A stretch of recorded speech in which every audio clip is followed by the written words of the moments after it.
Hello everyone and welcome back to Impact Returns in wonderful Narón in Spain. Today we'll be covering the entire Legacy main event for you, which has a whopping 129 players. That means today we'll be doing 8 rounds of Swiss followed by top 8, so I'm very excited to dive in. Andreas, how are you feeling today?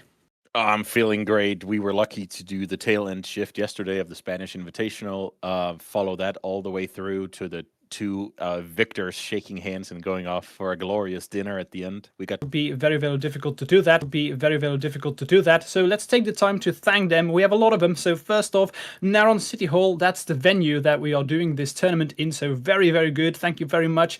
Ultimate Guard, it's everything you need for your TCG equipment and all your gear. So check them out as well. Top Deck GG, the website for your tournament software. Thanks for the sponsors. BilboWeb, helping us with web hosting solutions. And also the European Unity League, where we have a free multiplier for the event. And of course, let's not forget the great people of Impact Live broadcast team making this all possible. If you like what you see, don't forget to follow the channel, share this with your friends, let them know that we are live, because that's the only way how we can continue to do this. And I think that's the most important thing here to be said. Andreas, what are you hoping to see for today? Because today we have a main event. Yesterday it was an invitational. So I can imagine that maybe the decks we are going to see today are a bit different than what we would have seen yesterday. Right, that's certainly a good shout. What I think is that a lot of these players were scrambling to change up their decks based on a lot of results from yesterday. So maybe you had a disappointing result in the Invitational. Maybe you saw a sweet deck that made top 8. So funnily enough, I think you could be onto something here with regards to what players are bringing. Yesterday, in theory, I bet the players could have researched all 63 of their opponents and then made a deck choice based on that. But today it's going to be open for everyone. As you already talked about, it's going to be a 129 player tournament. Everybody's welcome.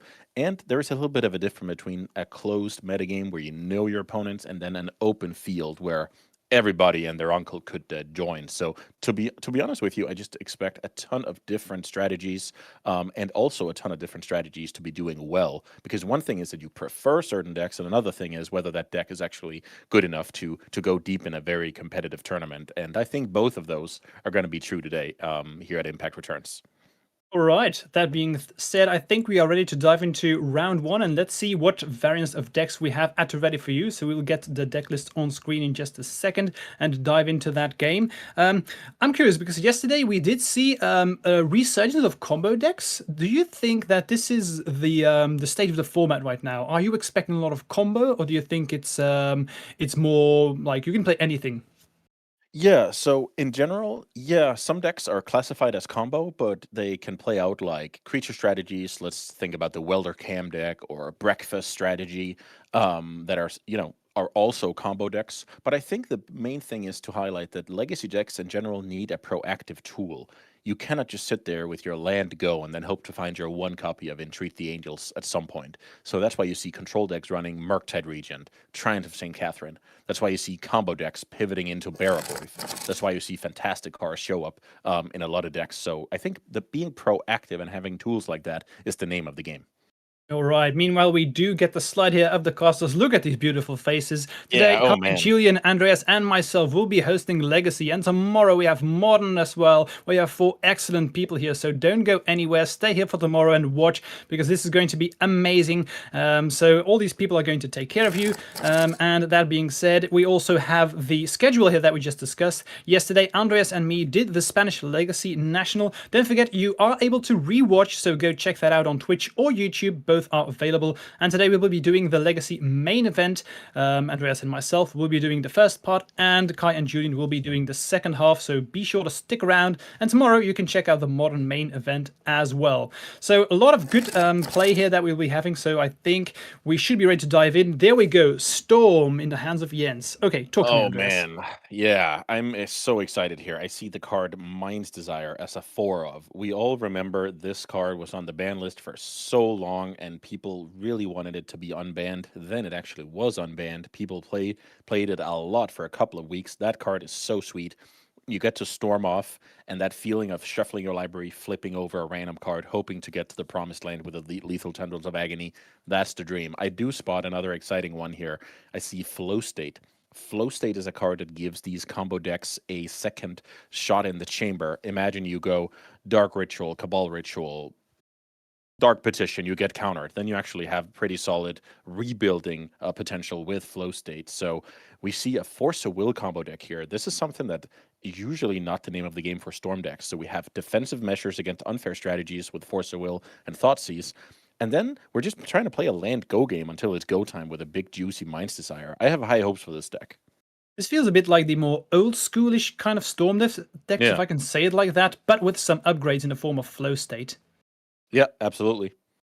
All right, cool. That is for the Storm deck. So let's dive into the other player here, what they are bringing to the table. It's Nathan with lands. Interesting enough, we've seen this matchup yesterday before, lands versus Storm, and we thought in that situation that the lands player would be unfavored, but they did end up winning it. So, Andreas, talk to me about this. Right. So if I recall correctly, that was Doomsday, and the fact that made that even more favored is the fact all it takes is Dark Ritual into Fantastic Horror Doomsday for the lands deck to be in trouble. But that's beyond the point. The key card is Sphere of Resistance here. The lands deck usually wants to play longer games against fair strategies, take over with Life from the Loam, wasteland the opponent over and over, make a bunch of constructs, or sneak in a Dark Depths plus Thespian State for a Merit Lage. But this is going to be a race between Dark Depths, Thespian Stage to basically raise the Storm deck, or finding Sphere Resistance to actually stall the Storm deck. So again, a little bit of a polarized matchup here, just like we saw yesterday a couple of times for lands, but as you alluded to, lands overcame at least one of those tough opponents and then ended up splitting the finals. So lands, very, very capable deck. You're right about that, Andreas. It was indeed, it wasn't Storm, but it was Doomsday, my bad. Interesting, we also see the walk-in closet again, which is something that I pointed out yesterday. It's not something that we see very often, but looks like multiple players are picking that up right now. And we talked a little bit about this in the pregame as well. People might be looking at who placed well yesterday and be like, I think that guy's onto something. Let me try and play that exact list. So I wouldn't be surprised if this is the exact list of the player who made the finals yesterday. Right, very cool. I'm curious. Let's dive into the actual gameplay as soon as that's available. I think if we are the lands player, we're looking for the Sphere of Resistance in our opening hand. But right. I mean, this is closed decklist, so we do not know what we're up against. I was about to say we are looking for it, but we don't know that we're looking for it. So that might be, bad news before that even shows up. And then on the other hand, the Storm deck might sit there and delay themselves because they don't know what they're up against. But generally, Polluted Delta Pass gives off less information than the turn one out of a lands deck. Looking at the Storm player's hand, currently is not a whole lot, just Forces, Dark Ritual I see, so not a lot of action. Thoughtseize I think as well in the hand, so looking for that special piece to finish out the game. Meanwhile, lands here playing the Mox, playing the Urza Saga, and here we go, Sphere of Resistance from the first turn. That is the dream. You don't know you're playing against Storm, but you have turn one Sphere Resistance. So I think Jens is also on a mulligan, if my math serves me correct here. 3 cards left and a land. Force pitch. So yeah, the Storm deck is already a little bit in trouble because sure, Sphere Resistance did not resolve, but it was a functional Hymn to Torag here. Indeed. And now our hand is not that great, just a Thoughtseize here and a Dark Ritual and the land. So what are we looking for? Well, Jens, first of all, was considering here, am I fetching a Surveil here? Am I really interested in exposing a dual land against the lands deck? And he decides on no. So currently, he's a little bit scared to make a move, but the Urza Saga in play will force him to do that eventually. So a little bit rock and a hard place situation for Jens here. So he's essentially looking to find ways to fire off a big Mind's Desire, but he's a few pieces off. We see a Petal, we see a Ritual, but no Mind's Desire and no second blue source. Meanwhile, lands player here just playing the Yavimaya. Everything's a forest right now. I'm not sure if Jens cares about that all that much, but looks like we are going to be able to make a construct at the end of Jens's turn for Nathan. I assume just always do that. Is there a reason not to? I wouldn't guess so. I think this is exactly Nathan saying, well, I don't even know what strategy you're on, but you didn't wasteland my Urza Saga, so I'll just ride those guys. We know that Jens is playing a Mind's Desire Storm deck, but Nathan doesn't. So the sense of urgency is not necessarily apparent for both players. Exactly. I was about to point out that I really love the way Jens is navigating this, fetching up a basic island. This is signaling to me, if I don't know what I'm up against, maybe blue-black or perhaps even a control deck right now, Yeah, because the only thing we've seen is force, pitching force, and a ponder from a basic island. So I like the way Jens is navigating this and trying to play the mind games with Nathan.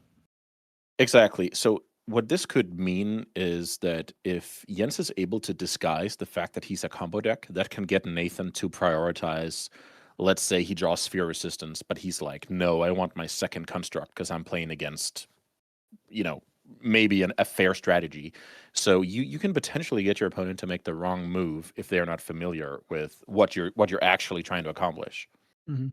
How long do you think we can keep doing this? Because of course, when a ponder takes this long to think about, it's not unusual or anything. But my guess, if I'm seeing my opponent doing nothing for very long and thinking very hard about a lot of cantrips, my general idea is perhaps it's a deck that requires a lot of pieces to chain together correctly. So my idea would be to probably a Right. combo deck, or is that incorrect? It's not incorrect. It's a hunch. It's a solid clue, not conclusive evidence. So I think we will see now with this saga tutoring what Nathan thinks about that situation. If he goes for something like, let's say, Soul Guide Lantern to prevent Murktide Region from landing, that will tell us something. If he goes for Skateboard to simply just give haste to one of the constructs to just do a straight up race, that will also tell us something. But you're not wrong here. Your spider senses should be tingling, because if this is indeed just a normal Demir tempo deck, you're doing very well for yourself. Oh, wow. This Oh, and I is was a trap. I was about to say that right now with the as a saga finding the pithing needle, Jens decided not to respond here with the fetch land. Do you think that's a deliberate choice? The thing is, I know that Jens's ponder was unexciting, so he's gonna now draw some bad cards thanks to that decision. So I think that was not intentional, but let's see if I missed a detail here. All right, slamming in for 5 here because we have the Mox 2 constructs, expedition map, and pithing needle. So this is going to be over really, really soon, unless Jens is able to have a very good turn now. Right, so that is what did you say? 5 damage 5 coming indeed. in there, and then next turn, at the very least, it's gonna be 10. But you can even make a new construct with the already onboard saga to make it 12. And at that point, yeah, man, this is going to be tough because that ponder looked very unexciting. I believe it was a second copy of Force Will and an addition and an Infernal Tutor that's not going anywhere. If you have the Force, that is. Um, so I'm just going to assume that Jens drew the Infernal Tutor here and has a way to empty the hand, but I'm really not sure. Ooh, this is big because unless this leads to a win for Jens, we have now given up what we're trying to accomplish. All right, I guess I underestimated Jens's hand. Let's see what he has going on here. All right, we do play the Dark Ritual, getting 3 black mana. So I think Jens realizes that it doesn't really matter. I need to go for it now because next time I'm just going to die Ooh, anyway. So there's a potentially, lion's eye. sorry? There's a lion's eye diamond hiding Inside in the diamond. hand that I missed when I took a peek earlier. This changes everything because with 3 mana floating, an island, and a lion's eye diamond, that is 7 mana total. So now you can go Infernal Tutor. Oh my God, we forgot about that card tapping for green. That's very nice indeed. So we do Oh my generate mana. God. And this is exactly enough for a juicy Mind's Desire. Mm-hmm. Very good. So Jens decided that I don't want to fetch because I'm happy with having green mana and I'm happy with the ponder. That would be my guess. So deciding not to fetch there. So really, really smart play. And we do see Oh the yeah, mind's no, desire. no, that is Jens just schooling the caster. That is me here. That delta tapping for green is huge, and of course the LED hanging out that I missed the first time around. Talk to us about this mind's desire. What is Jens trying to do here? Yeah, so Mind Desire. Let's count the storm: Petal, Dark Ritual, LED, Infernal Tutor, Mind's Desire. I believe this is Storm 5. So now Jens will essentially flip the top 5 cards of his deck, and he can cast those for free. Now, if you hit another Mind's Desire, that's when we're really cooking. That's why the card initially was restricted in Vintage before even getting released. They didn't want players to chain Mind's Desire into Mind's Desire, but that's the dream here. I would say this Mind's Desire is probably a small favorite to end the game, but it's not a given that this one ends the game. Storm Mhm. 4 here, alongside the original copy. Or let's see. Meanwhile, I saw Nathan checking a phone that was handed to him by the judge, probably just reading the mind's desire, just to put that out there, Right. because it's not a card we see very often. So it's very possible that Nathan doesn't, or just wants to verify what it does exactly. Yeah. And the reason why we see the tank here is because I used to play some Mind's Desire, let's say 20 years ago. If you hit an instant here, you're allowed to cast it before the next copy of Mind's Desire resolves. So that's Doesn't why look there's a like a little bit great of mind's desire to me. 3 lands and a brainstorm. That's why they hired the expert here, Sam. It doesn't look like a great Mind's Desire to me either. So now the only way to win this game is to brainstorm into, I think, exactly Tendrils. Because with only 5 mana from the Cabal Ritual and you have 0 cards in hand, you need to put back 2. I think we need to find the Tendrils naturally here. Oh, we didn't Okay. play a land yet. That changes things a little. Oh man, the delta being shut off here is tough. Could we potentially brainstorm first in case Yeah, we find a different absolutely, fetch? absolutely. But if we find a different fetch, we put back 2 cards, right? And yeah, it's possible. But we cannot win from that spot. Let's imagine you find a Bloodstained Mire here. You put back the 2 other cards, you fetch. Then there's no way to win. You have to pass, right? All right. What's I the think ideal brainstorm here? it is exactly Tendrils of Agony. That Okay, card, just win the game. yeah, but does it even do that? Storm 6 now, 7 with Ritual, 8 with Tendrils. It doesn't even win the game. I think this is a dead end, but I mean, rewind 2 minutes and I thought the end was already dead. So I can't go out on a limb here. Yeah, it's interesting because Mind's Desire is a bit of a gamble sometimes because the way they hit here was just a couple of lands, and it is Oh yeah. possible, which Storm sometimes does, to go off but then just lag the missing pieces, or you're lacking the missing pieces to actually win the game here. So I think Jens is considering the same, like, how can I actually win? Because I imagine if we do not win now and we pass to Nathan, that means good game. Yeah, that's the thing. Because even if you Tendrils your opponent here for how much would that be? For 16, you go to 29. Those constructs will get you very quick. Looks like Jens has a quick judge call about Mind's Desire. Didn't quite get what it was, but we'll get that figured out right now. If you're in Nathan's shoes, there's not much you can do apart from pray that you don't lose, right? Of course. Nope. Then you simply hope your opponent has a bad Mind's Desire. And I think this Mind's Desire is certainly low tier. Yeah, we can agree on that. So now, let's see what this is. Flow state. Oh, being hit. wow. So, okay. This is not bad. So we have 4. Again, if Tendrils is down there, there's room to win this game. Okay. No, and we scoop it up, so not what we liked. That was interesting because it felt like Jens, depending on what he saw, was going to be able to win that game. Yeah, I agree. Very, very dicey. Also, so close that he could have went for a Past in Flames line there, but he decided that Mind's Desire for 5 was going to be the best bet. All right, let's move to the sideboard here. Looking from the Storm deck, what are we looking for? What do we want to board in? Yeah, we already learned a valuable lesson that the opponent is a sphere resistance deck, so that's why we are interested in bounce spells. Chain of Vapor also takes care of a fast Merit Lage, so that card and Echoing Truth, I would imagine, are cards you're interested in, with the logic of if my opponent doesn't have sphere resistance, the coast is clear, and if the coast is clear, I'm loving life. So some bounce spells, I'm assuming will come in here. Right, that makes sense to me. Let's move on over to the sideboard for the lands player. For the lands player, I imagine that you're very happy that you win game 1 because it's something that you would assume that, yeah, I'm probably going to lose game 1 and then try to navigate my way through this game 2 and game 3 because being on the play here when you're the lands player must be essential to win that game. Yeah, absolutely. Taking game 1 there in an unknown matchup that is very tough on paper is ideal for the lands player. So now you have 2 shots to just, stumble across the finish line. So that's what the lands player is looking to do. If we can get the lands deck list, we can look at the sideboard options. Usually when you're on lands, you don't have a ton of sideboard options. It's a little bit too narrow to play a ton of mind break traps in general, but maybe the fact that the Fantastic Car was injected into Legacy recently is enough. But we'll see when we get the deck list here. All right, very nice. One thing that's interesting is that this Storm player decides to play 2 Hexing Squelches and a Spider Punk. I Right. imagine that very often people just play 3 Squelches, but we do decide Yeah. that we make a split. Do you have an explanation for that?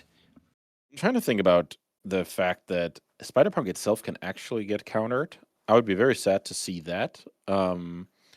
I guess I'll just have to leave that to the professionals because it looks like Hexing Squelcher is just a straight upgrade to me, but it obviously isn't since a capable player has chosen otherwise.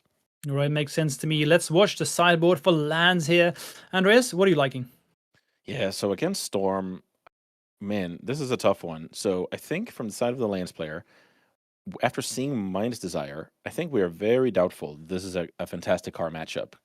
Where if we don't see the Mind's Desire, we would probably be hedging a little bit with Force of Vigor, etc. So you can argue that Disruptor Flute is better than some of your, Tabernacles, Maze of Ith, and then you try and catch a Mind's Desire mid, let's say, a ritual is cast, you play your Disruptor Flute on Mind's Desire, you can really get your opponent. But yeah, that's going to be a little bit of a guessing game. I don't think Choke is strong enough, even though this version of Storm sets up more with Ponder Flow State turns. So very light sideboarding for some flutes is what I'm expecting here. All right, makes sense. Let's dive into the game. I am curious if we are going to see that choke, because if I read the card, in theory it should be good, but it is, it can also sometimes do nothing, right? So I could imagine there's something to be said about bringing it in, but also for not doing that. So I'm curious to see what Nathan decides to do. So I'm not excited about Choke in general, but I am certainly not excited about straight up blanks in my deck either. So it has to do with when you count together your Tabernacle, your Maze, I'm sure you have other cards that are very close to blanks, and then you kind of fill in the gaps with serviceable cards, and Choke could be in that category. Okay, makes sense to me. What I really liked last game is how quickly Lands was able to produce so much damage. Because we always, when we think about Lands, it's like it's a control deck, right? It takes time, but we didn't see that last game. With the Urza Saga, it just kills so quickly, and we see that again. Turn 1 Saga, and we have the Diamond. It's not a hate piece now. We're just gonna play the blanking on the name here for a bit. Malevolent Rumble. Rumble, indeed. The green Ponder. Exactly. We're gonna look at some cards, and then we also generate mana, so that's nice. What's in there? Alone? Pithing Needle, Saga. That's ideal. Also look at that nice crop rotation, the Eternal Weekend promo. That's dedication. That's a player that loves the deck. Getting that 4 is some of those. flex. So let's see, 32 times 3, so only 96 of that card exists. So pretty cool card to have in your deck. Nice that you caught that, but that was because I was about to ask what is that, because I didn't recognize it. Yeah, that's the lovely Eternal Weekend promo from, I believe, last year in the Legacy portion. Look at that artwork. The year before, it turns out, because last year was Tendrils of Agony. I actually remember that. Would be pretty cool if Jens had that one, right? Yeah, that would be insane indeed. Deciding not to take it, that's unfortunate, but I mean, we still want to try and win the game and not have ultimate flex here. So we do decide to take the Urza Saga, which does make sense. And now let's see what Jens Rumble does. can only fetch permanent cards, so it's a good choice to fetch the land and not the instant. All right, you're right about that. Being told here that Nathan's indeed a very dedicated lands player, so that does make sense. Trying to get the loams as well, so good on him. I wanted to highlight that when you get to find your loam on your Rumble, that's perfect, right? You get a card you want, presumably, and you get the opportunity to dredge loam. Nathan is not going for it, but that's ideal. It's like Malevolent, like Stitcher Supplier into a Hogak. It's like peanut butter and jelly. It's so good. All right, meanwhile, Jens is just setting up here a bit. Just chilling. Currently, there's no hate piece. This is exactly, I'm sorry for jumping in here, Sam. This is exactly where the matchup knowledge shows. Because any normal matchup, you just start making constructs. But here, you're digging so hard for severe resistance. Because you know that if you don't find permanent, boom, baby. If you don't find that card, you're in trouble against the Storm deck. So that's why we see priorities to churning cantrips rather than, applying pressure. Is there a reason why we take the flute? I don't think so, because the thing is, well, if you name Mind's Desire, you might lose to Infernal Tutor, Past in Flames. If you name Tendrils of Agony, they might have Fantastic Car. Like, Sheer Resistance taxes every plan, where Flute is hit or miss. So I just like minimizing the variance here and saying, hey, if you can beat Sphere Resistance, you're one hell of a Storm player, so you're up, buddy. All right, let's see if Jens is able to pull that one off. Looks like end of turn Kraken here, so I imagine it's going to be a Surveil land, digging for some of these pieces. We've talked about this yesterday. It's difficult to try and navigate our way through this hate piece here. What's Jens' best way to try and do that? His best way to try and do that is drawing multiple copies of Cabal Ritual and getting to Threshold. Then I think it's actually possible. I remember I used to be a Storm player, believe it or not, 12 years ago, and I was able to navigate through multiple Thalia board states. Um, uh, not kill it, but actually, beat it. And Sphere Resistance does the exact same thing to the deck. It is possible. I did run 4 Cabal Ritual in that list. I think Jens is only on 2 in this one, but that card is pretty key when it comes to actually, accelerating in the face of a Sphere effect. There's not that many ways that Jens can deal with this, right? I imagine there's maybe Chain of Vapor is probably the only one. Am I missing something? Is there another way how he can get rid of this? We saw the sideboard before, and I believe there was also 2 copies of Echoing Truth. So, depending on how much Jens wants to potentially dilute his own strategy, I think because he saw Sphere Resistance in game 1 already, he will have a non-zero number of bounce spells in his deck. So whether he's trying to overpower it with a bunch of rituals, or he's trying to cantrip um, at a bad bargain of paying 2 mana per ponder, 3 mana per flow state. But if he gets to Chain of Vapor eventually, he'll be happy. And right now, he's not facing a ton of pressure. However, the Sagas might have something to say about that. All right, nice. Do you recognize the card in the graveyard for Jens? Is that perhaps an Echoing Truth or No, Chain that's of my Vapor? desire. That's just a copy of Okay. my desire that he surveilled over because I bet it's a redundant card. Oh man, he Right. already can do something about it now. I didn't expect that. Okay, so we are seeing the bounce here that we were talking about. So, and if we're getting dice, I would be scared now if I was nating. Yep. As soon We're if the not. Storm player gets dice, we're in trouble. I will say, if when he's getting dice, that means he's going for it. If he didn't get dice, it could just be bounce this and then thought seize it away, right? Mhm. But now there's going to be some fireworks. All right. Maybe it's time to So, spin the Mind Desire wheel once again. all This right. looks like an Infernal Tutor with double LED crack here, which plays a very, very nice Black Lotus cosplay here in combination with an Infernal Tutor. All right, that's really nice. If I'm correct, we have 6 mana now, and 5 is the storm count. Correct me if I'm mistaken, but I think All that's right, the let's situation. see. Chain of Vapor, Pedal, LED, Tutor. Yeah, you got it. So Might Desire for 6 this time. Let's see if Jens can do Right. better. This is why you play the deck. Like, the excitement of tutoring on Mind's Desire, letting your opponent know, hey, buddy, I'm going to flip over 6 cards here. Like, that rush, I imagine, is why you play the deck. All right, let's try and hit a bit better than last time because that was just a bunch of lands. Yeah. um, what do we need to win the game here? Yeah, so this time with one more card, it's basically just a combination of spells. So whether that's cantrip, mana acceleration, or actually game-ending tutors. Oh my god. Boarding that card, That that card is hilarious to be boarding in the matchup here. This is all right. Peer So into the Abyss. If we can get that on screen, that would be awesome. talk to me about this one. What does it do? Peer into the Abyss is essentially 7 mana, Cameo -7. You're going to You can draw see half your. Nathan. Sorry to interrupt you. Also checking the card. There we go. Thanks you very much, production. Yep. So you will draw half your deck and lose half your life here. So, man, I will say with that card and an LED you can crack for mana, it's almost impossible to lose here.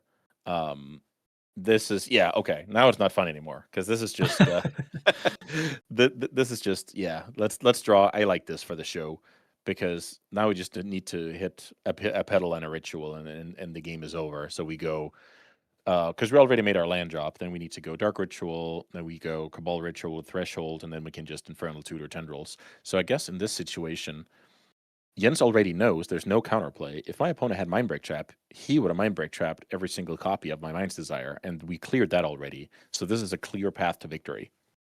I like you to point that out because we have seen sideboards and we know it's not in there, but Jens doesn't know that. So he does have to consider that it's potentially in the list. So it's easy for us, but it's more difficult for Jens, of course, because we Yes, have full information. but I'm just saying, if Nathan had a Mindbreak Trap, that Mind's Desire and all the copies would have been gone. So we Exactly. cleared that card. It's impossible to be in that hand. What do you think the odds are that Jens does not win here? Is it even possible? I guess it is possible if you don't find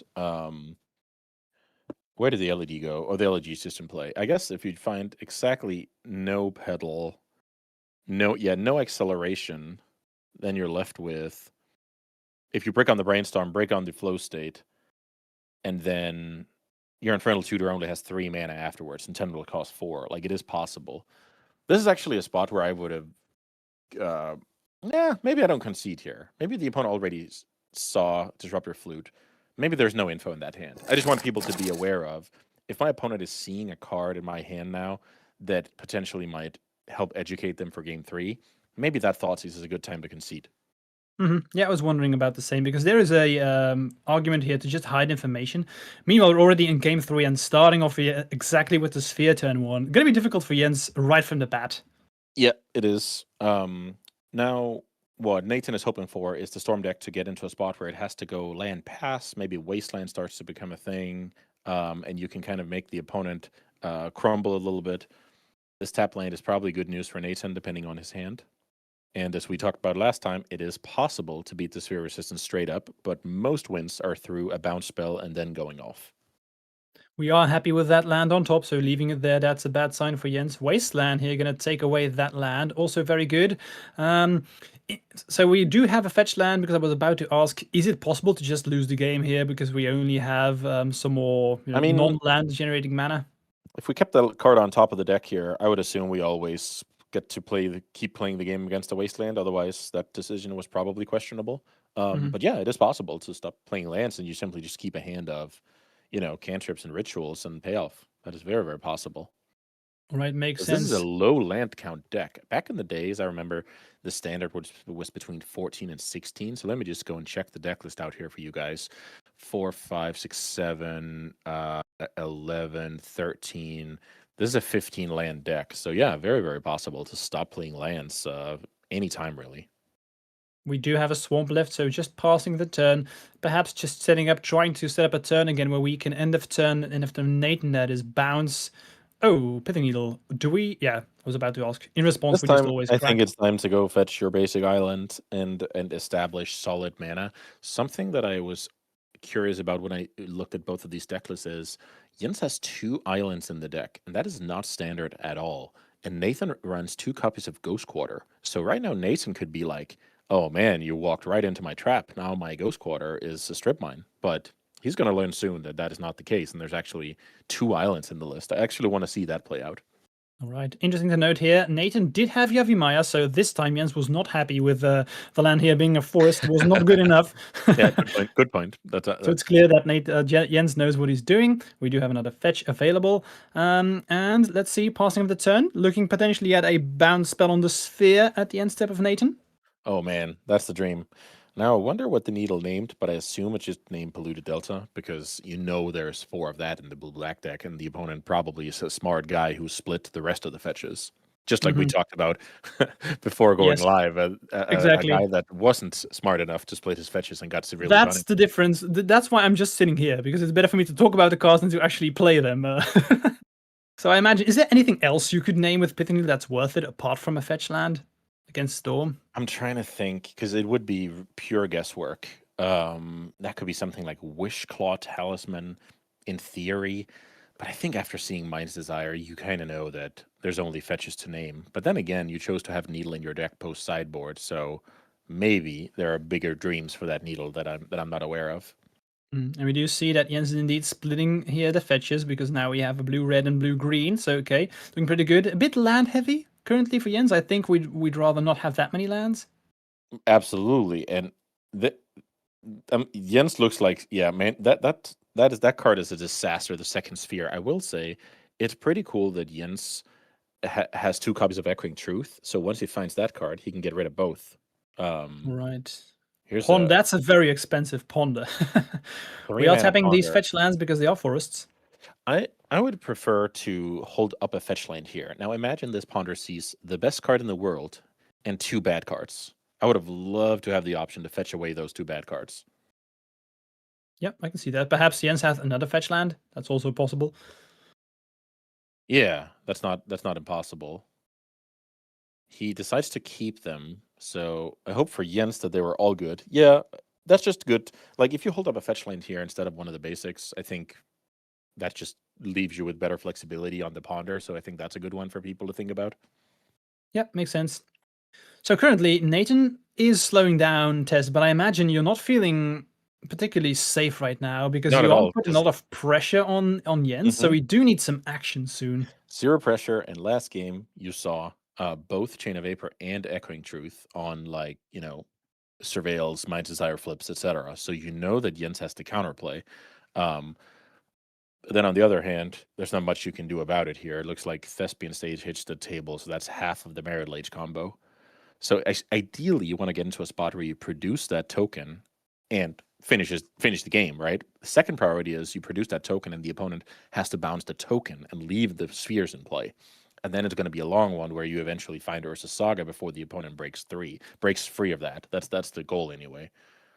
What I like here is that since Jens is tapping out for 4 mana, potentially we could here crop rotate to find Dark Depths, and that would mean Jens is not able to counter because of the spheres. But it Oh doesn't look yeah. like Nathan is deciding to do for Oh for man, I that. think that's exactly what.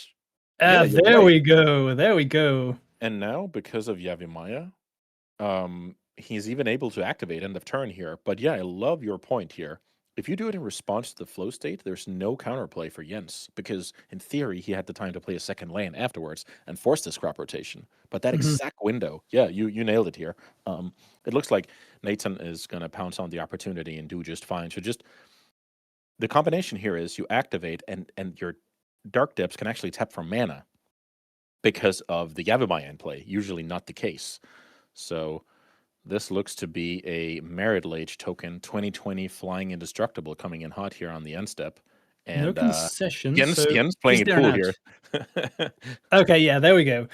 Wow. Okay, that was pretty cool. The storm against lands, but this time lands again taking it down. So are we perhaps mistaken, Andreas? Is lands favored against these heavy combo decks? Yeah, the sample size of 3 over the course of a day suggests that it's a 2-to-1 favorite against Dark Ritual combo decks. Yeah, absolutely. All right, so we'll see if they can keep on doing that throughout the day. But it was clear that Nathan really knew what he was doing with the lands deck, really navigating their way through this beautifully. And of course, winning game 1 essential because we have to be honest. I'm sorry for cutting you off here. The big one was when I saw that he was willing to go down a Saga activation in order to cast Malevolent Rumble for an, let's say, imaginary sphere of resistance, and it was there. Right? Like that was the big one for me where it's like, okay, he exactly gets the sense of urgency. He knows if I just play a normal game, I'm going to get crushed. I need to find my key cards to stop my opponent, worry about that first, and then worrying about presenting damage later. So that was just, that showed an immense mastery here from the Lance pilot. Indeed. Let's not forget that Mind's Desire game 1 could have been a different situation there. But let's move on over to our backup feature match here. We have a very interesting list that I'm sure, because this is a classic that people love seeing. It's Pox we have for you. Oh boy. Yeah. So let's put it on screen here. Andreas, Pox, for people who maybe don't know what this does, talk to me about the list.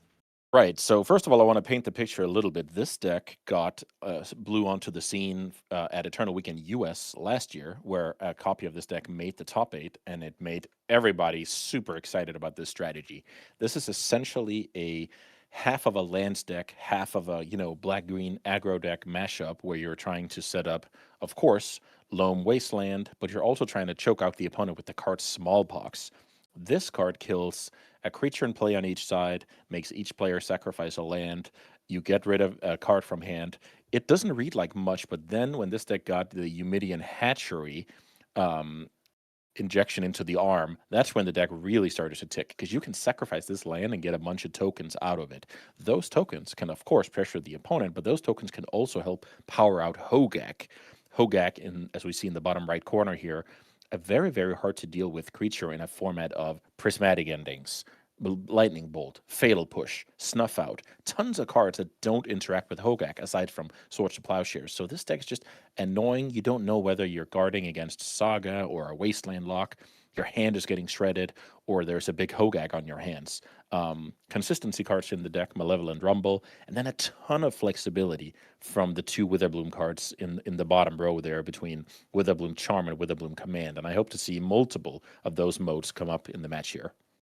Moving on to the other deck list, I'm excited to talk about this one because recently we've seen a ban in the form of Candelabra of Tornos. We were wondering what this would mean for the Tron deck, but looks like this is the new iteration with just playing Fantastica, the Wandering, and Mystic Forge. So how do you feel about this deck? Right, so this is essentially a Mystic Forge deck from a couple of years ago in new clothes. It added the Fantastic Car, which is a natural fit with a ton of, zero mana cards, Grim Monolith, but it's also very good with Mystic Forge if you get to turn some spells off the top of your deck. Your combo, putting that in a big mana shell with Kozilek's Command and Fleshraker, and then you're adding Chalice for disruption. I really love that you're adding Chalice because all other card decks in the format are trying to power it out with Dark Ritual, and now all of a sudden you have a card that shut down Brainstorm, Ponder, Dark Ritual. Just a lot of potency there, and you can even play it for 0 to help trigger your Fantastic Car. Another card I want to highlight here is Petrified Hamlet, a card that, when got printed, colorless players were pretty excited about. You basically make a quote-unquote bad land drop as an investment, but the payoff is you're shutting off Wasteland from the opponent's deck, and I believe that is going to come up in the match that we have in front of us here. So very, very cool matchup between a fan favorite and a new take on, a classic powerhouse and legacy. All right, I'm curious. Let's dive into the game. I have no idea who is favored here, Andreas. What do you think? I don't either. It looks like this colorless deck can, mulligan a lot or get blown out by artifact destruction on some hands, but also looks like it just can, capitalize on having a free path against a non-force will deck. Let's imagine you go Ancient Tomb, Grim Monolith, Key, the One Ring, and then, what is the other player going to do? Land go or play a Thought? You can't even play a Thoughtseize in that case. So a little bit of polarized because once the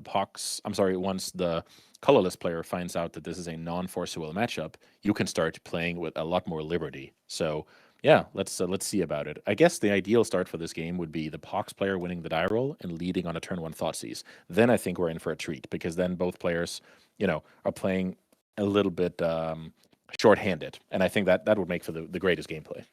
I can see that. Also, if we are seeing the Mystic Forge decks, and as soon as they know that they're playing against Pox, if you can, I imagine you just go immediately for the Fantastic Car kill as soon as possible. Yeah, that would be great, right? But I think it's way less consistent at doing exactly that than a lot of people give it credit for. I think it's going to happen on occasion, but certainly not be,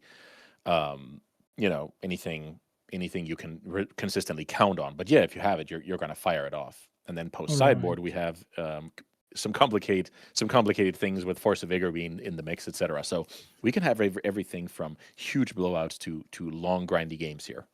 All right, makes sense. I do want to point out that at the top right corner, you will see that we do. There we go. Thank you very much, production. Oh, you're you're a magician. Yeah, yeah. They just, before I even say what I was about to ask, they already know what I want. So this is great. It was Thank funny. you very much. At my daughter's school, they talked about what their parents did for work, and she was like, "Yeah, my dad's a magician." And then when I went there, the teacher was like, "Hey, I heard you're a magician. Do you want to perform at our next summer party?" You're like, "Sure," and you're entering there with your mic and stuff like that. And the kids are like, "That was not what we expected." Yeah, sure. Here's my legacy deck. Yeah, that's a fun one. Here's my legacy deck, but you can't touch it. Nope, that's the magic trick. All right, nice. Who do you think is most favored here being on the play? Does it matter all that much for the matters a ton. deck? One is a Thoughtseize deck. The other deck can potentially spit out anything from 16 power to turn 1 One Ring. Also, if you land Mystic Forge, I think that card is absurdly good against a resource denial deck. So yeah, I think play draw is huge here. I will put it this way: I think the Pox deck needs to be on the play. That would be great. Okay, is it really that lopsided where if the Pox deck is not on the play here, you think they almost have no shot, or is that too much? No, I don't think that. I think if the Pox player wins the die roll, we're looking at a coin toss matchup here. And if not, then Javier will be very, very happy with his position. Now, we have to understand that this is a stompy deck. Sometimes, you have these draws where you get blown out by the first Wasteland, or your Monolith gets killed by the opponent. You have some clunky City of Traders draws where you have to kill your own stuff. Like, it is small Pox in combination with Wasteland can always do a trick on these decks. So I usually treat Magic as, yeah, sure, there might be somebody who's favored on paper, but now we have a unique game to play where it's me against you, right? With the exact hand that I draw, the exact hand that you draw, and then how we maneuver between us. So I'm not the biggest matchup guy when it comes to that. I like my chances in any game of Magic. Let me put it that way. Yeah, exactly. Because even your worst matchup is probably like 80 to 20, if that makes sense. But I that think does it's mean that you, way more even, but I get the yeah, point. but that means you do still win 20% of those games. So you should Yeah, always play them out. yeah. There's always a game at hand to be playing, and it's about understanding what needs to happen in order for me to win and then pursue that. Just like we saw the Lance player, I'm not supposed to make a Saga token. I'm supposed to look at my top 4 with Malevolent Rumble and see if there's a sphere resistance. Because if there's not, I think I'm losing this game. So it's all about making those choices and then hoping for the best. Right, looks like these players are ready to go. And no Thoughtseize. That would have been nice, but we're just going to play the Graveyard Hate piece here. Oh Bang yeah, on the Nile name. Spellbomb was a Indeed. very, very normal main deck fixture around a year ago when Reanimator was tearing up the scene, but not now. So now Javier's mind is thinking, which deck runs main deck Nile Spellbomb? It almost has to be an Urza Saga deck. Now, there's also a Swamp, so I think Javier's connecting the dots here, and that's why he prioritizes naming Wasteland with this Petrified Hamlet rather than try and develop, because, yep, I think you're the Smallpox deck, buddy, and Wasteland is a huge part of your counterplay. Right, back in the day, blue-black aggro also sometimes main decked this. Is there potentially a world where Javier thinks about that? I'm trying to think. Main deck Nile Spellbomb. Yeah, man, that's been a while. But yeah, it was a main deck card out of Blue Black Tempo in the big Reanimator days, but not a lot these days, I'll say. It's usually an Ursa Saga card. Well, Okay, well, cat's out of the bag right now. the cat is certainly out of the bag. Wow, also beautiful choice of cardboard here from Tadeo. That's dedication as well. We highlighted it with the crop rotation promo in the previous match, and now again we see some beta. We see some guru lands here and a foil card signed. Like, this is beautiful. Just remember last year when we did Eternal Weekend Europe, and we were walking between tables, between the rounds. We saw so many awesome cards. Like, oof, that's what Legacy also can do. That's just cool, right? People love to play these decks, and last game that we saw, it was even the Eternal Weekend crop rotation, and I love that these cards are actually being played and not just being stored on a shelf. It's Oh yeah. so cool that you're actually being able to play with these cards and use them in the way they were meant. Meanwhile, let's look at this Rumble. What do you think we want to take? Yeah, the thing is, I just assumed the wasteland is shut off. So now it has to do with. I mean, I guess we're taking the hatchery. That should be better than a fetch land any day of the week here. The hatchery turns on smallpox as a good card. You can get into a situation where you can kill it with your own ghost quarter. Now you cannot kill it with your own wasteland because Petrified Hamlet shuts that down. But this is just an annoying tool. But I think Javier will be fine because generally those chip damage cards, those are not what's killing your colorless combo decks. Okay, perhaps we can get Eumidian Hatchery on the screen because I'm not sure how many people are very familiar with the Pox decks, because it is a very special land, and I do think it's one of the cards that gave Pox a much needed upgrade. Can you talk to us a bit about why is this card so good in the Pox deck? Right. So it's essentially a swamp that can get wastelanded, but it's generally not very smart to wasteland this land. You get tokens from it. So this is basically about how many matchups in Legacy is the -1 life going to be super relevant. It's good against. For the energy deck will be happy about it. Some Eldrazi aggro will be happy about it. Issa Tempo is going to be happy. But generally, you have life to spare, and then once you resolve a smallpox, you get a bunch of tokens. And if those tokens can either pressure the opponent, help pay for a Hogak, that's just a good exchange. So it's about the cost. We talked a little bit about this yesterday. We talked a little bit about Caracas, and it's like a free roll into certain decks. So you can see this as a similar card where it's simply just good in the deck because it runs smallpox and is interested in that kind of resource denial and some small creatures. I do think I see a fantastic card being Oh moved yeah, to the forward of the hand here. So are we going to be able to pull this off? I'm not sure if we have the other I pieces. I would be shocked if this is a quad spell turn, but it is possible, of course. Now, of course, because we are playing against Smallpox, even if we are not able to do this immediately, it's still safe, right? Yes, because it's currently a vehicle, so you leave it in play exposed to disenchant effects, but you don't expose it to creature removal. So we're setting up for next turn. Yeah, next turn. So what the card does is, if you cannot quad spell, you can play one spell and turn it into a 4/4 flyer, which is let's say the floor of the card. But yeah, this is going to be super interesting. I see a Boseiju in Tadeo's hand, and now you have to wonder, did my opponent build their deck with a basic land type in it, or is this just a straight up clean disenchant for the car? Is it Um, perhaps a bait, or do you not think that Xavier is worried about Boseiju? that could very easily be a bait. That is a good call. Actually, yeah. So what you also can do is you can Boseiju the Petrified Hamlet, which then unlocks Wasteland. So maybe there's a plan for Tadeo to set that up for the next turn.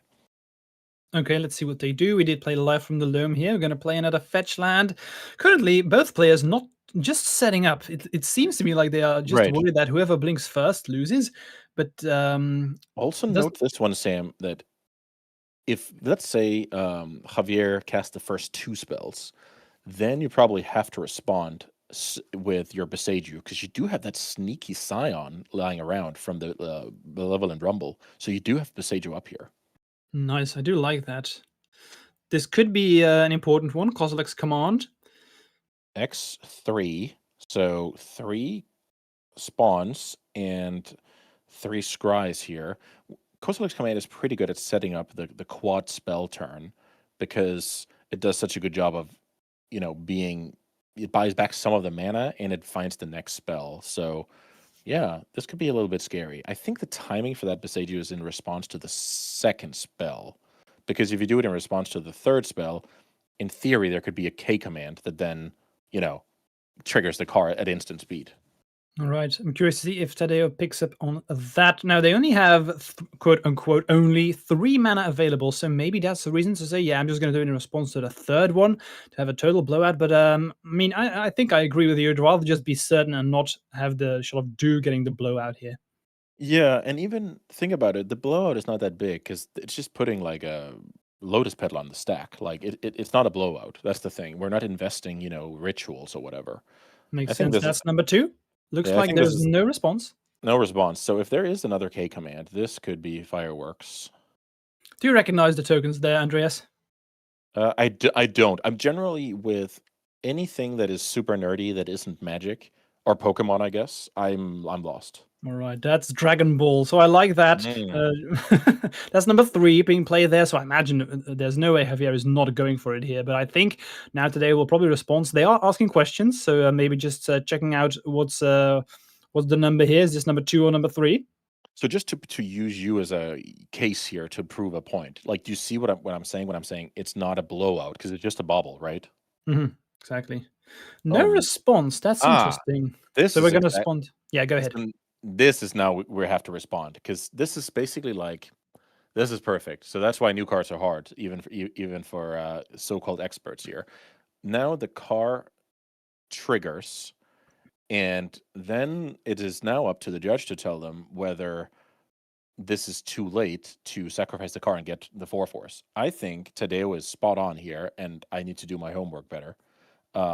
Because if he kills it now, the car will not get to sacrifice itself and thus give the tokens. But So now in the response ability of the casting trigger, then. in response to the car saying, "Hey, you cast 4 spells, I now trigger," then there's priority here. So I think Tadeo knows exactly what he's doing here, and I'll go back to Legacy School. All right, let's see if this indeed works. No mana available, so no response here.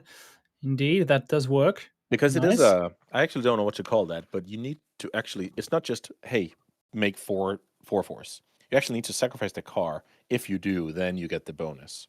And it never gets to sacrifice here. So perfect timing. Loved it. All right.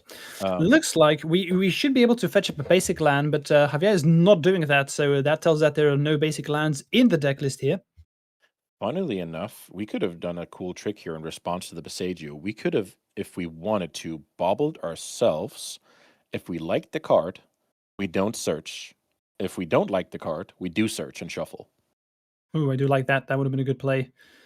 But But perhaps maybe the artifact count in play is important. There's also something about Orcish Bowmasters being a potential threat. that does make I love sense. this. Bringing back the Boseiju just to be Life safe. from Loam, bring back Boseiju, kill the Mystic Force, because that card cannot stay in play. That card. Looks like that today card is slowly picking apart what Javier is trying to set up Mhm. here, so I like that. Oh Especially yeah. since we've seen that Javier does not have any basic lands. This is just a a freebie. Right. Yep. Freebie, and you get to recur your disenchant thanks to Life from the Loam. Like those lands, whether it's Beseju or it's Caracas, those spell lands are just so good. All right. So now let's see what Javier is able to do. We've already lost two of our key pieces. So we do have, if I'm correct, I do think I saw Flesh Raker in there. That's another key piece that potentially can do a lot of damage very quickly. Right. Yeah, Glaring Fleshraker is a good one when you can start free rolling. Is that 2 copies of Kozilek's Command down there? Those are Indeed. And kind of another Mystic Forge and a key. So we still have a lot going for us. so the second copy of Mystic Forge is exciting, but then again, we're playing against a player who has Life from the Loam, Beseju online. We're losing life over and over. I think Javier makes a good play here by passing and then expecting to end step K command. All right. Makes sense. Looks like we are dredging the life from the loam. What are we looking for with the loam at this point? We are looking to Beseju the opponent's Hamlet and then start wastelanding stuff. Oh, he There we didn't go. do We it. got a confirmation. And he tried to wasteland, forgot about the hamlet, but indeed it was named. So nice for us to know. It's what you expected. Yeah, and now he's like, "Oh, that card is needled. Okay, I guess I'll have to find a plan for that. How Yeah. about Beseju?" We have wasteland at home, right? And now, absolutely. But now look at this cool play. You now see K command getting rid of those loam targets. I imagine you just get rid of the Beseju. Right, but I think you might as well, with X being 3, right? Hmm. So now loam is on the stack. That's very important because otherwise you could have taken it with K command. Indeed. So let's see if they can set up a game state here. Loam on the stack, the lands are in the yard, and now we're looking to actually. Yep, and he's just finding out what's my third target. That's going to be those 3, and then I'm excited whether. Yeah, okay, 3 mana Eldrazi's at the ready. So nice little flexibility shown here from K command. K command, I usually, when people ask me, hey, when is Eldrazi good in Legacy? And I usually go like when Chalice is good and when K command is good. When the flexibility on that card is good, the deck is good because if you get to exile stuff from Reanimator decks or Loam decks or what have you, or kill Merit Lages, like then K command is awesome, right? So Hmm. it's all about the Exactly. flexibility of that card, and here we certainly see it because that Beseju would have meant the end for Petrified Hamlet, and that would have meant the end for the Ancient Tomb in the hands of Wasteland, and then you're left with just a City of Traitors. So lovely counterplay here from Javier. Nice. I do like it. How could you imagine chalices in this matchup for the Mystic Forge deck if we would find it? Yeah, Chalice on 2 is probably the best one. Stops Loam, stops Smallpox. So funnily enough, these mid-game Chalices can go a little higher because originally it's put in the deck to put on 1 mainly. But yeah, 2 is probably the best number against Loampox. Right, but overall not the best card. I imagine we're not looking for that. We'd rather have threats. Yeah, we would, but if we're under, loam lock, it's first things first. It's kind of like the sphere resistance against Storm in the previous round. So you get that under, settled, and then you worry about winning after. But yeah, in general, you just wanna, present proactive cards. Nice Right, fatal makes push here. sense. Playing a Mox, playing a Saga, fatal pushing the token. You said it's a nice fatal push. Talk to me about that one because I imagine some people at home are thinking like, this is just a token. Why would you fatal push Right. that? So this is just how it works in Legacy when you put cards like Fatal Push in your deck and the opponent is almost a creatureless deck. Then you just have to make the most of it. Because in theory, that could prevent an Ugin the next turn. Tadeo doesn't have perfect info about his opponent's deck, so it's not. It was a little bit sarcastic, but he's making the most of the card. Mhm. Especially since we now see the Flesh Raker. So that's a bit of an issue now that we've lost our fatal Mhm. push. Potentially, this Flesh Raker could just kill us if we have a bunch of artifacts here. Yeah, especially with Kozilek's Command. Kozilek's Command and Fleshraker are devastating combo because it triggers on the card getting cast, but it also triggers on the tokens that are created from the Kozilek's command. So it's just a lot more damage than you would think. Currently, there's a Kozilek's command for 2 available. If that is anything Javier wants to mess around with. If I remember correctly, we also still have that remaining Mystic Forge in hand for Javier. So in combination with the Flash Ray, it could be really good. But we do decide to go for the Kozilek's Command Yeah, first. just like man, 8x2, and you got a bonus one for casting it to begin with. Very, very cool. That's a lot of pings. Keeping the engine running here. Was that a copy of the One Ring? Yeah.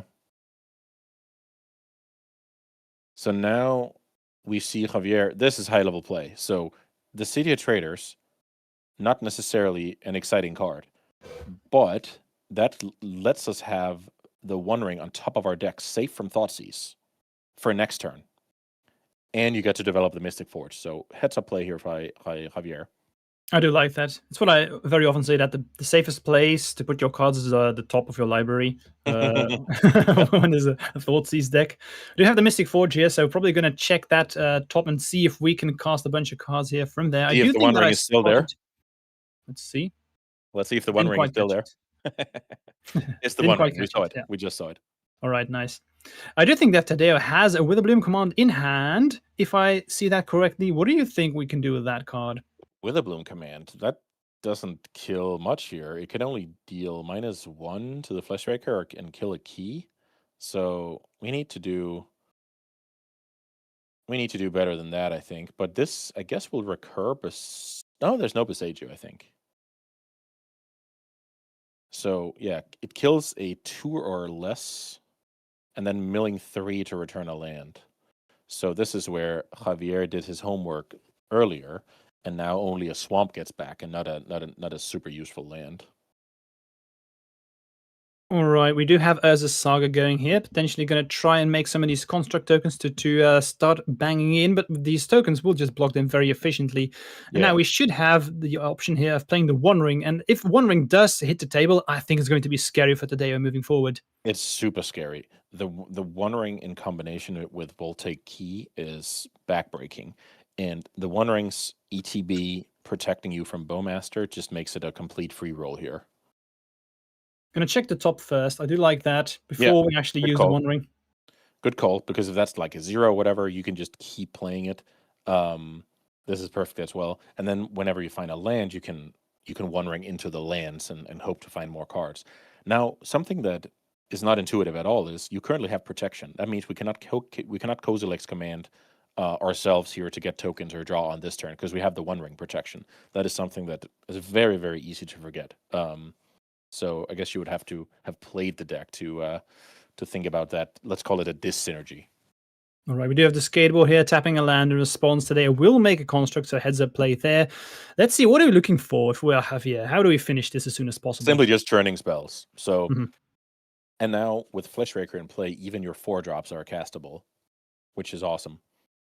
So these are the turns where sometimes you get to find Car as your card, let's say second spell or third spell, and then you get to trigger the Car in a little bit of a backdoor situation.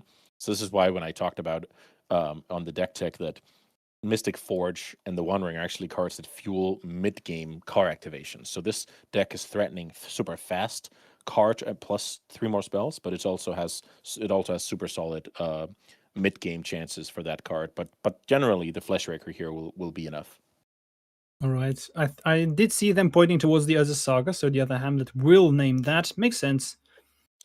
Yeah, this is a little bit of an interesting one.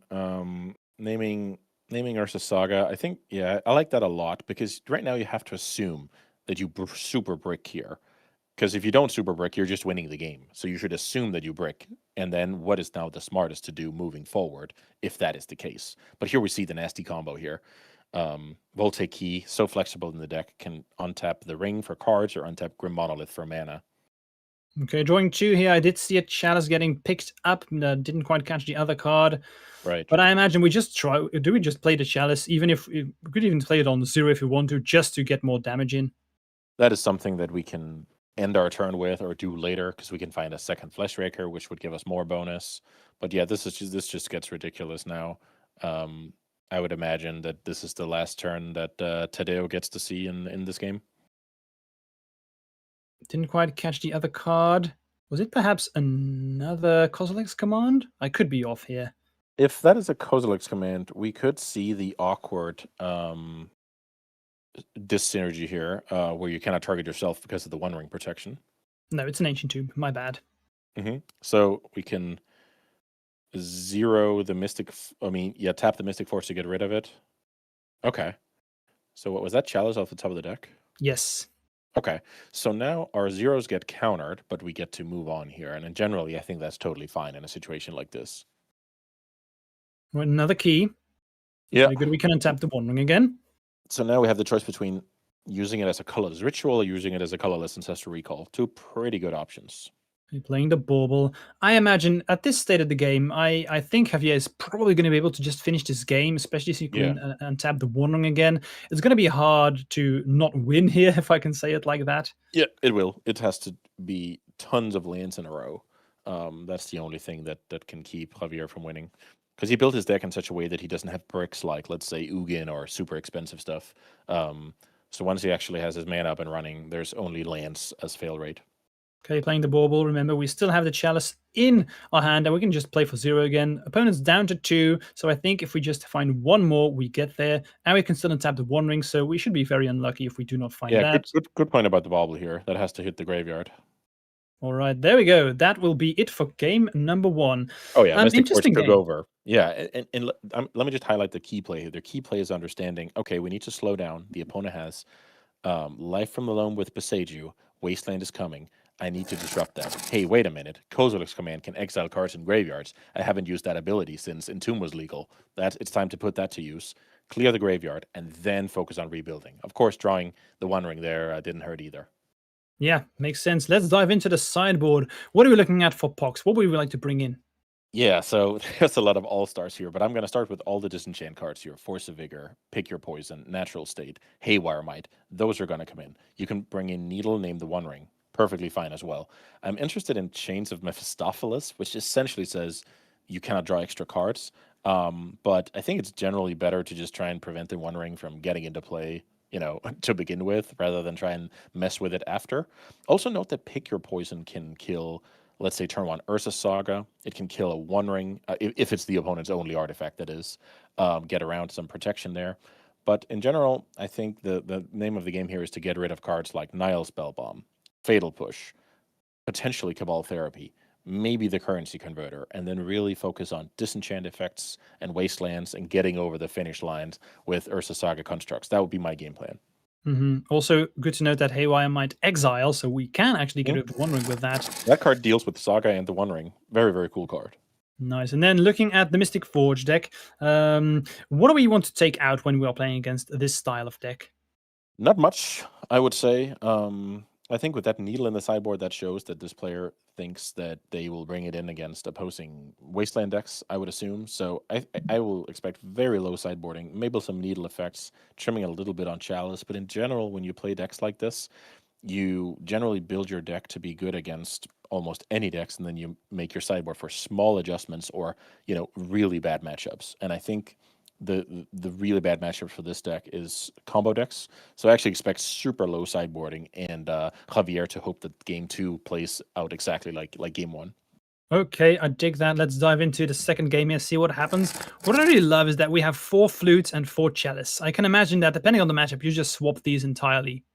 Yeah, totally. I remember the blue Cloudpost deck did this at some point, where at some point it was a 4 chalice deck, and then the metagame changed a little bit, and then it just became a 4 flute deck instead. So yeah, I can certainly see that swap being relevant in certain matchups. All right, seeing a Thoughtseize here. Nice to have full information. So I see 2 Kozilek's Command and Urza Saga, a Petal, a Fantastica, and some more mana generation. What do you think we take with the Thoughtseize? Ooh, I am cheating the test a little bit here because I see a copy of Cabal Therapy in hand, and I think that rules out K-Command, because that would be just a juicy hit to snipe 2 of those, right? Going for the mana here is cool because the mana prevents the opponent from playing the card to begin with, and it prevents the opponent from having a semi-juicy K-Command before they get sniped. So I love it. The biggest blowout here would be if there's also a Wasteland in Tadeo's hand, so that next turn cycle goes Wasteland your Saga, Cabal Therapy, 2 of your cards. That would be backbreaking. That Cabal Therapy is going to be painful. Anytime Cabal Therapy hits 2 cards or even more, you feel like a pro. And that's exactly why Tadeo decided to keep them in. If you can go Thoughtseize into Cabal Therapy, that's so strong. I'm just worried about missing on Cabal Therapy. I think that would be disastrous, but that's not going to be the case here. No, exactly. All right, so I imagine we just start off with that. Indeed, Cabal Therapy, naming Costless Command, probably. We get to see the card that Xavier has drawn. And I think this is generally what Pox wants to do. They want to try and interact with you in so many ways that the game plan you are trying to set up is not going to work. Yeah, absolutely. That deck is trying to deprive the opponent of resources and then trying to get over the finish line with whether it's Bowmaster beats or some hatchlings or a cheeky Hogak. Also, let's see. This is going to be a tough one. Yeah, we don't have Metalcraft here on the side of Javier, so those sagas, at least the first one, is going to go off without any benefit to it. That's super rough. We could perhaps play the Petal if we really want to get that token, because Yeah, then you get maybe the one idea is, token. yeah, I'm not going to win the late game. I'm going to try and win as soon as possible, but I'd still not feel great about it.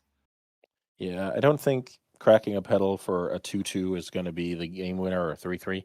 I think that pedal needs to get sacrificed for a crucial One Ring or Mystic Forge drawn a little bit later.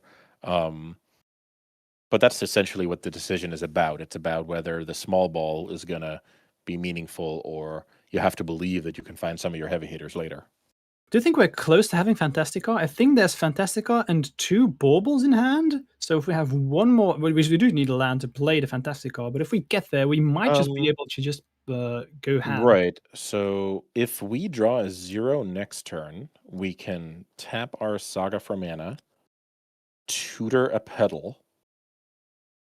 Then you have 3 mana between Saga mana, pedal, and then you play Car and 3 zeros. So that will work. Man, Smallpox. Help me out, Andreas. I do not recognize that artwork that the Pox player is playing. Are we talking about the Smallpox? The card at the bottom in the lands. It must be a land. That's the black green surveil land. No, I mean underneath that one, there's a die. The Smallpox on the stack. Oh, that one. I think that's maybe we can ask production to help us out here. I don't recognize the artwork, so we'll get that fixed soon. Meanwhile, Smallpox are going to be very, very good. Card. Sorry? Maybe I think it's like a counter for something, but yeah, I don't know. Oh man, that was a swift concession here. So just to bring everybody up to speed, Smallpox is there's a Saga enchantment land. Wow. Okay, my bad. So no, it's fine. I didn't know it either. There's so many artworks. Never seen it before. So Smallpox here gives Tadeo some 1/1s, but most importantly, it kills a land on the other side of the table, and it eats a card out of Javier's hand, which makes the let's call it slim car line that we talked about next to impossible. So very, very backbreaking. And I want to point out, I do like the concession, because look at the clock, 13 minutes left, and we knew that the Fantastic Car player here, it was like, if I want to win, I need to consider conceding now, because otherwise we may run into trouble, and there's a skill related towards knowing when the game is over, and you need to win game 3, so I like that concession. Yeah, that's a good call. Now we're back to the colorless deck being on the play, and Petrified Hamlet being this concession to the power of Wasteland, so you're willing to slow your development in return for bricking Wasteland on the other side of the table. So that's pretty cool. Maybe we're going to see a blind therapy here. Now let's see what the master can do, because this is what are we naming? I have no idea what we're naming, but that is a pretty good looks like Fantastic Car being named. Otherwise, I don't see why Javier would put it on top. Fantastic Car getting named here is awesome. I think the fact that Javier played out the key turn 1 would make me worry less about Car, because he might have needed that for a powerful 4-spell turn later. But nonetheless, the master connects on the blind therapy.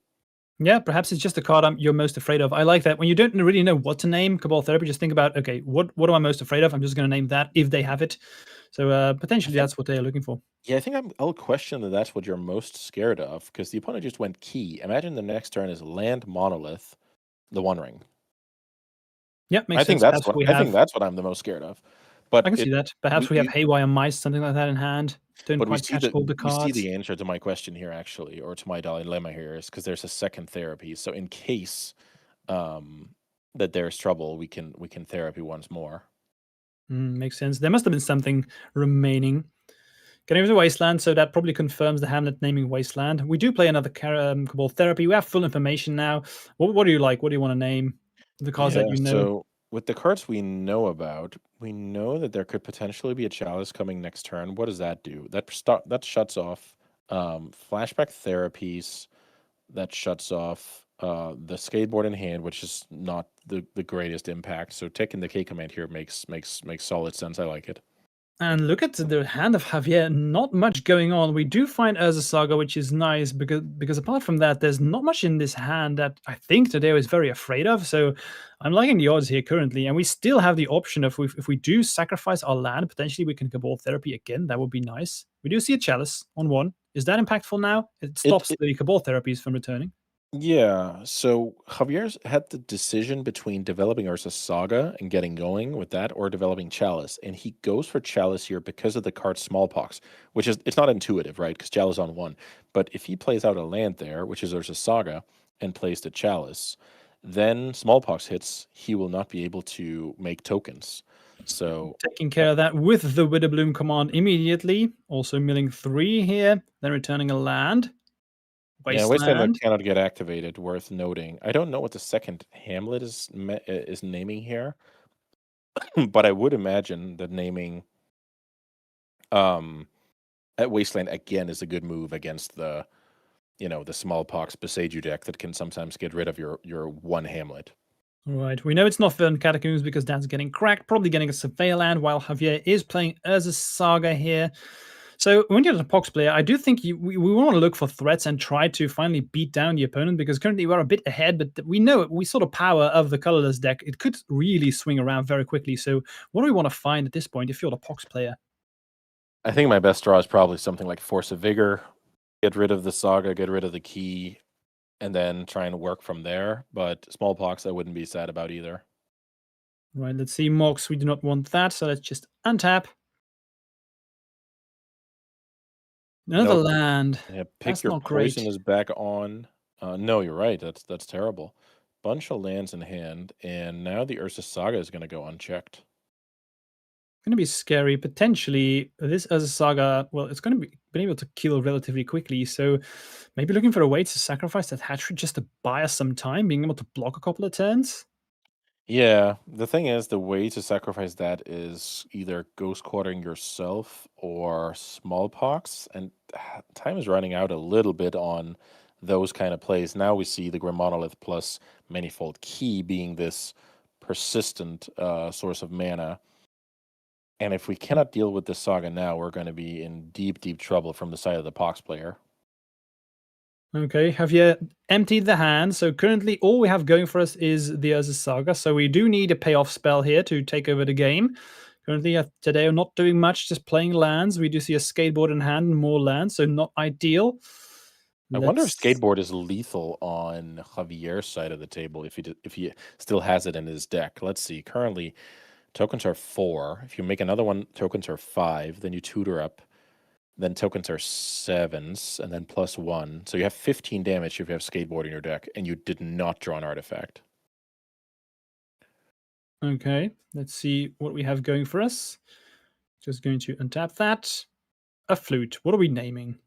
Um, casting this card now is actually super smart. So I bet this names Force of Vigor, but I'm not quite sure.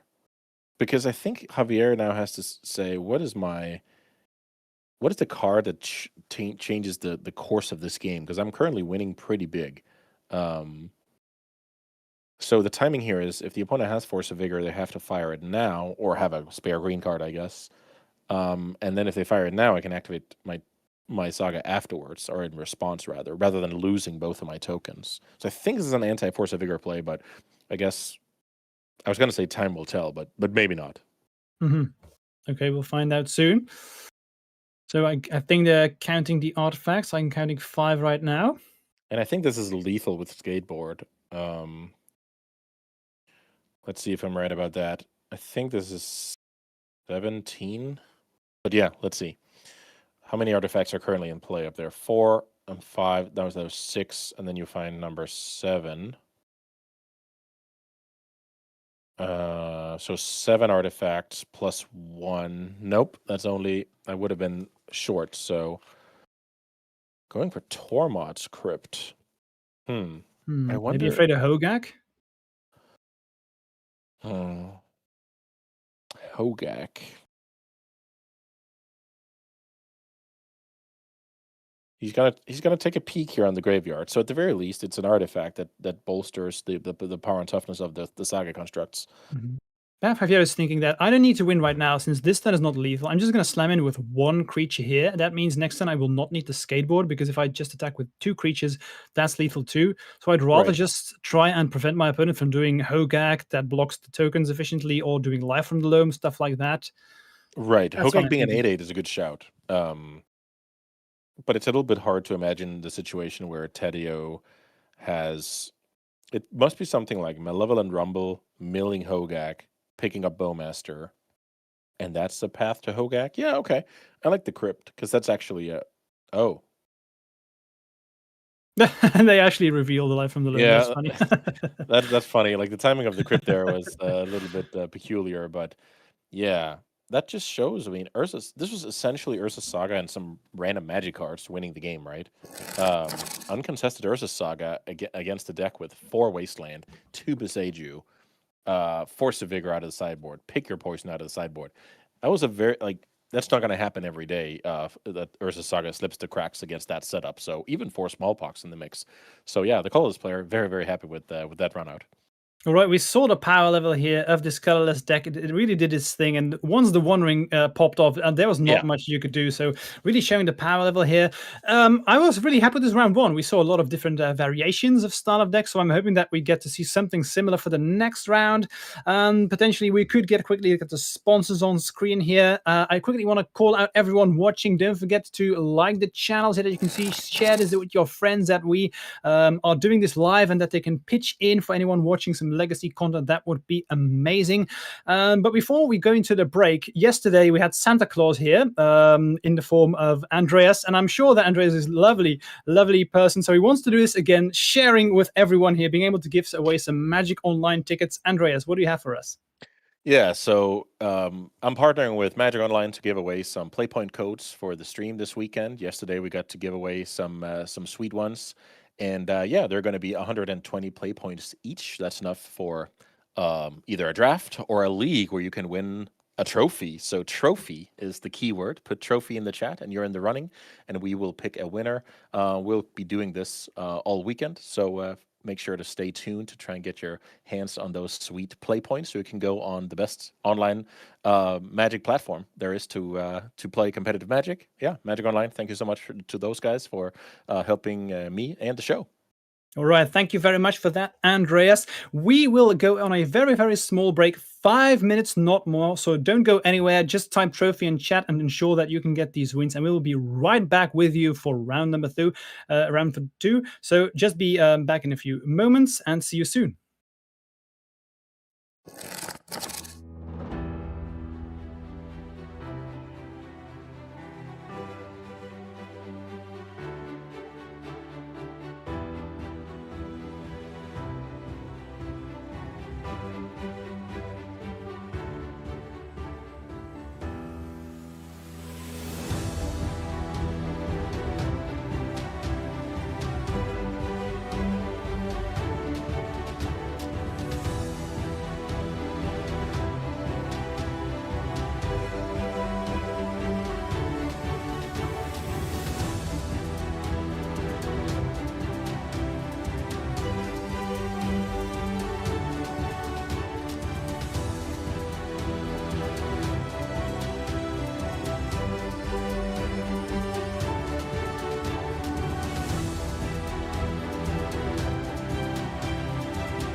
Hello, everybody. Welcome back for round number 2. If you stuck around, you saw that we already had at the ready for you the matchup that you'll be seeing today. So nice, new, spicy tech that the production crew has set up for us here. So love that. Thank you very much, production.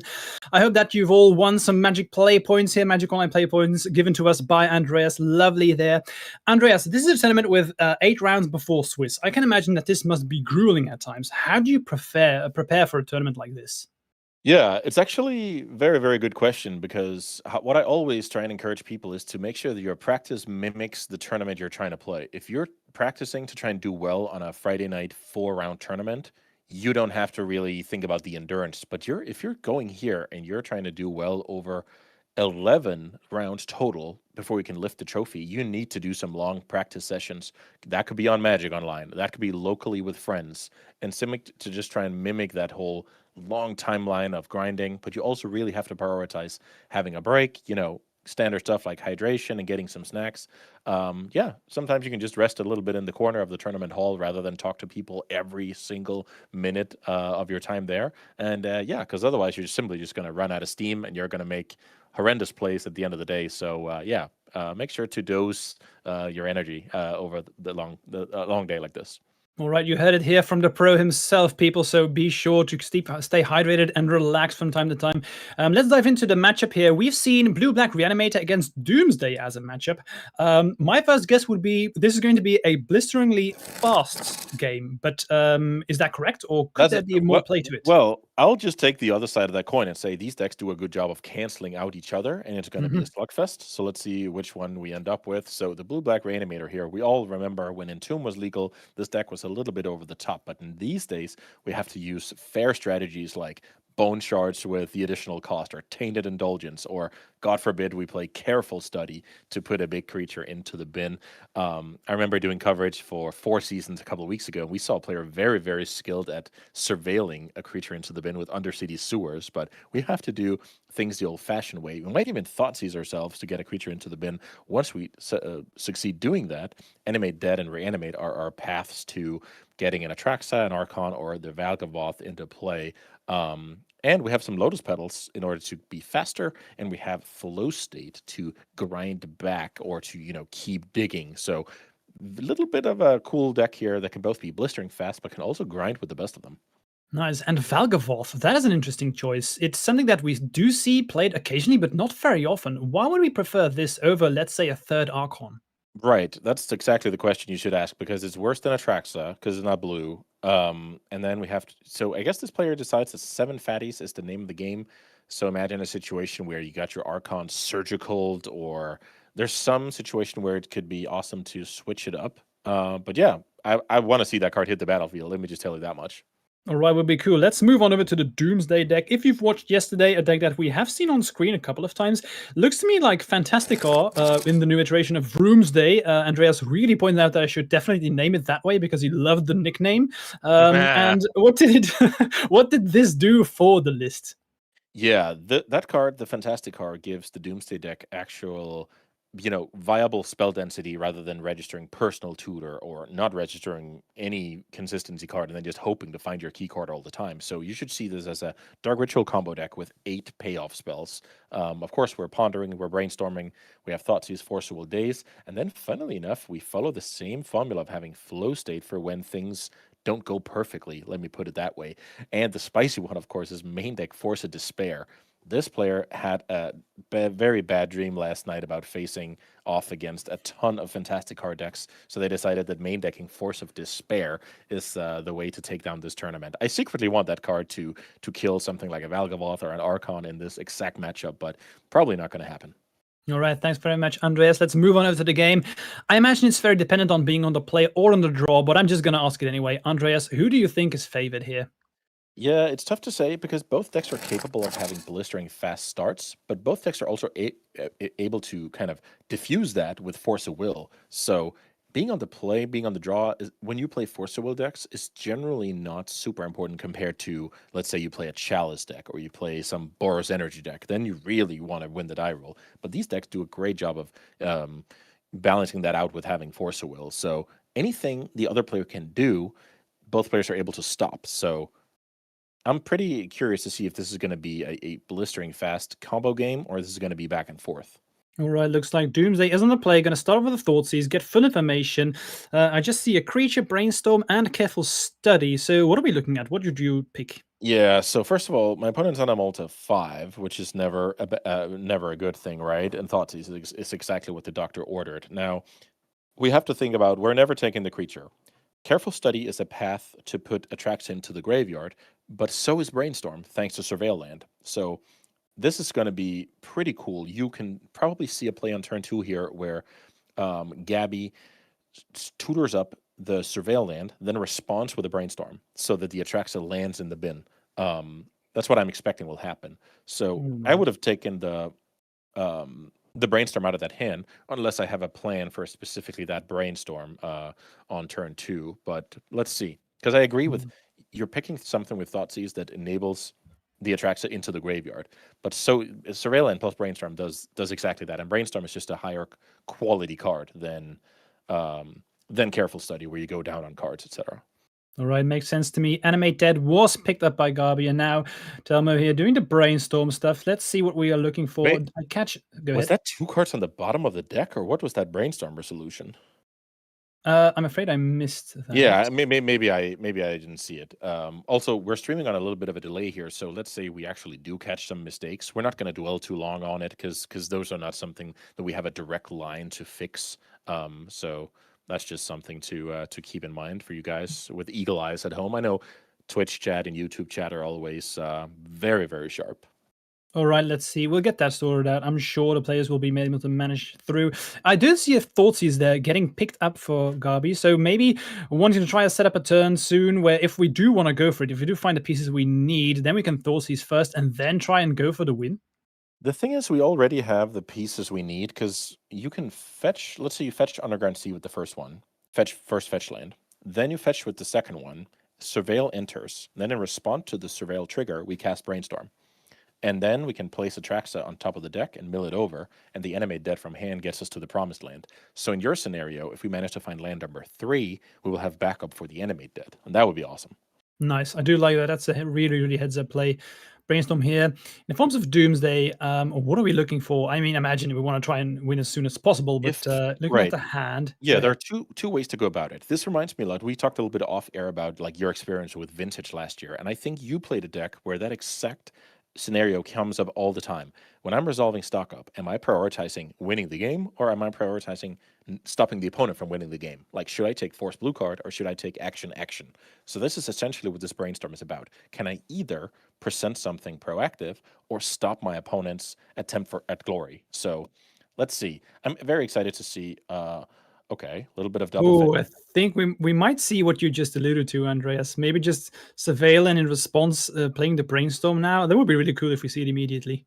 Oh yeah, that's exactly how you need to maneuver Blue-Black Reanimator now. There we go. So Surveil Land, we're getting the trigger on the stack. I imagine we do see the brainstorm. We'll find out soon, but really good play. I like that. Would be really nice. Absolutely. And I didn't see any interaction in the hands of the Doomsday player. Maybe that would be really be a shame if turn 3 Atraxa. Ooh, look at this. This is exactly why I love to be in this seat. Just to have this overview of awesome display here. Brainstorm. Nice. Entomb gets banned, you say. I can build my own Entomb thanks to Surveil and Brainstorm. We have Entomb at home. It's fine.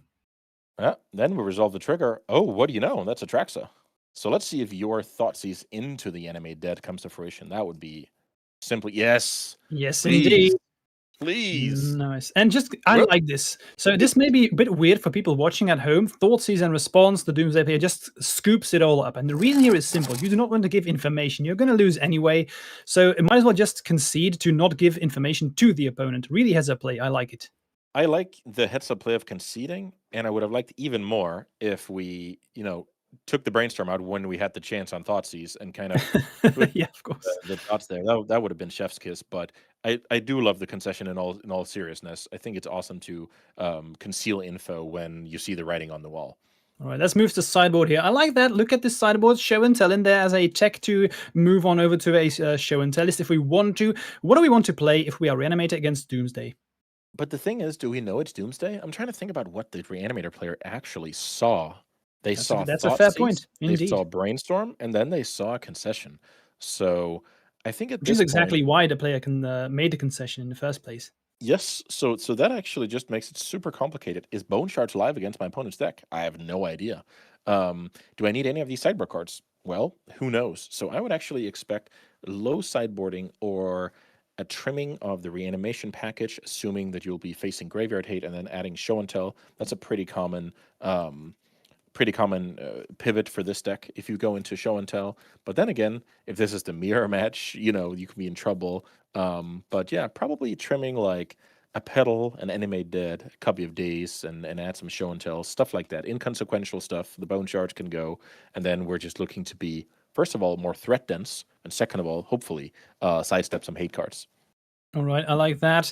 Let's move over to the Doomsday sideboard here. Of course, the Doomsday player knows exactly what they are facing, but they, of course, maybe not know about the show and tell package. So what are we looking at if we are playing Doomsday deck? What we want to take out? Yeah, the Force of Despair is probably not for this matchup, but aside from that, every other card in our deck actually helps us win. Now look at this sweet sideboard pivot here of Moon Shadow. That card is probably not gonna enter the fray here, but I love the Voidwalkers. That card is big. If you can get that card into play before the fatty hits the bin, then all of a sudden you have a Leyline, Delver of Sequence Leyline combination there. But yeah, I'm interested to see the approach because you could argue that Murktide Regent is solid as well, and you say, hey, I actually want to be able to win games that are not through combo because I'm probably getting Thoughtseized. So yeah, I couldn't tell you, but I wanna add the Voidwalkers, that's for sure. All right, makes sense. Let's dive into game number 2. As expected, game number 1 went relatively fast. Oh yeah, you So you called that one. But I imagine they may slow down games 2 and 3 because we do see different packages from both these players. So I expect these to maybe slow down a bit. Right. But we'll find out soon. We're here. We have a Sometimes fetch. sideboarded legacy games are a little bit more drawn out because now both players are trying to account for each other. That means we're not just keeping blind hands now; we're keeping hands with our opponent's deck in mind. Well, at the very least, from Telmo's side of the table. Looks like we're going for it immediately. Okay, it's not a the combo kill, but it is very good against the Mhm. reanimate specifically. What I wanted to see here was a follow-up Thoughtseize, because I've done some nasty things with Voidwalker, everything from taking a Forge Deck's Karn, or a One Ring, or Ugin, or a Sneakers Show Deck's Emrakul. Voidwalker has huge potential. Ooh. And I did see the show and tell package in there, so maybe not even caring about that creature there, stopping the Right? graveyard from being relevant. So I really dig that. Let's see if we can set up that show and tell anytime soon. Do we have to be worried about the Doomsday player putting something into the battlefield here in Well, response to after the show and tell happened? ah, I think you're actually doing very well in that regard. It looks like Show and Tell has found a matchup where it can backfire in the least amount of ways I can think about. Also, you're generally excited that your plan A in hand circumvents the opponent's play that they spend a lot of resources on turn one. They Dark Ritual out a card that you generally don't care too much about. Like that's huge because that means the Doomsday's combo potential is not exactly through the roof after spending a ritual. I don't think there's a land in hand here for Telmo. If that's true, that's an issue because we are brainstorm locked. We can brainstorm Right. again next turn, but that's not a place where you want to be. Yeah, indeed, that's painful. Not cycling the bobble here is a little bit curious. I would We have have a loved to cycle the Fantastica, bobble. so maybe Um, keeping it for the Fantastica if we do find it. Yeah, that seems like a very, very a plan way into the future. I think it's way better to clear the two cards you put back between the bubble draw and your draw step, and then brainstorm into three fresh cards. Um, Slow rolling the bobble. Yeah, let's see about that. All right. Meanwhile, here, Gabby just playing the Underground Sea, thinking about the turn. Is that a Bone Shards in there? I And I think the see bone 3 blue shard's still cards. there, and the way that card is worded is the card you now discard is exactly exiled with a void counter on it. It is a very, very annoying play from the point of view of Telmo here. Losing your clock, losing your graveyard dominance. And then, of course, high level of rules knowledge there. The Bone Shards gets exiled with a void counter itself. And I imagine it's also possible that Gabi decided to bait out a potential force will because she didn't actually care about the graveyard hate all that much. So maybe it's Good just to point. check, like, if it happens, it's fine. But if it pitches a force, that's also perfectly fine by me. Great point. And here we see, to my point previously, Telmo's only seen 2 new cards with this brainstorm. So imagine that Surveil Land was another card down. That would be a disaster, where the bobble could have cleared that. But it looks like Telmo did just fine for himself here, milling over the worst of those cards as a mini shuffle there for the brainstorm. All right, taking a quick peek here in the graveyard.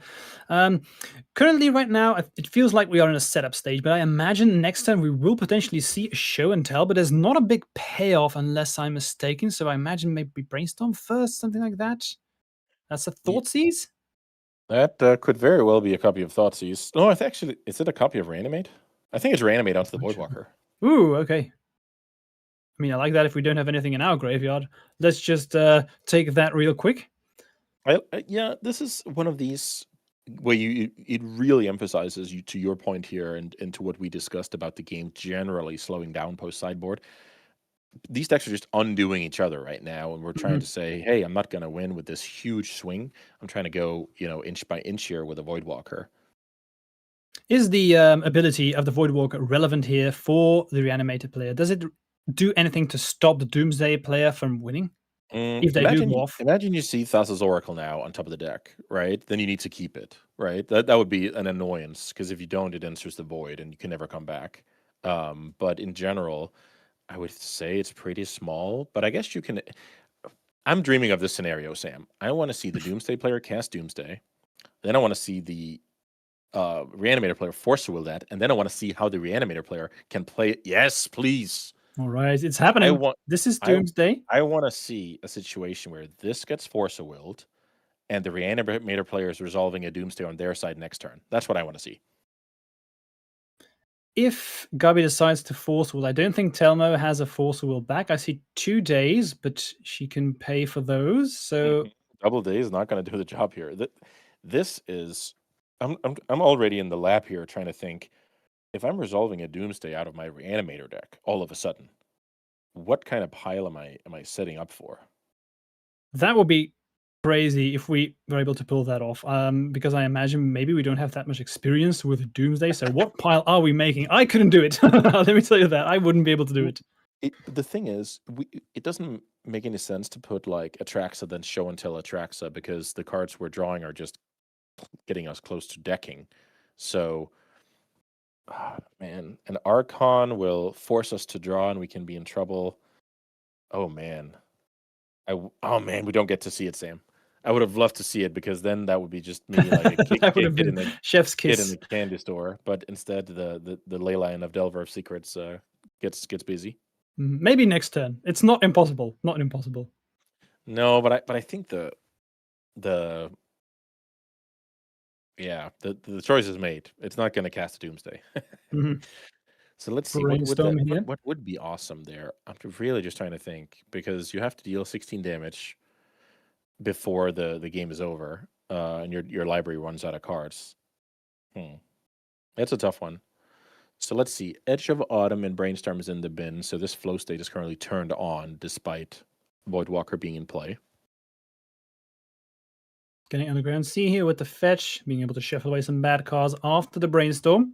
Feels nice to finally find a fetch land there, would be my guess. Let's see, I do see a flow state in hand, putting it to the front, so probably going to cast that. Yes, indeed. What are we looking for here? Yeah, I think what Telmo is looking for is a car setup.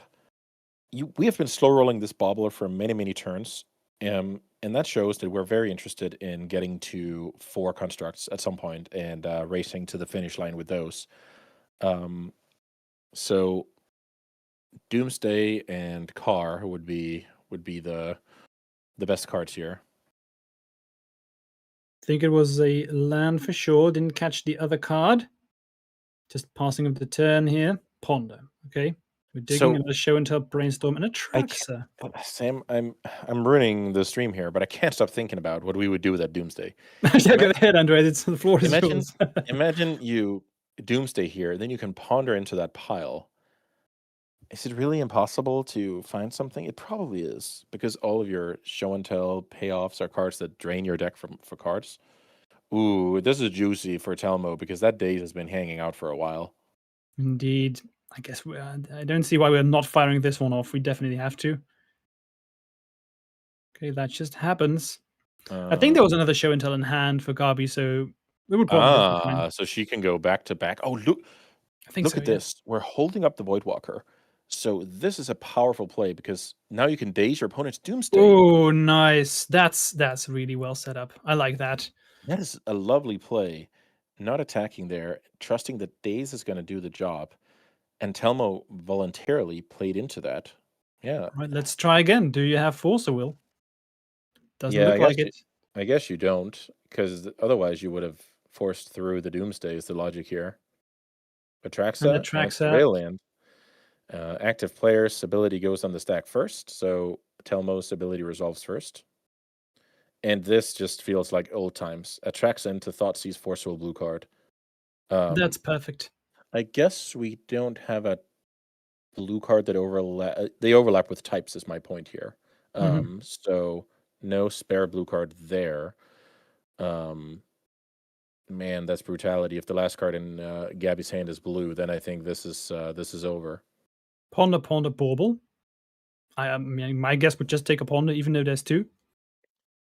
Yeah, I think so too. The thing about Bauble is it helps some car draws. Imagine, oh man, that last card was a blue card. So I think this is where Atraxa takes over the game. Yeah, if you're in Gabi's shoes, I'd feel pretty well right now. Can't imagine. Well, it needs to be really strong here for Telmo to come back from this. Yes, because Doomsday is a card that makes Telmo go to 7 and dies from one Atraxa hit. The token from the car is not going to do it against Atraxa stabilizing on both. Atraxa basically gains you 14 life over a turn cycle, right? 7 when attacking, 7 when blocking. So, yeah, it looks like Reanimator is taking this down. We do draw days. Nothing special there. We'd rather have something else, but I guess we could do worse. We're just going to attack anyway. Yeah, this hand is amazing. Force blue card and Brainstorm to further increase the pain here. I think passing here is totally serviceable. Telmo has all the trouble in the world. Also worth noting, if we take one more hit, we're at 1 and Doomsday is off the table as Doomsday rounds up the life loss. Flow state here. Yeah, this is a card we should stop because that could potentially find the 2 best cards in the world. And we know the rest of the hand isn't all that great. Okay, we'll leave it up to chance here. So in theory, this could find a Must counter and a Thoughtseize, which would be catastrophical. Think it was 2 petals and a force. Yeah, not quite. A Must counter and a Thoughtseize. Okay, that resolves. But now there's not much Telmo has going for him, if anything at all. It's just 3. Yeah. Yeah. This is very bad, and you know about the opponent's Force of Will. And this is the bobble we slow rolled since ages ago. Telmo finally gives up on the car plan. Down to 1, we can't fetch. Correct. Good point as well. Can't fetch, can't Doomsday. Tokens from car is inconsequential. Can't force a will if we would have had it. So, yeah, I don't see a way out from this. Nope, me neither. It looks like the Reanimator deck showed awesome potential with the multi-5 getting Thoughtseize, winning trivially in game 1, and then game 2 maneuvering to plane B, saying, hey, thank you very much for letting me borrow the Voidwalker, and then finishing off with Show and Tell Atraxa. Just, yeah, masterful. Love to see. Yeah, there we go. That was insane, especially the first game, mulliganing to 5 and still winning. Whenever you're able to pull that one off, you feel great. Yeah, I think the key here was that Telmo had the 4th land available, but still chose to slam the Doomsday into the open days from the Voidwalker. I think there's a chance there if you just go, oh, you're passing, doing nothing? Okay, I'll play my 3rd land, pass the turn back to you, and then next turn I can try the Doomsday. I think that was a key decision. There's reasons to get busy there, of course, but it could also just be an oversight that Voidwalker is access to your stuff And as you say, maybe the players aren't used to, the reanimator player casting Doomsday or vice versa, Voidwalker against your situation. So yeah, just deep level of magic already here to start off today, Sam. Yeah, I love it. Really good. Let's see if we can do the same amount of quality here for the next game. We have Blue Black Death Shadow playing against Oops All Spells, another deck that Oh, got quite of a hit recently in the banning. So let's talk about Death Shadow first. all right. Blue Black Death Shadow. Death Shadow is a deck that historically has been pulled out of the woodwork when there's a lot of combo in the format, and that would be now. So Death Shadow, a super weird card here that incentivizes you to fetch your shock lands, to cast your thought seizes, to cycle your street wraiths, and then you end up with an undercosted beater. Um, you also have redundancy here in the form of Moon Shadow, a card that I really like to build around. This is not quite as big as Death Shadow on average, but it's a very, very good beater. The menace is going to come up. It triggers on everything from wastelanding to fetching to even surveilling a permanent into the bin. That card is very, very cool. And then you have a couple of Murktides. So this is essentially a 10 threat tempo deck that is looking to disrupt with Thoughtseize Daze, Wasteland, Force of Will. And then, what do you know? Trying to refill with Flow State when things don't go as planned. All right, moving back to Oops All Spells. So, as I said before, this list recently got a bit of an issue with a banning here. So, they have adapted now to also play Lively Dirge into the list. Why is this the card to go to after we've lost the previous one? Right. So, Undercity Informer getting banned meant that Oops All Spells now cannot combo from 4 mana all that often. Lively Dirge is essentially a 5 mana Balustrade Spy, so that is now your let's say threat density. We've talked about that a few times, especially with the Fantastic Car entering the Doomsday decks, and it's the same for this deck. So you need either a Lively Dirge or a Balustrade Spy and enough mana to cast them. Then you mill your whole deck, you trigger some Narcomoebas, you stretch your opponent's hand with Cabal Therapy, and then you end up with a lethal Dread Return flashback onto Thassa's Oracle. Then you can do some shenanigans with Memory's Journey when things get a little bit tough in the face of hate. Sometimes you can do some Poxwalker, Bridge from Below shenanigans and trying to actually win with beats. And then Pact of Negation, this nasty 1 mana counter your opponent's attempt at stopping you. So yeah, this deck can be brutally fast, but it can also, fall like a sack of potatoes in the face of disruption.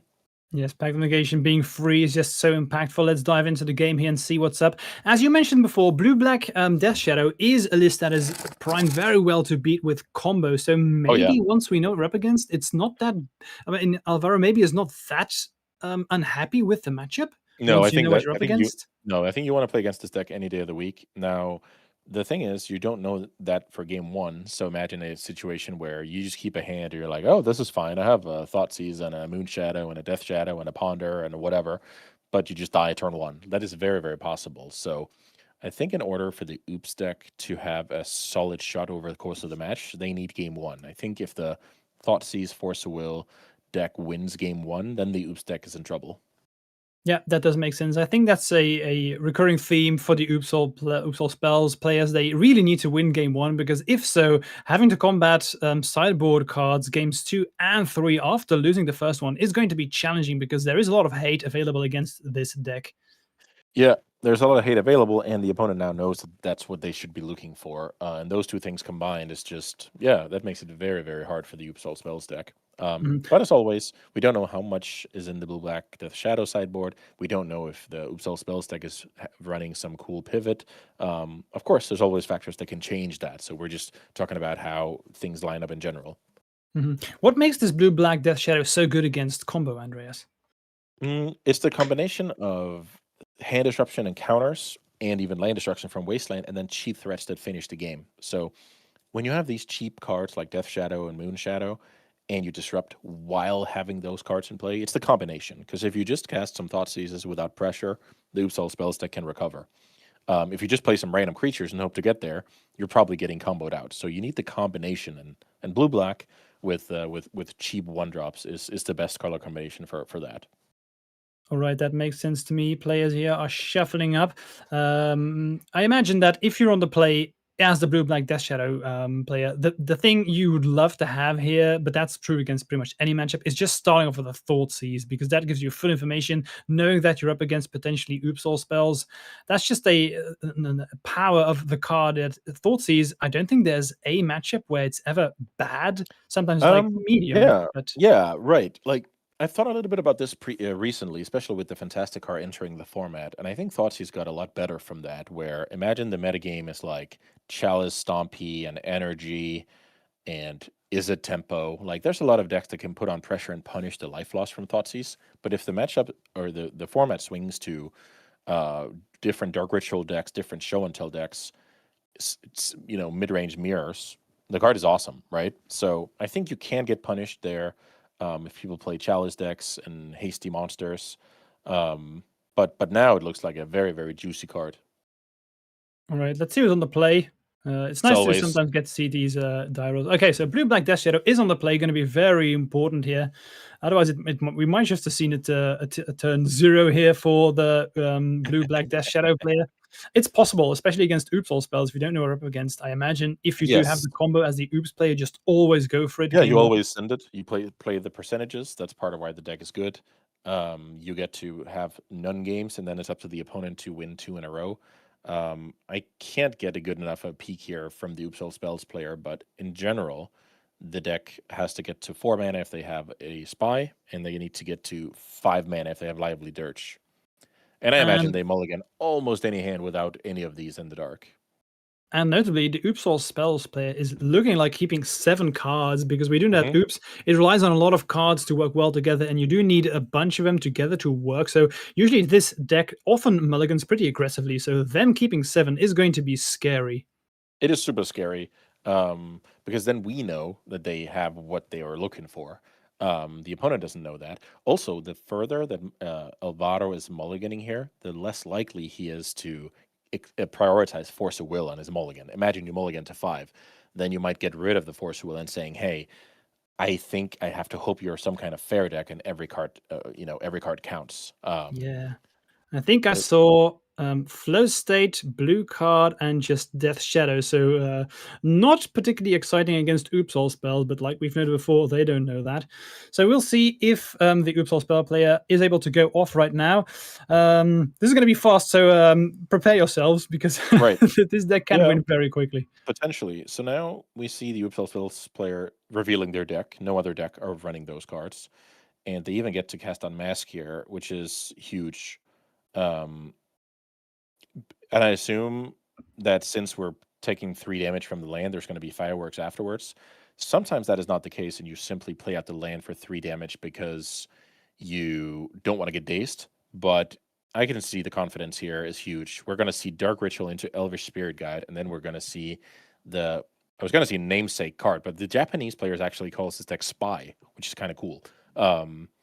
It looks like Summoner's Pact gets us to our 5th mana, and now we're gonna go get Balustrade Spy through Lively Dirge, because we just got to 5 not even bothering shuffling, because I'm going to win here, so I don't just shuffle. I like that. Now we're gonna tutor for creature. I can't remember what this mechanic is called, but now you're paying the extra mana so that you get to both tutor a creature and put it into the yard and bring it back. And then you resolve it in the order of the card. It's Spree, maybe? From Lively Dirge is Spree, then +1/+2. Choose 1 or more additional costs. So now we're going to see the Oops All Spells player milling their whole library. We're going to see Narcomoebus trigger. So this is very, very important. So sure, the game just ended on turn 1, and that sucks, and we all love to play long games of Magic. But if your name is Alvaro, you need to now take a look at the build here. You have to note, okay, only 1 Poxwalker. How many therapies? Okay, they have Pact of Negation. That's very, very important to know about. And then you have to use that as your research, and then get to work and beat the Oops All Spells deck for games 2 and 3. For people in the beginning, we saw an unmask and then pitching a land. That may be a bit weird, because it says remove a black card in your hand. The lands are uncolored, but these modal lands, the backside, also count as a colored mana source, so you are allowed to do that. Yep, absolutely incredible. And they don't check when you go for Balustrade Spy. They're not lands, but you can actually play them as lands. And yeah, that's awesome stuff. I love this. The deck getting handed over. Alvaro just goes, yeah, you got it, but I need to research your stuff. Also, knowing about Memory's Journey is huge. Memory Journey, a very, very cool counterplay to some Graveyard Hate. And we actually won the game here by Dread Return. I don't think it was actually shown, but Dread Return allows you to just sacrifice those 3 creatures and then bring back the Thassa's Oracle to win the game that way. And yeah, that just all happened very cleanly. And as we said before, always take a look at the deck list, because maybe you can see what your opponent's playing. If they have something weird in there or what kind of Yep. style they are playing, just Yeah, always... because when Go you ahead. see Pact of Negation, it's very, very unlikely that the opponent has a creature pivot out of the sideboard, because let's imagine you try and Dark Ritual Barragoyf or whatever. That just doesn't play very well with Pact of Negation. So then it's more likely they have Belcher in the sideboard. So you can learn a lot from that. But let's get into I'll just go straight to the sideboarding strategy here, Sam. So we're playing against Oopsal spells. One of the reasons that Balustrade Spy was left in the format and Undefeated Informer was removed is the Consigned Memory is something that counters the Balustrade Spy's ETB. So there's more counterplay for the combo creature that is left behind. So Consigned Memory is awesome against Balustrade Spy, and it's awesome against what we expect our opponent to do out of the sideboard, which is Goblin Child Belcher. So if they have that, we can either counter the Belcher or counter the ETB from the Spy. So that's awesome. Of course, we can get to Doughty Voidwalker. We're loving life. We want free disruption from Force Negation. And we can consider the dress down. Imagine we get into the mid game. The opponent plays a spy. We respond with dress down. They have a 2/3 flyer. Congratulations. The thing is, we're playing with house money in some regard, because in our main deck we have a bunch of removal spells. Look at Fatal Push. That's not going to do anything against the deck. There's probably a copy or two of Snuff Out hanging out. Yeah, 2 copies of Snuff Out hanging out. So we can free roll sideboarding out for removal spells easily, and then from there we could even, trim a Wasteland or trim. It's funny, the Reanimate might be a trim, but that has some blow up potential as well. But we can trim 5 or 6 cards and then add even more disruption to our Force Days Force of Will deck. Makes sense to me. And then I would imagine that Oopsal spells, because it's a deck that relies on a lot of spells to work together, we want to be looking at some light sideboarding. So I take what's it good back. enough to bring in? This player says, in my Pact of Negation deck, I still want Barragoyf because nobody's going to expect it. I love that. This is going to be an interesting one. I think we're going to see Barragoyf and Sheldred come in, and the Oopsal spell player is trying to catch the Death Shadow player off guard here. If you play against somebody who boarded out all their fatal pushes, all of a sudden Barragoyf and Sheldred, they look like they could be a house potentially. So I'm cheering for that sideboard plan simply because I'm expecting my opponent to have Consigned Memory and Force of Negation, and those creatures are pretty good at bypassing that. So apparently the mashup between Pact of Negation and a creature pivot exists here, and yeah, I learned something today. Possible, because we do have Pact Negations of 4 of, Barragoyf of 4 of, so it could be like one of those typical sideboarding things where you just swap 4 for 4. We'll see if this player decides to go for that or game number 2, so let's dive into that. I also see Sheldred the Apocalypse. Talk to me about that and why it's so potent. Yeah, Shell of the Apocalypse is essentially because you're not allowed to play 6 Barragoyfs, but you want a little bit more. I've seen some embarrassing cards in that slot. I've seen the Regisaur, the 7/6. I've seen the Black Initiative creature. Can't remember the name. It's a seer of sorts. I've seen a lot of creatures in that slot, but this player just says, with all the pondering and brainstorming going on in this format, I think Sheldred is the card that I want in this slot, and I quite like it. All right, let's see what the turn. We would like to have a Thoughtseize here, but we don't have it. Let's just play the Moon Shadow here. Having a threat is nice. And then I guess we just pass the turn. Do we have a very aggressive hand here from the Oops All Spells player? Can't quite make it out here. Right, because these pacts between Summoner's Pact and Negation, they don't exactly go well with the sideboard pivot. Um, so I think I'll just try and lean back and learn a little bit from the master Tomas here, rather than make a bunch of assumptions about his sideboard strategy. Because in theory, we now established a matchup. The opponent is loaded with disruption from head to toe. So I just don't have high confidence that I can just send my turn 1 here. My opponent's not going to keep a hand with no force, no daze, no Thoughtseize, right? Like, that's the logic. Yeah, they must have something in hand. Because otherwise the hand is probably a mulligan.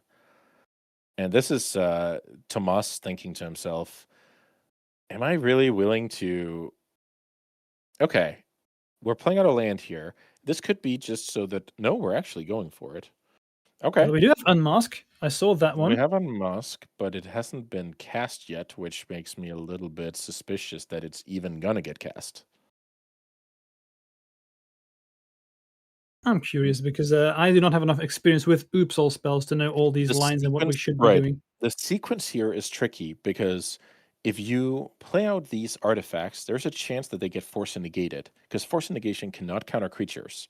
So sometimes you can get your opponent to blow the trigger on like a pedal with a force negation.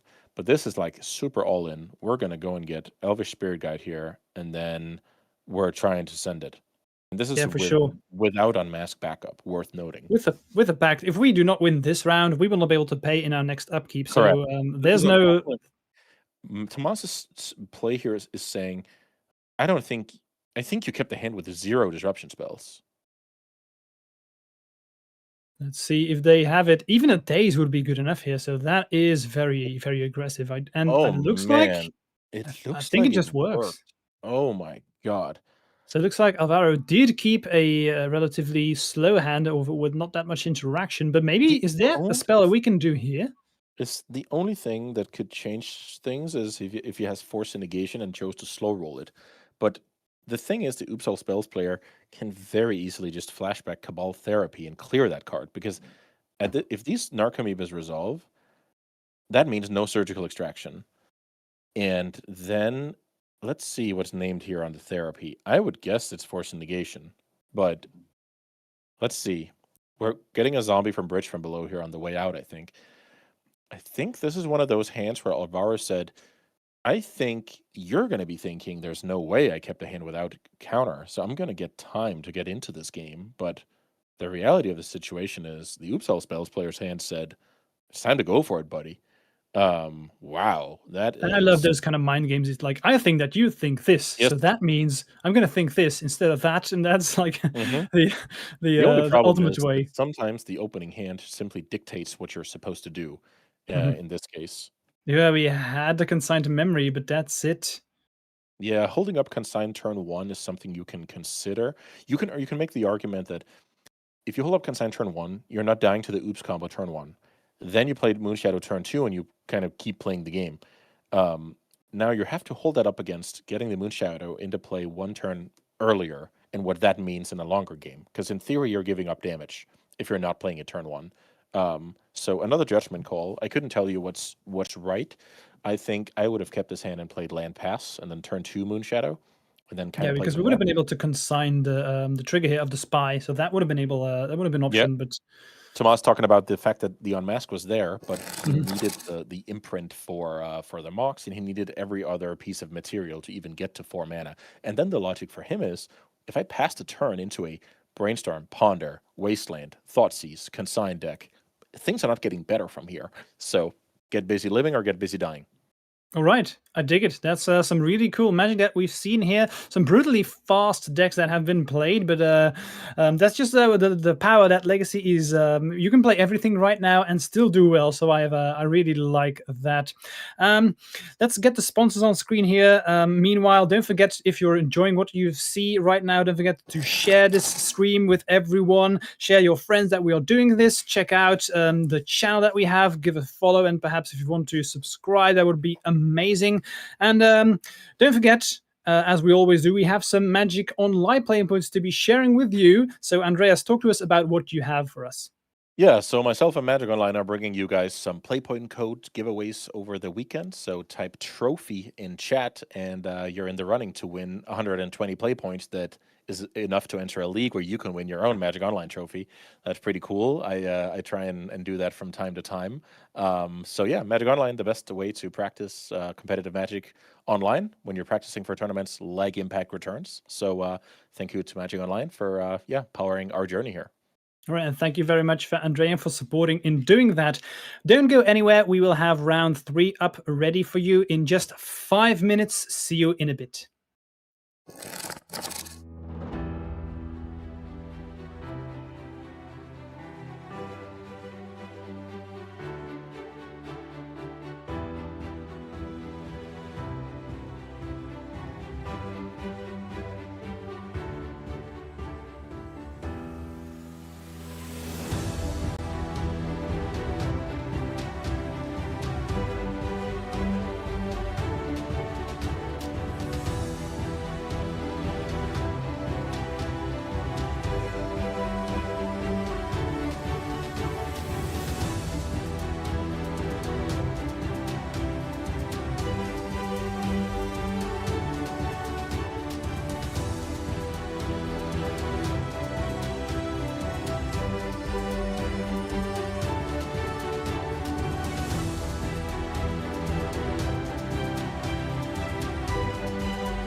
Hello and welcome, everyone. Welcome back to round 3 of Impact Returns in one of them, Narón in Spain, where my name is Fenris Cloud instead of Ferris Cloud. Thank you very much for the eagle-eyed chat of pointing that out.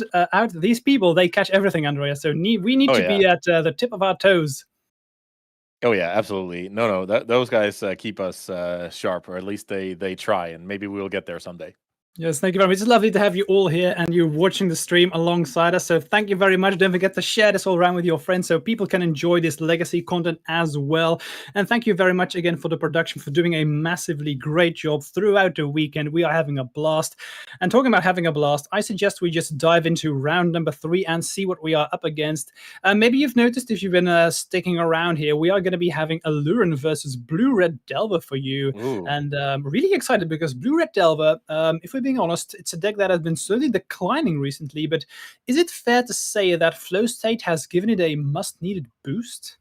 Oh yeah, post flow state, the deck has been the most played tempo deck. People love Volcanic Island. That's what people when you say tempo, you think about Volcanic Island. But I guess let's start in the Aluren camp here. So this deck is very, very cool one. So Aluren, obviously a fan favorite from way back, but this card, Assessorak, the Archlich, that is a card that deserves an extra read.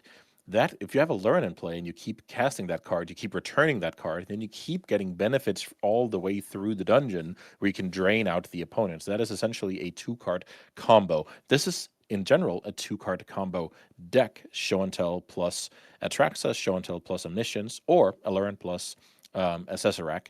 So very, very cool combo, classic combo. Every cantrip you're resolving, every Veil of Summer, every Force of Will you cast, it's all about finding and protecting one of your combos. Stock up the big edition from, I don't know, it's probably more than a year ago these days. Things move very fast, but that card was a shot in the arm to Ancient Tomb combo decks as well. So yeah, very, very classic combo with a one goal in mind. I'm wondering because as a re-rack is a card that in a couple of or at least a couple of while ago, it was a card that you played once or maybe even Right. twice, but this deck is playing 4 of those. Yeah, back then you played Jean-Emmanuel Deprat Worlds card, the speaker, where you were saying this card can tutor for your Archlich, but now you're just like, hey, let's skip that, because in theory you can end up in a situation where your last 2 remaining cards are a Lurin and then that Prime Speaker, and now you don't have a card to discard to go get the Archlich, and then you can be in trouble. So this card just circumvents that altogether and just says, we don't need any flexibility from tutoring other creatures. We're all about this card, so we're running 4 of that for now. So we do not need a formidable speaker anymore. Let's dive into the Blue-Red Delver list. So I've alluded to this just a couple of seconds ago. We've seen that Flow State has given the deck a shot in the arm that is much needed, I think. How important is Flow State for this list? It's very important because this card does 2 things for the deck. Against fair matchups, it keeps the engine running when it comes to card advantage. In unfair matchups, you're going to be forcing a bunch, you're maybe going to be mulliganing, you're going to be going all out, and then you need to refill for the second layer of protection. So that card is amazing for the deck. I sometimes explain to people that on your best draws, you don't need flow state. You know, when you go one drop, wasteland, daze your spell, attack, you don't need flow state. But when the things are not going perfectly, then flow state is ideal. So I love the card for that reason. This is a classic tempo strategy: 4 channelers, 4 delvers, backed up by Daze, Force of Will, and even a sneaky Spell Pierce in there. We're trying to wasteland and make the game on our terms. We basically want to shrink down the game to us having a couple of creatures and a couple of lands. The opponent has a couple of lands, and then we can unload our cheap spells while they can hopefully die with expensive spells in hand. So that's the job at hand here, trying to shrink the game, make wasteland, Daze, and put on pressure, and yeah, right off to the sunset.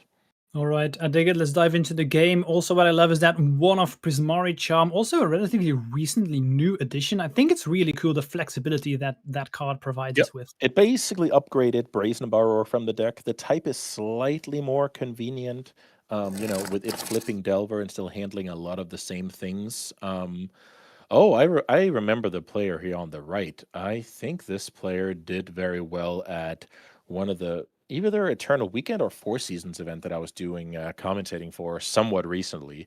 And I believe he put on a masterclass with exactly is it tempo.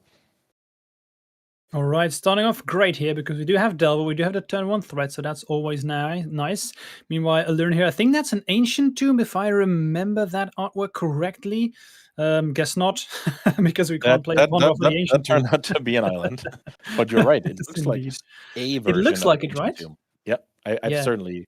I'm happy you spoke first here, so it looked like I was on top of things. But yeah, I'm the just fetch land in the bin made me curious, I must say. Yeah, at least I'm happy that Illurin does play for Ancient Tombs. Otherwise, I would have been would have looked like Oh a yeah, fool. So at least oh yeah. there's something there. I'm just hoping that they also have the similar artwork for Ancient Tombs. Also note that fetching an island here makes your ability to cast Allurin in this game severely worse. Um, so that is saying my hand is weak to Wasteland, or it's saying I have Show and Tell or Stock Ups as my payoff. If you have Allurin there, you should probably go and fetch Tropical, which is then creates new problems. So that the fact that this Show and Tell deck is very green hungry on some draws, that is certainly a drawback when you're facing a Wasteland tempo. All right, so we do have another threat here. Delver decided not to flip, so I imagine that if you're the Delver player, you really want to win as quickly as possible.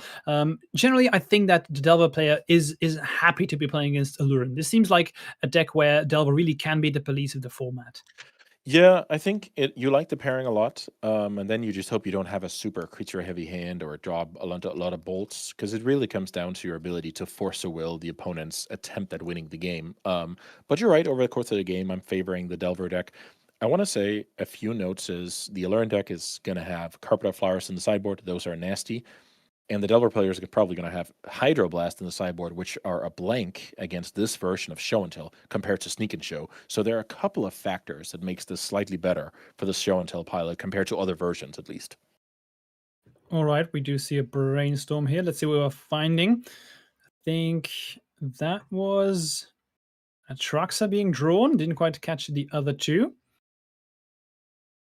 Also worth noting, a green mana has been developed here, so we are slowly building towards Allurin being a live card. Also, this tells the opponent. Well, now we have confirmation because here's the Archlich getting milled, but this is the confirmation of the strategy because Hedge Maze and Basic Island here is probably an omniscient strategy of sorts, and now we know it's of the Allurin kind. Yeah, because as a re-rack, is there a different deck that plays this card? I would highly doubt it. Yeah. I haven't seen it. No, me neither. I agree. Looking to that's a Delver being put into the graveyard. We don't want that. We just want this Delver to flip. So let's see what's up. Right, that's exactly to my point. If you draw too many creatures, you can lose against this deck. If you draw too many bolts, you can lose as well. So you need a good combination. It looks like this turn is brutal because this turn has a cantrip. So whether that's Ponder or Brainstorm, it's up to Alfonso here. And then it has a Wasteland on the Hedge Maze while we are commencing the beatdowns. And now we're going Putting to a see a land cool in the trick. graveyard. There's a bolt in there as well. Interesting enough, there was a slight pause here by Alfonso, maybe considering if they wanted to brainstorm in response on a Delver trigger, but in the end deciding not to do that. Right. And this is because one of the cantrips are getting cast on the main face, and the other cantrip is probably fodder for Force of Will. So I like the decision. Also, here we see the flexibility of Chandler, so good at managing your land spell ratio, bobble, milling over the worst card of the Ponder, so that you get to draw the first one, mill the second one, and then flip Delver with the third one. Like just surgical precision here from Alfonso, who's no stranger to playing tempo decks. Yeah, we are seeing really here what Delver wants to do, right? Trying to prevent our opponents from developing too much, wastelanding them, keeping them in check, and now we have the typical Delver hand of Daze, Forcible with a blue card, and we have Yeah. our threats, so what we need to do is flip the Delver and then just attack 2 or 3 times and we're good to go. But And we that is do have a show and exactly, tell. oh man, this is exactly why we see again. I just want to highlight when I see high level magic, I'm going to be a fanboy here. So Alfonso activated his bauble on the opponent's upkeep because he does not want to draw the card yet, because this card on top flips the Delver. And we see a nice stack here. So we do have a Daze being forced, but we do force back, and that works. So I think that means this was probably the deciding turn, unless Miguel has Right. another show and tell. Otherwise, I think we're in the driver's seat here as a Delver player. So the bolt stays on top, and that is an ancient tomb in play. Let's see how much damage this is. This is putting the opponent down to 3. Did we miss the Delver flip, or did we decide just not to flip around the card? I'm It, not sure here. I think it's flipped because he showed the Okay, bolt. okay, here we go, because otherwise it would have been, yeah. Okay, so down to 4, that makes sense. And this is exactly where the lightning bolt needs to hit the dome, which essentially turns off the opponent's ancient tomb. So that's going to be the name of the game here. Cast brainstorm, cast lightning bolt, and then from there it's impossible for Miguel unless I guess Celia Traders or some double pedal draw. But yeah, put them to 1 here is awesome. Yeah, indeed. Don't think there's anything. We do have a brainstorm left in case they are able to do, something crazy like bringing in a Traxa and not having anything else. Potentially, we could brainstorm into a lightning build, but we probably have this covered here. Yeah, we need the best brainstorm the world has ever seen here to not go to game 2 immediately. Yeah, indeed. Okay, that was kind of how I expected this to go. Blue Red Delver just quickly navigating their way through what the Illudin player wanted to do by Delver doing Delver stuff. Let's talk about the sideboard here. What are we looking at, Andreas? We're looking at the best card to ever hit a sideboard with green mana when you're up against tempo, Carpet of Flowers. That card is a beast. During your first main phase, actually, it triggers on any main phase that's been eroded since. You just get mana that makes Wasteland and Daze bad cards out of the opponent's deck, and that is huge, because then you're only facing off against their counter magic. So I love those, and I love Veil of Summer. You can consider whether Blue Elemental Blast is where you want to be. It countering Pyroblast is pretty good, but killing Cutters and Channelers is nice flexibility. But yeah, I expect those green cards to be coming in, faster than you can write trophy in the chat. Do you think we have Defense Grid in here? Oh, right. Even double defense grid. Yeah. I mean, we're going to use all our anti-counter cards here, including that card. Yeah, even blanked on that one. Defense grid is a decent way to tax an opponent who's trying to bury you with counter spells. So, yeah, I like that card. Now, it gets a little bit tricky when we're sideboarding. So, when I play these titles of decks, I usually bring out Force of Will because my opponent doesn't have anything worth forcing aside from their own forces. And I'm bringing in cards that line up better against it. So, I would imagine we see maybe a mana source getting trimmed because you're adding carpets, and then your Force of Will is getting trimmed, and then hopefully the green cards taking us to the promised land. All right, makes sense to me. Let's see what the Delver player wants to do after sideboarding here. But I imagine that we like the way we had our situation set up in the first game. So what do we want to take out and bring in when we are the Delver player? Yeah, we to be fair, we had a pretty awesome draw here. I think our red cards are pretty bad. Core Steel Cutter and Lightning Bolt, so we'll be looking to swap those. We have Force of Negation. That card is awesome against whether it's Stock Up or Lurin or Show and Tell getting cast. Pyroblast works against 2 out of those 3, so I like that a lot.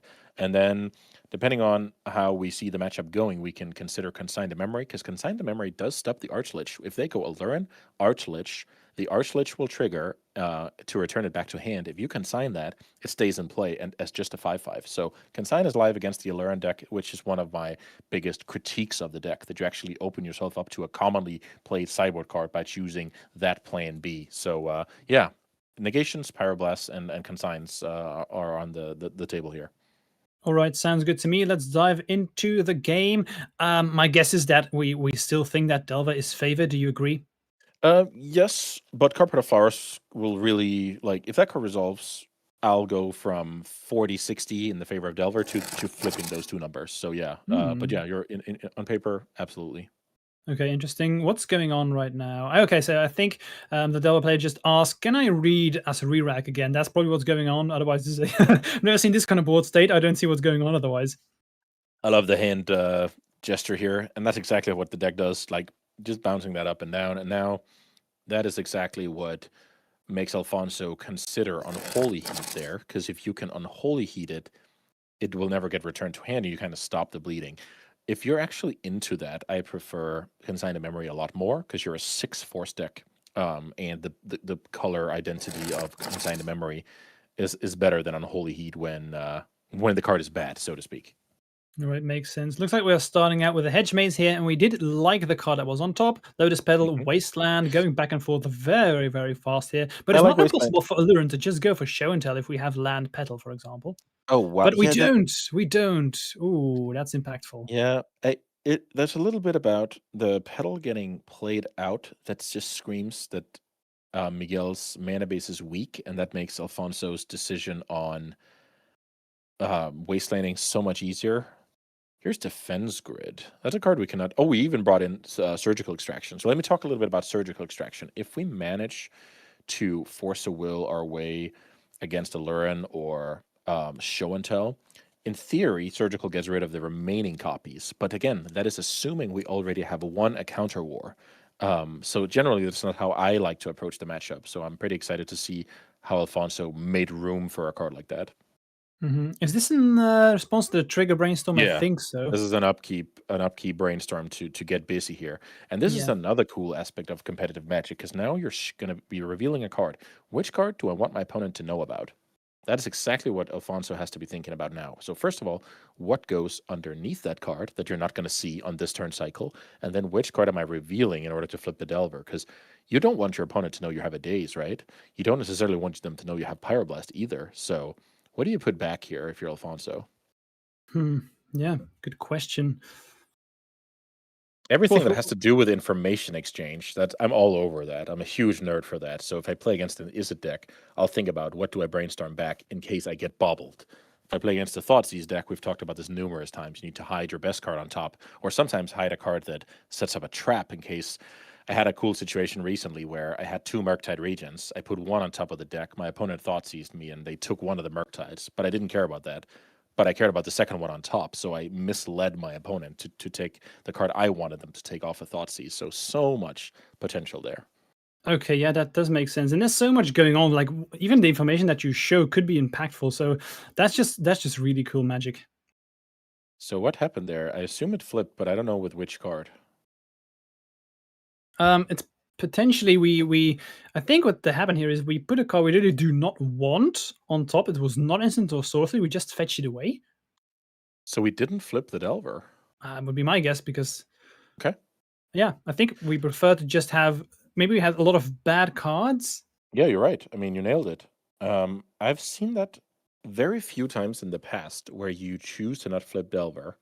I've done it once against a Storm Pilot that I really wanted to go for it, and I drew the Force, so I didn't flip the Delver, and he went for it. But that's like once out of playing Legacy for 20 years. So very, very cool scenario here from Alfonso on display. Yeah, I like that. Sometimes, like what we would usually always do is not always the truth that you should always do. That makes sense. Yeah, another Exactly. Delver here. High level Magic for me is about finding the exception to the rule, and that's exactly what Alfonso's doing here. Also, the opponent with that Cydia a Trader, stop ponder. playing the game. But Yeah, you I should think that assume they're just 1 mana off from attempting to win with a Lurin. probably, and I think that Wasteland in the second turn for Alfonso just completely shut Miguel off Yes, of the game plan they that's wanted to do. brutal. That's brutality, because then you're left They with just 1 shot concede. mana Wow. sources, and yeah, man, look at that. Had the nuts, absolute nuts. Miguel is saying here, when I cast my Show and Tell, I was just hoping your only backup was a Daze, because I had the pedal to pay for it, but then you had the Pyroblast, and you did not flip your Delver, so I didn't assume you had the Pyroblast, right? That's why this was a genius move, right? Because Yeah, there's if a you reason flip to the just. Delver with Pyroblast, that Show and Tell never gets played. But you didn't flip your I Delver. Well, I love that. Just hiding information, deciding to mhm. yeah, I'm making it seem like I didn't find an instant or a Yes, sorcery and not yes. revealing it is just such a So big brain play. in a perfect scenario, the opponent puts a Lurin on his deck by cracking 2 petals. That's the perfect scenario. Then that's when Christmas came early. But halfway of that is the opponent slamming Show and Tell off of 1 petal and then getting Pyroblasted and being surprised about it, losing a mana source, while I'm just tipping away with my 1 mana creatures. Then, of course, flipping next turn with Force of Negation. That's just when the misfortune is really smiling down at you. All right, that was a really cool game. It went really fast, so we've been having a lot of fast games here so far. Let's see if the next one is equally fast or not. I think we have Cloudpost versus Boros Energy for you at Oh, the wow. ready. I'm just not sure about this matchup because my guess would be that Cloudpost here is a bit unfavored since Boros Energy is so fast. But do you agree with that statement? Yeah, let me just have a look at the list here. So it looks like this is a little bit more of the traditional Cloud Post decks that were popular even before the blue version. So it's probably around a year ago. So this deck's top end is nothing to sneeze at. It's about whether we get there. What I like out of this deck is that Karn into Ensnaring Bridge can throw a wrench into the plane of attacking the opponent with the energy deck. But yeah, you want to have a fast draw out of the energy deck, back it up by Wasteland. But if that does not happen, oh, the sideboard shows up here. So we see a key card here in Ensnaring Bridge. There's also a chance that Walking Ballista can get juicy. But yeah, you're right. The Cloud Post deck needs time in order to set up, and then you're just hoping that your opponent gives you exactly that. All right, makes sense to me. So let's see what the decklist of Boros Energy is working with. We've seen this decklist before. Yesterday, where Boros Energy actually made it to the top 8. I think we even, if I'm correct, we saw it in the semifinals. Oh yeah, it crushed Demir Tempo in the semis, split the finals, Right. went off for a nice Spanish dinner, and yeah, left us wanting more, and that's exactly what we're getting here. All right. So talk to me about this list, Andreas. Yeah, Boros Energy, blazing fast aggro backed up by white removal and wasteland. Tons of inter synergy between these creatures: Guide Soul, Ocelot, Pride, Ajani, Bombardment. Then we add a little bit of Thalia to the mix to balance our deck so that we're not just applying, super aggressive. We're also disrupting the opponent. This matchup, Racing and Wastelands are going to be key, and then the white removal spells are less good against this deck, but if we don't have information about that, we're just hoping to not see many of them. Kind of like we talked about in the previous match where the Delver player didn't want to draw a ton of creatures and a ton of lightning bolts. They just wanted to draw a couple of creatures, a wasteland and a force of will. So if you get a good mix here, you're in great shape, but you could also just be sitting there with a couple of white removal spells and then end up dying to Ugin. All right, makes sense to me. Let's dive into the game. As I said before, probably these players do not know what they're up against. So potentially, if you have one or two removal spells in your hand, Yeah. I imagine you're pretty happy with it against the deck. You're not sure what you're playing against, so that's something to keep in mind. But we will be diving in soon, and I guess we really want to be on the play with a Boros Energy player to try and win as soon as possible. Yeah, and vice versa. We want to be on the play from the Cloud Pro side of things to have more time to, stabilize with One Ring or Karn and Snaring Bridge or wherever the case may be.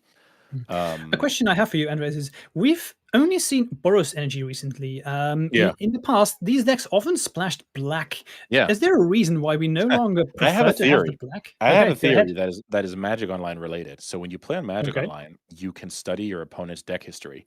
So let me just say this: blind therapy is going to hit a lot more if you play online than if you go to a tournament and you have 128 opponents and you're like, "Hey, my name is Sam. What's your name? Hey, I'm Andreas. Okay, where are you from?" Like that Mhm. blind therapy is not going to hit as often as if I can research you on Magic Online. So that, and then in combination with the fact that Orcish Bowmaster stock has dropped a little bit in the format in general, and maybe just the fact that there is actually enough quality in the Boros colors that you would prioritize a slightly better mana base.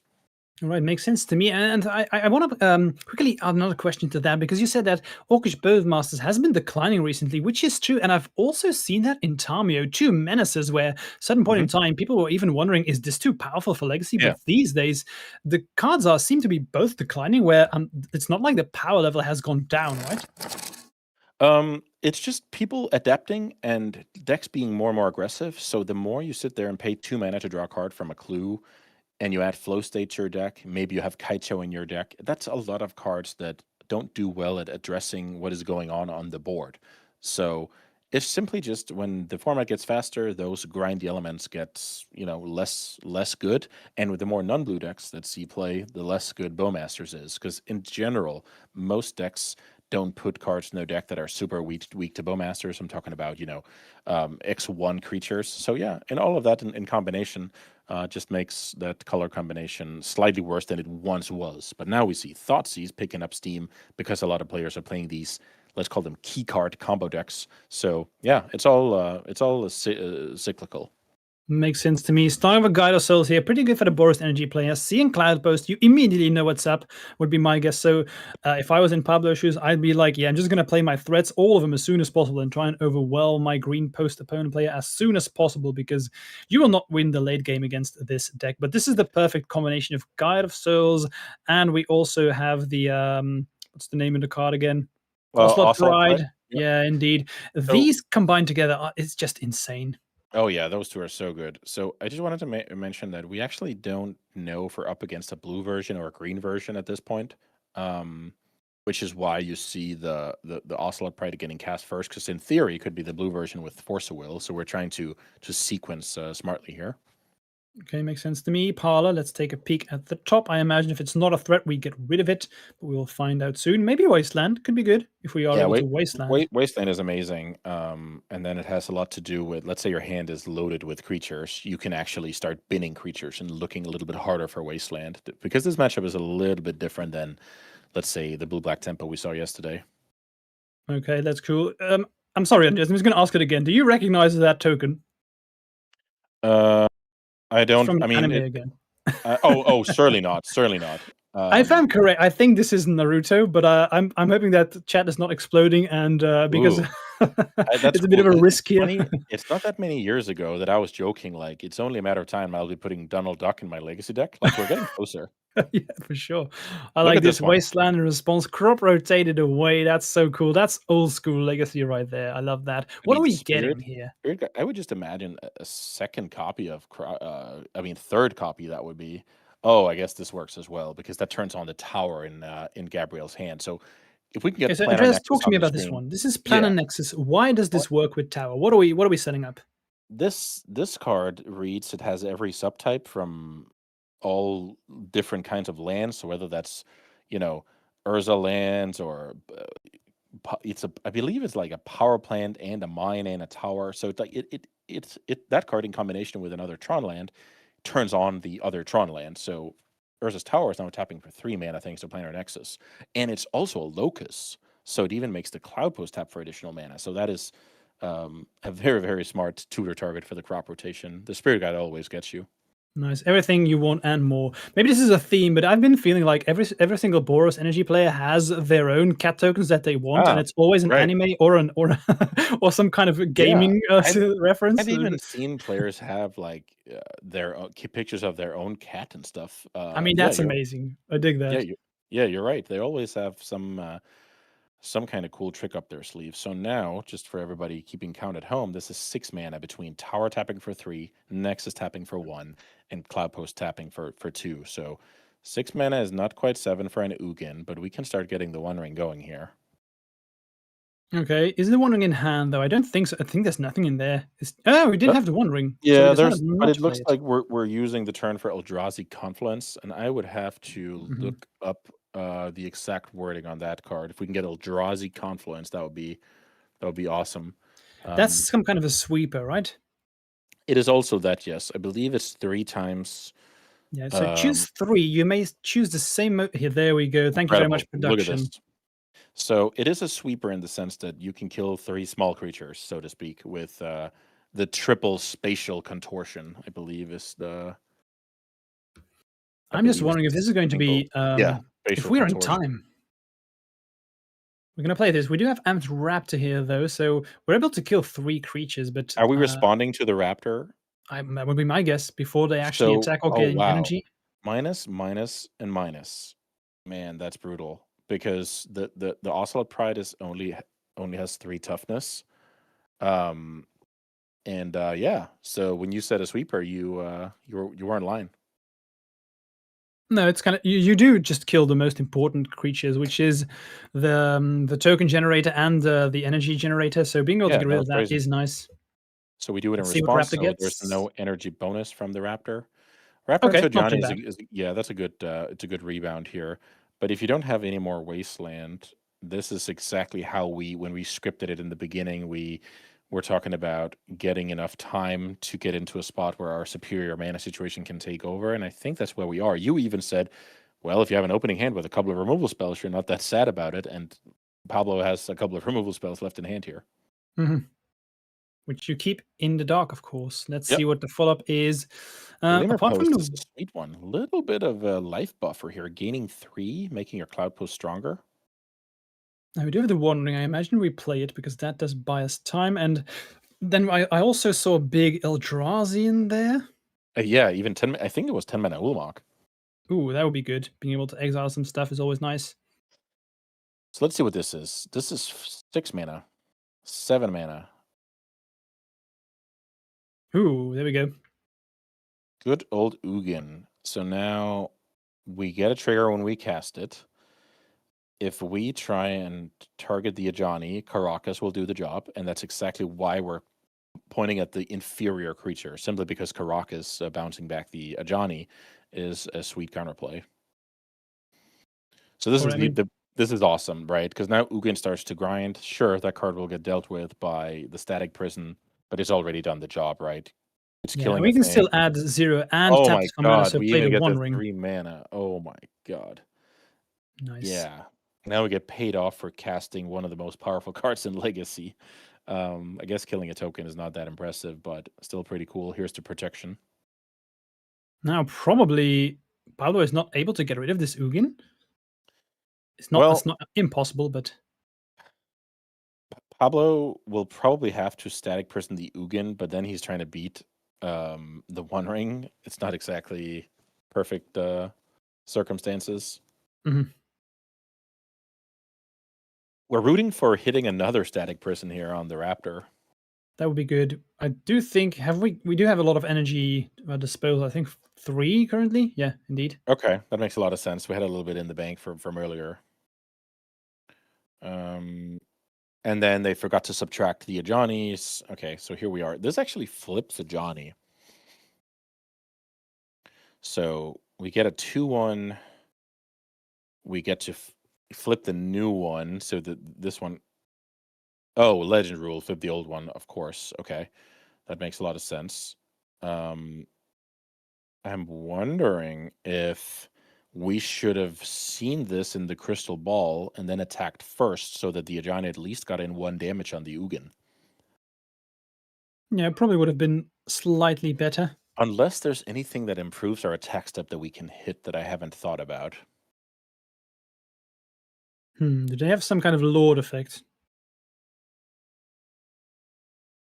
Yeah, but that's what it comes down to. That if you hit a Johnny, it's a forced flip, so you have to think about what other hits you can get there and whether that would improve your combat step or not. Otherwise, it looks like we lost 1 damage onto the Ugin. It's possible that maybe we didn't care if we were gonna use the Static Prison anyway, but doesn't look like that's the case No, currently. yeah. Okay, doesn't matter. It doesn't matter because the Ajani math checked out. Because then we had 5 creatures post activation, and then wow, yeah, this is ideal. This exactly worked out nicely for the energy player to still have a game on our hands here. They needed Indeed. to get rid of both of those cards. 3 energy left, so I imagine we're gonna be able to keep that One Ring off the table for the time Right. being. All right, time to count mana here, Sam. Cloud Post adds 3 mana. Tower adds 3 mana. Nexus 1, Glimmer Post 1. So currently at 8 mana. That is 2 short of Ulamog. And we have Petrified Hamlet, which is +1 mana. So I think there's a Cloud Post in hand as well. oh, wow. If there's a Cloud Post, then we can cast Ulamog. Because now... No? Is that just +1? I think it's Is that still 1 off? +1. I So think we now have 9. 1. Okay, we're still at 9. What's that? That's Karn the Great Creator in a... Oh, okay. Another artwork I don't throwback. remember. Yeah, throwback to how they worded and designed cards back in the day. Very, very cool version of Karn. I believe it exists as Teferi and Dak Faden as well. Cool. What are we getting here? Looking at another One Ring? So, funnily enough, I believe you're allowed to take the...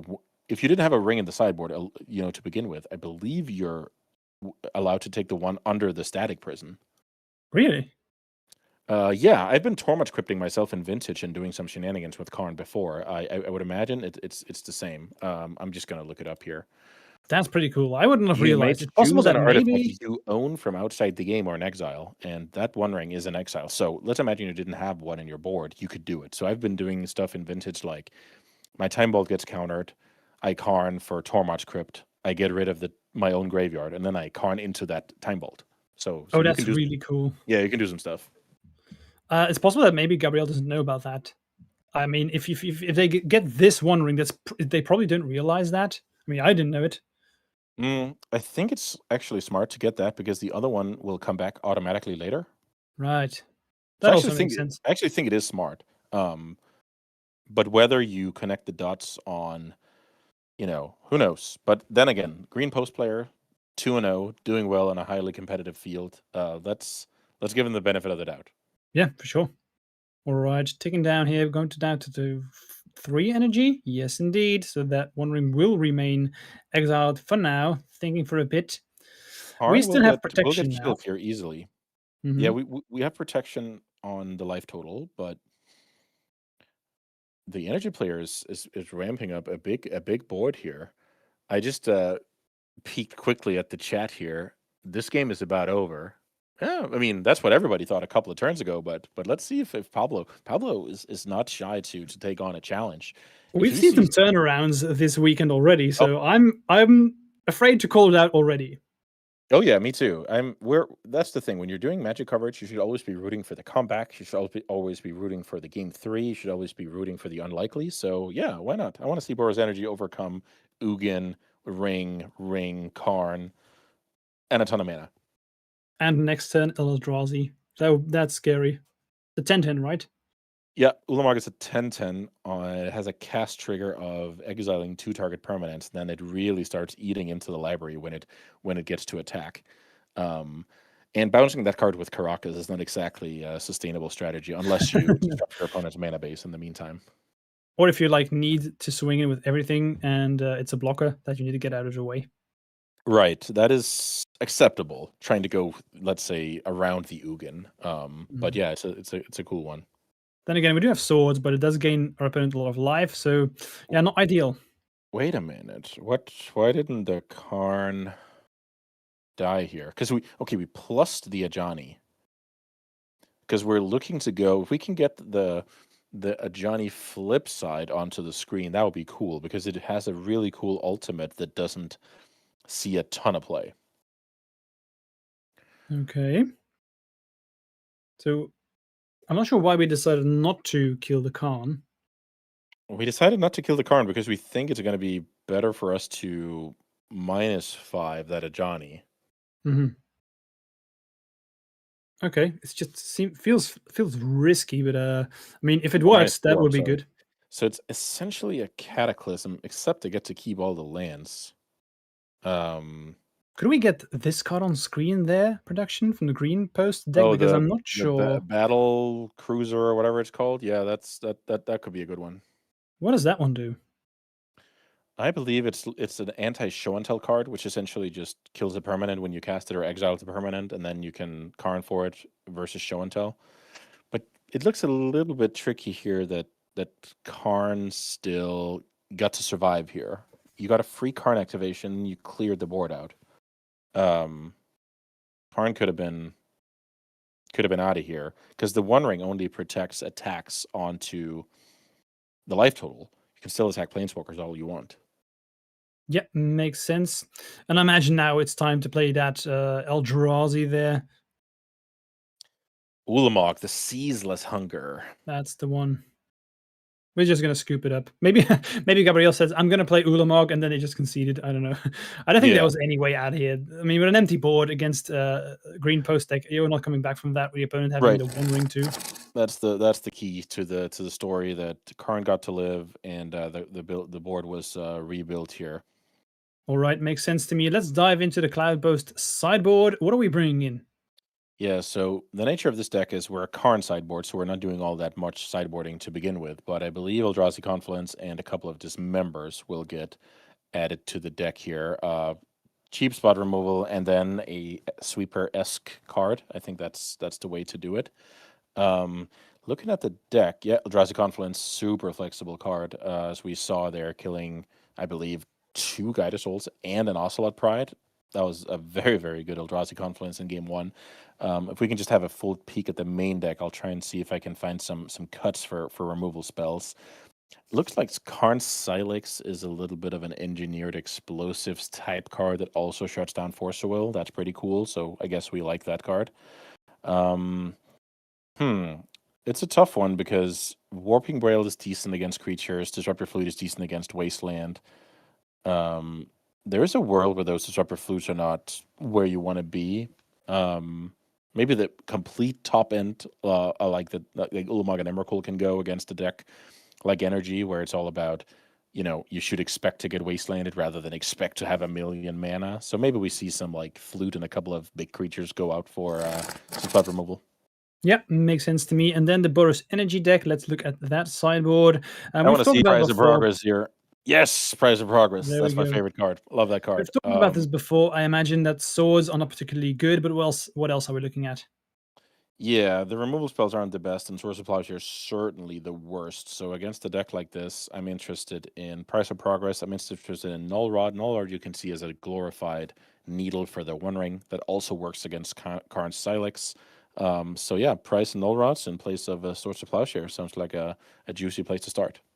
All right, good to know. Let's dive into the game 2 here. I quickly checked that card, Extinguisher Battleship. That says when it enters, destroy target non-creature permanent and then deal 4 damage to each creature, which is a huge blowout. I haven't seen that card before, but I'm not a Boros Energy player. What was that card? Sorry. Extinguisher Battleship, the one that we saw last time. Oh I yeah, didn't recognize. I think that's essentially just your show and tell counterplay in order to be able to kill an Omniscience. Like if you Karn into that card. Okay, There let's we see. go. Square target. Yeah, okay. So it's like a combined anti-show and tell card, combined sweeper. That's a sweet one. Yeah, that's really cool. Meanwhile, Boros Energy is starting off with Guide of Souls. We've seen the power level in that, and then we have the Hamlet. Not that much interesting cards to name against Boros Energy would be my guess, except Wasteland. Yeah, and that's exactly why the card is in the deck. It's built-in Wasteland insurance. The logic is if the game goes somewhat long and you have Wasteland protection, that means you have a ton of mana. That means you can take over with the cards we just saw in the previous game.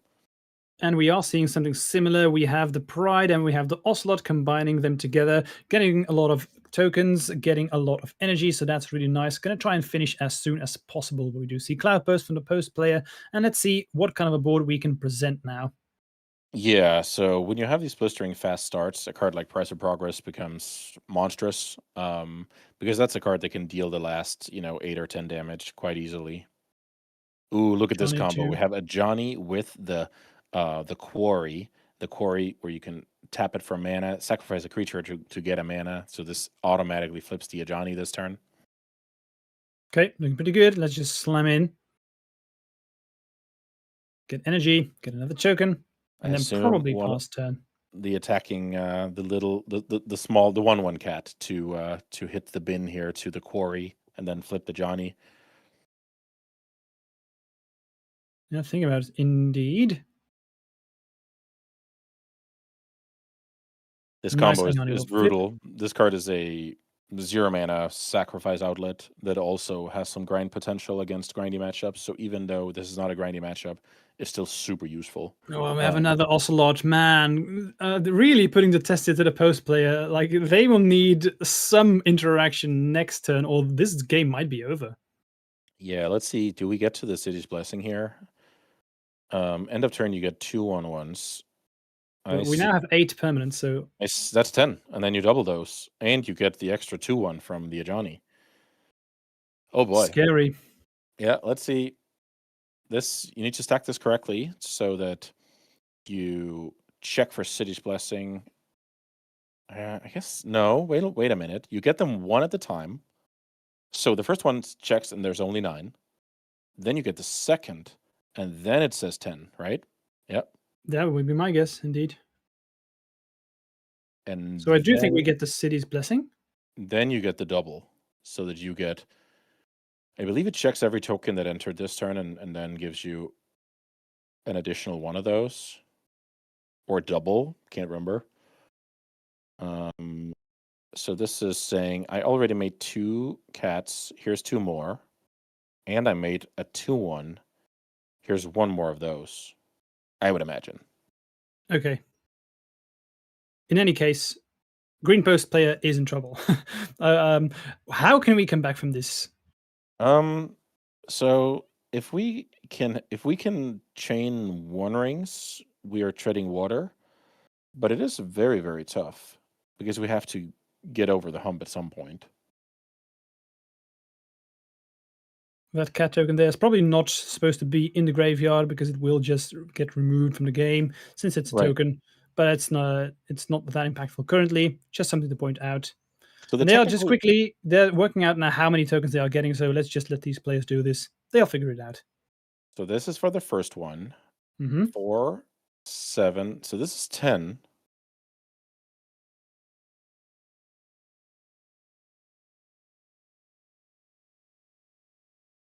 Yeah, they just want to make sure that they have the right amount of cat tokens and the right size when it's all said and done. But Discussion probably now is when do we get exactly the city's blessing? Which it is important at this state of the game. We should get this clear. it should be part of the end step trigger here. So you get it, you get the token from one of them, you resolve them one at a time, and then it checks both times. Yeah, because Oslight Pride says at the beginning of your end step, if you gain life, create a 1/1 white cat token, and then if you have the city's blessing Yes. for each token you control that entered, create a token that's a copy of it. So maybe they're just wondering, I guess the first Oswald Pride does not give the city's blessing, but the second one does. And maybe That's that's what what my they're... first count said, but my second count says there are 6 permanents up there and 3 lands. So the first one is permanent number 10, the first bonus token. Okay, because I think when we started counting, I think I said it was 8 permanents before we went to the end step. Yeah, but, me too. I had it at will be my guess. So I think what should happen is normally one Ocelot Pride trigger happens, go to 9 permanents, and then the second one go to 10, and then you actually create a copy. right. A copy. I don't know. Maybe a 2/1 token showed up in That's the possible. meantime. Maybe we missed it. It just shows that at this point in the game, it's relevant to know this because otherwise it defines that next turn, if Gabriel doesn't have anything and he passes back to Pablo, he can just swing in and kill him immediately. Oh, So yeah. they need to get this straighted out.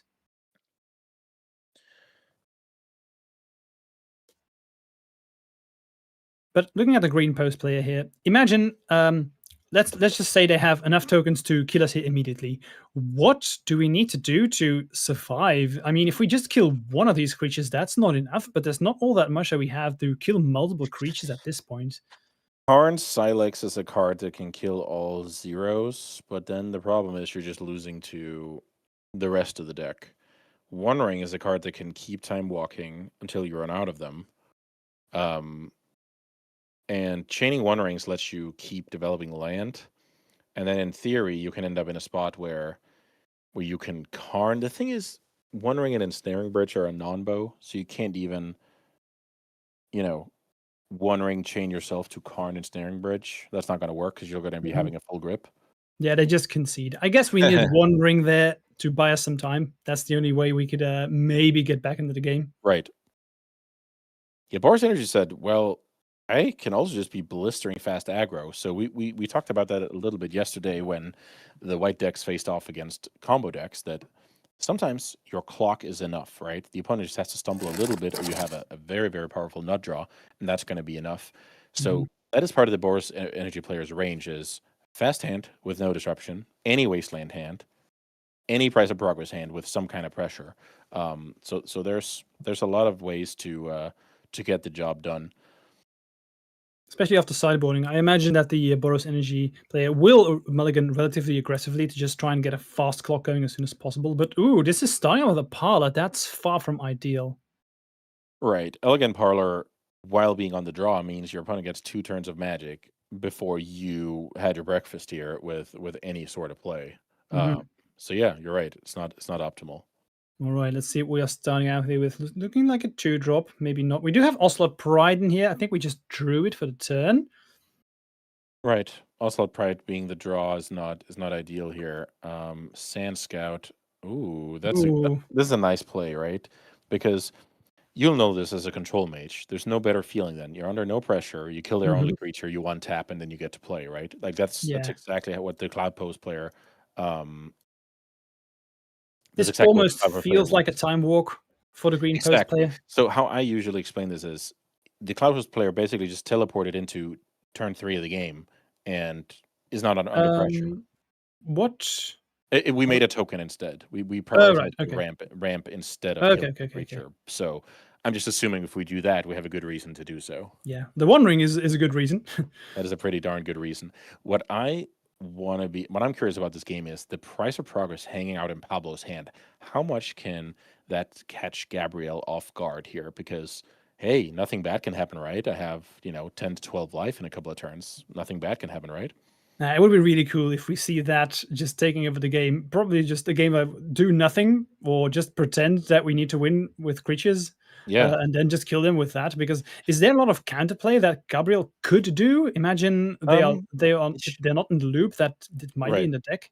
It usually has to do with holding up crop rotation for Glimmer Post as clutch lifelink. Um, Here's a cool play that Pablo says, "Hey, wait a minute. I'm actually not going to make my land drop. I want to go for Sand Scout plus the trigger to go get a quarry, um, because I'm not using my third mana for anything anyway this turn. So I might as well get into a little bit of a position here and ramp." That makes sense to me. So this is another card that we've been reading. We saw it yesterday as well. The combination is very potent, but not every Burris Energy list has this combination. And now we do play the land, which is just perfect because we will get a token immediately if we do decide to crack that fetch land. Yeah. And I think we do. So even though it is a little bit juicy to think about, I wonder if this life loss um, can be crucial for the opponent and can add up. But I think Pablo decides here that killing it with Static Prison is the way to go instead. Yeah, makes sense to me. So my guess is we see the what's that? That was That's just probably a token. just a token Okay. from the Sand Scout, Okay. which is a red warrior. And that is crucial for the color identity when it comes to Flip the Johnny. That is your red permanent, which is a cool little synergy. These days, my head is immediately, what secret lair is this? And it's no, it's a custom Right. token. Okay. Makes sense. Yeah. I think currently we only have 2 energy though, so it's not like the One Ring is never coming back at this state. Good call here. That trying to shorten the game is certainly on Pablo's agenda here. Johnny the draw, that's amazing because there's even a sacrifice outlet in the quarry lined up. So we all know how a Johnny Flip the Johnny goes. Goes Indeed. out of. Do you think there's an out of Eldrazi's Confluence in Gabriel's hand? Mm-hmm. So this is exactly why we need to get to combat first and get our opponent to move before showing them that we are presenting a better creature. I think Pablo is considering playing it now. Depending It's again. a tough one. It's a tough one because if you play it out, the opponent now needs to think a little bit harder about what to Eldrazi Confluence, but they will get more informed about it. Ooh, we're tapping our Caracas, so we cannot bounce it. So I guess our counterplay is to use the quarry to sacrifice a cat. Okay, there's a very quick nod there from Gabrielle, so not even considering the response. Okay, counting the damage here. Counting the city's blessing now also. Oh, right. Nice. Exactly 10. So it is exactly 10 with the bonus cat, correct? Moving in, indeed. So now do you want to move first with your quarry, or do you just want to say, hey, I'm ready to go to end step, buddy? I think I would just make my opponent make a move. But that's just Yeah, me. I don't mind it. Let's see what this is. This is saying, oh, a Johnny trigger. This is tapped. My token is gone. There's now a flip trigger on the stack. Response. Gabrielle says, wait a minute, buddy. I can kill a Johnny, Pride, and Sand Scout. Boom. Yikes, that's painful. That's a power play. That's a power Very play needed. indeed. Very needed. So it's very possible that at the table, the players just, with the way that Gabriel was handling the situation, Pablo just considered the coast was clear because he just took the damage, right? With the logic, if he had a Eldrazi Confluence, he would have fired it. But Yeah, very very, possible. very well played by Gabriel here. And this is the last turn that we were able to get rid of these of this One Ring because if I'm correct, I think that was our last energy. So next turn it will go back to Gabriel, which is not terribly exciting. Oh, I actually for thought us. you had one more. Man, that would be brutal. I wonder. Okay, that's Hexing Squelcher. So I wonder why. I'm trying to think about why we have that card in our deck. Because it should just be a random 2/2. It's probably just because he saw the spot removal last turn, and you just want to get Yeah. damage to as quickly as Right. possible. So it's actually a pretty good card against Eldrazi Confluence because it's 3 ward triggers in the case that, you get some cheap creatures and then play Squelcher before they have Eldrazi Confluence. Yeah, that's cool. I'm keeping track of the damage that Pablo can do right now with your favorite card there.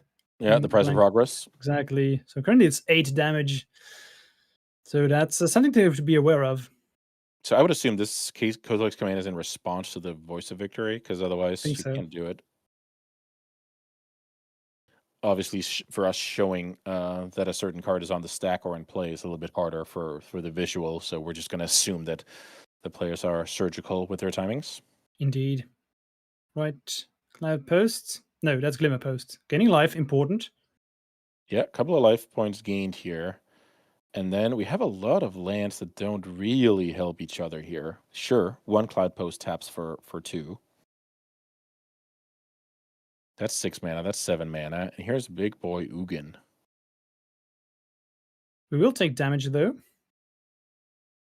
Yes, the ward will be a little bit of a shock to the life total.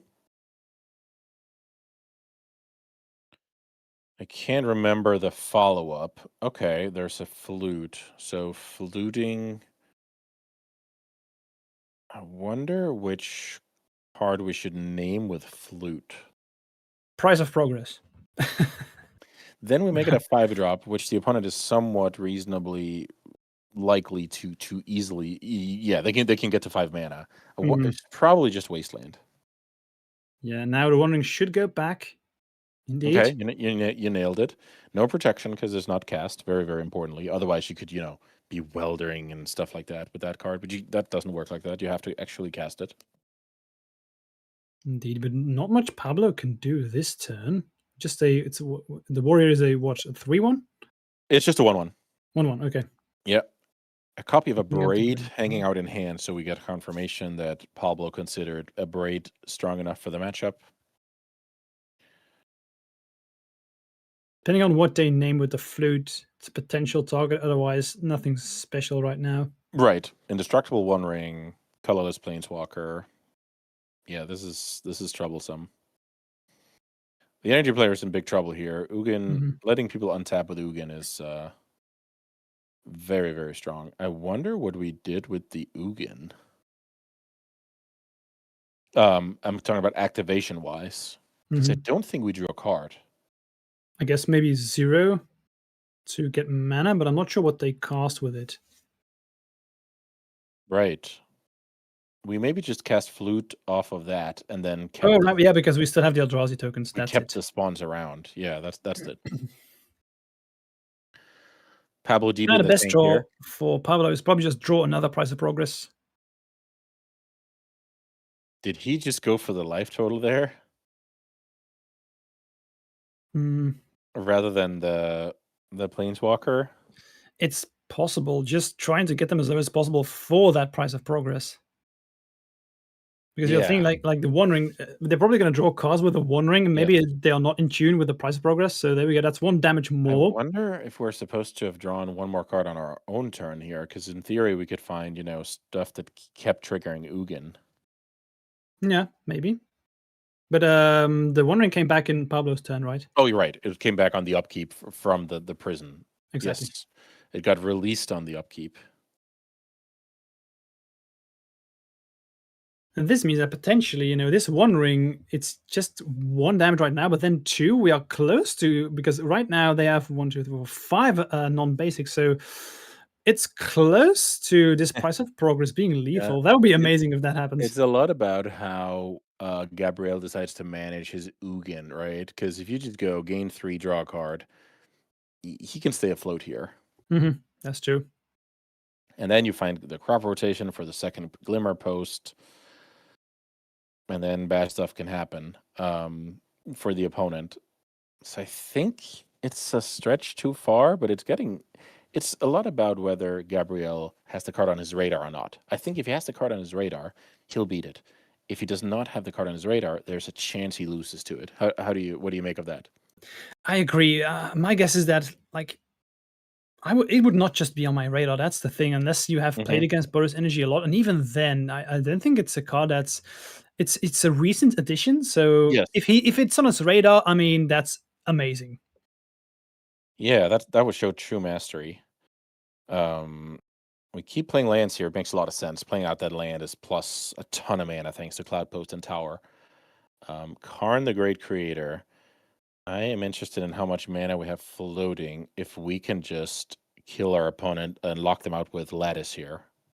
Yeah, I mean that's what we need to do because otherwise, like the That is Mycos and Lattice. Let me just do a count here on the mana. 3.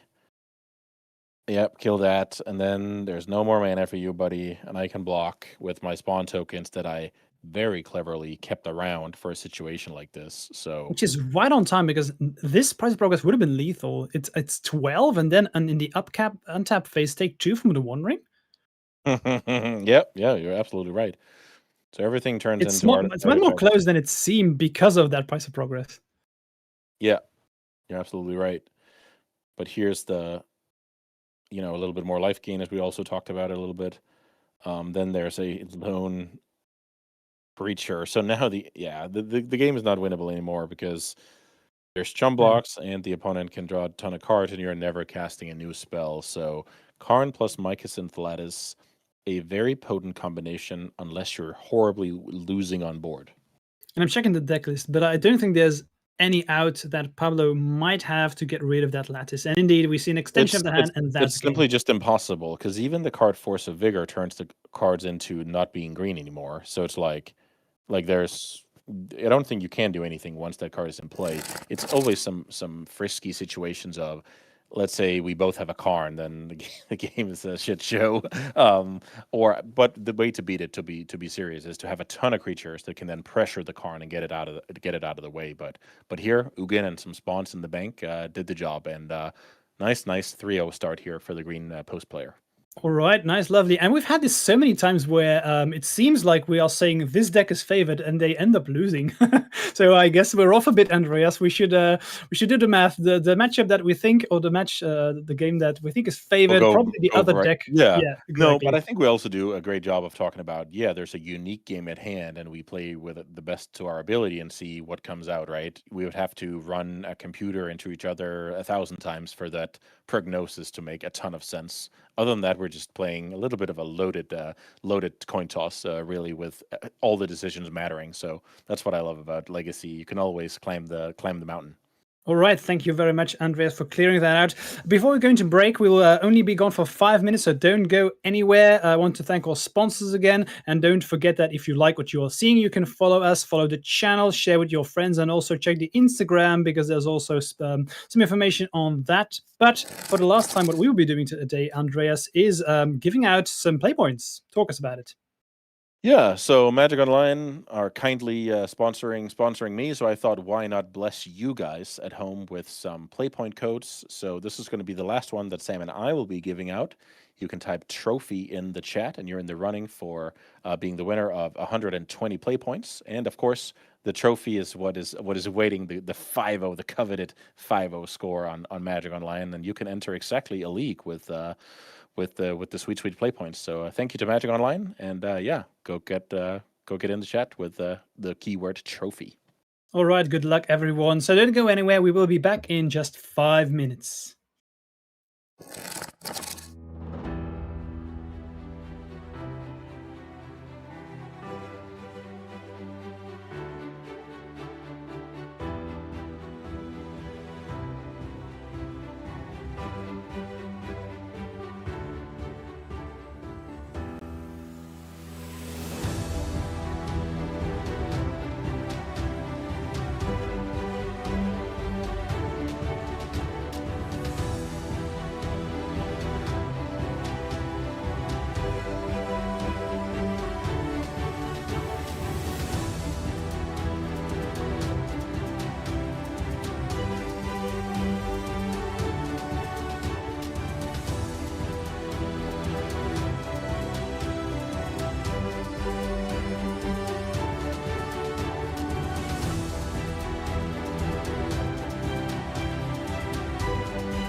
Hello and welcome everyone. Welcome back to round 4 of Impact Returns in wonderful Narón in Spain. Currently, we are heading up into round 4. Andreas, if you're 3-0 right now, you're feeling pretty good, right?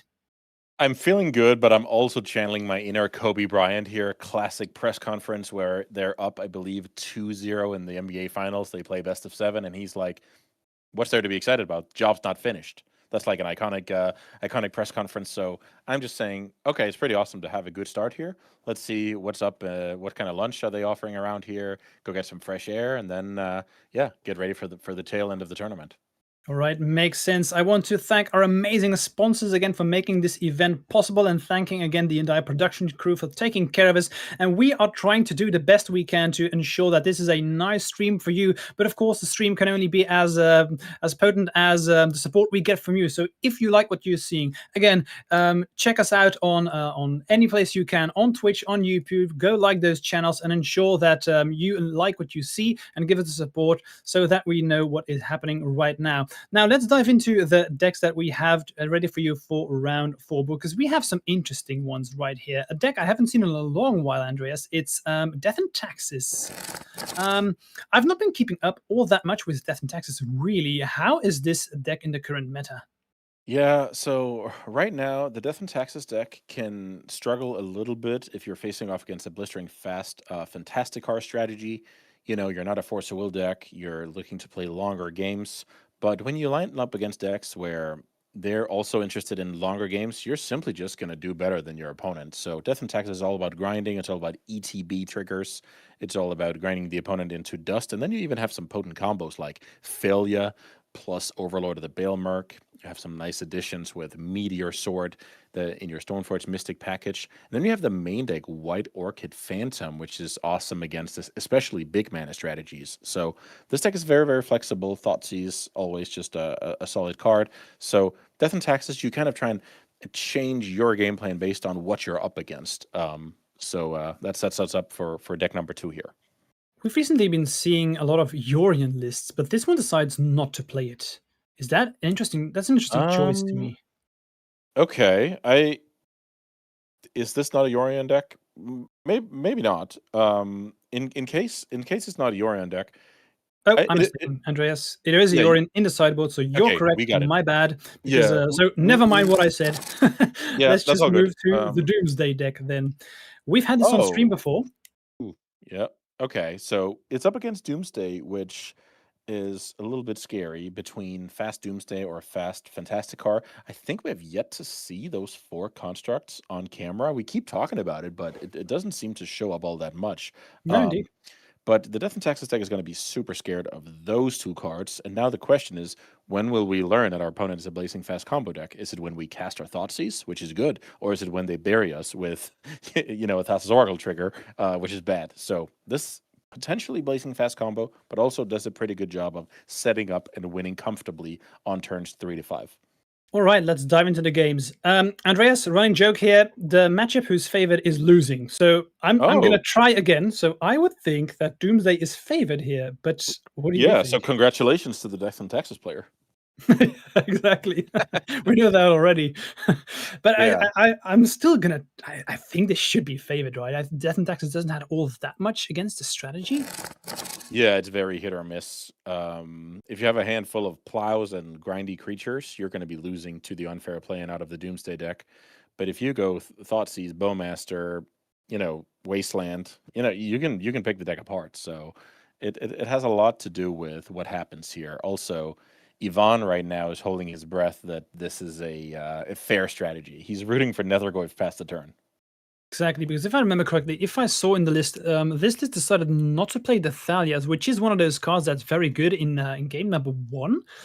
But not having that would be my guess that it does change the matchup a bit. It really does, because the difference between White Orchid Phantom and Thalia turn 2 against a Dark Ritual combo deck is night and day. So you absolutely nailed it. Oh, by the way, Street Wraith already hit the bin, so we are already aware that our opponent is a Dirty Doomsday player.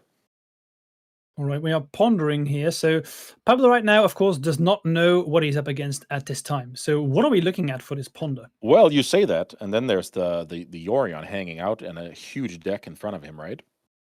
That's true. So I guess we are... We should be aware that this is either control or death and taxes. I would say that 85 times out of 100, this is death and taxes. So yeah, we have a pretty good idea. And then you're right. There, of course, exists some super fringe beanstalk strategies with 80 card control. But we're going to be resolving this ponder as if we were facing death and taxes. Now, what you don't know is whether it's the black version with Thoughtseize or it's the green version with Birthing Ritual that's been running the tables a little bit the last couple of weeks. In any case, I do think we know that we want to try and win as soon as possible. Right. Let's see We what also the have an death and idea that taxes- the opponent's a Wasteland deck, and we knew that when making our Bloodstained decision. So, and here is the confirmation that we're up against exactly Death and Taxes, but we just don't know what the splash color is. All right, getting a basic here. Always nice when you can get basics. It's not a lot of decks that are able to do that in Legacy, but the ones that do, it's so scary for Wasteland decks to face those. Aetherfile, that's a very powerful turn 1 play. That is a really powerful turn 1 play, but not something that a good Doomsday draw will care about. Speaking of, let's see what this is. Ooh, Andreas, it's happening. Yeah, it's happening. We're going to see it now for the first time. This looks that's the like second one. That's number 3. Yeah. Okay, so Andreas, could you talk us through what's going to happen now? Because we haven't seen this yet. Right. So now the Fantastic card is going to trigger. You're going to sacrifice it. If that resolves the sacrifice, that is, we get 4 4/4 flyers with haste. So now Ivan takes 16 damage, and it's on him to come back from here, which I don't believe the main deck of Death and Taxes is capable of. The sideboard, however, would be capable of coming back from this scenario, but we will be covering that shortly. So when the coast is clear, Fantastic card is, dare I say, fantastic. Yeah, indeed. You're probably alluding to the sideboard where we do have in the sideboard, we have the Wrath of the Skies, no in the main deck. So I imagine we are looking to bring those in. Anything else you're interested in? Yeah, right now, since the opponent cycles Street Wraith, we know we're up against Doomsday, so we love Deafening Silence, because no matter what comes after the Dark Ritual, we love that card. We love Disruptor Flute. Sure, we might have to do some guessing games whether to name Doomsday or Carr, but we like that card a lot. And then we want the Wrath of the Skies. Imagine this game. We take 16, we untap, we clear the constructs. That game is perfectly winnable. So even though Wrath of the Skies against Doomsday, what are you talking about?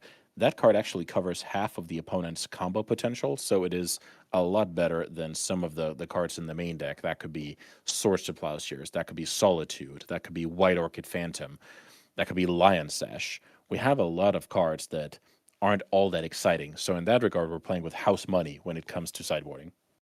Yep, makes sense to me. Let's move on over to the Doomsday deck. Now, the Doomsday player, I imagine they didn't see a whole lot from the opponent's deck, but we saw Yorion, so you just always assume that it's Death and Taxes at this point. You also saw Plains Ethervile, so we saw enough, but we don't know about their the Death and Taxes deck's second color. That's all we don't know. But we know it's Death and Taxes. Does that change how you sideboard? I think that exact fact does not change it. I think in general, you're looking to keep your own plan A, make tiny adjustments. That could be something like, oh yeah, that's funny, the Spider-Man card there, it's able to phase out or exile multiple hateful permanents. I think you should be expecting the card Deafening Silence. So notably, Hide on the Ceiling does not handle that card. I know that some Doomsday players like Force Negation, not because it's necessarily great against Death and Taxes as a whole, but because it's great against the counterplay that Death and Taxes brings out of the sideboard. So I would expect super light sideboarding here. I don't think we're toying with Baragoyf because the fair on fair matchup is so favored for the Death and Taxes player that we're going to say, anything you can do, I can do better. And it starts with Dark Ritual into a potent combo piece. All right, that makes sense to me. Let's dive into game 2 and let's see if the ominous turnaround is happening where the least favorite deck is going to be able to win twice in a row. I'm curious because it's always nice to have those kind of interactions during the game. We do see that, of course, with a Yorion deck. We are playing 80 cards, so even if we have the sideboard cards, there's a high chance we will not see them. We are a little less likely to see our key cards. That's the tax you're paying if you're playing a Yorion deck. Yes, you will have your key cards. That could be your Vial turn 1 less often. That could be your first Wasteland less often. That could be your sideboard card less often. So in this spot, Ivan wishes that he was a 60 card deck and would see his better cards more often. That mulligan to 5? Yeah, mulligan to 5 is brutal, but it says a lot about the matchup where if you just go turn 2 Stoneforge Mystic past the turn, that is a recipe for disaster. So it makes a lot just of need sense. your And hate pieces. hey, I'm eating my words again. Pablo decided to board into Baragov here against Death and Taxes, simply assuming this card is not going to be met with any source of polishers or solitudes. So this whole assuming your opponent is going to do something, there's always chance to make your opponent or the caster look foolish. It's the thing that we've discussed before, where I know you know what I know, so I'm going to do it differently. So maybe Paolo was like, "You're going to board out the sword, so I'm going to board in the Baragoyfs and just beat you that way." Right, and of course, if you have turn 1 Ritual Baragoyf, that's awesome, right? The logic is that if the opponent had turn 1 Deafening Silence on the play, you could still Ritual out the Baragoyf. So maybe this is a strategy for being on the draw. Overlord of Baelmer getting days here. Perfect setup for Pablo. And I imagine that currently Pablo is just going to be the beatdown deck. This is the perfect hand, right? You have turn 1 Dark Ritual Baragoyf with days backup, and you're facing an opponent who mulligan to Oblivion, trying to beat the other half of your deck. So this is what dreams are made of. You won game 1 by being a blistering fast combo deck. Then you can, make that diversion and set up a Baragoyf pivot situation for game 2, and then maybe just escape right there. All right, Ponder. There was only one land in Pablo's hand, so I imagine we're looking to find a second land here to just feel safe. I don't think there's one in there, at least one. Maybe we're going to shuffle. Okay, not happy with that. Because if there is a route for Ivan to come back from this, I imagine it's Wasteland plus Swords, and that could be backbreaking. Yeah, Solitude, Skyclave Apparition, essentially cards that deal with Baragoyf. Let's see if Baragoyf can even hit another Baragoyf. Yeah, that would be cool. Also note that Street Wraith is a card you can hit on Baragoyf and then just cycle. Okay, really cool there. We do hit a Baragoyf. That's nice. I'm gonna take it. I think there already was a Baragoyf in. Oh, you can only pick from the ones that you mill. Right. The Overlord on the other side of the table you can pick from the whole graveyard, but with Baragoyf you can only pick from the ones you mill. Makes sense to me.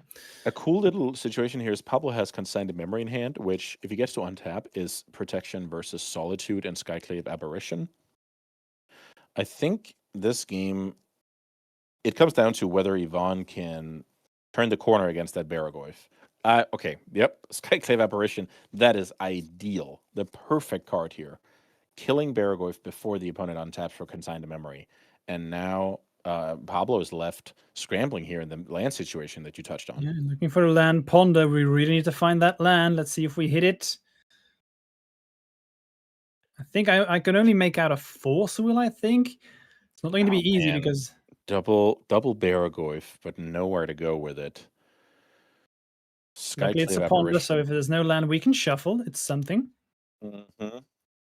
Man, this is cool. The Baragoyf gets in there once, returns another Baragoyf, but the land situation is what betrays Pablo here. Yeah, we did find a Ponder. Okay, it's something. But now let's see what Ivan is able to do. Did we find a Wasteland here? Doesn't look like we did. Really backbreaking. There is a Wasteland. Yeah. Oh, wow. My God. We were excited at the same time there. That was cool timing. Overlord. But maybe it's... I don't know, is this too much thinking of me? But what if we Wasteland first, in case if Pablo is really desperate, they could daze this to just then next turn have a Ponder? Is that me overthinking this? I think that play is too hard to make. Like you're making your opponent tap an inconsequential mana because you're playing around the Ghost Wasteland. The reality of the situation is if the opponent has the Wasteland, that is just going to hit you hard next turn. So I think it's stretching it too far. But you can find spots for it where it is certainly correct to Wasteland first, to not give your opponent that opportunity. All right, makes sense. We do pick up on the Recruiter of the Guard. Very, very powerful, being able to search up some stuff soon if we decide to go for that route. And we do play the Wasteland and get rid of that. And yikes. That is awesome. That is awesome. And then the Overlord starts ticking.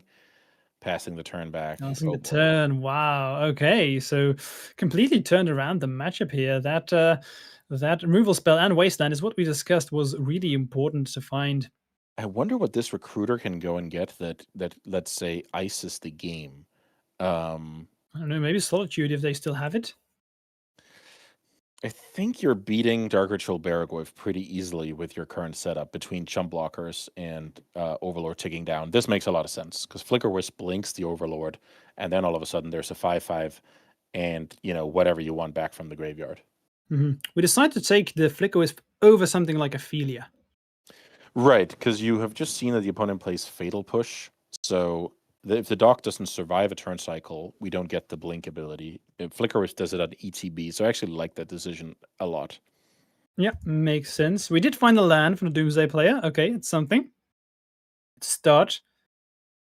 Is this I just guess this. like fetch basic island? Is probably too weak. Probably fetch underground sea and ponder and hope for some crazy situation. Okay, I see what the Passing the opponent. I see turn. what Pablo is doing here. Pablo is trying to get his opponent to flicker the Overlord, and then on the end step, consign the trigger that would return the Overlord. So simply make the Overlord disappear for good. Maybe also wanted to see whether or not the opponent had another wasteland. Right. So you're not exposing your mana until you have to, and that plays into the consign line as well. So two good reasons to do it. Right, leave it on top. Happy with that. Yeah. When your opponent is such far ahead and they leave the card on top, it's problematic. It's scary. That's a flute. Oh man. I see mastery on display here. I can see it in my crystal ball.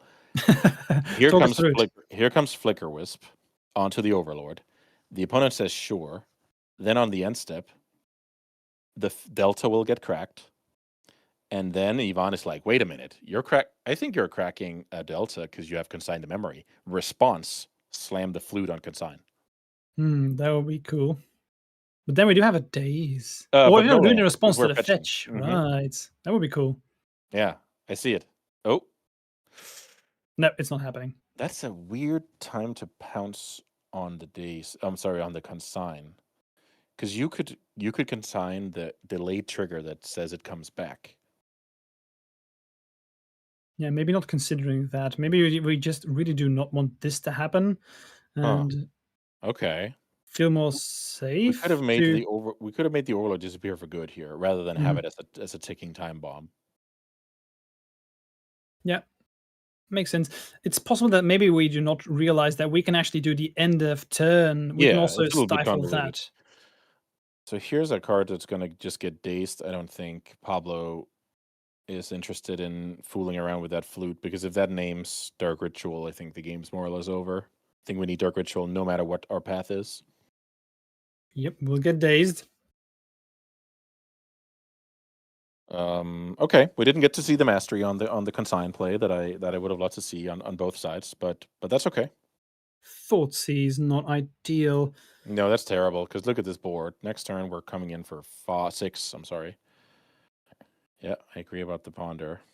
But I'm not sure if there's anything we can do here to come back into this game when Dark we are Ritual is Pablo. a decent start. The question is if Baragorv is stabilizing here. The thing is, the Overlord is taking down. The Overlord could have been gone for good, and that Overlord is just going to pick up Solitude at some point, and the Baragorv is out of here. Oh, there is a fantastic card in Pablo's hand, but I don't know that there's a avenue to casting 4 spells. Currently, I see Brainstorm, Thoughtseize. Can't make out the other two.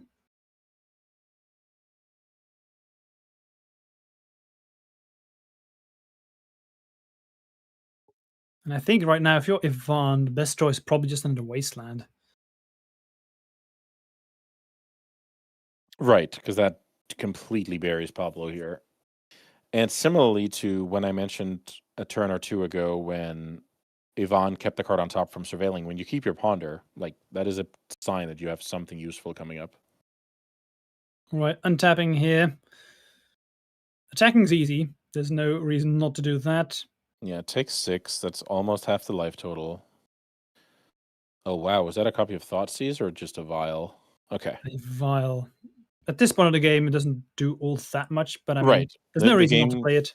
will probably be over before, those, Vile and Overlord starts mattering. That is a dark ritual. So I wonder, because Ivan is at 10, so that means that if Pablo manages to take one more hit, that's down to 1, then the constructs would be lethal. But the only problem is that in that case, he cannot fetch, and in that case, Thoughtseize doesn't work because of life loss. So this looks like trying to stabilize with Baragoyf. Yeah, I don't see any option. The other option to do Stabilizing this. with Baragoyf, what would that do? That would be the problem is that the Yorion. Yeah, the Yorion next turn is so backbreaking. We could, if we were desperate, we could brainstorm and hopefully just hit another land Oh, that's not a fetch land, and then hope to go for like ooh, ritual, and fantastical stuff like that. yes, we are supposed to brainstorm now. Brainstorm for the first spell, Dark Ritual's second spell, Hmm. our third spell. So we should brainstorm to find a 0. That's for Yeah. sure the out here. And the land. I mean, Although we can fetch now, right? Because we would only lose next turn. So yeah, I think yeah. that's good. Wow. So if we find a 0 here off of, for some reason I missed the brainstorm when I was glancing over the hand.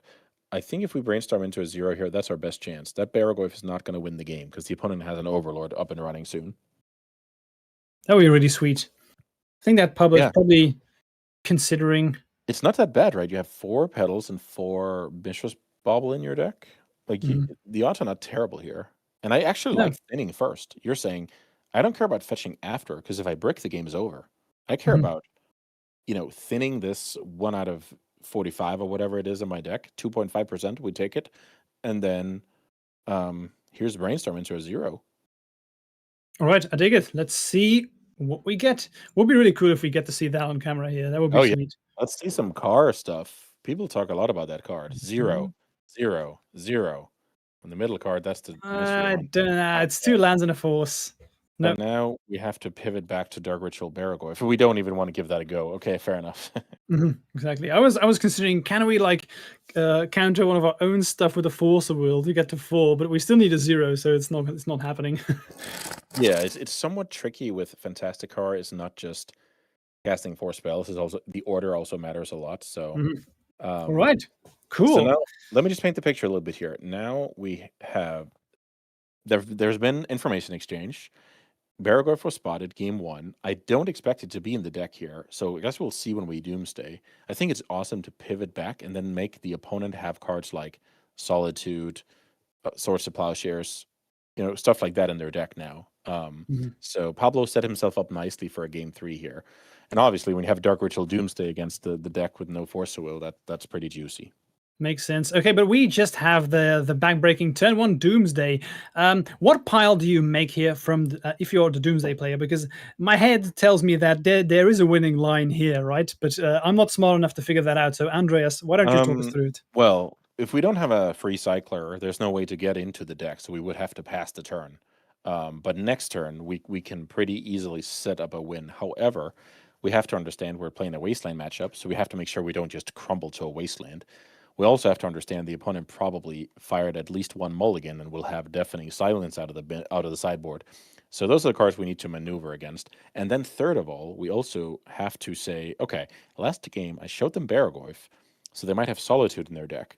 Solitude is a card that actually, can target Thassa's Oracle and be a blowout unless I manage to empty my library. So this is why you see Consigned Memory being in the mix here, and why you can consider slower piles that actually make sure to drain the whole deck. So getting to 0 cards is important. Not losing to Deafening Silence is important. And thinking about Wasteland is important as well. Those are the factors. So Nice. whatever You can combination. sign. So indeed, they are respecting the Solitude like that. So Solitude, a way to beat that card is simply by having an empty deck. So Consign, I'm trying to think about what that actually does. Something that no, this is turn 1. Flute is not possible. We're not playing lands where we have Ancient Tomb. Yeah, it has a lot to do with Pablo's remaining hand here. But in general, you're maneuvering around those set cards. Wasteland, Deafening Silence, and spot removal that forces you to empty your deck. If you can check those boxes, you're in the clear because you're not getting dealt 9 damage out of nowhere. And I think they respect the wasteland because I think I see in the pile 1 land, and if I remember correctly, Pavel also had 1 land in hand. Right, and that makes a lot of sense, right? Then you can be wastelanded once and you're good. And this is where you realize is that the consign doesn't actually accomplish anything if I can just empty my deck. And you have 2 Thassa's Oracles anyway. 2 Thassa's Oracles, so you can in theory go back to back. However, let's imagine you present the first one, it gets solituded. Then the opponent has time to, find a flute. So no matter how you slice it, this is not a sure win, but you're trying to check as many boxes as you can, as we talked a little bit about yesterday. That's all Doomsday is. It's striving for perfection when it comes to covering angles. Right, I dig it. And in Ivan's shoes, what's your best out here? Like, what can you do at this point? Like Wasteland, maybe? Wasteland is a card the opponent will for sure have planned around, but it can be good. I think your best bet is to catch the opponent with let's call it a lazy Oracle with cards in deck, with spot removal, and then in the meantime find something like a flute that ices the game. But in general, you're stripped of most agency here. You're at the mercy of how does my opponent choose to hedge. So I think we have it. Double so bottom to top we have double Thassa. On top there's a Brainstorm. And what are the other 2 I believe cards? it's Street Wraith. Street Wraith in there too. And then the Land Cycler. Is that the second one? Edge of Autumn? Yeah, I think so. If I saw it correctly, I could be wrong about that. It looks like this pile will be a little bit weak to Wasteland and Flute.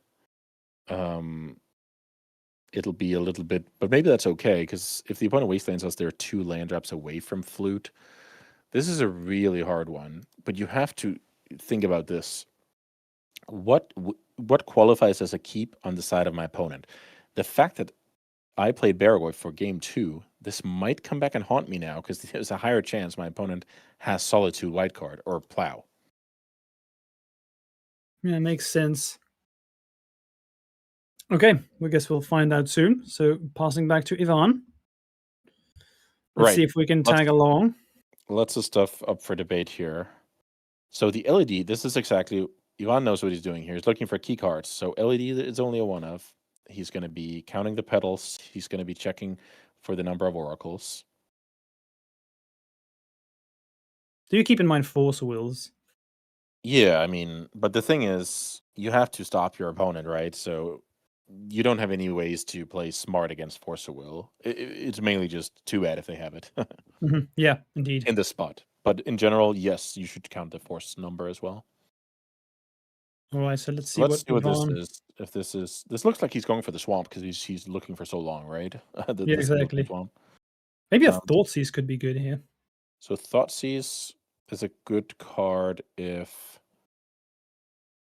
you think the opponent needs a card in hand to break into the pile, but I think it's not gonna do too much here because it depends. Actually, it depends on how Pablo stacked the deck. Because if Pablo cycles Street Wraith in response here, but he actually needs the card underneath, then Thoughtseize is annoying. But if he has so that means he needs his top card.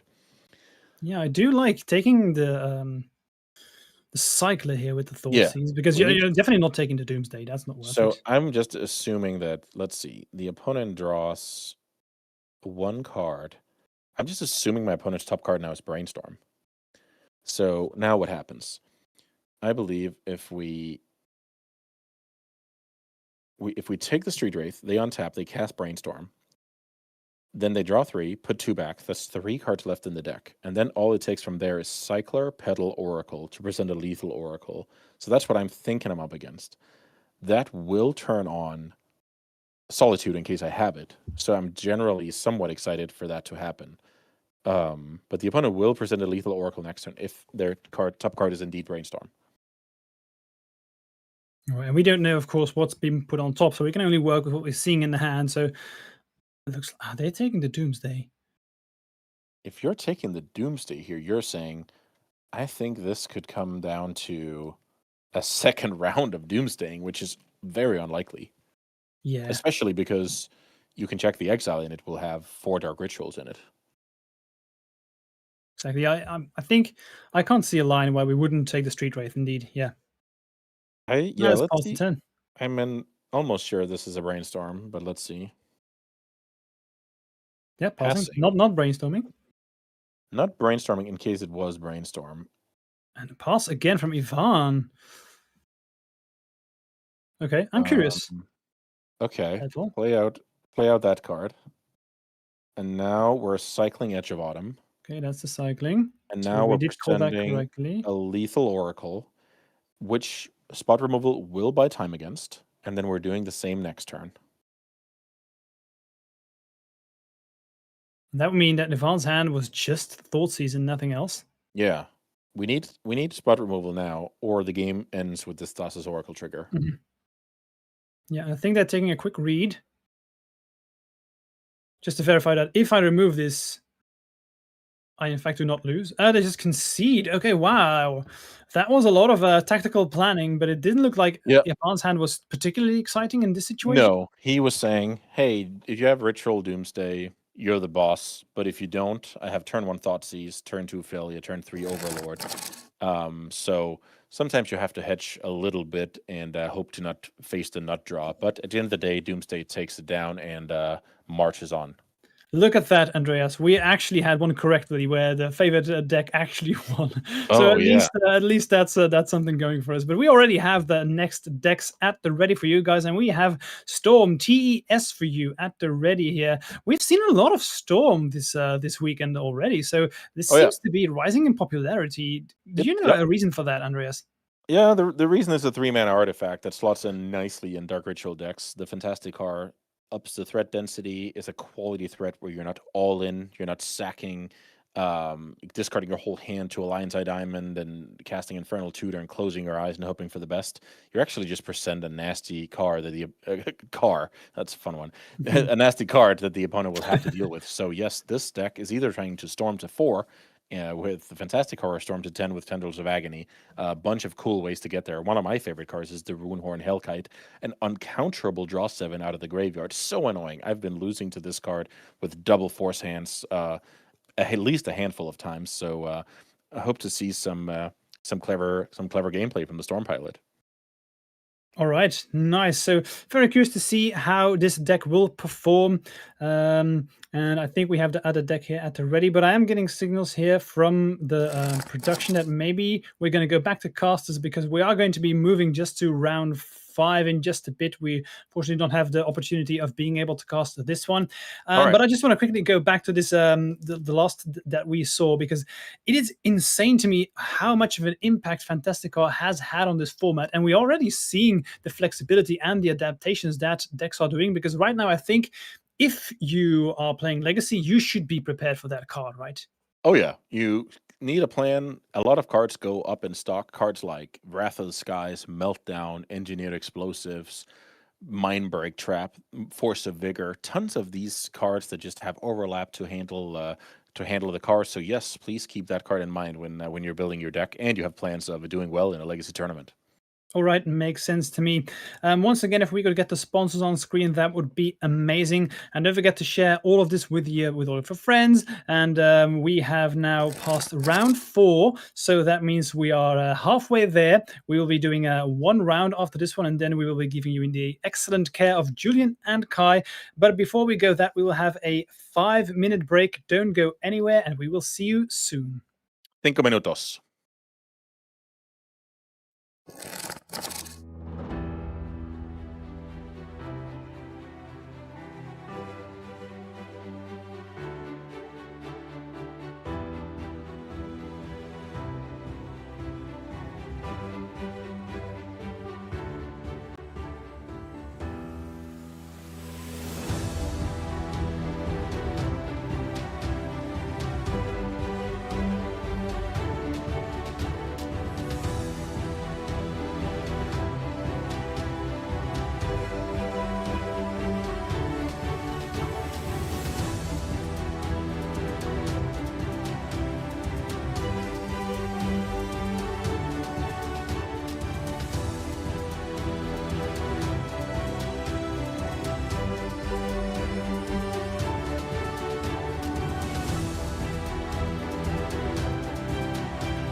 Hello, everyone. Welcome back. We are now heading into round 5 of the Impact Returns in wonderful Narón in Spain. And today we are casting the entirety of the Legacy main event. This will be the last round that Andreas and myself will be covering for you. And moving into round 5, we are now halfway through the tournament because we have 8 rounds of Swiss. Andreas, this is usually if I'm like starting out round 4 and I'm 4-0, this is when I'm starting to get nervous, right? I usually start relatively chill in a tournament, and once we get to the stakes, especially if you're like 4-0, there's a real shot at top 8. Oh, how does that make you feel if you're in that spot? Yeah, so this is funny. I just realized that the two of us met at 4-0 at the only time we've ever played in paper. We were 4-0 at Eternal Weekend Prague in 23. Do you remember? I do remember playing against you, but I don't remember what deck you were on because you do swap around a whole lot. Yeah. So Yeah, that's all good. I played 80 card Yorion Reanimator at that tournament. So I believe you were the beginning of the end for me in that tournament. But to answer your question, that's exactly it. Like everything, we're still in the running, but there's so much more work to be done. We're halfway there. And that is, that's a long distance when it comes to competitive Magic. In that tournament, I took 2 losses in a row. My tournament was over. So you can just be gone at the blink of an eye. So it's just very important to make sure that you have, sure, high energy early, but also high energy late in the tournament. But I mean, 4-0, you're getting called for the feature match. You know that maybe your family's watching from home, or I know that's exact feeling, and that's what these players are going to be experiencing throughout the tournament. And when you're talking about you getting nervous, that's basically just the proof that you care. So that is always cool. You get in spots where you care. That's generally what I would advise to anybody, to try and put yourself in a position where you can actually feel like the outcome of this is something that's going to impact me, in one way or the other. That just means you care about what's important to you in front of you. So all of those emotions I consider huge privilege. Just like when I'm getting the call to do some coverage for you guys, I'm super excited as well. And that's exactly how it should be. So I love passion, and it's the best fuel for a lot when it comes to the competitive space. yeah, and you nail it. Like, it's always funny when you're on screen and people are you're on screen and people are watching from home. This is why we do this, right? Making the coverage, making people enjoy the stories that are made here, and it's just so cool watching yourself on the big screen and watching at home and hearing your friends cheer you on while you're doing well. It's one of the prime experience. And sometimes we have chatter about people not feeling comfortable about playing on camera, which I totally get. I really do. Only thing I can say is, please, if you get the opportunity, do so, because there's not that many chances you get, and you'll probably regret it a little bit if you decline that opportunity. That's how I've always felt, so I can only recommend highly to try and get that shot at there. And yeah, there's only it's the coolest thing that you might have, is my opinion, at least. Yeah, of course. All right. Now, moving on to the decks that we have here for you at the ready for the next round. We have a deck favorite of both of us, Andreas, I think, Oh, yeah. because we will be seeing Jeskai Wizards versus Sneak and Show. So Jeskai Wizards is a deck that I have been loving for a while now, and you as well. Oh, right? yeah. I love Jeskai Wizards. I played a lot last year. I even qualified for a Magic Online showcase with the deck, 5-0ing a last chance qualifier with Jeskai Wizards, featuring Minor Misstep as a tech against Reanimator with Entomb Reanimate. So yeah, the deck is near and dear to my heart. I have a running joke with a Japanese Magic Online player. So whenever we play, he goes, "Hey, fellow Jeskai Wizard," and then we have a little bit of fun about that one. So yeah, Magic connects people from across the world, and you love to see it. I love it. Recently, we have seen a shift towards, ever since Erode got printed, people Yeah. have been moving towards just regular white-blue builds and cutting the red. But Yeah. here, Display decides to not do that. Care to enlighten us a bit about why you would consider regular blue-white over the red version? Right. I'll actually flip the table on you a little bit here, Sam, because you like this deck a lot. I'm gonna flip it over here because now I'm the host, and I'm like, okay, Jeskai control here, Sam. What's going on here? Does the printing of a road do anything for your, how you evaluate the splash color? Walk me through this list. Flame of Anor, is that even a playable legacy card? What are we doing here? All right, I'll try my best. So first off, the reason for playing red is usually like we don't play that many red cards, and the main reason that, in my opinion, you would still be playing red is Flame of Anor, because it's just so flexible. It does everything. It draws cards, it removes creatures, and on top of that, it also destroys artifacts. And you can do both if you have a wizard. So the name of the deck is Jeskai Wizards for a reason. We have so many wizards in here that should be able to get full value from this Flame of Anor. Tamio is a wizard. We also have the Thunder Trap Trainer, which is a wizard, and we do play one Magus of the Moon main, which is also Wizard, which is usually a slot where occasionally these decks play back to basics because we have a lot of basics. But if it's a Wizard, Magus of the Moon is a good inclusion, so I really, really like that. One of the newest additions is what we've talked about before. You can see that this list plays 2 Wrath of the Skies main. This is just people well aware of what the format is all about right now, which is Fantastica and these tokens that it generates.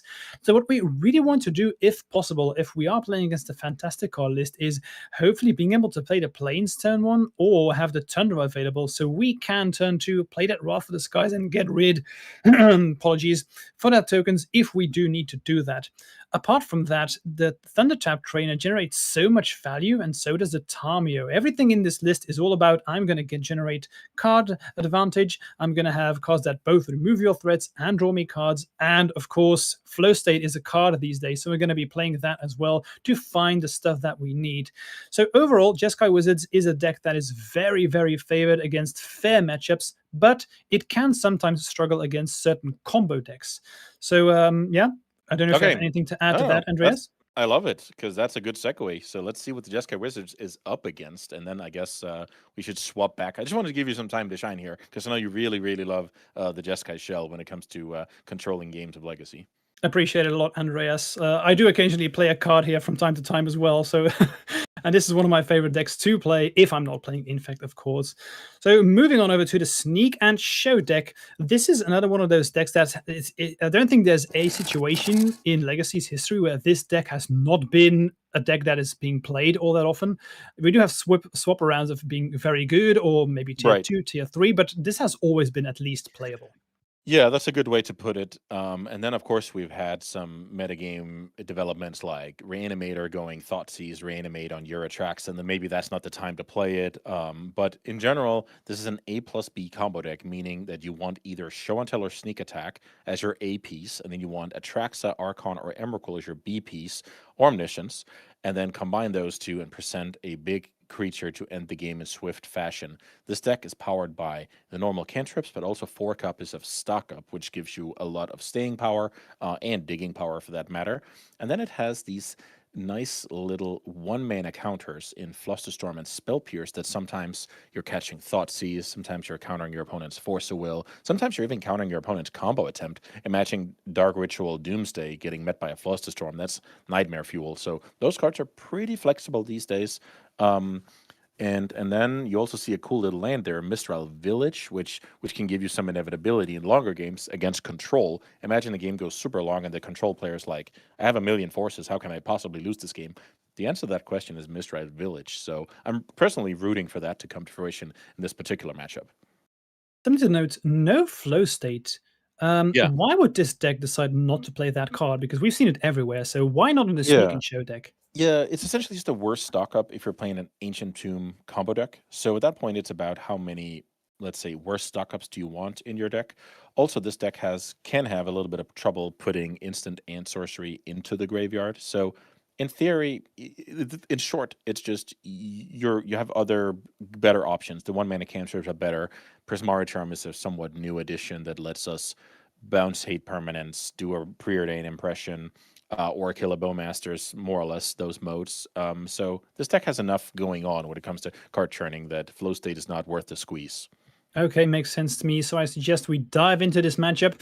I'm going to try again, Andreas. My guess is, because I've played a lot of Wizards in the past as well, I do not like to see Sneak and Show as my opponent because I do feel that Sneak and Show is favored in this matchup. But we've said it before, we definitely have to play it out. But how do you feel about the matchup? Yeah, so when I play my Jeskai decks, I usually prioritize having Containment Priest in the sideboard on top of, Hydroblast, Pyroblast. So I would generally feel pretty good about facing the matchup. But then again, my philosophy when it comes to control is a little bit different. I also have more proactive cards like Murktide Regent in my decks. I like the closing power. I think whether it's Mistral Village or Ugin or whatever it is, decks these days are just so good at punishing games that goes to double-digit turns. So I focus a lot more on closing power in all of my decks. Makes sense. Vista getting a basic here, and we're also going to be playing the Tamio, getting a clue after cracking in. Sneak and Show player just passing the turn after playing the Misty Rainforest. Currently, of course, Jeskai Wizard just seeing the Misty is not telling you a whole lot because my Right. first guess would, of course, be playing against Infect. So we'll see. We'll see if they have the same idea. Just passing of the turn makes sense because end step you do want to crack that clue. But now this changes things. Thundering Falls, because what are we thinking if we see that card, Andreas? Yeah, now we can narrow it down to 2 decks. It could either be an Is a Tempo deck that is going to play a Core Steel Cutter next turn, or it could be a Show and Tell strategy. That's what we can nail it down to now. And then who knows? Maybe the Surveil will tip us off even further. Right, let's see. Okay, yeah, that's cat's out of the bag right now. Ancient Tomb being shown. So, yeah, looking a bit scary. I didn't quite catch the hand of Jeskai Wizards player there, if they do have a lot of counter magic. I saw a Force Negation in there. Also, this is just super minor, but I want to highlight it. Playing out this pedal is a bait for a potential Spell Pierce.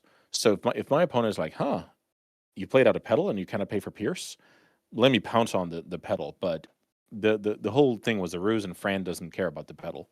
All right, so we do play Show and Tell here, as you do, against Jeskai Wizards as soon as possible. Do not give them time. Pitching the Force Negation, and that does work. Okay, so you got to be feeling good when you're Jeskai Wizards player here. That worked. It's always scary if they just have Force back and you lose the game there. Right. Gonna draw some cards. I am noticing a copy of Sneak Attack in Fran's hand, which is a perfect follow-up. So generally, game 1 is about presenting as many must counters as possible, and hopefully break through against a deck that has a ton of Source of Plowshares, Prismatic Ending, Wrath of the Skies. So where the Sneak and Show deck, its 60 is always, every card is helping the strategy, where Jeskai Wizard has to morph to its opponent. There was a Force within the end of Ponder, so that's really good for the Jeskai Wizards player. Got to be feeling good about that. If we have a land with Tamio here. I would just always try that. Usually these days, unless I'm incorrect, Sneak and Show doesn't play all that often Ponders anymore, so I would probably just slam it down. You're saying Sneak and Show doesn't play what? Sorry, Ponder. I said I meant Days, of course. Ah, got it. That is actually a card that people can play. The lists are very different, whether they are believers in 1 mana counters or Days. And that is the exact reason that we don't see the Tamio flip. So let's imagine that nobody played Days out of Sneak and Show, then we would have seen a flip Tamio there. But because you don't want to lose to Sneak Attack or Show and Tell with Days backup, this is how you play. I can see it. Okay, Sneak Attack, and then we have a Force. Let's see if there's a response by Fran. Now, Nope. the punishment here is that your Tamio flipping would have brought back a hard counter, and now you're at the mercy of natural drawing from your deck. So it's not free to play around Days in that spot, but the punishment, if they have Days, is severe. So I get where they're coming from. Yeah, it's basically, do you respect the Days or not? Another Force, okay, that's good. You want to keep the engine running with those, man, that's awesome. That's really good, that's nice. That's the recipe. Saying no a ton of times, but you also have to turn the corner and try and win the game. I also saw a Flame of Anor in there, that's really good. But are we shuffling? So we're shuffling with the Flame of Anor with a Prismatic Feast, it looks like. Oh, this is a little bit of a funky one because there's a basic island off the top of the deck immediately, making the Magus of the Moon do basically nothing. But on the other hand, it's a 2/2, and we're trying to get busy here. This, I would imagine, because I'm consulting the Jeskai expert here, is what you want to be doing. You want to force a bunch of times, and then you want to work on the opponent's life total. Yeah, for sure, definitely. I would love to be able to flip this Tamio as soon as possible because I just want to. I know that there's Forces in the graveyard, and I just want to recur them as soon as possible. So I like this. This is perfect because now we get to play around Days and say, hey, you actually need to power through my shield now, my armor, or I'll start recurring stuff. So do you think we're going to see a downtick on this Tamio with the logic of I just want 2 layers of protection? I would immediately take back, and ideally I would take the Force Negation to hardcast and play around the Days, which they do. So I like that. We now have double Force effect. in hand. And yeah, I think we are in the driver's seat now.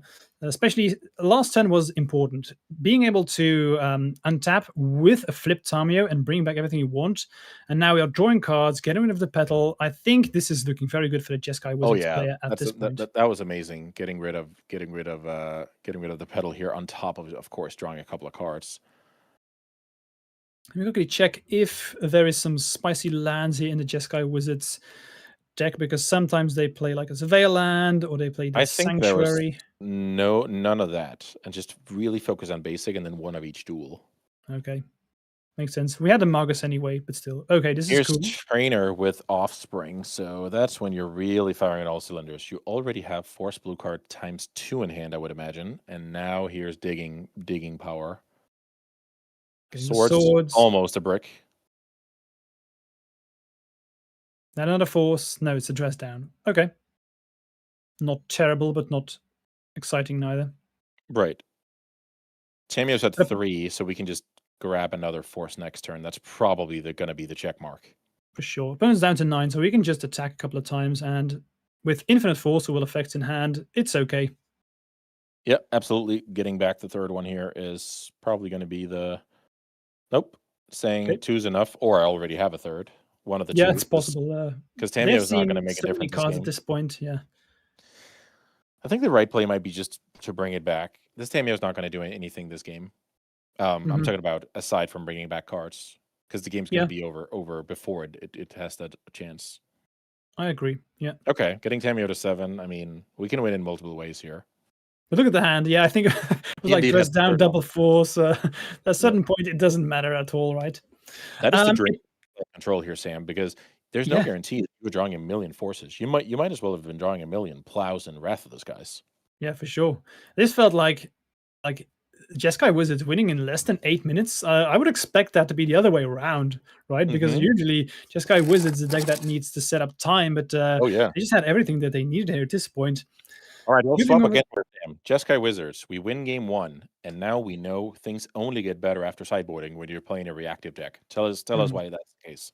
All right. Well, there's a lot of cards that I really want to take out, because in general, all the white cards are so bad against Sneak and show. Like Swords are not that great, Prismatic Ending is not perfect, and we have Wrath of the Sky is not great. Generally, usually against combo decks, you do not like all these white cards. So there are probably more cards you want to take out than bring in. What I really like is the Deafening Silence, because they need to always play first using the Sneak attack or the Show and Tell, and that means if we force, we know they cannot force back. So I really, really like that as an addition. And then, of course, we play all of the counter magic. Pyroblast is an easy card to take in. Red Elemental Blast and the Force Negations too.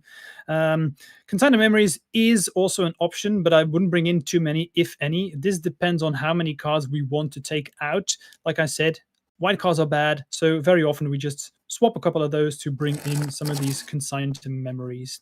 I have a question. Swap again. Yeah, go ahead. I have a question, but maybe I can try and maybe break this down, and then I'll bring it back to you. So from the sneak attack side of things, we have a very potent card called Hexing Squelcher that is so annoying for control decks to put them off balance. So I assume we're adding Pyroblast and Hexing Squelcher, and then we're calling it a day. So I will bring it back to you and say, how do you balance respecting Hexing Squelcher out of a control deck where we can all agree that Source to Plowshare is not ideal?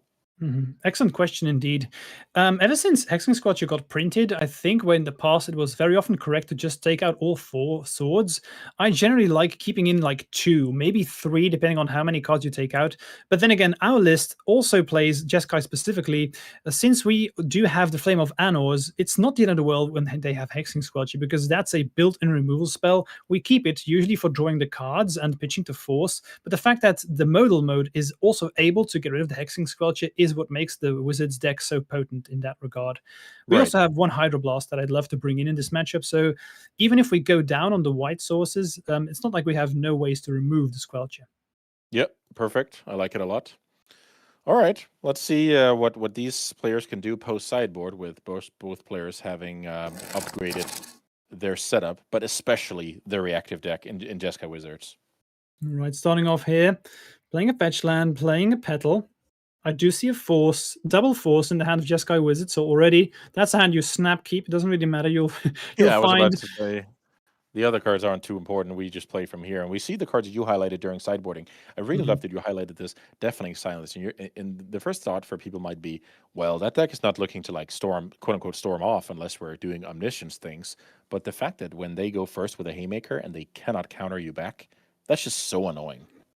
Yeah, and you will see Fran mulling over these forces. It's possible that we do see a response here, Feels then that they terrible to force counter it. it, and it feels terrible to let it resolve when you have double force. Exactly. Yeah. And the What same is true for what Victor. Like if they force this, yeah, you'd probably think like, sure, Yeah, that's you okay. got it, buddy. I didn't know there was a one white mana hymn to work legal in Legacy. Exactly. I mean, at that point, the Deafening Silence has already done its job, which is get rid of one counter magic spell. But they decide to leave it. They do not fight over it. By the way, I love this surveilling in response, learning about our top card, then deciding what to do. That is a play that we should see more often. Oh boy! Speaking of the devil, here's Hexing Squelcher, Yeah, perfect response. a card that is incredible against the double force draw. I do not think I saw a removal spell in Victor's hand, so this Hexing Squelcher could just be good enough because next turn, if Fran now goes for it, well, nothing much Victor can do. Right, without a plow, that card is annoying. And this also shows that it's very important to realize if you're on the play or on the draw, because as I alluded to, we do have a way to get rid of this creature in a form of Flame of Anor. But if we're on the draw, that means we have 2 mana now. So even if we had the Flame, we would not be able to get rid of this Squelch. Yep, then it's simply too slow. Is there any payoff for that show and tell? That's what I want to know. Hmm. Because if there isn't, then it looks like Victor is. I think there was an Omniscience in hand, or maybe Oh. not. No, I think Then it's I think just, we would have seen show and tell yeah, probably. I think it's double force, show and and tell. the show and tell with nothing to show for it. Man, that is man, that's so annoying. You have the Hexing Squelcher, you know the opponent was shields down, but you cannot capitalize. Also, Which we makes put me, a Trax into the bin.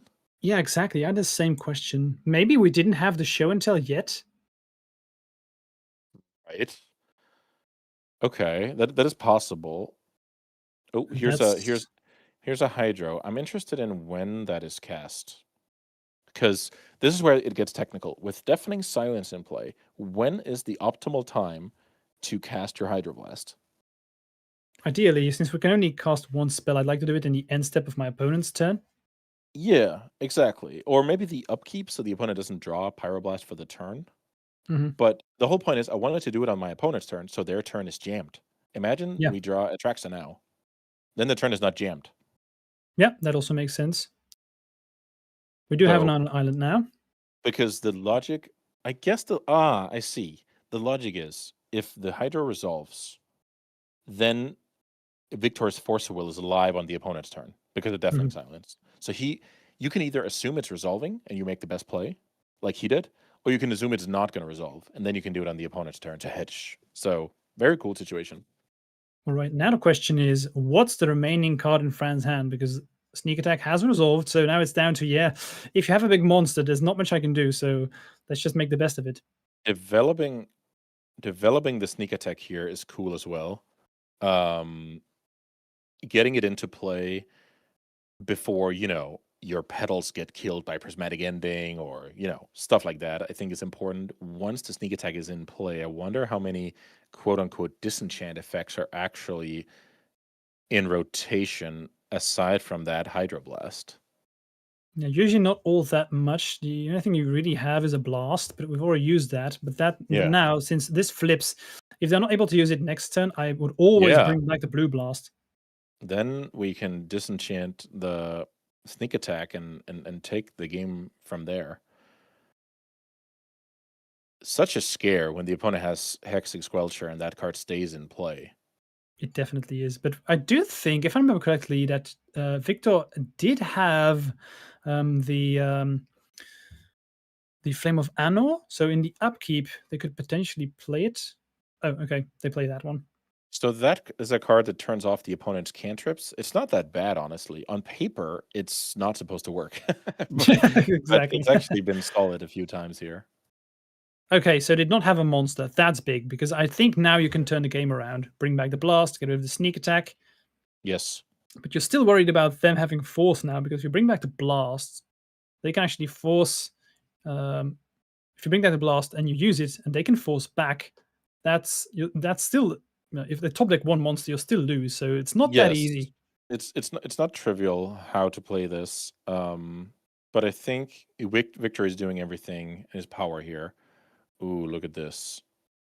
He's saying, I'll see what happens with the flame, and Mhm. then I'll decide what to do with the Tameo. I love this play. Love it. Yeah, perfectly played. And now you bring back the blast. And now you can Hydra on the opponent's upkeep and split up your spells with the Deafening Silence. This is a masterclass, Sam. For sure. Yeah, he's doing everything perfectly. That whole worrying about like your mana usage, shutting down the opponent a little bit before you draw. Imagine there's an Atraxa. That's exactly the reason you're doing it. They're having a laugh. And now the opponent does not have blue mana, so there's no cantripping here to find a solution. Yes. I think. Now we need to either rip one or two islands, usually it's a 2-island deck, or play Petal Pass and then try and show and tell. I think time is running out here for good old Fran, who I'd love to see that he actually had a good laugh about it. But sometimes you just have to tip your hat. That's greatness, right? Perfect flame timing, perfect hydro timing. This was indeed a masterclass. At this point, I think there's not much you can do to lose the game, if that makes sense. Which is a skill as well, because very often, and Jeskai Wizards is a deck that once it gets going, it's hard to. You need to not lose, but if you do end up making wrong mistakes, that can occasionally still happen. Trust me, I've been there, where I'm like, "Yep, I've got this covered," and then I make a stupid mistake and I still lose. And that's exactly the thing, right? When the advantage bar is so far in your favor or the other player's favor, the job now is to, if you're ahead, how to slam the door entirely. If you're behind, how to mount the comeback, and then make every game action about achieving that goal. So for Victor here, it's all about slamming the door and turning this game from a 1% loss to a 0% loss, or Yep, from a indeed. 99% win to a 100% win. So now we're just brainstorming here, flipping this one again. And that's the good part about Wizards, where you actually have threats built into your deck. So you, even if they're just 1/1s and 2/2s or stuff like that, if you have full control of the game, it doesn't matter. You will just, these add up. So it's fine. Okay, gonna try for a show and tell, but we know that Victor is at ready with a force, and there's nothing Fran can do about it. So they just have to do this. Right. And this is what you talked about in the pregame, or in the sideboarding, I should say, where Deafening Silence is a card that ensures there's no shenanigans coming, as a backup spell. Mhm. And now, yeah, that is a good game indeed. Or Theolingus getting the win over Sneak and Show, but really that card was not the important card here. The important card here was how to maneuver the Squelcher, how to play with Tameo, properly respect Daze, properly respect Force of Will, and then ending up just orchestrating the perfect formula here. I feel like I was witnessing greatness here. What about yourself, being a Jeskai player I yourself? love This this. must feel a little bit good. This was great. This was very, very well played. I also love that indeed they did bring in the Deafening Silence, because it's a card that I have been enjoying. And I feel that people, indeed, they always think about Storm or stuff like that, but there's like, as soon as there's a stack, you and the combat deck needs to go first. This is a very good card to have. So I think this was a very defining card as well in this matchup. So I'm happy that we did get to see it. We have standings for you, by the way, at the ready, because we are now at the end of round 5. This is, as I said before, the last round of Andreas and myself. So looking at the standings here, if you can cheer on your friends here. Currently, we have 4 players with a full maximum of 15 points. So very interesting to see that. Right. Go ahead, Andreas. Yeah, I just wanted to say that with 4 undefeated players, you probably only have a single loss to give in this tournament, because if I recall correctly, it was exactly 129 players, and I believe that is the cap for an 8-round tournament. If it goes beyond that, I believe we're playing an additional round. So that essentially means that not even 6-1-1 is going to necessarily do it unless you have awesome breakers. So this is, for the most players, going to be a 7-1 or bust when it comes to top 8. And then, of course, when I'm looking down, we have some. I remember Nathan has shown his prowess. Of course, we have Rodrigo Tagores. We have a lot of players that we already featured today. So cool to see how these players fare. And then, of course, if you're in the region, you're going to be knowing a lot more of these guys than we are. So this is our way to for you guys to keep track of how your best friends are doing in the tournament. All right, thank you very much for saying that, Andreas. That was the end of round 5, so that will be it for Andreas and myself. Andreas, I want to thank you for streaming alongside me. I had a lot of fun today, and I will hope that we get to do this opportunity again in the future.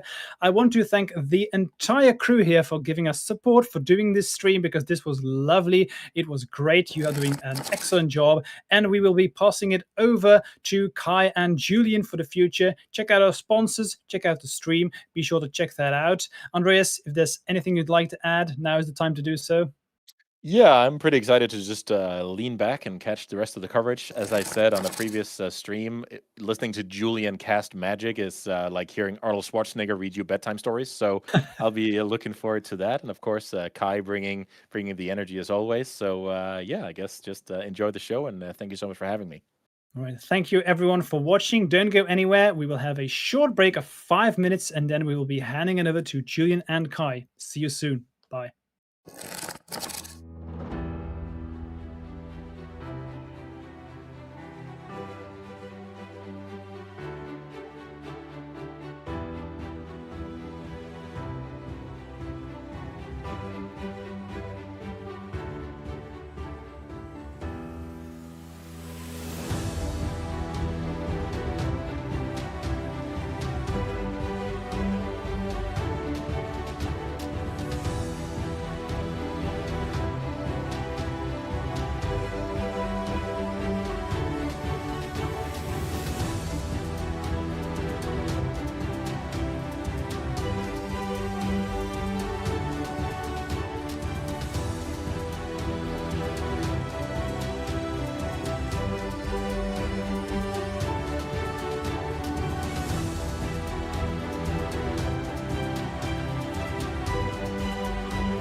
Oh my God, this is not Julian. This is not Sam and Andreas. What's going on here? Hey, everybody.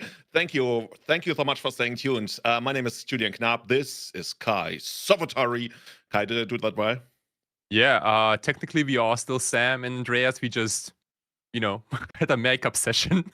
Yeah, I guess Denmark is not too far from Berlin here. We are the same dude still, At least we bring the same energy. What's going on, everyone? Yeah, not much changed since yesterday. Not much has changed. Except if your team went out of the World Cup. I'm so sorry to everybody. Definitely. No. So, everybody, thank you so much. We got more legacy today. Come on. Yeah, we got so much more legacy. We got the big one, the headliner, the main event, right? We are ready for three more rounds of Swiss, plus the quarterfinals, semifinals, and the finals. Everything, of course, brought to you here by Impact Returns. And if you are already watching, that is good. If your friends are watching, that's better. And if your parents are watching, that's the best. So call everybody up, let them know. They can even watch on YouTube. They don't have to go on Twitch TV/Impact Returns. You can also do, and I just did that. I watched the last couple of minutes on YouTube as well because I wanted to check that out. And there's even a chat going on there. So if you're listening, hey, shout outs to everybody on YouTube. You're the best. You're the forward-thinking people. You're making all of this work. If you're watching on Kick, I have no idea what you're doing with your lives. Maybe somebody is restreaming this to Kick and making a fortune doing that. So what can you do? But in speaking of making a fortune, we got a lot of players here who want to win the main event, right? They want to become the Impact Returns Legacy Champion. We had the Spanish Legacy Nationals yesterday, and today we are gonna watch another champion. Get Rodrigo Tugores going up against. I saw the decklist already. We're gonna quickly catch up with the opponent's name as well, of course. Gloria is due. Rodrigo is playing Lance again, and for as much as he was synonymous with the whole Storm archetype, Rodrigo is a Lance guru now. I really want to say that. Like, if you want to play Lance, you go to Rodrigo Tugores. So let's see him in action. Definitely, yeah. Definitely surprised to see him on Lance after his relatively strong showing of the Doomsday, like the Roomsday, Fantastic Card Doomsday deck yesterday. But hey, you know, if there are two tournaments, you better bring two decks. Yeah, he definitely knows this one in and out, very much so. He's very famous, as we talked about, for combo decks. This deck, of course, also has a combo angle to it. What's the basic principle of the deck? What do you want to do here? So you can do a couple of things. You basically do three things, right? You either try to be the best Ursa Saga deck possible, or you poop out a 2020 Merit Lage ASAP, or you make it so that your opponent doesn't play any magic, and you do this with Wastelands. And the best thing about this deck is it can activate a lot of Wastelands. Yeah, and even gets the Ghost Quarter, right, to take out the basic lands. That's even once you get to that part, you know the game is over, pretty much. Yeah, dude. Yeah, that's nasty. Like, basics should not be allowed to, be touched. Yeah, are kind of like the sacred, like the most. Yeah. We will see how that's going to work out. Of course, the deck heavily dictated by the opening hand it gets, which plan it's going to pursue. On the other side of the board, we got a pretty straightforward way to play Magic, There's this this enchantment, I think it's called Omniscience, and it's pretty broken, not gonna lie. So what do we do? Do we ramp up to 10 mana to actually cast that one? Is that the plan here? Yeah, that's plan A, and plan B is to cast Show and Tell to put Omniscience into the battlefield, and then cast a lethal Emrakul with the ETB trigger. Well, that's a very creative use of Show and Tell there. Like, yeah, dude. Yeah. I just just came up with this in a second. This deck is like the core combo has not changed in more than 10 years, I think. And what's new are the cantrips around it, right? Like Stock Up and Flow State are one of the newest additions to this deck in general, because they dig so much. And I'm really interested in like the United Coalition. It's kind of like an uncastable instant, but like choose 5, you may choose the same mode more than once, and it kind of does it all because target permanent face out, target player draws a card, exile target player's graveyard, it deals 2 damage to any target, and it's destroy target artifact or enchantment. So like what's really nice about this card is that it draws a lot of cards while also disrupting your opponent. Like if your opponent played like some problematic permanent, be it like an ensnaring bridge or be it really anything, you can make it phase out, which is very nice. And just deal with most things that are problematic to this deck. And then you have a lot of like counter disruption, like Force of Will, Spell Pierce. Veil of Summer very good at protecting your combo. overall, a smooth deck.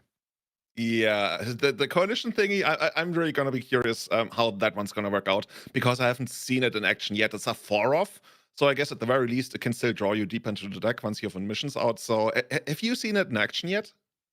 Not yet, but it does look similar to the other blue spell that costs like 6 mana or so, like which has like I don't know, a billion different modes. Okay, yeah, makes a lot of sense. The name kind of escaped me. It's from like a core set, I think. Yeah, But yeah, cool. Oh, so we got Carlos on the draw here. Spanish mirror match between Rodrigo Corres and Carlos Clemente. Rodrigo starting out there. We have 2 men. That's probably a sphere of resistance, right? No. Well, I mean, what else should it be? Yeah, it's a sphere. I'm not even gonna pretend that I recognize the artwork. I don't know if people in chat recognize the artwork, but I feel like these days when you're cast. Yeah, I mean, you just cast by layout and by game dynamic. Like, what would you be casting here in the first place, anyway? Yeah.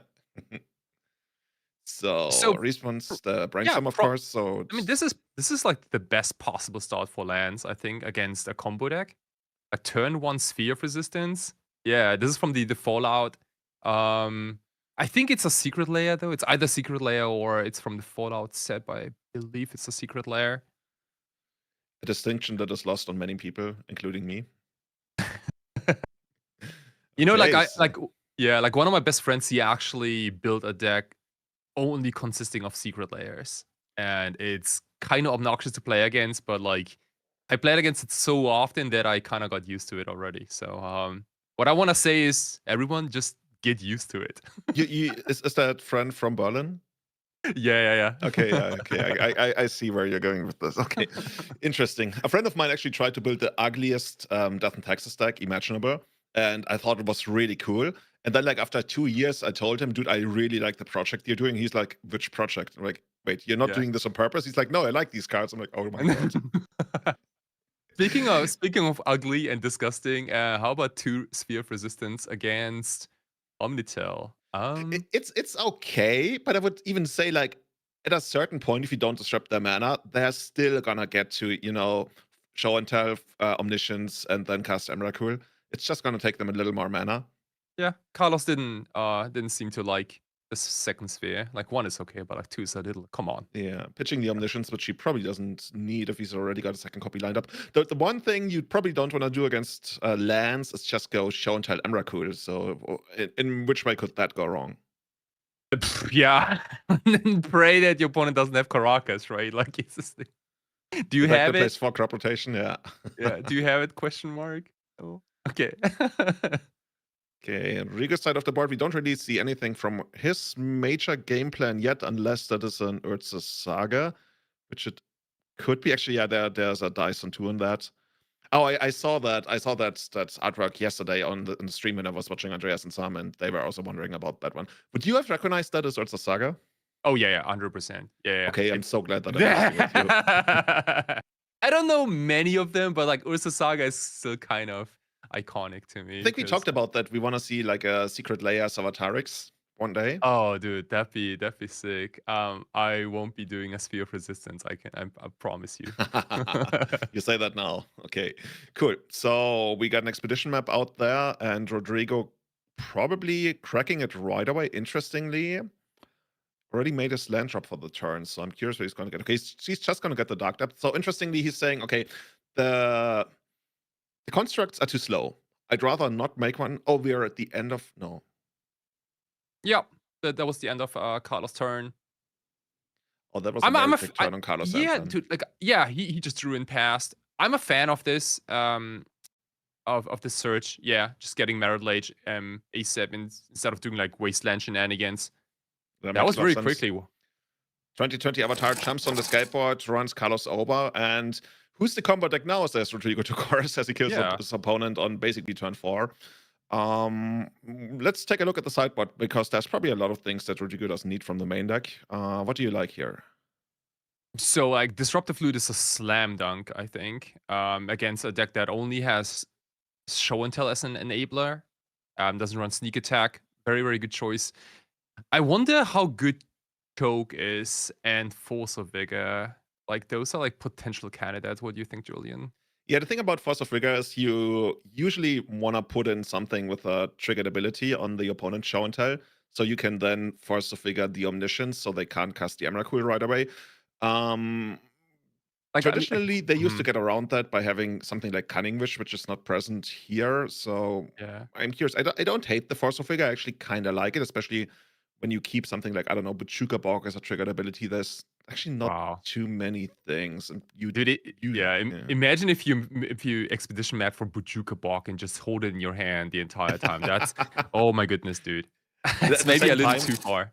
At the same time, that's the ultimate tell that you have Force of Vigor in hand, right? Why would you ever expedition map for Bochuka Borg, right? Especially Yeah. Yeah. Okay, on the other side of the board here, we got a lot of things going on. What do you like? What do we even need here? Yeah, Tons of different tools. Like the sideboard has a lot of different stuff. I don't think that Carlos built this deck thinking about the lands matchup too much, but like there's still some goodies. Nature's Claim is probably the obvious slam dunk. Gets rid of the sphere of resistance, can also blow up Ursa Saga if needed. It's probably not going to happen often, but like, you can still do it.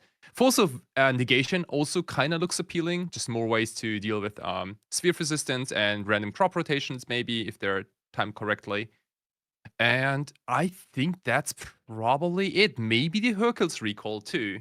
Interesting. Or to deal with all of the spheres at once and the constructs? Yeah. Because like you gotta be thinking, so what are like how can I possibly lose, right? Like in the Omnitel deck has many basic lands, so the wasteland plan is probably not gonna work as efficiently. So maybe you don't wanna get raced by a bunch of constructs. To buy a little more time. It doesn't help against Merit Lage, which is a little bit of a problem, but cool. Yeah, okay, let's see how it's gonna work out. Actually, in some way, it actually might work against Merit Lage. If you go to beginning of combat and then you bounce the skateboard, then you at least buy a turn. Yeah, good point. Good point. Yeah. Okay, cool. So let's jump into the second game here and see how that one's gonna play out. Traditionally, I would say Omnitel somewhat advantaged, but I've seen a lot of this matchup, and I wanna say it kind of always plays out like 50-50, even though on paper you'd think that Omnitel doesn't care about most of what Lance does, but Lance came prepared. Yeah, you're correct. Like I feel like we kind of grew up in the like thinking that Lance is like this deck that always crushes fair decks and always loses to unfair decks. Dude, that's not the case anymore. Yeah, very true, very true. Good turn, going turn one here. Exploration, of course, the perfect start for Rodrigo Togoris. Deploying the Ursa Saga to either put on some pressure or find any kind of disruption, maybe. And that is... This is the show and tell. Dude, come on. Of course. No, just kidding. No, it is a show and tell. It's you don't get to see this version of show and tell very often, but it is a show and tell for sure. Oh, and you get the flute. What are you gonna name Emrakul here? Oh, yeah, because you still have to pay extra, right? You have to, yeah. It's exactly like everything is free except the thing that costs 3 more. I'm very curious. Dude, it'd be insane if Togoris named Unite the Coalition. That would because be that's a 4. Yeah, because that's a 4 off. I mean, I guess technically Carlos could find 2 Unite the Coalitions and just aim them at Rodrigo and win the game that way. But even if he just finds one of them, I don't remember all the modes on Unite the Coalition right now, but one of them must be able to deal with the flute, right? Right. So so the magic number is 5. Like you choose 5, and you have 5 different modes. So target permanence phases out, target player draws a card, exile target player's graveyard, it deals 2 damage to any target, and destroy target artifact or enchantment. Okay, so many ways to actually deal with the flute. If we had to. So he's just digging deeper here. Got the flow state going on. This is kind of the situation these Omnitel players have been in many times over, right? Where their primary win condition is disabled, but they still got so many free card draw going on that they can try to go as deep as they want. Yeah, dude. Like this is so strong about Omniscience, right? Like you don't need the perfect hand to go off. You can just have Omniscience and a bunch of cantrips. And both players trying to figure out where the bottom card goes. Did it go to the hand? Did it go to the bottom? So they're gonna try to recap how the turn actually played out. Meanwhile, how do you like Omnitel? I feel like it's the kind of deck that when it showed up, it was quite dominant for a while. I also remember the versions that played Young Pyromancer during the Treasure Cruise days. These days, it's okay, right? Yeah. I think the combination of show and tell and omniscience is so compact and powerful that it had like through history. I think it had a lot of different shapes. One that really spoke to me, like in 2012-ish or 13, was the mono blue build by John Maria Cart, which also had a Dream Halls, I think, in the deck. It was mono blue, and the mana base was like just like a bunch of basic islands. I think there's like 11 basic islands or something. Right, yeah. And just a very few fetch lands, I think. Yeah. And no Engine 2 in just like one or two City of Traders or so. And that was like the answer to Canadian Threshold, which is notoriously the strongest like tempo archetype back in the day. You remember what was special about that deck? I remember that deck. It was like 2014. They chose to draw in almost every single matchup because their statistical analysis decided that you want to be on the draw with the deck. Yeah. Absolutely. That was, I think that was like the only two decks, right? Like it was that deck and the Manaless Stretch deck that chose to be on draw. Sometimes you also had it in Miracle Mirrors. I don't know if that was particularly good back then, but like, yeah, like drawing an extra card and losing a little bit of tempo was just an okay trade, I think. Yeah. I don't know if you want to do it these days. Yeah, not so sure about that. Legacy is pretty dynamic, even more than it was back then. So it looks like Carlos, from what we've gathered, accidentally didn't pick up the whole deck. Or rather, I think the card that was supposed to go to the bottom maybe went second from the bottom because he didn't pick up the whole deck. Don't think there was any nefarious thingies going on there. Judge asking to make sure. Okay, which cards did you know about? Where did they go? So because you were also supposed to put like two cards on the bottom, right? Because it is turned on. Always good to have like a signet color, like have red sleeves or something that really like are very different from the underground you play on. Oh yeah. What kind of sleeves do you what kind of sleeves do you use, Julian? I usually get them depends on kind of like on the deck. Like Painter, I played in red. I like red quite a lot. My pre-modern decks, I kind of sleeved in black, blue. Like it's actually quite all over the place. But when I was playing elves, I played a lot of green. Okay. So you're sticking to the theme. It's apparently, like I didn't even notice, but apparently I am. Yeah. What about you? So I was like for the longest time I played the black sleeves from Hyper from KMC, but like until I started on building like paper vintage decks, and back then deck Faden was kind of like a dominant planeswalker in vintage, and you could steal Moxen from opponents, and that's when I switched colors. That makes a lot of sense though, right? Yeah. Because you know, you could end up with like 2 Mox Rubies in your deck, maybe from the previous round or so, which is always a feel bad. So like these days, I'm like on light blues or yellows or turquoise, these kind of colors. Yeah, anything that really pops. As long as you get them from Ultimate Guard, we're all good. Yep. Shout out to our sponsors here, making all of this possible, of course. Ultimate Guard, absolutely. Top Deck GG. We got the city of Narón, of course. The entire city is celebrating this. They're coming together once a year because they want to have this amazing eternal tournament going on. BilboWeb. And you can, of course, also qualify for the Unity League playing in this tournament. So if you want to look up who's the best player in your country, you can even like divide it by format, who's the best vintage. I don't know if they support vintage. They probably do. Player all across the world. And that's how you get ranked there. Definitely. We haven't really talked about sleeves in general, right, Julian? Like, because I went like through most brands, like oh shit. Okay, well, you know what? Let's just don't care about sleeves. we have the United Coalition. Come on, dude. We have the card. Okay, we're gonna draw a bunch of cards here. You're gonna remove the flute, and it's gonna be pretty hard for Carlos not to pick up what he needs. So it was. I mean, it's happened before, but second omniscience always good. Dude, how about this? This is crazy, dude. Destroy target disruptor flute, draw 4 cards. 0 mana. What are we doing? What are we doing here? Yeah, I don't know, man. And then Emrakul, of course, comes down and annihilates Strategic Sport. Loving that.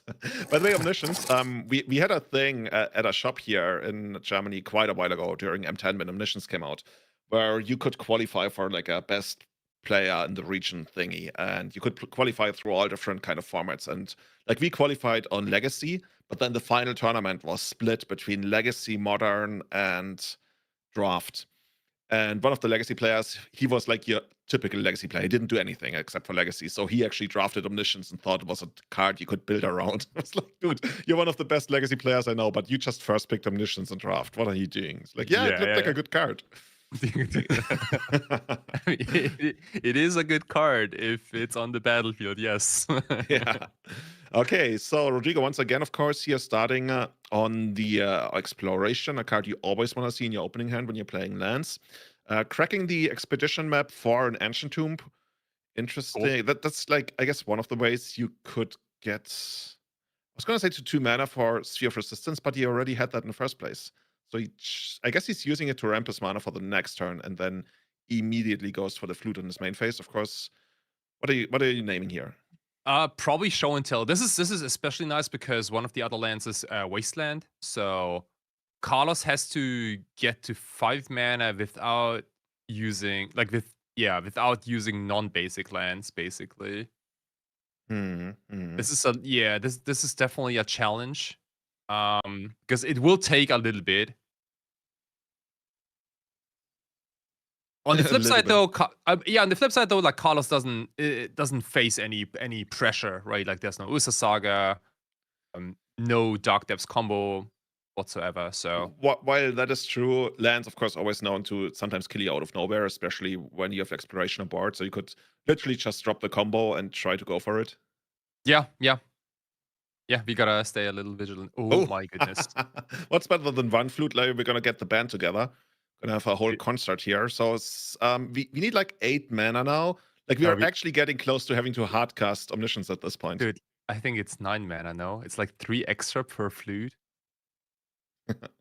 So dude, Show and Tell costs 9 mana. Oh, even right? worse. Dude, at this point, like you could that's so crazy, bro. At this point, it's not unreasonable to just hardcast Omniscience. We say that. I'm not sure if there are even enough basic lands in color stack to do that, but we might be able to go there between basic lands and Lotus Petals. It's surely not what he signed up for when he came here, but yeah, you gotta work your way around whatever is present. Of course, the second Flute now getting Force of Will, pitching Brainstorm. That's just like too much of a mana investment required of Carlos. He doesn't want to see that. Yep. Also, by the way, something cool that we are doing this year. Oh my god, choke. Oh my god, triple Stone Rain. Never mind. Hold that thought. How do you like that? You Force of Will my Flute. You better Force of Will my choke now. And he does. Oh wow. He had to. Yeah. Hell yeah. Okay. Phew. I feel like Carlos got away with something here. Well, this did he really? This would have been lights out, no?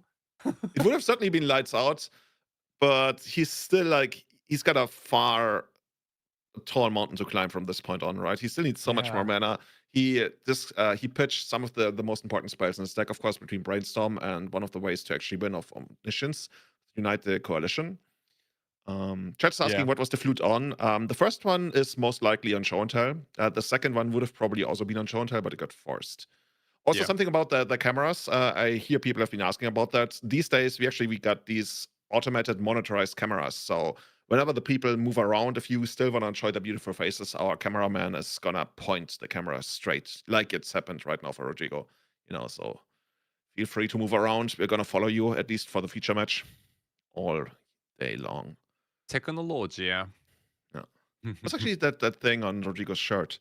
Harajuku? Harajuku, dude. Yeah, that's one of the tourist places in Tokyo. I used to live kind of close to Harajuku for many years when I worked at Tokyo MTG in Japan. But these days it's more like a tourist place. You don't like, also it's one of the places where you don't have magic shops. You have so many magic stores in Tokyo, but not a single one in Harajuku, I think. Is there a reason why there's no magic shop? Yeah, because you have a lot of figure stores, and you can buy like I've seen that like on 2, 3, 4, 5 levels in the shop. You go up, and there are so many. Oh my god. Yeah. My old shop for my 10-year anniversary, among other things, they gave me like a giant Son Goku statue. I don't know what I should do with it, but no, I got that. You still have it? I think I might have it somewhere. Maybe I gave it to my nieces, but I think I still Yeah. have it. You gotta check. Maybe it's worth 1,000. Knowing my old shop, it's probably not. Okay. But who knows? Okay. So Rodrigo, he's got the Dark Depth out there, threatening to kill Carlos once he finds the second part of the combo on Thespian stage. And Carlos wants to know what's up, right? I don't think there's anything he wants to particularly go for with the Surgical Extraction Graveyard, but he wants this Rodrigo's hand, I would assume. So he knows whether he's dead next turn. Maybe that makes a difference for him. We will see. I would guess he goes for the choke here, right? Yeah, potentially. It could. Yeah, Or, it could. Or extra flutes. I'm not so sure because like they're both pretty bad. Okay, looks like it's a disruptive flute. Yeah, I like this choice a lot because it's probably more likely that Togoras has more flutes than chokes in his deck. I'd be surprised if it was like the other way around. So then again, the choke would be. I mean, both of them are pretty backbreaking here. No they matter are. what Rodrigo has, yeah. Yeah. And this is what we mentioned earlier, right, Julian? Like the land stack is like as we're seeing right now, like it used to be such an underdog against most combo decks, but so far it looked so threatening that Carlos had to use 2 Force Wills. Yeah. Also interesting. Rodrigo does have the endurance in hand, which means if Carlos ever goes for a show and tell, he can actually put in something that has a triggered ability, and he has the Force of Rigor to take out the Omniscience if required. Yeah, that's nice. Yeah. Carlos, Really the other side of the board, of course, takes out the flute, so now all of a sudden his show and tell is alive. Kind of funny, like he could actually go for a naked show and tell into Emrakul here, right? For Rodrigo, the shields are down. Yeah. If he had it, of course, in the first place. Absolutely. Like Mox Diamond, double Force of Vigor, and Endurance. Like this is actually called to show and tell Emrakul, I think. Pretty much. It's Like Rodrigo's gonna get one top deck and yeah, dude. Oh my There it is. goodness. Yeah. This is one of the very rare opportunities to just go for a naked Emrakul. I mean, that being said, Rodrigo does have a lot of outs, right? He could draw the just Caracas straight from the top. He could draw Expedition Map. He could draw Crop Rotation. He does have quite a few, assuming Carlos doesn't have a show and a Force of Will, of course. But there are probably something like, let's say, 8 cards or something from the top of his deck that could win him the game here. Yeah, definitely. Like he definitely has outs. But like so you said like there are about like 8 outs. But if you compare this, like what's the deck size, right? Like if there's like 40-ish cards still in the deck, I mean that's Never tell me the odds. Never tell me the odds. I wonder if he makes a token here, that's not enough permanence, right? I guess he could make a token. No, he doesn't have extra lands to go for it. Annihilator's gonna get ya. Yeah, I was wondering, like, if you get to like 7 permanence, then he can win, but that doesn't work. And Rodrigo's still playing for it, right? He's got the one-off Caracas that he could draw from the top here. So not dead yet, but all of a sudden reduced to a single out. Yeah. And then some, because Carlos is not going to stop playing the game from here on. Yeah, it's not pretty, but there is still hope. What do you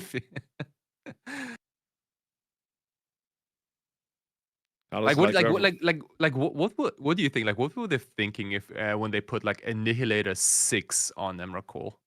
They were probably like, they just wanted to make something, and then once it was done, the supervisor said, okay, now make it like 5 times as good, because we want the most broken creature we ever printed. Yeah. Oh yeah, if you pay 15 mana, you better get the best deal, right? Yeah. Well, guess what? No one ever paid 15 for this dude. Are you sure? I'm not so sure about that. Oh no, dude! Like, yeah, no, because there are still Cloud Post decks. But like, come on, dude! Like the Cloud Post decks also don't really pay 15. Like, thing is, I don't even remember in Standard whether people actually played Emrakul or they didn't. I think I played against this. Oh yeah, I played against the Walls deck in Vintage. Like many moons ago, I played against a guy who played like Overgrown Battlement, which is like Titania's Priest for walls. You get extra mana for every wall you control. And that was vintage. And the guy actually won a match because I was playing against him at 101. So he had a draw and a win. And Rodrigo, no Caracas here, reveals his hand. Couldn't get past the Tentacle Monster. One of the biggest weaknesses of Omnitel here in the matchup, overcome by Carlos by using surgical extraction to know that the shields were down on Rodrigo's side. I think without the surgical extraction, he would have not gone for that play. So kind of cool to get the additional information out of the surgical. Definitely, yeah. I didn't think that Carlos gonna bring in the surgical just to check on Rodrigo's hand. But it really paid out like in this game, and yeah, it was phenomenal. Really, I didn't even think about this line. You know, one day, who knows, maybe Peak is going to make its way back into Legacy. I've seen Peak in decks like exactly that in the past. Probably no place for it in the main deck, but Surgical can be your makeshift Peak in a pinch, right? So, yeah, cool. Yeah, dude.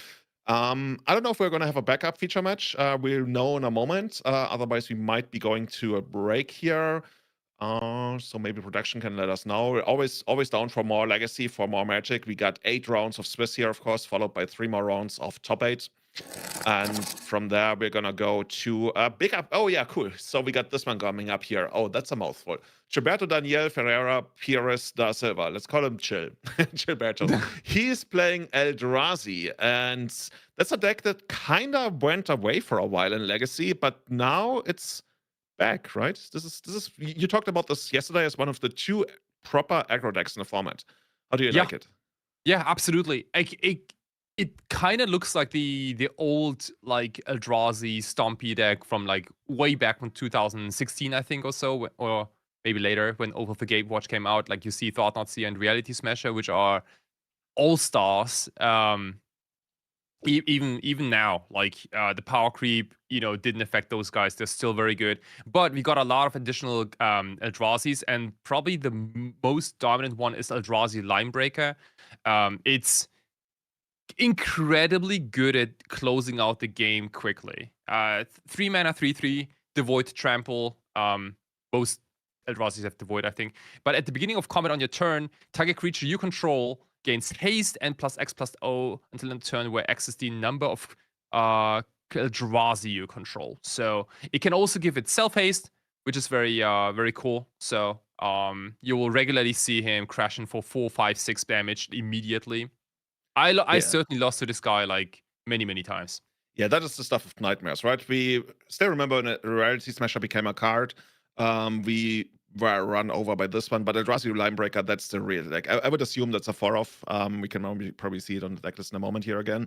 But yeah, of course it's a 4-off. That card is just so good. And it's basically the reason why the deck splashes red in the first place. So we could be seeing a very fast game here, depending on what Gilberto is up against. So let's take a look at the deck on the other side of the board. And let's find out what the matchup is gonna be there. So we got Alejandro Martin, and wouldn't you know it, the other aggro deck of the format. This is gonna be an aggro off. Dude, when's the last time we saw some proper aggro on aggro action in Legacy of all places? Yeah, this is nuts. Because both decks have exactly the same game plan. They're just using different cards. So like this is the very like low to the ground, very cheap, efficient, all one drops, 2 drops aggro Boros energy deck. We saw it in action yesterday. It was able to raise land stacks immediately, and also won again, I think against Doomsday or so. I don't remember that. I think yesterday, but like it's crazy good at just flooding the board with a lot of like cats, soldier tokens, and yeah, just like size-wise, they're definitely an underdog compared to the big Eldrazi's. They're usually like half the size of the Eldrazi's, even less than that. But they're very good at just swarming the board. Yeah, very much so. So one of them is a lot more about go wide. The other one is about to go tall. So let's see what's the better approach here in this first game of this aggro and aggro action. Yeah. I would assume that trample is going to be a big deal. Yeah, honestly, I couldn't even tell which deck is favorite in this matchup. My gut tells me it's probably Eldrazi, just because like I mean, Reality Smasher and Linebreaker have like both give or half trample, and are just like so much bigger. Yeah, if I've learned one thing, then not to underestimate the Boros energy deck. Because when I first when I first saw it a while ago, I was like, oh, is that really good? Probably somebody ported over that deck. But the more you see it in action, the more it goes crazy. Like when it's undisrupted and just gets to deploy its game plan, I was told it beats every fair deck in the format without some proper sideboard hate. And Eldrazi probably not having too much hate here in the first game at least. Definitely, yeah. I was told the same. The Boros Energy deck is basically built to beat any fair deck. That's the main appeal of the deck. But you could also say the same about Eldrazi, right? Both decks have like very few prison pieces, and Boros Energy has Thalia, Guardian Thraben, and Eldrazi runs Chalice of the Void. Also, Chalice of the Void, not terrible in this matchup, I gotta say. Yeah, that is true. And that is, I believe, Abundant Countryside. There used to be a card in Rista Saga that's basically an inferior version of that. We can only really tap it for colored mana to cast creature spells, which, of course, Eldrazi is very happy to do every single turn. Yeah, definitely. Okay, so Ursula Pride getting in there. 1/1 first strike. Lifelink. Yeah, building up towards the City's Blessing, of course. We already have, how many permanents is that? 1, 2, 3, 4, soon to be 5 once we get the extra token of the Ajani.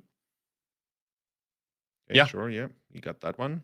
Yeah, Kai, I really think it's time for you to print more Cat Warrior tokens or produce more Cat Warrior tokens. So this is a little confusing, right? Because like you have the Cat Warrior token from Ajani is a 2/1, but the cat creatures from Ursula Prides are 1/1s. So they look kind of similar, but yet they are a little different.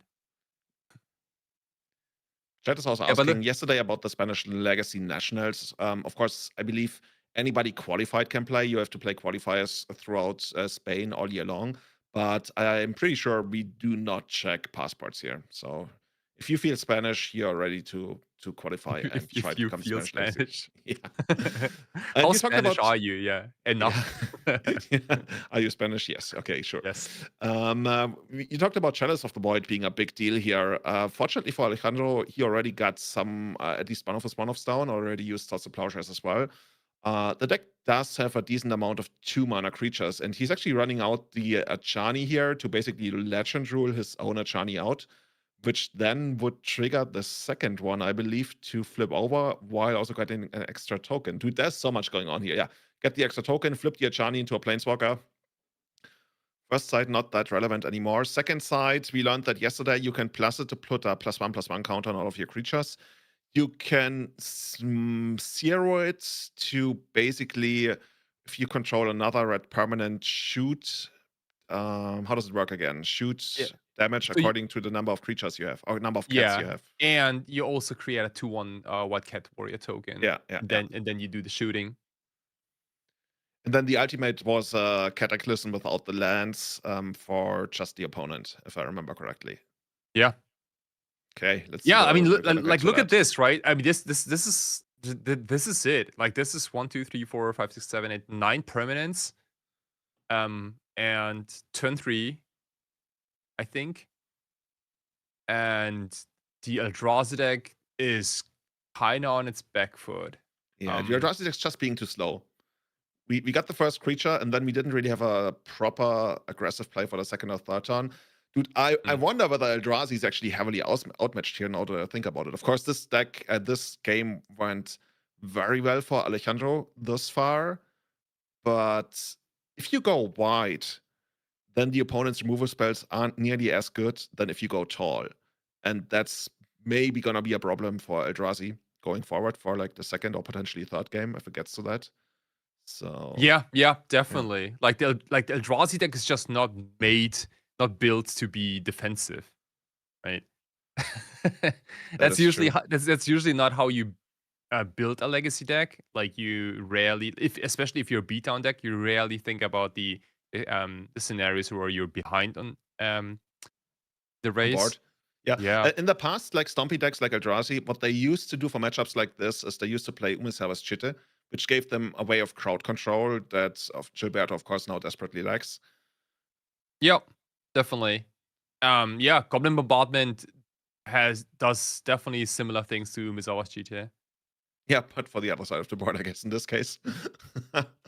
Okay, we're going to make 2 Eldrazi tokens here. But yeah, don't think that's really going to do it for Gilberto. He's down to 11 life. We already have, like, how many creatures? That's like 5 creatures in play already. Could make additional ones with the Planeswalker, potentially. So let's see, they're gonna try to figure out, okay, are you gonna kill like one of my thingies? How's it gonna work? He's probably gonna do it in response to the Goblin Bombardment still on the stack. This is. I feel like Gilberto probably hasn't played against the stack yet, and who could blame him? And there's just like too much going on right now.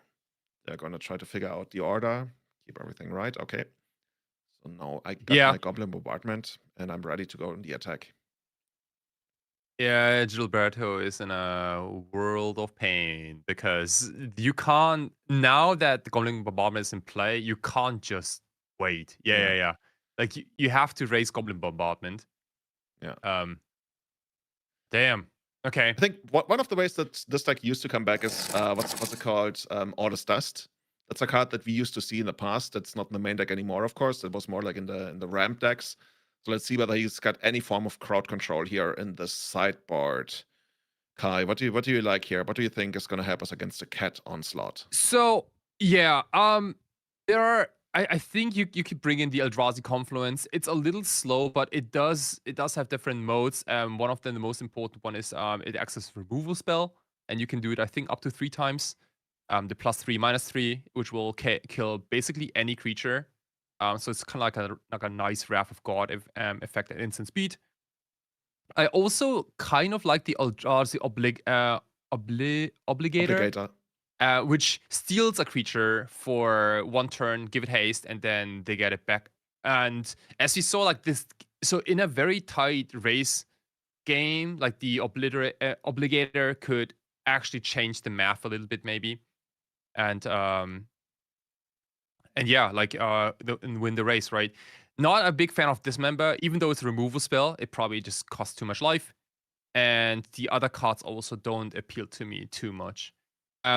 What I would probably cut first in this matchup are probably Kozak's Command. I'm not an expert, but like just having a bunch of 0/1 tokens doesn't accomplish anything. They don't attack, and they don't, like, I guess they can jump a little bit, but like this is kind of like a losing game plan, I think.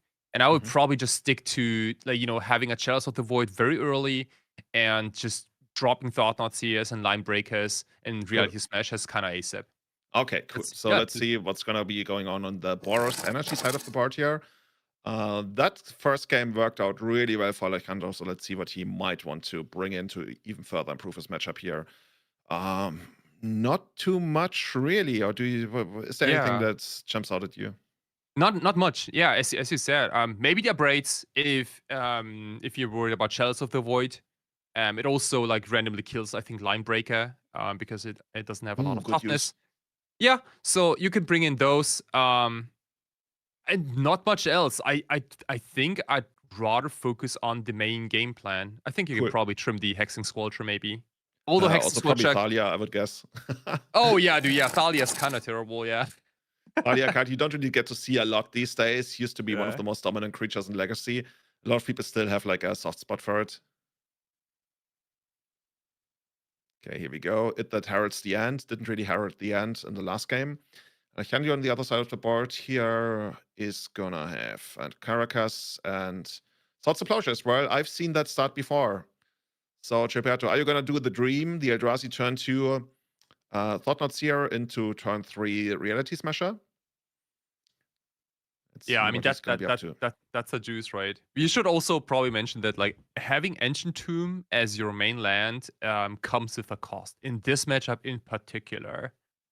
Like taking 2 points of damage every time you tap a land is, I don't know, you might just like deal yourself like 6 to 8 points of damage maybe throughout the entire game. I was going to say, like, at the very least, like 4 to 6, I would assume. Yeah.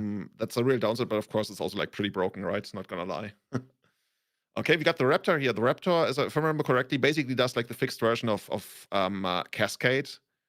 Yeah, think it- 2 mana, 2/1 first strike, and when it ETBs, you get 2 energy. I think we have beautiful. Top. Okay, and we got a Johnny, the ETB cat token, and yeah, look at this, dude. Like, so much ball presence so quickly. Yeah, just out of nowhere. Like, just spending basically 2 mana to put, how much is that? 1, 2, 3, 4, 5, 6, something like that into play. Yeah, so like both decks are like in a way they both cheat on mana, right? Like I think we were It's not all legal. I think we were all told that like cheating on mana is extremely powerful in Magic in general, and you can either do it with lands that tap for multiple mana, or you can do it with cards that also like rather like Cascade, for example, or make it so that you get more permanence worth more than the mana you paid for. So Gilberto is going to tell us which kind of games this is going to be. Like, this is the most important turn for him, of course, right now. Alejandro already fully established himself with 5 points of damage on the board. And Gilberto now has to figure out, is this going to be like a racing game? Am I going to try to go over the top? Or did I keep my Kozilek's command that you mentioned earlier? And am I going to try to stabilize before I go big? Sometimes, of course, the cards in your hand dictate what you're supposed to do. But yeah, this turn, that's the one leading thing that's going to tell us how the rest of the match is going to run. Yeah, that's right. Kozilek's command, like I said that this card is probably not the best in this matchup, but like I totally forgot that it can also remove creatures, which is very appealing. Okay, so we As do it an does here, of course. Yeah, And then we're going to exile a put Johnny. cards on the bottom, pick up one of them. Sometimes you also want to use it to ramp up, right? If you want to maybe even get to a point where you can double spell later on. Let's see. We're just stemming the bleeding here. Of course, still taking 2 damage of our Ancient Tomb, while still sitting behind our It that heralds the end. Ooh, wow, we brought in Surgical Extraction. Interesting choice. Okay. Dude, among all the sideboard cards, I did not think about Surgical.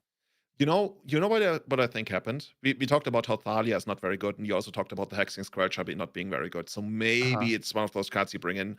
Then again, at the very worst, I wouldn't mind having the body Hexing Squelcher also helps against Chalice of the Void. So, but Alejandro clearly knows he doesn't want to see any of those commands later on in the game. So let's get rid of them right away.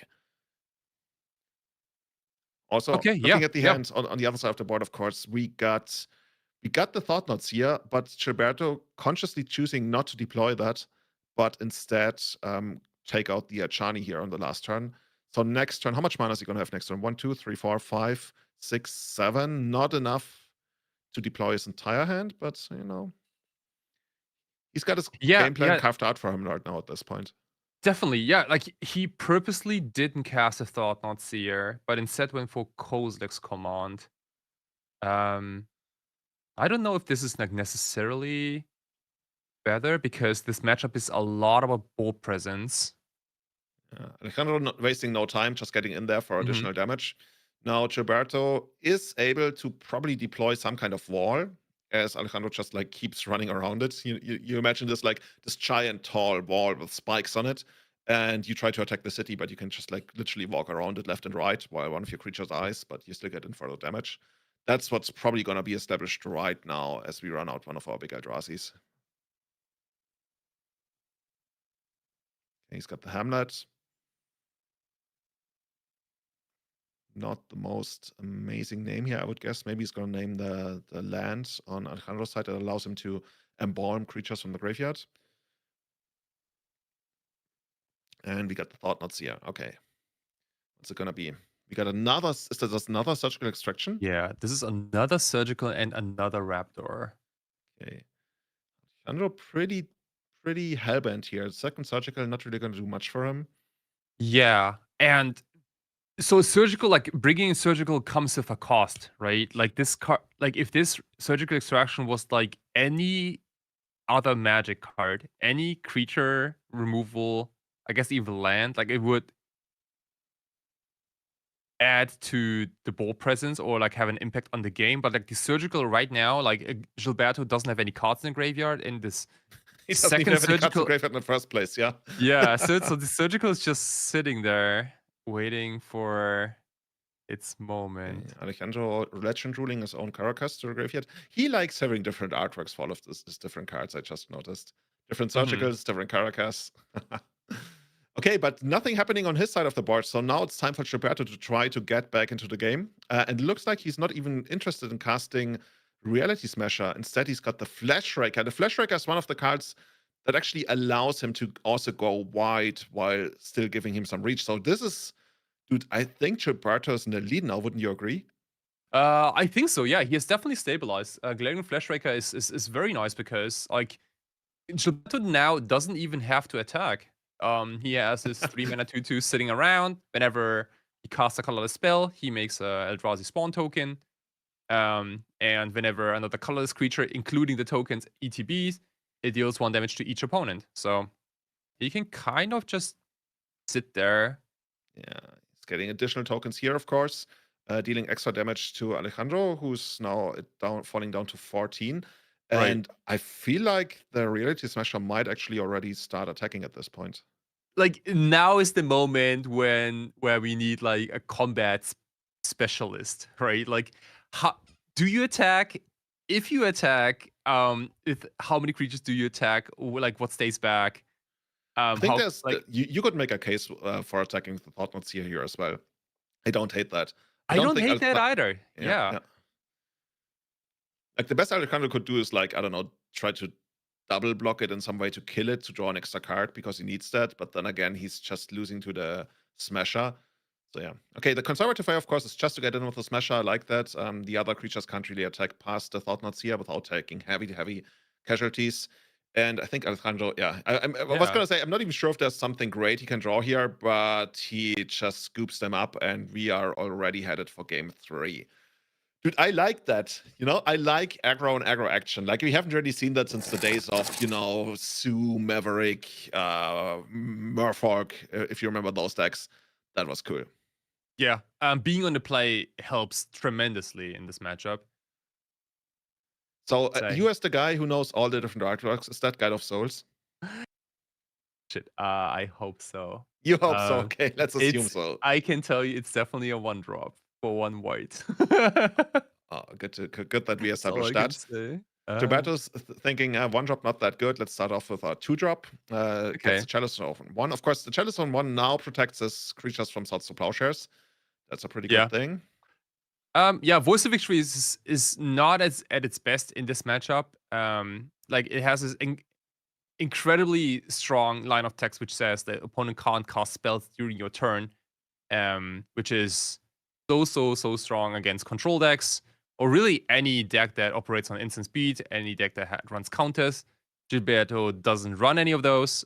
He's mainly doing his thing in his main phases.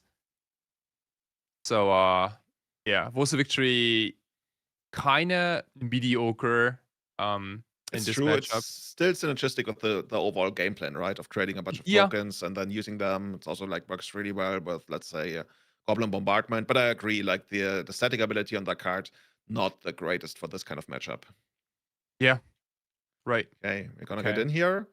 Of course, as a 1/3, 1/3s are always like easy to get in because they don't die to the 2/2s. And if you get the triggered ability here, of course, we're gonna get those 2/2s out of here. So yeah, we're just really blocking anything. Like, yeah, I got a confirmation. This card is definitely Guide of Souls. It's the Store Championship promo. of course it is. Didn't you win your own store championship? Right. The last time I went to your store, you gave me like Belgian waffles and all that kind of stuff. Like I love that place. Yeah. Shout outs to Brettspielplatz in Berlin. Do you still play there? I used to go there almost every week, and now my schedule has changed and I can't go there very often anymore, unfortunately. But the guys are still doing legacy events every Thursday. So if you're in Berlin, Thursday That's night the is Legacy official. night. That's the official story. The unofficial story was Kai was kicked out for being too obnoxious. I remember Yeah, I when did. you punched that one guy. That was rad. No, did I just cast too many Guide of Souls? Of all the people, you would be the one to cast Guide of Souls. Yeah, Sure. yeah, Okay, yeah. cool. So now Then we're they got figuring rid of out me. we got the Guide of Souls here. So do we actually get the energy counters on this one? So Alejandro, of course, getting the or rather stacking the ability so that he gets the energy and sends the Guide of Souls to the air, courtesy of the Voice of Victory to the air, Yeah. courtesy of Guide of Souls, and has one of the tokens then blocked.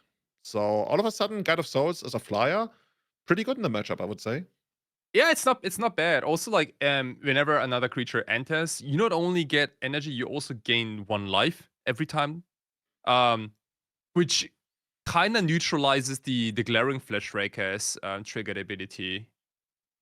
So on the one hand, yeah, you have a lot of life loss from the Flesh Raker. On the other hand, Guide of Souls gains you a bunch of life. So yeah, and we got the Eldrazi taking out the guide, the Voice of Victory. Can't really have any of those flyers in here. And then, of course, we're gonna get another token because we cast a colorless spell. So Alejandro's like, do I want this? Yeah, I guess there's nothing I can really do about it.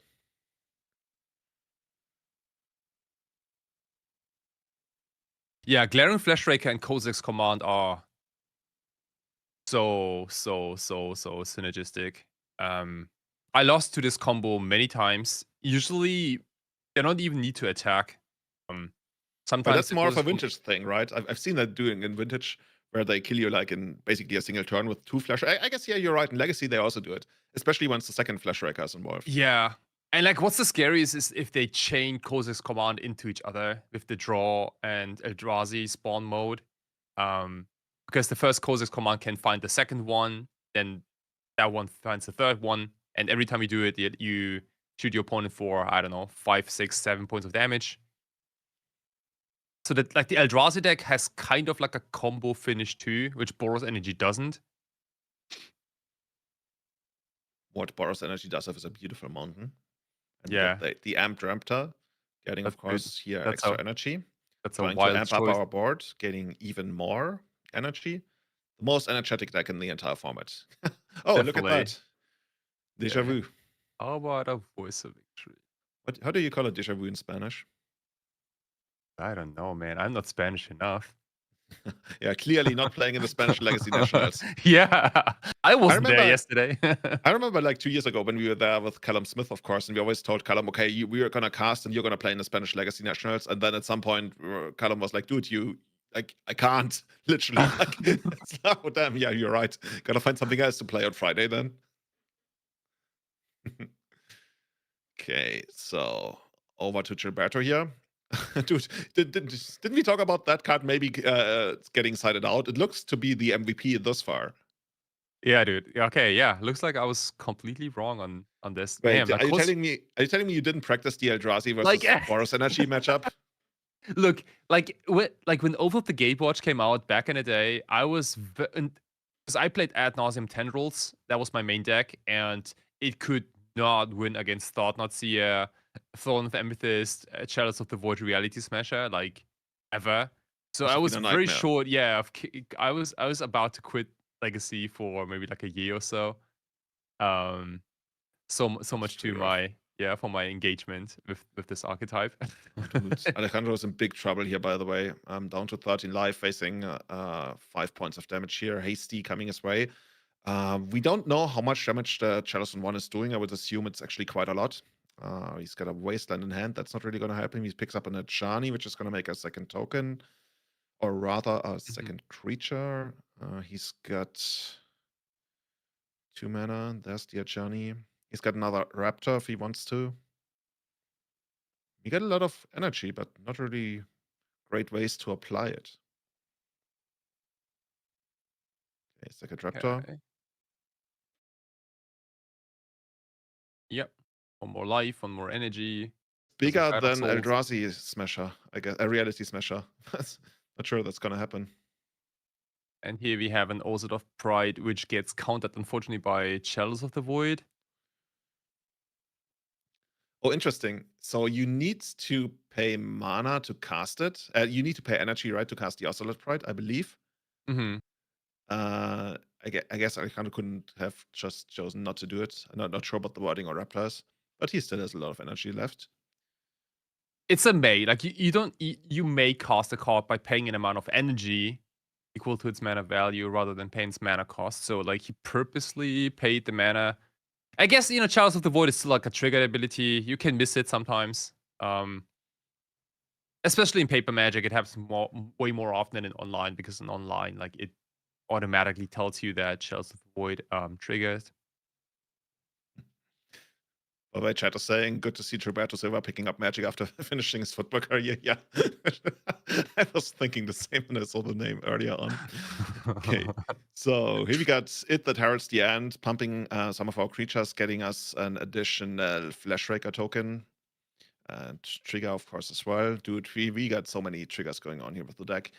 I feel like for as great as Boros Energy deck, the Boros Energy deck was in the first game, right now it's found its match. Like, it wasn't really able to get off the ground very quickly early on, probably also courtesy of the Chalice of the Void. And I would assume that kind of deck is not very great for catching up against bigger decks, right? Yeah. There's not much of a mechanic for that in it. Yeah, definitely. This is a tough opponent to face, I think, because both decks do similar things, except Eldrazi's are slightly bigger. I would assume like one way to do it is probably gonna be riding on let's say Goblin Bombardment, and then some spells that give you additional tokens, right? Because you're probably not gonna win in the red zone anymore. You probably need some kind of reach. Yeah, it's tough. Like you can't just attack into a bunch of 4/4s and 5/5s. That's probably not gonna happen. Like, you could hope that the Eldrazi deck maybe like swings with a couple of creatures, and maybe you kill them on the backswing somehow. But because every permanent, everything is already on the battlefield, like it's kind of there already, right? Like, in limited, what you do most of the time is like you can send back a pump spell or a removal spell in hand, and you can do combat tricks, which might win the game for you. But in this case, like, I think one of the best cards Alejandro can draw is probably a copy of Abrade. Abrade, not only does it deal with Chalice of the Void, but it can also be used to kill the Flash Raker, to at least stop the damages. But something like that has to happen, I think. Otherwise, like, both players kind of know what's going on, because it's all on the battlefield already. And Gilberto's reading the Ajani here, so a lot of times you don't see the Boros Energy deck with red permanents, but now it actually does have them. So you could also use the Zero ability to also get some extra reach, right? So maybe that's one way to do it. Use the Zero ability on the Ajani. Maybe get a Goblin Bombardment in there somewhere. Maybe even just, I don't know how the combat math is going to work out, using the Amped Raptor to get in there. But on the other side of the boards, of course, Gilberto also representing a lot of trample damage, and whatever he's Hellbent. Okay, so he actually is not gonna get a Flash Raker trigger guaranteed next turn. So maybe it's just it's actually trickier than I thought. It is tricky. So, like, Glaring Flash Raker is very valuable right now. So I don't think that you want to attack with him and offer a trade with really any creature. Reality Smash, on the other hand, is a 5/5 with trample. It's kind of like a free roll to just crash in for 5. 5 is a lot of damage. It's very hard to block. Also very difficult to remove because of its triggered ability. It has like pseudo ward. Yeah, it's kind of true, but also it gives Alejandro the ability to flip his Ajani, because then he could block with a creature. And I think that the biggest thing he wants to do right now is to get the Ajani into Planeswalker mode. He has a static Risen, but that costs 1 mana. There's a Chalice of the Void.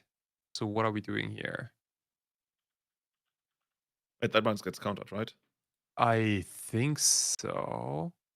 Yeah. Oh, Gilberto misses his own Chalice of the Void. Okay, cool. Wow, that was close. Yeah, that was very close. Okay. He's like, there was something. Wait, shouldn't it go to the graveyard then? Okay, well. So we're sending in the flyer and maybe the cat. No, the raptor as well. Sure. And the raptor goes to the air. Oh, yeah, the Guide of Souls, of course, giving us flyers. The one thing that the Eldrazi deck struggles with. So now all of a sudden we got 4 points of. Oh, no, rather.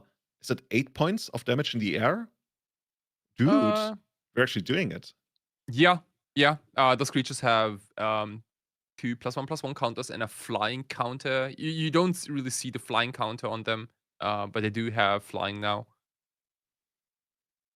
And they're also angels, dude. An angel raptors. Angelic raptors. And angelic raptors. I've read a couple of times that angels, like, if you go strictly by the Bible, are actually supposed to be not ugly, but like so weird that it completely weirds you out that you might even fall unconscious or something. Like we always see these depictions in like fantasy, but actually they're supposed to look like incredibly weird.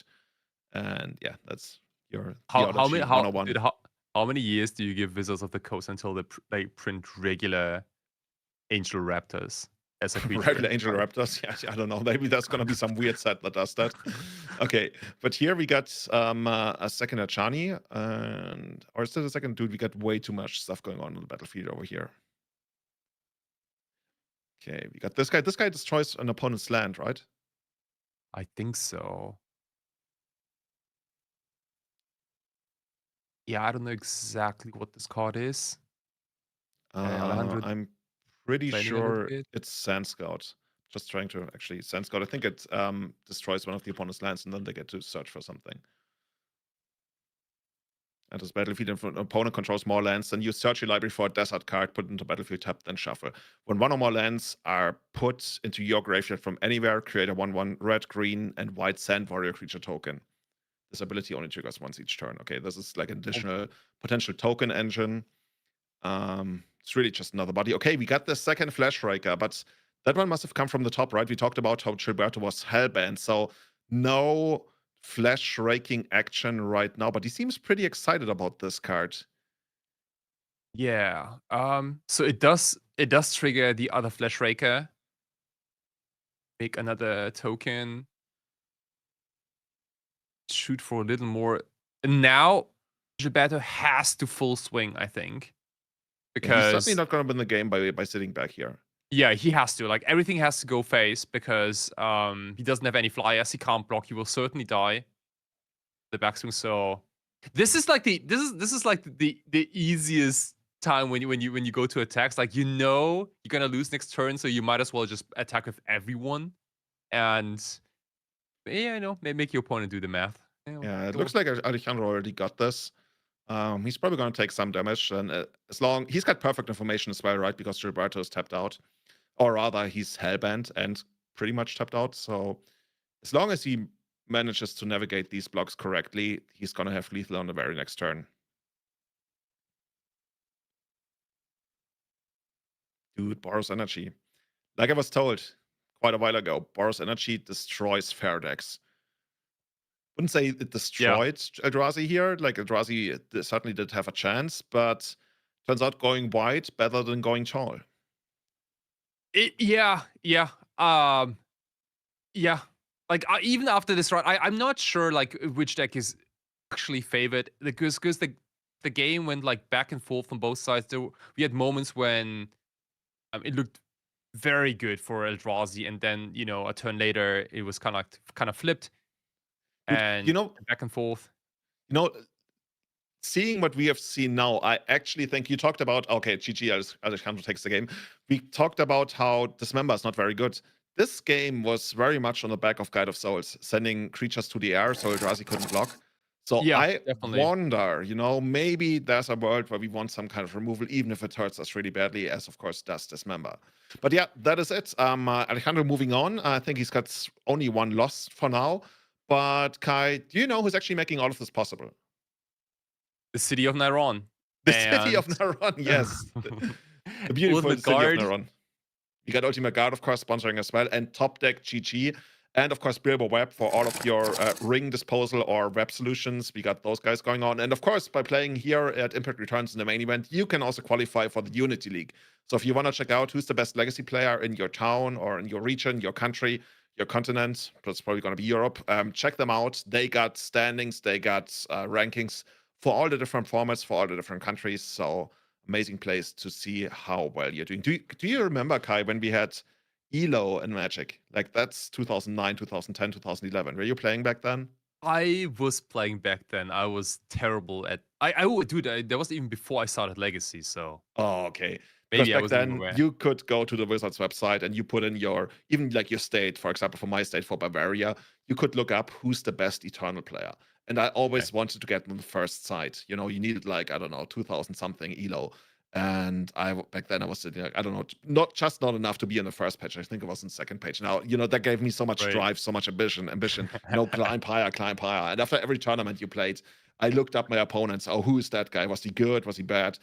And that's what you also can do in the Unity League. So shout outs to them. Shout outs to the beautiful city of Narón for all your tourist needs. Check them out. Ultimate Guard, Top Deck, and BilboWeb, making all of this possible. And of course, among all, the stream team, the broadcasting team of Impact Live, they are doing this. They're doing all the 4 seasons. They're doing Eternal Weekend. They might broadcast your aunt's birthday someday. So shout outs to them. They are doing amazing work. God's work, I want to say. Thank you so much, everybody. Do you want to take a look at? Do you want to take a look at the standings maybe after this round? Yes, very much so. You're playing 8 rounds of Swiss today, so 21 points is gonna guarantee a top 8. Maybe you can get there on 19. So who's still undefeated here? This is round 6. Pablo Montes Suarez and of course Victor Gomez Gonzalez is still undefeated. Wow, yeah, clean 6-0 record. Yeah. Those guys might be able to ID into the top 8, maybe. Absolutely. Yeah. Wow. Yeah. Congrats to both of them. Nice. Very nice. And then we have a bunch of players sitting on 15 points, all the way down to like the 14th place, and they will be facing like a win in probably in the next round or the round after. So yeah, it will be very exciting. Yeah. Like off chance that the 15th player Diego also gets in if he wins out, probably not. But yeah, these are the players still fighting here for top 8 in the Legacy main event. Everybody, we're gonna go on a very quick break here. We're gonna be back in just 5 minutes. We're gonna have round 7 of the Legacy main event coming up here. If you want to see who's playing, there's gonna be a sneak peek on the screen right away. So stay tuned. My name is Julian. This is Kai Sawatari coming to you from Berlin. Stay tuned. Be right back. Cool.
Hello and welcome back here to Impact Returns Legacy Main Event. My name is Julian Knab and this is Kai Sawatari.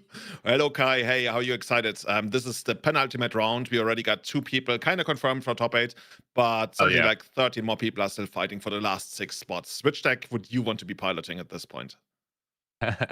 Like, obviously, I'm rooting for any Dark Ritual deck. And we saw a couple yesterday, dude. Like, we saw a couple of Doomsday decks with the Fantastic card. Wouldn't be surprised to see that deck in the top 8. It's incredibly good at closing out the games with different angles, which is really nice. But yeah, dude, yeah. I'm here to get surprised. I don't know. Yeah. Any deck in Legacy can make it.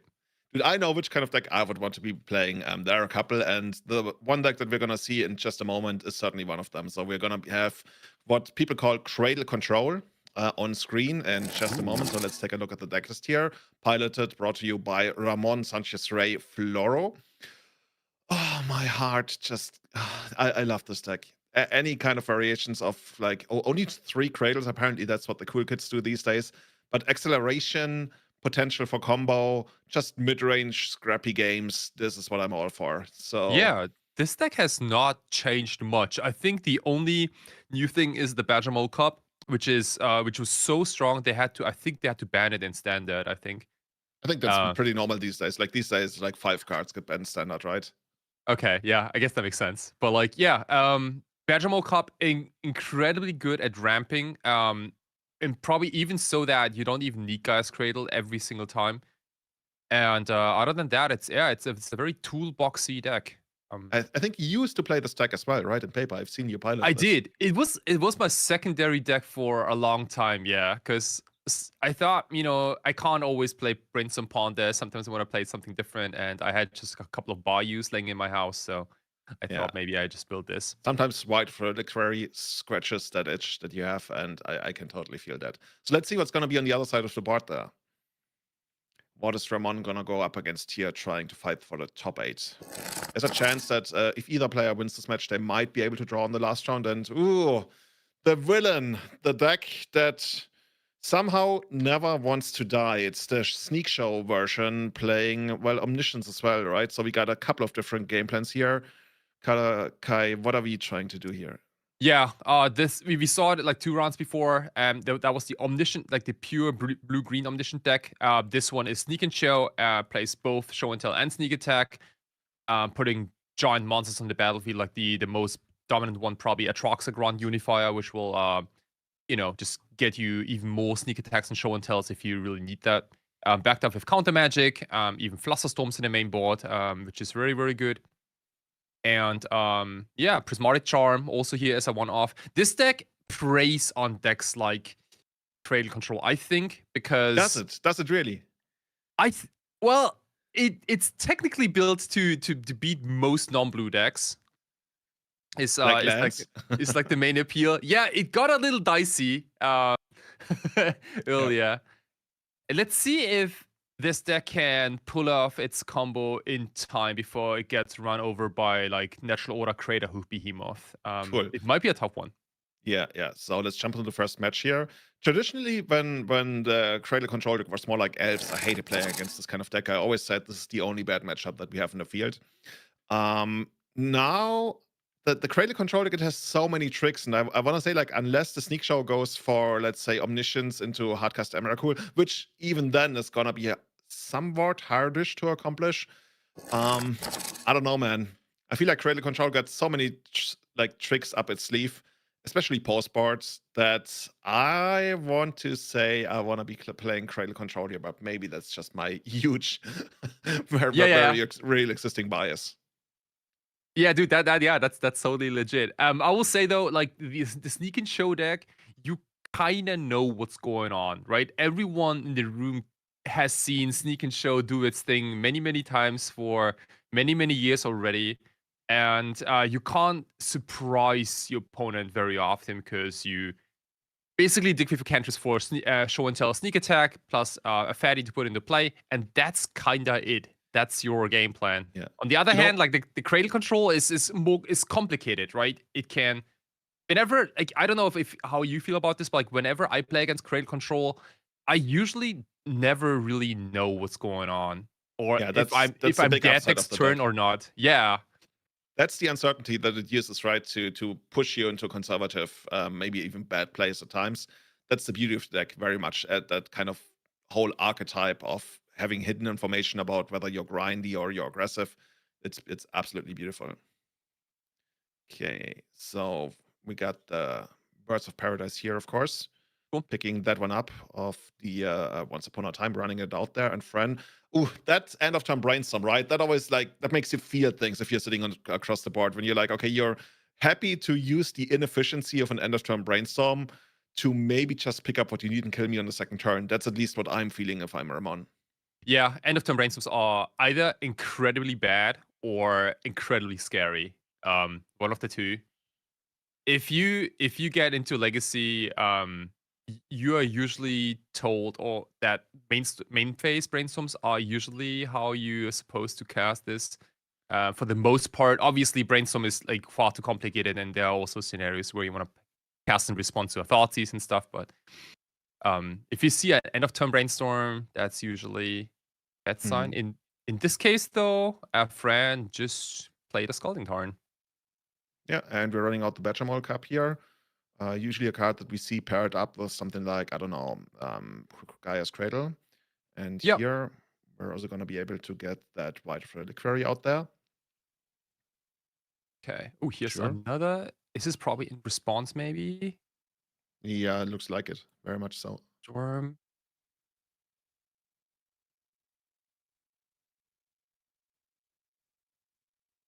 Cool. So what are the key lands Vital Reliquary can put on the battlefield in this matchup in particular? So I would say Talon Gates of Muldara. That's the big one, right? That allows you to phase out a creature. Can sometimes buy you a turn. Like a lot of times, like against Griselbrand and Archon, they get their value the moment they come into play. But the way you can use them is to basically create a one-turn window where the shields are down for the Sneaker Show deck with regards to like combat damage and stuff, and then run them over. So they are definitely relevant. They are not game-winning relevant because of the creatures show and tell plays these days, but that's the card that I'm most interested in. Yeah, definitely. And once Vital Reliquary is in play, like you can have as many counter spells you want. It can still get the removal land anytime, instant speed. Very hard to interact with Vital Reliquary once it's on the battlefield. Quite annoying that is. Don't tell me that's a show and tell. No, this is a stock up. Come on, dude. This is. No, I was just guessing. I wonder how many people in chat actually knew that this was a stock up. Dude, I was Well, like the moment like Fran like picked up like more than 3 cards, I was like, okay, it's probably stock up. You know what you should do? You should literally just paint your own cards, show up to a tournament, and then tell your opponent what, like, yes, this is the new Force of Will. Didn't you see the secret layer? And even the judges are going to be like, well, if he says so, we're going to trust you. Just see what happens. Dude, Ramon always seems so disgusted by whichever card he draws. I don't know if that's like actually the case, or it's just this way of like trying not to let any information out. Like you gotta pay attention. Like every time Ramon draws a card, he's like, "Oh my god, not this card." Loving it. Okay, so gonna fetch here. Maybe gonna pick up a Bayou. Yeah, some more extra mana. Okay, that's a very nice. I think it's like an unlimited Bayou. You don't see like you see a lot of revised dual lands on camera, but not many unlimited duals. Well, you know why we don't see a lot of unlimited Bayous? What's that? Did you buy all of them? Germany, at least in southern Germany, a lot of people had their unlimited Bayous altered to look like beta. Because they look exactly the same except for the white border. Oh shit, dude, that was the thing? Dude, you have no idea. Like I saw so many beta duels in southern Germany at a point that I asked one of the guys, dude, what's happening? Are all of you guys rich here? And he was like, So like, okay, yeah, we get them altered. All of them got them altered. Sorta. Yeah. Okay. Everyone say hi to Grist. Grist is nice because Grist at least takes care of the show. Like it makes it so that show and tell Emrakul doesn't work anymore. Because of its minus ability to destroy a creature. Dude, I gotta say, yeah, I thought that Sneak and Show was very much ahead in this matchup, but maybe now I don't Dude, I think told you, so anymore. like this deck, it's so tricky. Like if you don't get blown out immediately, you, especially once the Rider for Liqueur becomes active, you have so much game against so many different things.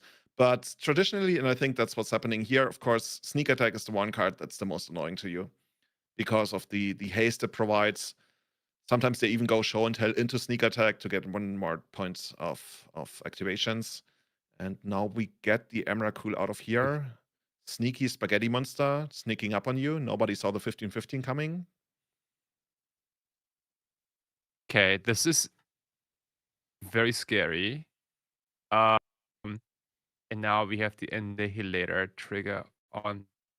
And we do have quite a few permanents, and one of the lands is also going to come back, courtesy of the Bechamel Cup, of course. We might actually just like, how many permanents is that? 1, 2, 3, 4, 5, 6, 7, 8. So we get to keep 2 permanents.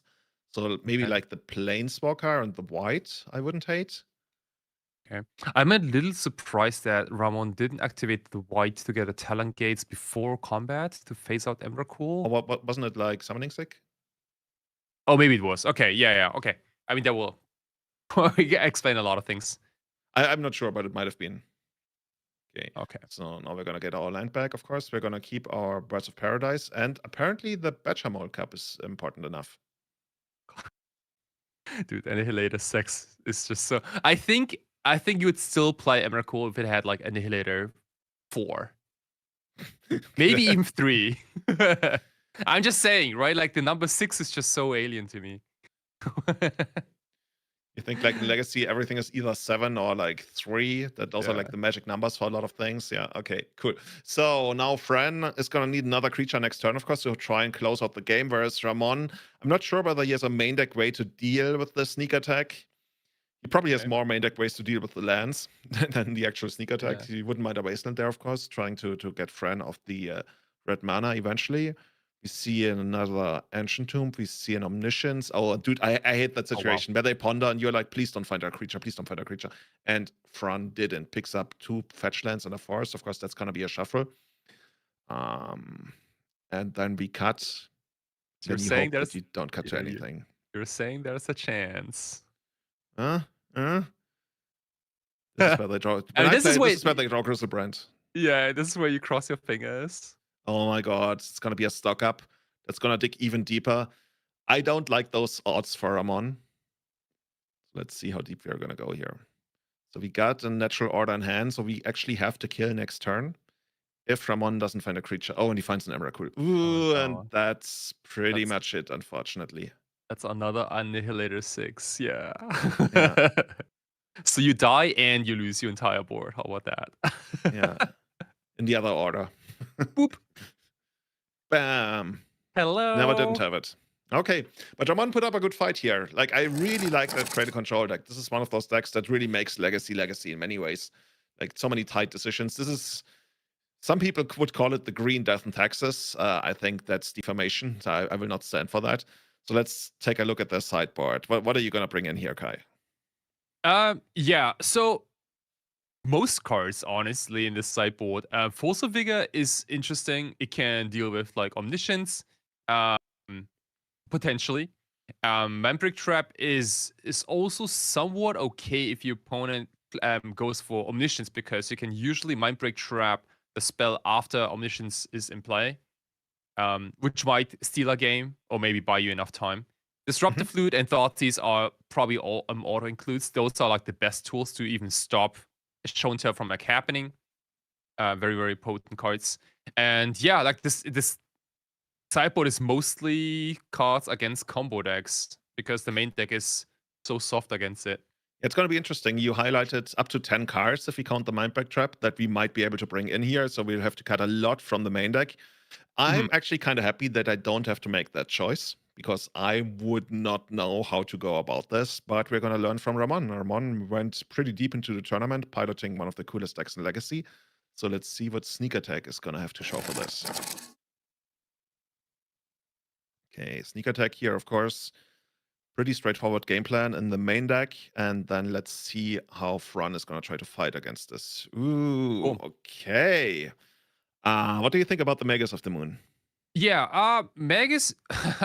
I don't know how good Magus is because of the mana dorks, but it might be able to close out the games. I'm more looking at the removal spells. So, like Brotherhood's End is an excellent sweeper in this matchup. Deals 3 damage to each creature and each planeswalker, probably able to almost sweep the entire board. Abrade is also not a terrible choice. Can blow up something like a Collector Oof if that really comes up, or just buy some time. But generally speaking, Fran doesn't want to sideboard too many cards because the main deck is already very powerful in what it's doing, and like the Spell Pierce Flusterstorms are also not bad because they both stop Natural Order or a Green Sun Zenith for X7-8 pretty effectively. Yeah, I guess. Grafdigger's Cage is another great card to bring in here, right? I'm not so sure about the upgrades because the this is basically, I would say, what the Cradle Control deck wants, right? You spending 2 mana to kill a creature, and then skipping half your turn that way. Collector Oof not really doing all that much really in the matchup. I think that one's actually getting sided out. But yeah, technically, especially if you're on the draw, removal is not bad on the play. On the draw, I'm not so sure about it. Let's see what they're gonna do there. No turn 1 play for Ramon. Hui. Okay. There's like, I don't know, 16 turn 1 plays in the deck, including Thought Seizes. I would be curious whether he mulligans or what's actually happening here. He's got 1, 2, 3, 4, 5, 6 cards. Okay. Well, not the most exciting. He's got 2 Springheart Nantukas, not the card you want for the matchup. You got the Batchamol Cup. Yeah, his opening hand is terrible. Oh, I wouldn't say terrible. He's got 2 drops. Like, it's not what you want. On a mulligan to 6, I can see why he would at least keep that and try to make it work. But Fran wasting no time at all. Fran is like, I came here to cast Show and Tell, and I'm gonna do it as early as turn 1. Yeah. Very fortunate opening for Fran. This is the matchup where you want to do this like basically every single time. There are matchups where it's better to wait on Show and Tell and maybe look for like counter backup or whatever. But like if you play against a deck that's primarily green and black, you can just run out Show and Tell and probably hope for the best. I wonder what we're gonna put in here. I guess we can. Oh yeah, you know what? We can. Oh, interesting. Raman could have gone for Once Upon a Time to maybe pick something up, but of course he would have needed to show to Fran. So if it would have been a relevant card, Fran would have been warned. So he opts not to do that. Instead, puts in Tail and Gates of Muldara, which then, of course, will phase out Emrakul, but that doesn't really do all that much, really, does it? Yeah. Okay. Yeah, maybe Ramon. Ah, man, I don't know, cause like the like, what if the Once Upon a Time finds Ramon's one of Atraxa Grand Unifier? Like that would have been so. That is so a good point. for him. That would Yeah. have been really sweet. I mean, I mean, it is a one-off, right? Like, it is a one-off. The chances are low, but like, how much better is it to wait on the Once Upon a Time? Yeah, would have certainly been like an option to go for here. I wouldn't have hated that. Maybe but on the downside, of course, Ramon wants to know what Fran is up to. So as Ramon makes this decision what to pick up with Once Upon a Time, he doesn't know what's gonna come in on the Show and Tell. So maybe now Ramon is gonna make a different decision because the Emrakul was there just a moment ago. Okay, they're apparently rewinding. I have absolutely no idea what they're doing. Yeah, I'm also not too sure. I think that. So I guess maybe the judge took the 2 cards. Maybe. Oh, they ran away. That's how they get paid. No.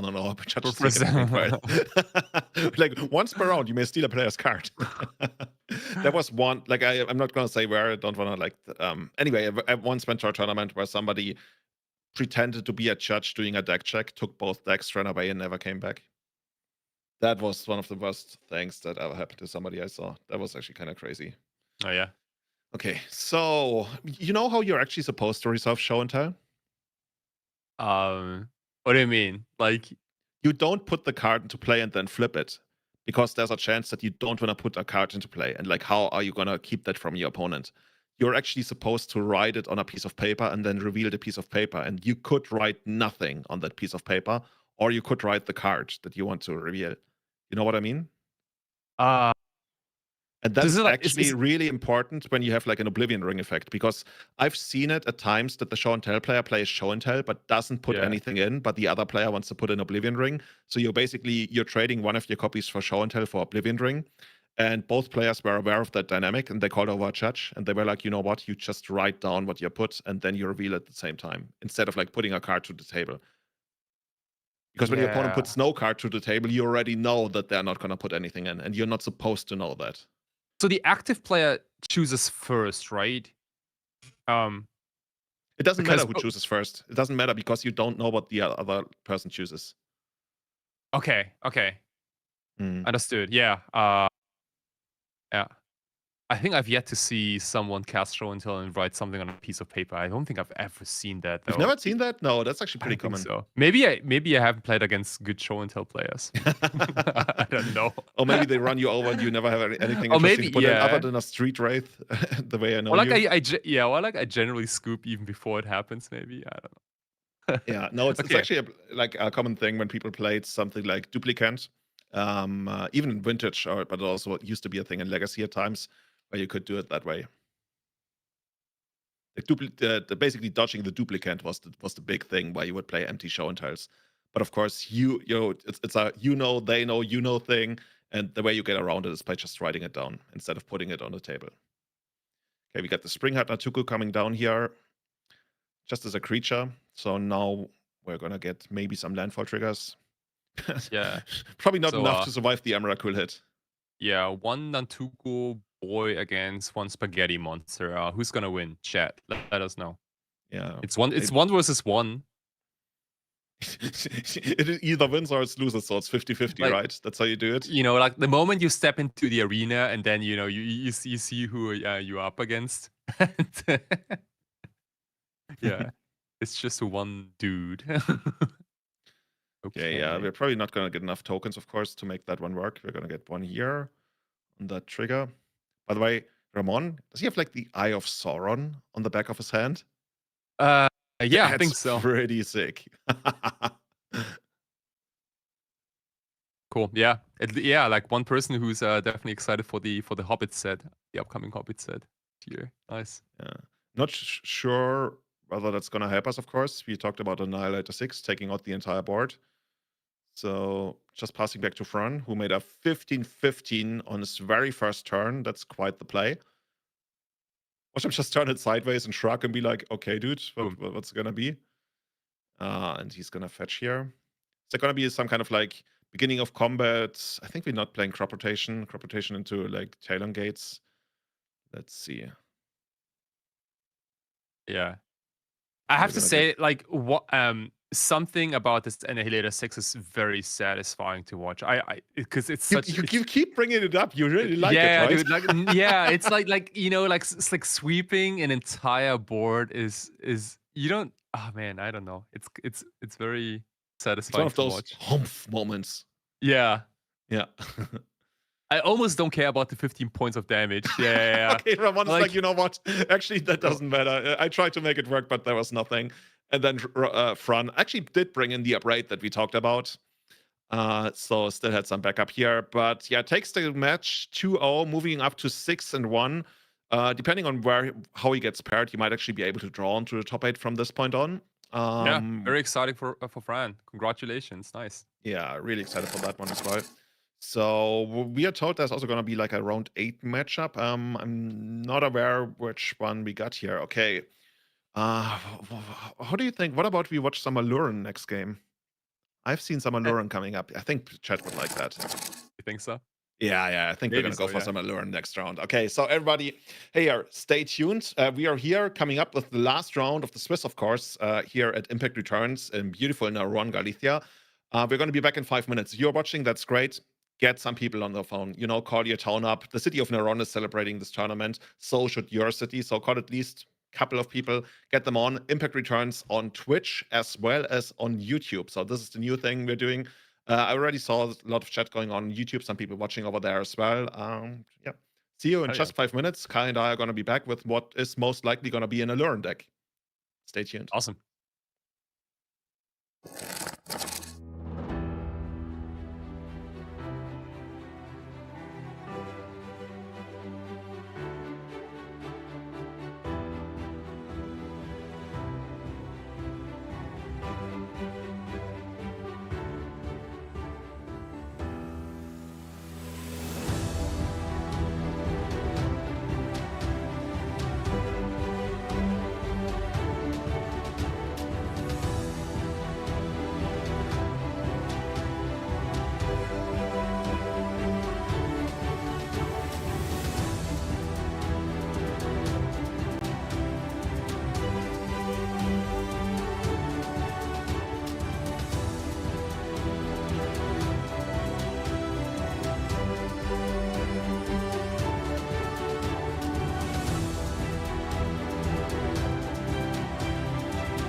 Hello and welcome. Hey, here to Impact Returns. This is Legacy Main Event, one of the most coveted Legacy big tournaments in Europe, and I might say in the world even at some point.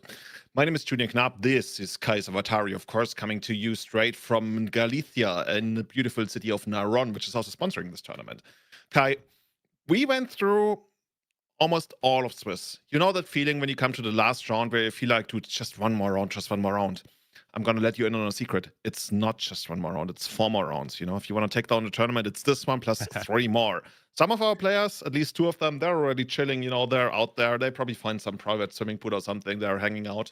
But for everybody else, they are here. They are still playing 1 more round, trying to make their way into the top 8, which is, of course, going to be played right after this one.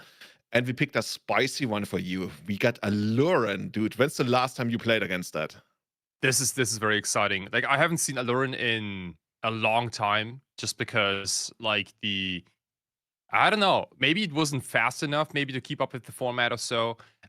It has definitely evolved. The cool thing about Aluren is that like it can be built in very different shells and with very compact like components, right? I think that like now we do like the dungeon thing, which we're gonna see in a second, but like I'm very excited to see a deck like this, especially in the very late stage of the Swiss tournament, because the round we're casting right now is gonna decide which whoever gets into the top 8 or not. So very electric. You know, to interrupt you there, we're actually getting some information that because the way the tournament has actually played out, almost everybody in contention for top 8 drew.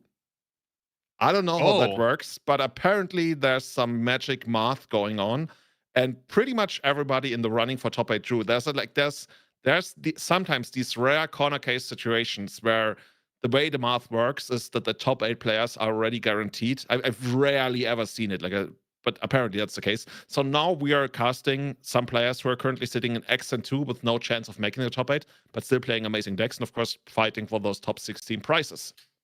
Yeah, okay. I mean, nonetheless, like it doesn't, like for me, it doesn't really change much because like it's still like a very high stake situation. So I believe probably both players are sitting as X2. So whoever wins is gonna advance to what, like 6 and 2, which is still an insanely good record for an event like this. So yeah, very excited about this. Cool. So let's jump into the games here, or actually let's take a look at the deck list first, because if it is gonna be the Aluren deck that we talked about, we might actually be seeing both of our matches here in this round. So I'm not sure which match is gonna be the first one, and that one is gonna be Eevee Molas on Aluren, and this is as far as you can strive from Aluren while still technically being an Aluren deck, dude. This is show and tell meets remnants of Aluren, I guess. What are we trying to do here?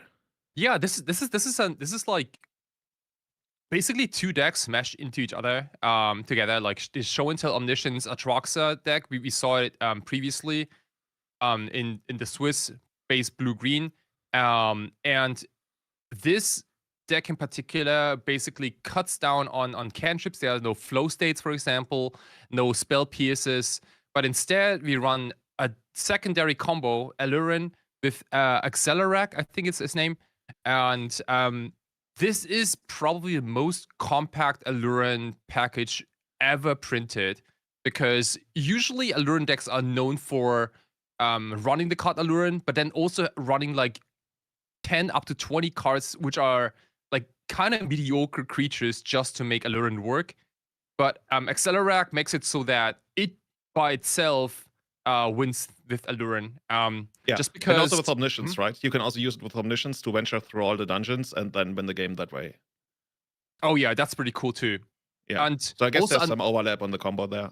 Yeah, another cool thing about Aluren is also that it is an enchantment. So if you cast your Show and Tell, it is unclear to your opponent if you're putting Omniscience into the battlefield or Aluren. So you can do both.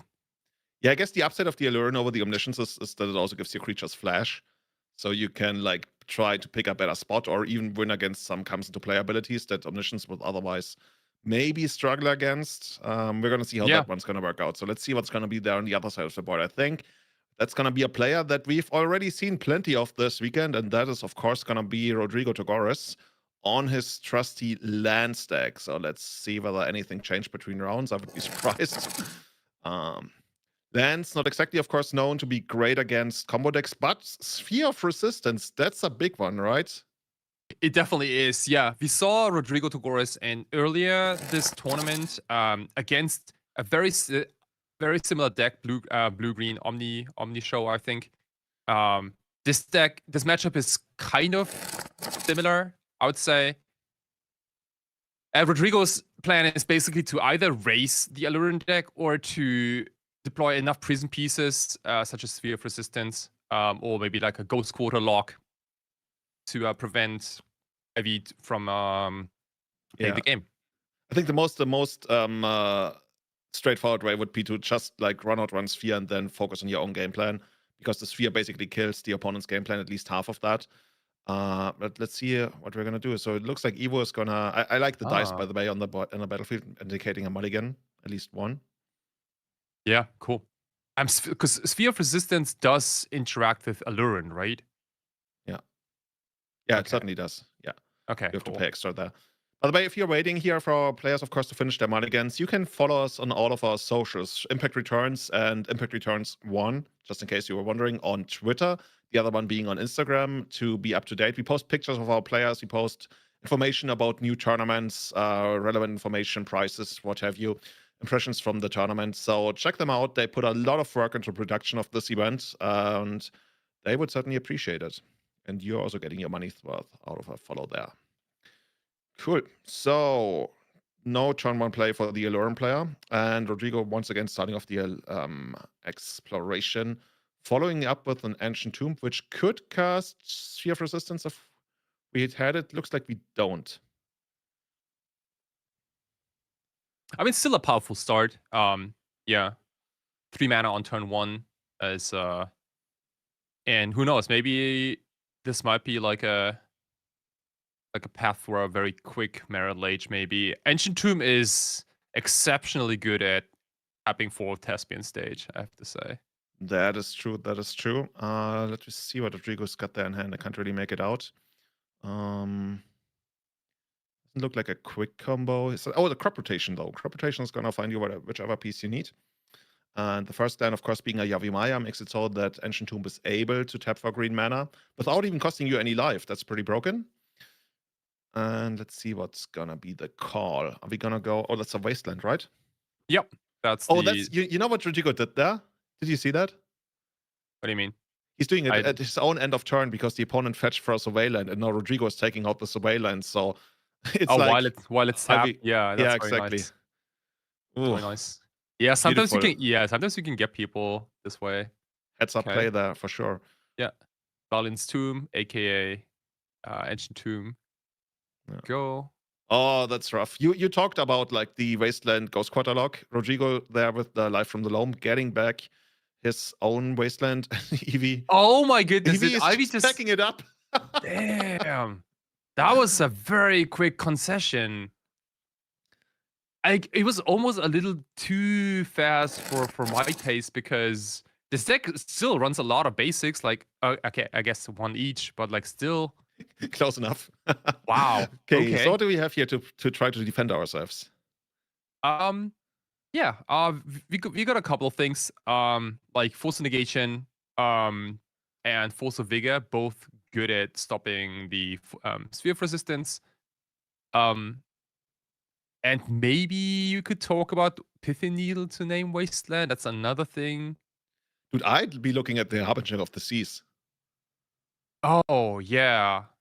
That's like a really annoying card against Rodrigo, I would say. You can do that. I wonder if that's like, if you have 3 mana already, like it wouldn't be better to just cast Show and Tell or Stock Ups instead of Harbinger of the Seas.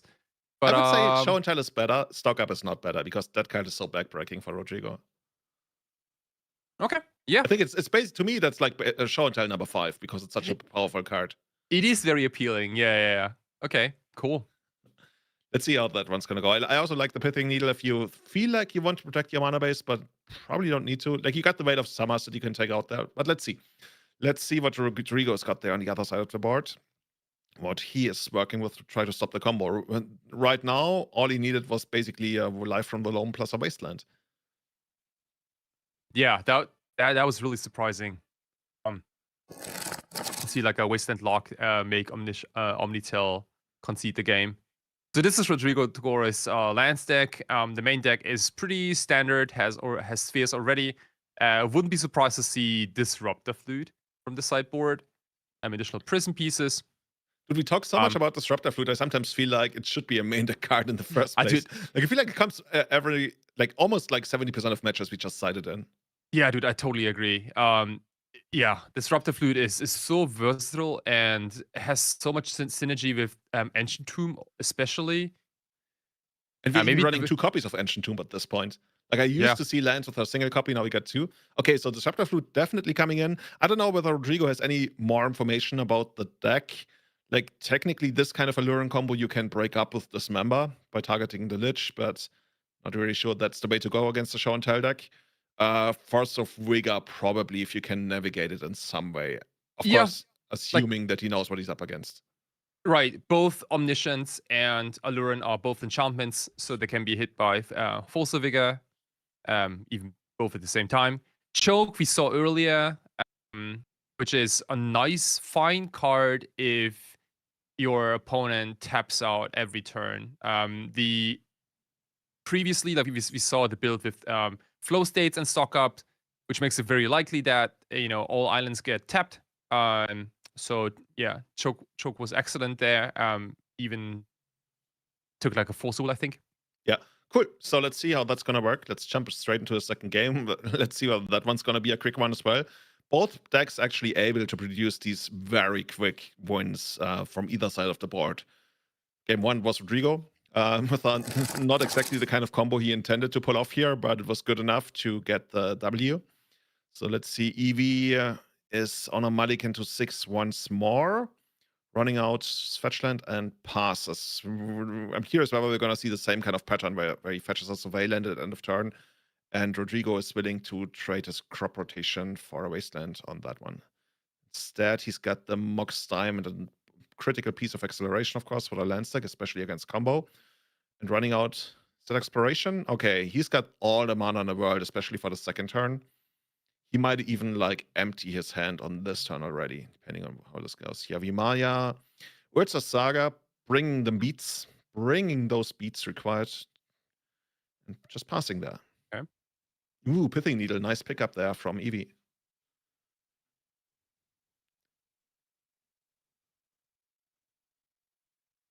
He's got a bunch of things going on. Needle probably gonna name Urza Saga, I would assume.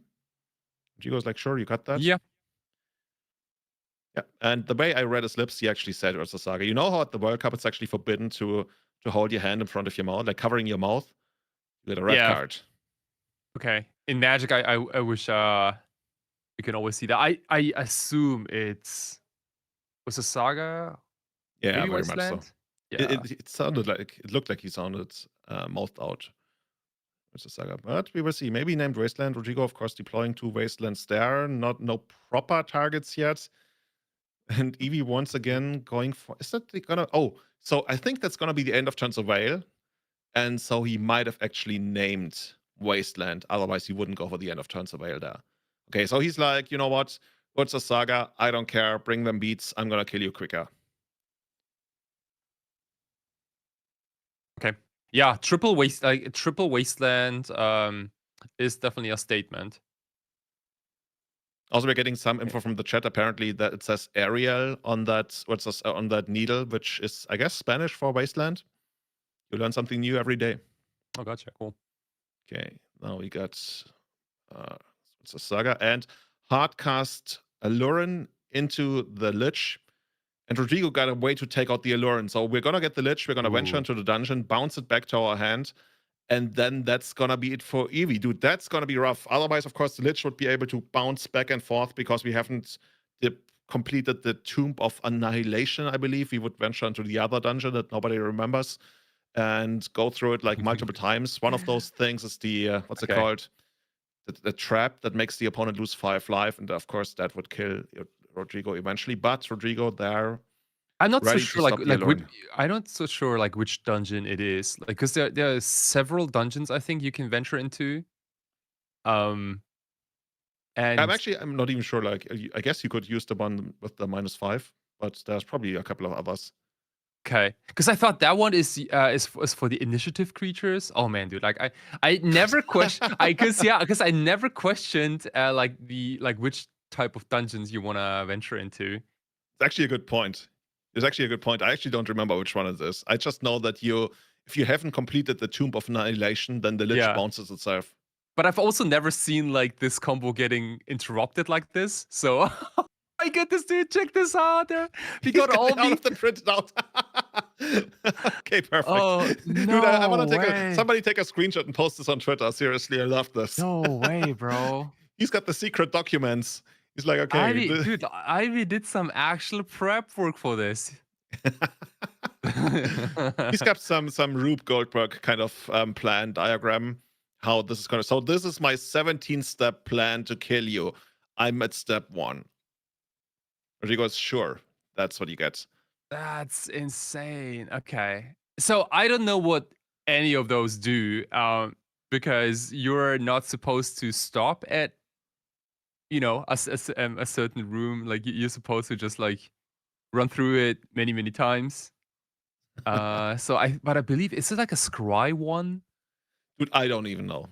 Yeah, because it's like it's not the Undercity. I think the Undercity is like way too powerful. That's like for the initiative guys. This dungeon is like much weaker. Like you make a goblin token, I think, at some point. Maybe you scry one, or you get like very like small effects. And at the very end, there's some kind of effect that would like probably reduce Rodrigo's life total, I would guess. Yeah. Okay, cool. So Rodrigo is gonna make a couple more tokens. I don't know, like what is Evie looking to draw here? I would guess another Alluren is what he's looking for. Yeah, another Alluren will do. Oh, Rodrigo. Oh, he's gonna get the oh, dude, that's so brutal. He's gonna get the expedition map, and that expedition map, of course, can find another Bosichu if he's playing a second copy, which I assume he would. And that's gonna make it so that Evie is gonna need like 2 extra copies of Alluren or a ways to stop the Bosichu. Okay. Instead, he's going for the skateboard, making it so that he's probably has Evie dead next turn, potentially even. How big are those constructs? That's 9 damage coming his way. 9 plus 9, 18. That's good enough to kill him in 2 swings. So Rodrigo is kind of saying, okay, you gotta top deck the Alluren because I got you dead next turn. Oh, and he's got the Sphere of Resistance still. Okay, now it makes all that much more sense. I mean, this is nuts. Like, yeah, now he's even got the Alluren covered. Yeah. I don't know what Ivy can draw to get out of this, honestly, because the dungeons don't work anymore. Destroy all artifacts. We got that? Molder's Luck or something? Oh, yeah. Is it called like Vandal Blast? Oh man, dude, I'm so bad with names. Shadowstorm. Shadowstorm. It's a little off color, but yeah, we need a Shadowstorm effect. Yeah, I think there are some green effects as well to destroy artifacts, but I only can think of like stupid slug creatures that do that. But I don't think simply anything really. Simply obliterate. Obliterate. Yeah. Can't be countered. Get rid of all permanents. Boom. Easy. Well. Okay. Are we gonna venture even deeper into the dungeon here? Oh, we got the stock up. Okay. Well, still no. Actually, we gotta pay 1 more extra mana for that. And now we are able to cast a 1 mana spell. If you find a land, like a 2 mana spell, we actually do find the Alluren, but it's too late because Rodrigo already has like enough damage. So that might be a quick 2-0 for Rodrigo, finishing the tournament at 6-2. Not good enough for top 8, as we are being told. So once again, he will probably miss out on the top 8 like he did yesterday on tiebreakers. He finished in 10th place yesterday. He might actually finish in 10th place today as well. Just very close to the sun. Not close enough to make it to the top 8. Yeah. Look, I give special credit to Ivy just because he came very prepared to this tournament with like these very oversized dungeons. Yeah. I mean, they're even like kind of friendly for the coverage, right? I can almost read them, lost in something. They're like 4 times the size of a Magic card. Like that's Perfect. That's insane. Yeah. Yeah. He got pretty close to taking the game, but of course, Rodrigo had the out, followed up with another out and a quick kill. That's always good against combo decks, I hear. So Rodrigo took ours, finishing at 6-2. Ivy falls to 5-3. And I'm being told we actually do have a backup feature match to go into here in just a moment. So let's see what those players brought to the tournament. Nice. Very exciting. Ooh, Jesus. Carlos. Jesus. Jesus. I'm sorry. Eldrazi, dude, we've seen this deck before.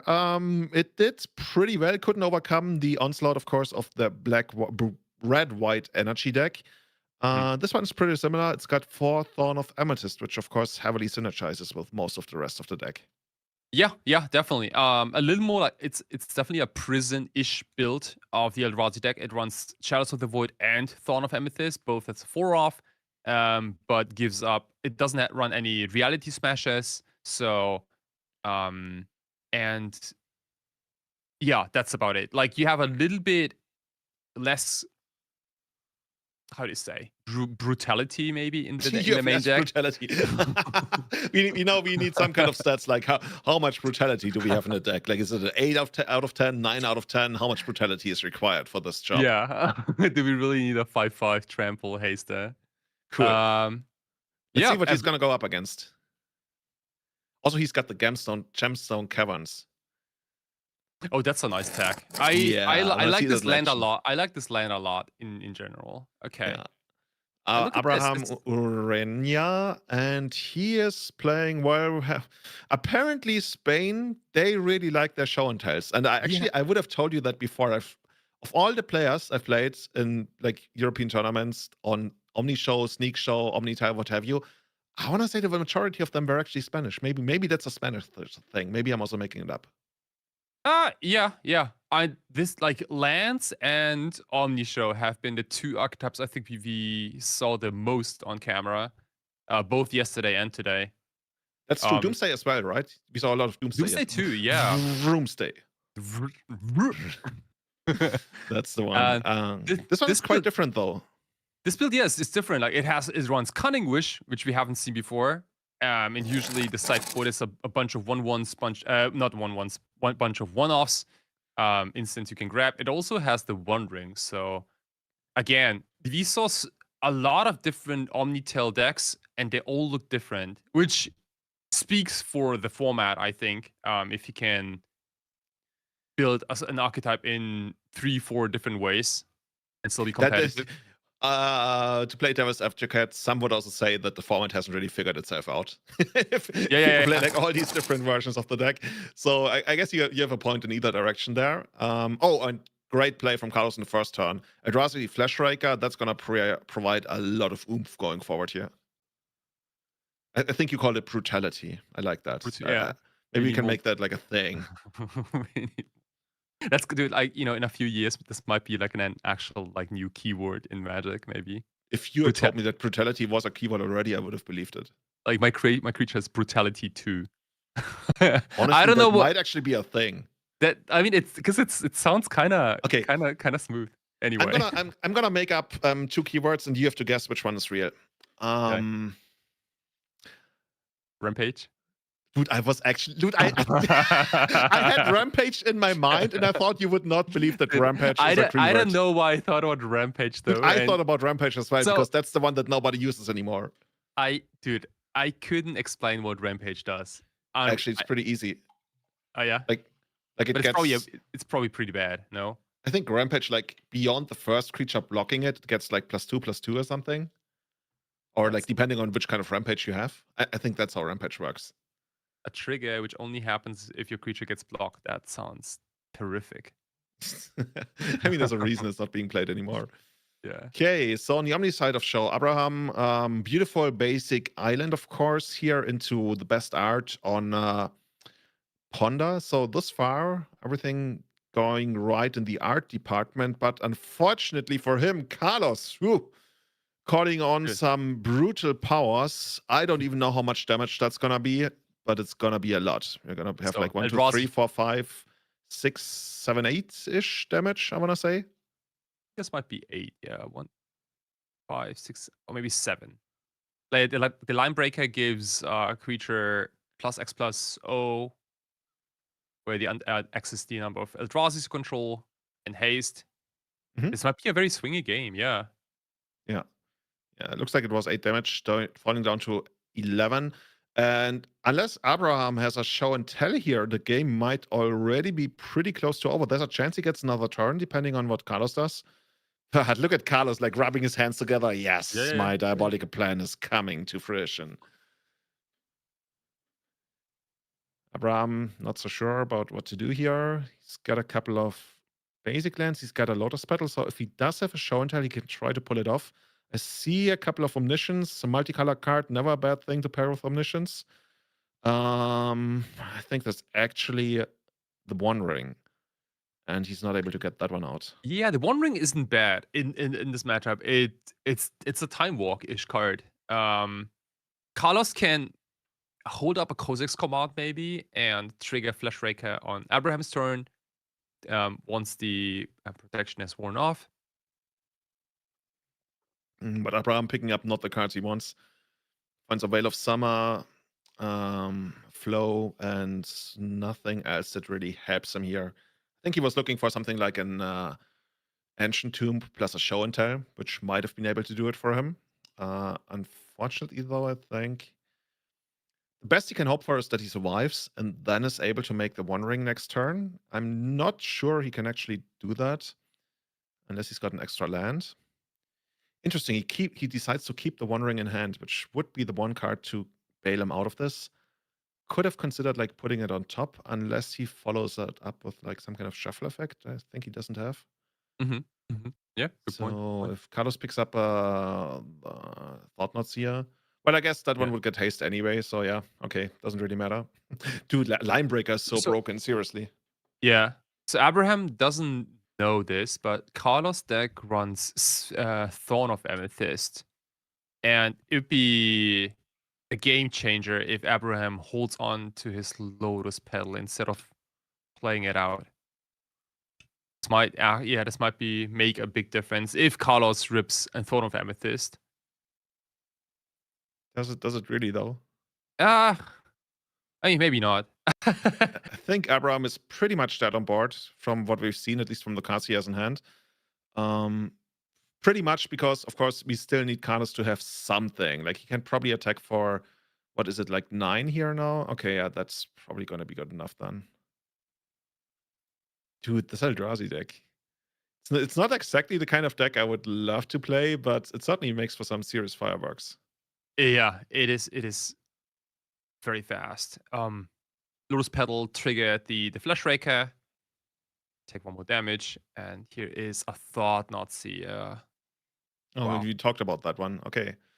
Now we can try to dig one deeper, but that's probably not going to do it for us. We got the Force of Will. Okay, that's important. I can't see which lands have been used right now. That might have been cast off of a Cavern of Souls, in which case, of course, the Force of Will wouldn't do anything. That's a good point.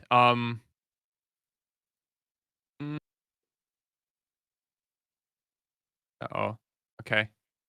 Carlos pointing at the Cavern of Souls. Oh man, and Abraham picks it up. Because this was already lethal, right? The Linebreaker has the ability to give Thought-Knot any creature haste and +X+O.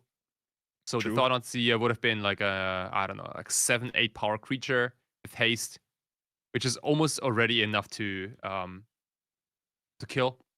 Very much so. Okay, so let's figure this out. What does Eldrazi have in stock, or rather on the bench? What did it bring to the World Cup of Legacy today from the sideboard? Abraham, Yeah, like checking out his own deck list apparently. Like that. This was amazing. Yeah, like sometimes you don't need Force of Wills to stop a combo deck. Sometimes you just need to be faster. Yeah. That Yeah, because there was not even a single prison element, right? There was no Chalice, no Thorn of Amethyst, just quick beats. Cool. So I guess same thing over again. Disruptor Flute is I feel like Disruptor Flute is the MVP. Like in the NBA, they would say the 6th man of the season, like the thing that comes in and is always good. So that one for sure. Is there anything else you like? What about the what's it called? Battle Mage? Oh yeah, the Wayscape Battle Mage. It can return target creature to its or exile an artifact or enchantment. The problem is it has to be kicked, so you can't really put it on show and tell. Yeah. You're correct. That's the issue I have with the card. Yeah, it can technically exile the One Ring. I think that's why it's there for, maybe. Then again, would you expect the deck to have the One Ring if you haven't seen it yet? So, don't really see that one coming in. If you have some stuff to side out, I could see the Mindbreak traps if like you're trying to stop some very super aggressive thing. Then again, most of your main deck is good. So yeah, I think we're only going to see the flutes. So let's see what's going on the other side.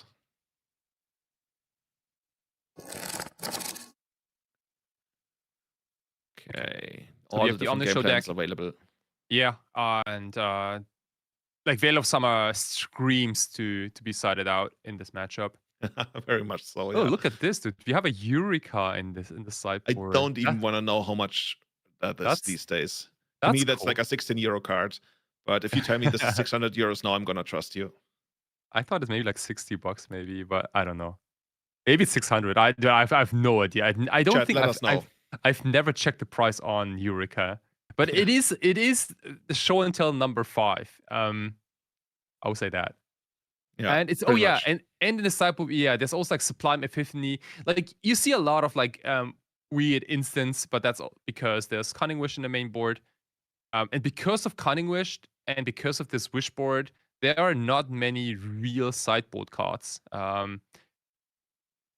Abraham's options are a little limited. I do still like the Consigned Memories. They can counter most Eldrazi, but more importantly, all the prison pieces, such as Chalice of the Void or Thorn of the Mythist.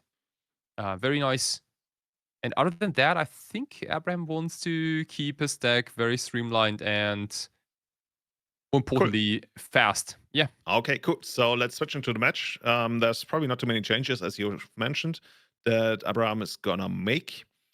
So let's figure this one out. We're gonna have a fast game, quick game. We haven't had a lot of super grindy games these days, right? At least today. Not today. We had some yesterday with like control, like Beanstalk and Fieldia decks yesterday. So there's I would assume they are still also in this tournament. I don't know if they were winning, but like one recipe for success is definitely to be fast. Okay, so and speaking of being fast, how about as fast as possible?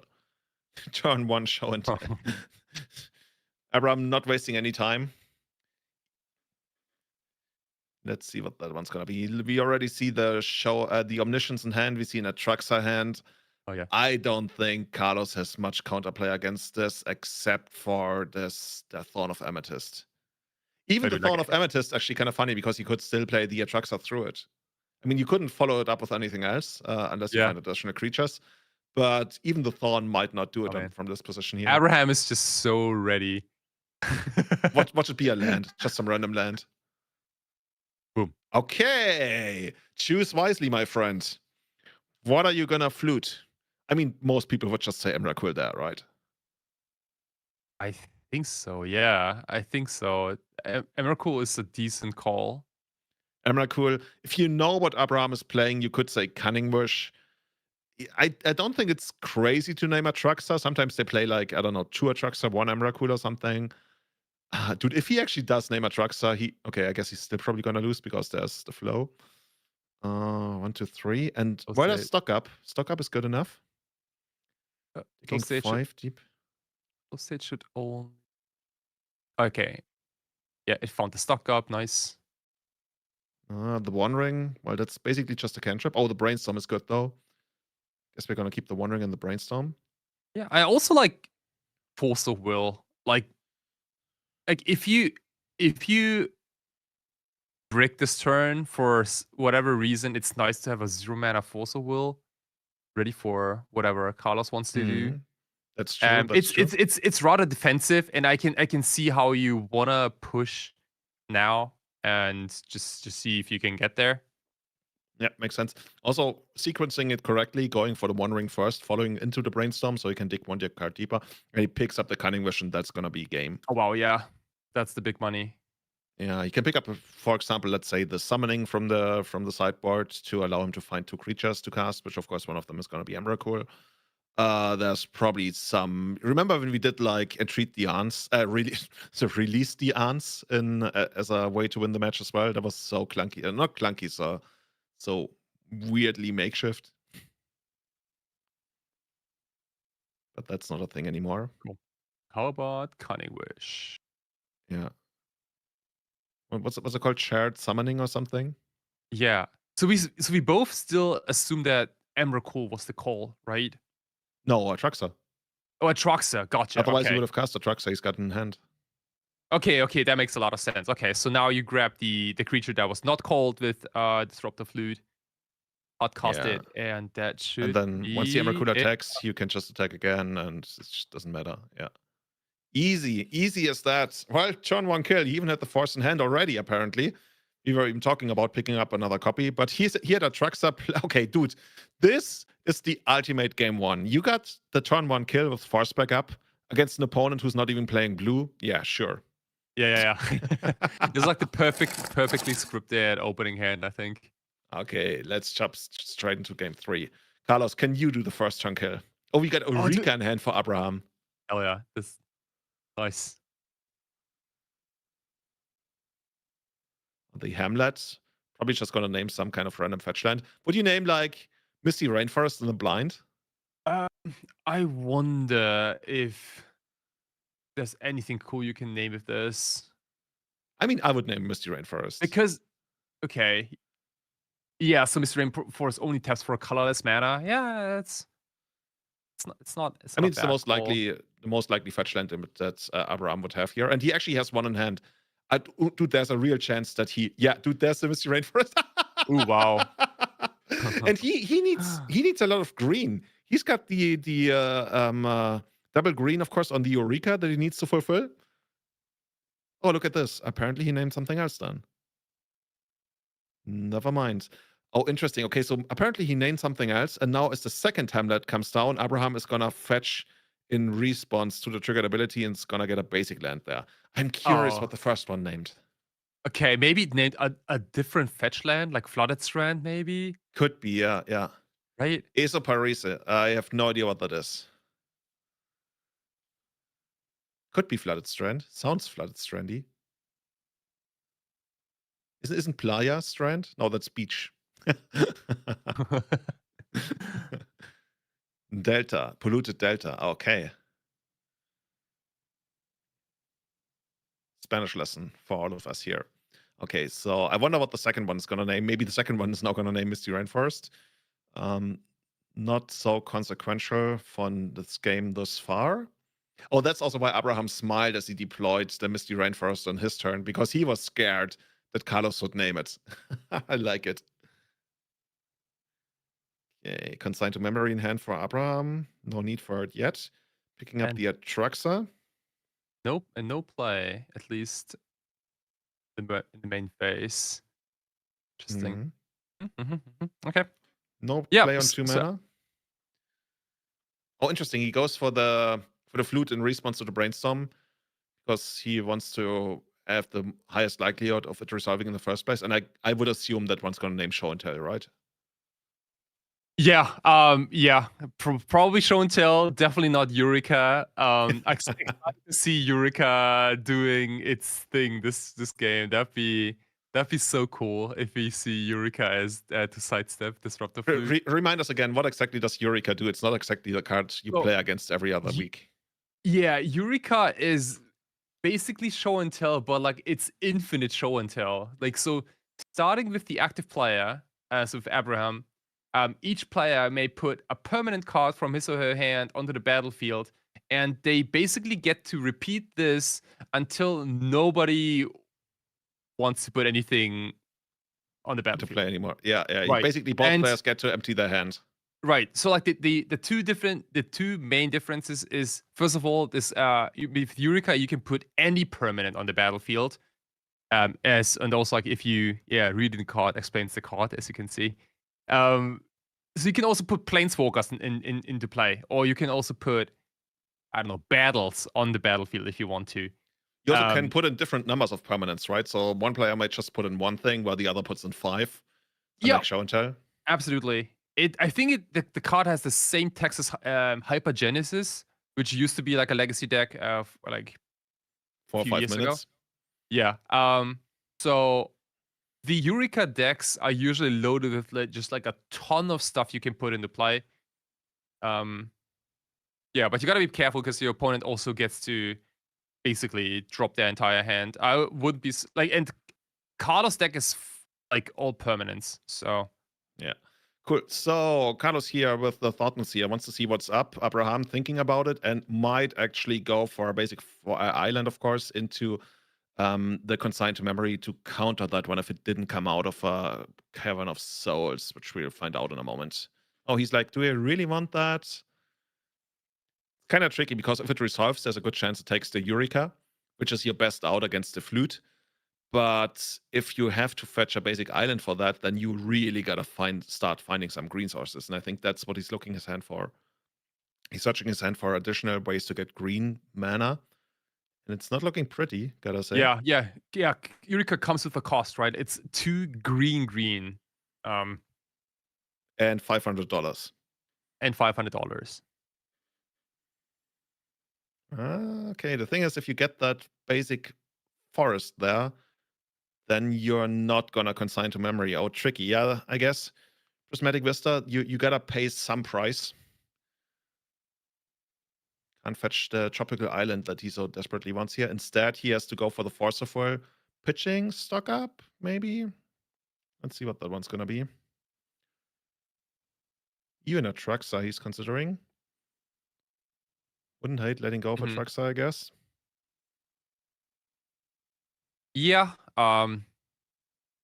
Big upside of a Truxa being a blue card. You can always pitch to Force of Will. You need some card to put into play with Eureka though. So yeah, I guess going up against Eldrazi, there is a world, depending on how many cards they have, where the Eureka can actually backfire unless you like if you have just like a minor Eureka that doesn't really get you very far, and all of a sudden there's like 4 Eldrazi's coming your way. Not so sure about that one. So Carlos is gonna try to figure this one out. He's got the Line Breaker again. Oh yeah, my man. Okay. The most broken card in Legacy. Okay. Gonna get in there with haste. Basically, it dealing 4 damage, dropping Abram down to 13. Yeah, this like Line Breaker goes from like kind of scary to like game warping. Depending on how your board looks like. This is the most like the cutest version of Line Breaker because there are no other creatures in play. But how about a second one? This scales very quickly. So we got combat triggers, and they should pump for 2 each, I think. Yeah, I was gonna say like Linebreaker hits the hardest the turn after comes into play when it gives you next creature haste. Now it's gonna hit even harder as we got like 2 of them ready to pump up your next creature that's gonna come out, and Abram just like all these expensive spells and just 2 lands to go with it, not enough cantrips. And he's like, why did you not consign to memory? Why did you not consign to memory? He's like, oh, I didn't think about it, because he could have done it. It has a red mana symbol in the text box, but it also says devoid. So even though it has a red mana symbol and it's on its card, it's actually a devoid card, and he could have countered it. Oh man, bummer. Yeah, definitely. Oh, that's unfortunate, because maybe that would have. I don't know if it would have changed the outcome too much, but like, yeah, like you gotta play to your outs, and I gotta say like I'm not the biggest fan of the devoid keyword, because if you look at the card, like it's red-ish because it has red mana. It's mana symbol, so it's a little unintuitive to consign to memory a card like this. Yeah. Cool. So everybody, hey, I was being informed we're actually going into a giveaway. We are giving away a house. Actually, no, wait. Hell yeah. They're coming back to me. Oh, the house has already been taken. Okay, sure. Okay, so instead we are gonna, guys, we're gonna give away some player points. We're gonna give player points away, courtesy coming to us of our sponsor, Eco Baron, of course. Thank you so much. Check him out. He's got guides, he's got coaching lessons, and also just like overall great information on Legacy. And he brought us a bunch of player points that we can give away for your pleasure to play on Magic Online, of course. So, Kai, we need a special word, and I think that special word is gonna be impact. So everybody, I think the way it works is we're gonna type impact in chat so you can enter the raffle. I believe, at least that's how I used to run these raffles. So everybody just type impact in chat, and then of course our moderators are gonna totally not rig it and pick a person. Ideally, I guess you could also participate if you don't have a Magic Online account yet, because then you're gonna get one, of course, and start playing on that platform. Impact. Kai, why are you not participating? I would love to. Yeah. Maybe no one noticed. Okay, impact. We see so many impacts. Cool. Also, I think while the giveaway is running, we can already take a look at the standings, and then, of course, at the top 8 bracket afterwards to see what's going on. And as we wait for that, basically... there are so many people working behind the scenes. Most importantly, the Impact broadcasting team, Impact Live. Check them out. They do this. They do 4 seasons events 4 times a year. They do at least 1 Eternal Weekend, maybe more coming in the future. Who knows? So these guys, they put so much work and so much effort into this. Check them out on their social media if you want to find out about more tournaments they're doing. We're not only like constricted to the few that you know about. There's going to be more in the works. So check them out on their socials below. Also check out our sponsors, of course. The beautiful city of Narón. We've been there twice. Would always recommend going there. Ultimate Guard, bringing us a lot of amazing prizes. Top Deck GG, of course, and BilboWeb Solutions. And, of course, all of this is going to qualify you for the Unity League. If you want to find out who are the best players in your neighborhood, in your neck of the woods, check them out and maybe even qualify for your national championship that way. Hell yeah. Have you ever been German national champion? No, not yet. But that's definitely on my bingo card. Of course, good. So, of course, we also got our dude. I gotta say, Kai, you by far have the best profile picture of all of us. Because I'm the only person with a hand on the pic. Yeah, really not gonna lie. Also, like, I like your shirt, man. You've been wearing that a lot. Oh, like today, dude. Like today, I prepped the only Magic the Gathering shirt I have. I have it on me. Cool. So yeah, shout out to all the people, of course, all the talents, bringing you broadcast, bringing you the coverage of this amazing event here, going on for 3 days in Narón, Galicia. Still waiting for maybe to pick a winner yet. Otherwise, we can of course also go to the standings to see who made it into top 8, who missed out. We predicted Rodrigo to maybe finish in 9th or 10th place once more. And we already, of course, talked about that the whole top 8 was able to draw into it, as it rarely but sometimes happens. Okay, 6 players from Spain, 2 players from Portugal. And also, maybe that's going to be a preview because we already know Spain is going to go up against Portugal in the World Cup next week. So let's see whether one of our Portuguese friends is going to make it all the way to the finals here. Yeah, let's take a look at the deck at the deck archetypes. This is very exciting because like we have kind of everything. We have Alejandro on Boros Energy. We have Jose on Colorless Cars, which we're gonna probably see in a minute. I assume it's probably Fantastic Car, Grim Monolith stuff. Most likely, yeah. Yeah, Pedro on Doomsday. I would also not be surprised if there's a Fantastic Car in this deck. Fran on Sneak and Show. Definitely saw him earlier on camera. Victor on Jeskai Wizards, which we haven't seen on in the feature match area yet. Andre on Boros Energy, and Pablo on Doomsday, and then Gabriel on Green Post. So we have double Boros Energy, double Doomsday, and then 1 Green Post, 1 Jeskai Wizards, 1 Sneak and Show, and yeah, Boros Energy, man. That deck, you know, It's the real deal. Like, it's been around for quite a while now. It's certainly not a new thing, but whenever I see it on camera, it does really well, and it actually looks pretty impressive. And it also kind of overwhelms the opponent, I want to say, because there's like so many tiny little interactions, and that's something I always appreciate in a deck, where the opponent at some point is just like, you know what, Alpha Strike and see where it takes me. And a lot of times that's to an early grave. Yeah, definitely. It's just so fast, and like there are only very few decks in Legacy that can really raise the Boros Energy deck, because it's just like, it's so like turn 1 drop, turn 2 2 drops sometimes with Amped Raptor, and like you just scale so quickly, and most of your cards generate more tokens, and then and this might also be one of the best Wasteland decks, because you have such a big board presence so early that the time when you wasteland your opponent, it kind of feels like a time walk, because it sets you both back a turn, but you have a massive board and That you is get another true. combat. That is true. I think the best Wastelands this deck plays are on turn 3, though, right? Because you go Yeah. like turn 1, turn 2, you have your great plays. And then I guess if you're on the play and you got a turn 3 Wasteland, it's going to be really hard for the opponent to recover from that. Yeah, that's exactly what I was thinking too. Yeah. Like, yeah, you play a couple of creatures and then wasteland your opponent maybe once or so. Or maybe hear me out. that might be enough. Yeah, hear me out. Maybe we cast our Amped Raptor in on turn 2 off a Wasteland, and then on turn 3 we play the second Wasteland and Wasteland twice. Oh, that'd be sick too. That'd be very sick. Yeah. Do you see any lopsided matchups here? Are there, like, in the quarterfinals, is there any kind of matchup where I feel like one player is heavily favored matchup-wise? Yeah, the Doomsday Green Post matchup is very much in favor for the Doomsday deck.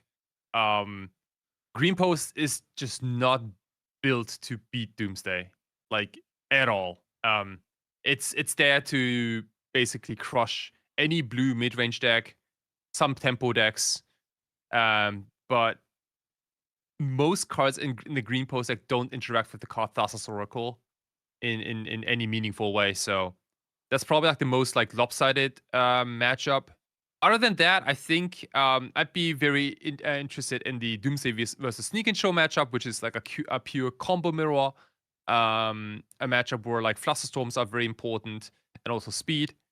And the Jeskai Wizards versus Boros Energy is gonna be a tough one for Jeskai Wizards, I assume, because it's a fair deck, and Tamios don't line up very well against Ajani's and Amped Raptors.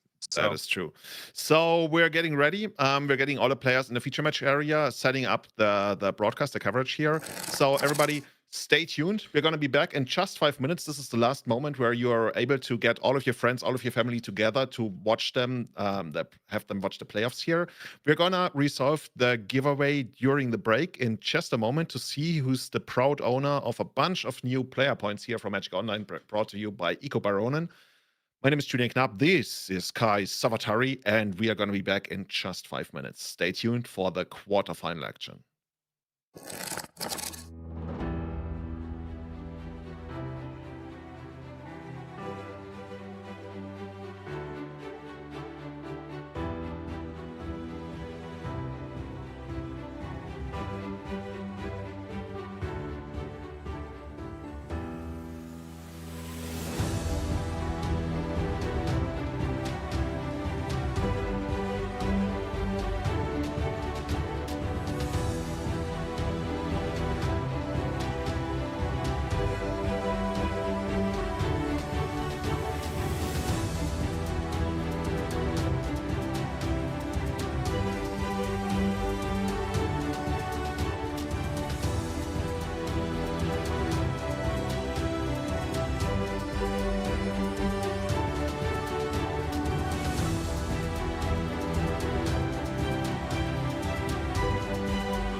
Hello, hey, thank you for staying tuned. We are back here for the playoffs, the top 8. This is where everybody waited for. And Kai, I feel a lot of people, when they get to the top 8, the pressure, it goes down. They're like, oh, I made it. I came here and accomplished what I wanted to accomplish. Did it feel the same way to you? Or was it more like now I really want to take it down?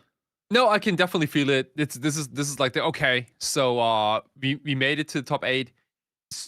There's from here it's kind of like a different tournament, if you know what I mean. Like the first step was to get into the top 8. We've already done that, and now it is okay. Who comes as the winner of this entire thing?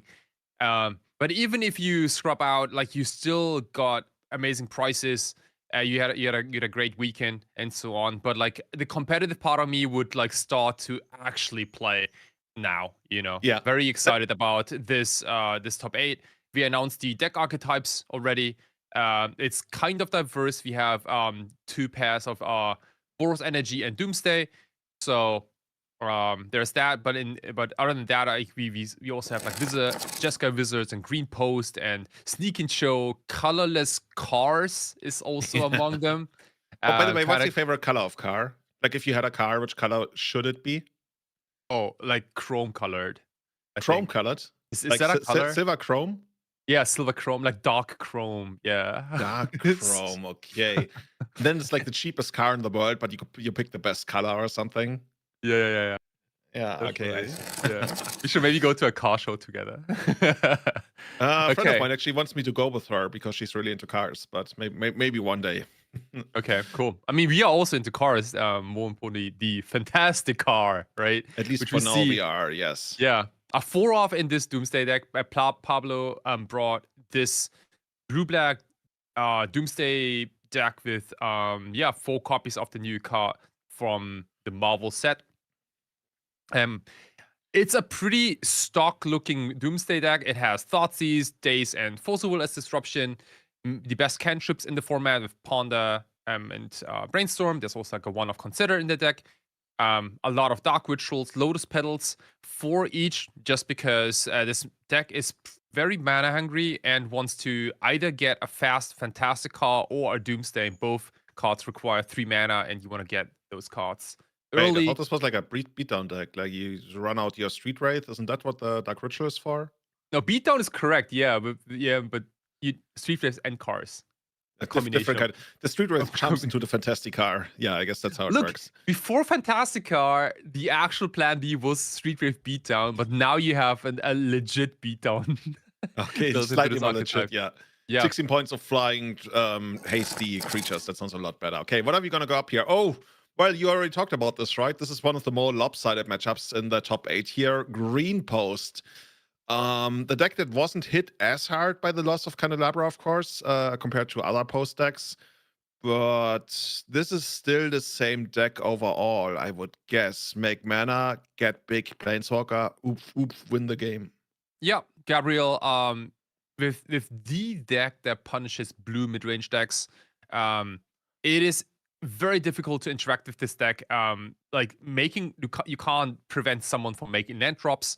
The lands are usually tapped for more than 1 mana, and you have big haymakers such as the One Ring, Oogie and Eye of the Storm, and then Embercool and Ulamog to close out the game. All backed up with Kozak's Command, which is probably one of the best, like, quote-unquote cantrips ever. You casually cast this for like X equal 4, 5, 6.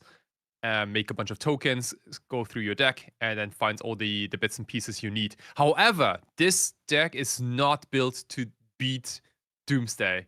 You do have Disruptive Loot. You have a Warping Whale, which can also like counter a sorcery, and Doomsday is a sorcery, so there's that. But like other than that, this deck. What about Trench Post? Oh shit, dude! Like there's a Trench Post in this deck. Holy fucking shit, dude! I didn't see the Trench Post. Okay, we might have a real game then. Trench Post is a trump card. Yes, target player mills a card for each locus you control. You will see if locus control will get there. I doubt it though. Okay, so we have the 2 players in ready for the first quarterfinals match. Pablo versus Gabriel. Pablo on the left side playing a turn 1 Doomsday. Easy as that, yeah. Turn 1 Doomsday. Turn 1, lose half of your life and make a new library consisting of 5 kites. Now, this is very fortunate for him that this is a top 8 match, meaning that most players on the top 8 know at least the archetypes of the opponent. So even though Gabriel hasn't really done anything yet, he has 0 permanence in play, hasn't really played a card yet, Pablo kind of knows what's going on. Like he's not worried about like Thoughtseize, Wasteland, Force Will, like those cards are not in Gabriel's deck, but instead Pablo has to worry about Disruptive Flute, for example. So I'm sure he's gonna make a pile that beats Disruptive Flute if possible. If he even knows what he's up against, right? Who knows? Yeah. It's probably actually one of the more common cards, but yeah. Pablo's neighbor actually looking over like in disgust, like what you're doing turn 1 Doomsday. I hope I don't have to play against you later in this tournament. yeah, definitely. I did a poll once, dude, like on Twitter, where I asked like the people like so when your opponent resolves Doomsday, how much time do you give them? Oh, that's not up to a poll. You know, I feel like people give way too much time for any kind of decision, but you're talking to the wrong guy. This is one of the or to the right guy, depending on how you look at it. You're talking to the guy who once wrote a whole article about how people are way too slow. And I even once made a point where I just like stood up from the match and walked away and was like, I'm not playing this match anymore if you're allowing my opponent to take so much time. Oh, gotcha. This is the one topic that I get the most agitated about. Like if you take more than 30 seconds on any decision, like I'm gonna call it. I used to play like that even. Like I would immediately look at my watch. Like after 30 seconds were over, I called over the judge, and a lot of times people were like, "Oh fuck, I can't make a decision." And like I've played against people who then just like at some point just conceded because they were so mentally overwhelmed. And I think that's how Magic should be, at least competitive Magic. Like non-competitive Magic, like Jake, whatever. Like it's more about whether the venue you're at closes at some point or not. But competitive Magic, you better know what you're doing. Yeah, like it definitely comes with like a cost, right? Like you have to have the muscle memory when playing Doomsday, especially in paper. It's different on Magic Online because in Magic Online the entire library gets displayed very nicely, so you can pick whatever cards you want. But in a physical card game, you need to physically find the cards and put them in the right order. But that doesn't take a long time. Like you go through a deck once and you have all 5. Like when you cast Doomsday, you should already know which 5 cards you want. And if you don't, then you're not good enough. I'm pretty strict about that. Like, okay. Yeah, definitely. No, I can definitely see that. It's, but it looks like Pablo has a lot of like muscle memory and went through, built the pile relatively quickly and also went through the pile relatively quickly, knowing that Gabriel just doesn't have many things to say about a Doomsday turn 1, especially interesting. game 1. Apparently, this might be open decklist because they're showing the sideboards to each other, I believe. Interesting. Okay, cool. So, by the way, chat was commenting on this. You're not supposed to put your graveyard onto your library when you're resolving the Doomsday. Can you explain to us why? Yeah, the card doesn't say that. I guess, that's the card doesn't say. That's actually a very good point. But also, like, most importantly, because the opponent is supposed to know whether you picked one of the cards in your graveyard or not. Exactly. Like when I play Doomsday, I specifically tell my opponents if I take a card from my sideboard, from my graveyard. From your sideboard, okay, that's how you do it. Yeah, and I'm gonna reach for that one Jace Wheel of Mysteries in my sideboard. No, just kidding. Imagine if Doomsday allowed you to pick 5 cards from your sideboard. That'd be it would be the 1-card combo at that point. Yeah, that's like Doomsday with a built-in Burning Wish kind of thing. Yeah, that's nuts. Yeah, also you wouldn't need to have all these like useless cards in your sideboard and your main deck. Anyway, okay, so once again, dude, Pablo is like, you know what worked really well in the first game? Turn 1 Doomsday. Let's do this once again. Hold on, I think this might be the same game. I was gonna say, why did Gabriel not play a land? This is still the first game. Okay, this was so good. We're watching the replay of it. This is like when you watch the World Cup and somebody scores an amazing goal. They just showed from like 5 different angles. I mean, I don't mind rewatching this because it was a rather quick match, but Actually, give me some comment on the pile that you would build there. Maybe it's the same that Pablo does. So yeah, we didn't get to see the entire pile, but it was basically a Thassa's Oracle. I would imagine like a few cyclers and a second land. I think it was 2 Thassa's Oracle. We saw it when he found it open. Yep. All good. Okay, so depending on, well, Pablo kind of knows what he's up against, so he's probably gonna make some changes. Against Cloud Post, mono green Cloud Post. What do you like here? So because this matchup is very much in your favor, you don't need to sideboard many cards. The consigned to memory has definitely some text because one of the key cards from the green post side is Disruptor Flute. So you want to make sure to have enough counters to stop that. There's an argument for Force of Negation if you're worried about Khan the Great Creator or the One Ring, but most likely Khan the Great Creator. But that's about it. Like, you are probably not going to be bringing in Barrowgoyfs. Certainly no Barrowgoyfs or Fatal Pushes. Doughty Voidwalker, those cards are meant for different matchups, I think. And cool. You wanna be fast. The biggest question I have is, like, is the Fantastic card good enough in this matchup? Like, it's like, right? Is it really safe to just make a couple of 4/4s and attack sideways? Let's see. I think the reason I would like the Fantastic card is because it's much easier to make work than Doomsday, and then you get it on the first turn, and then you kill them on the second turn, just the way Doomsday would do it, kind of. Yeah, definitely. Or you get it on the second turn and kill them on the third, which is also the same way Doomsday would do it. So I wouldn't hate it, but we will see. Maybe it's a card that gets sided a lot of times. Green Post, on the other hand, it needs a lot of help, and I believe we've seen this sideboard before. Honestly, not too much help there, is it? Yeah. Again, this deck is not built to beat Doomsday. Not really. The Force of Vigors are interesting. So Gabriel has to guess whether the Fantastic cards are still in the deck post sideboard. If the answer is yes, then the Force of Vigors look great. If not, then there are very few other targets for Force of Vigor.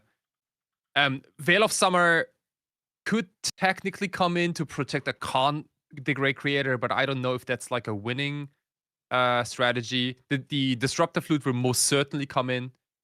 And other than that, I think more than sideboard cards, I think it's more about like opening hands and your how you approach the game. Gabriel has to probably take a few mulligans just because there are so many hands that just don't line up with Doomsday.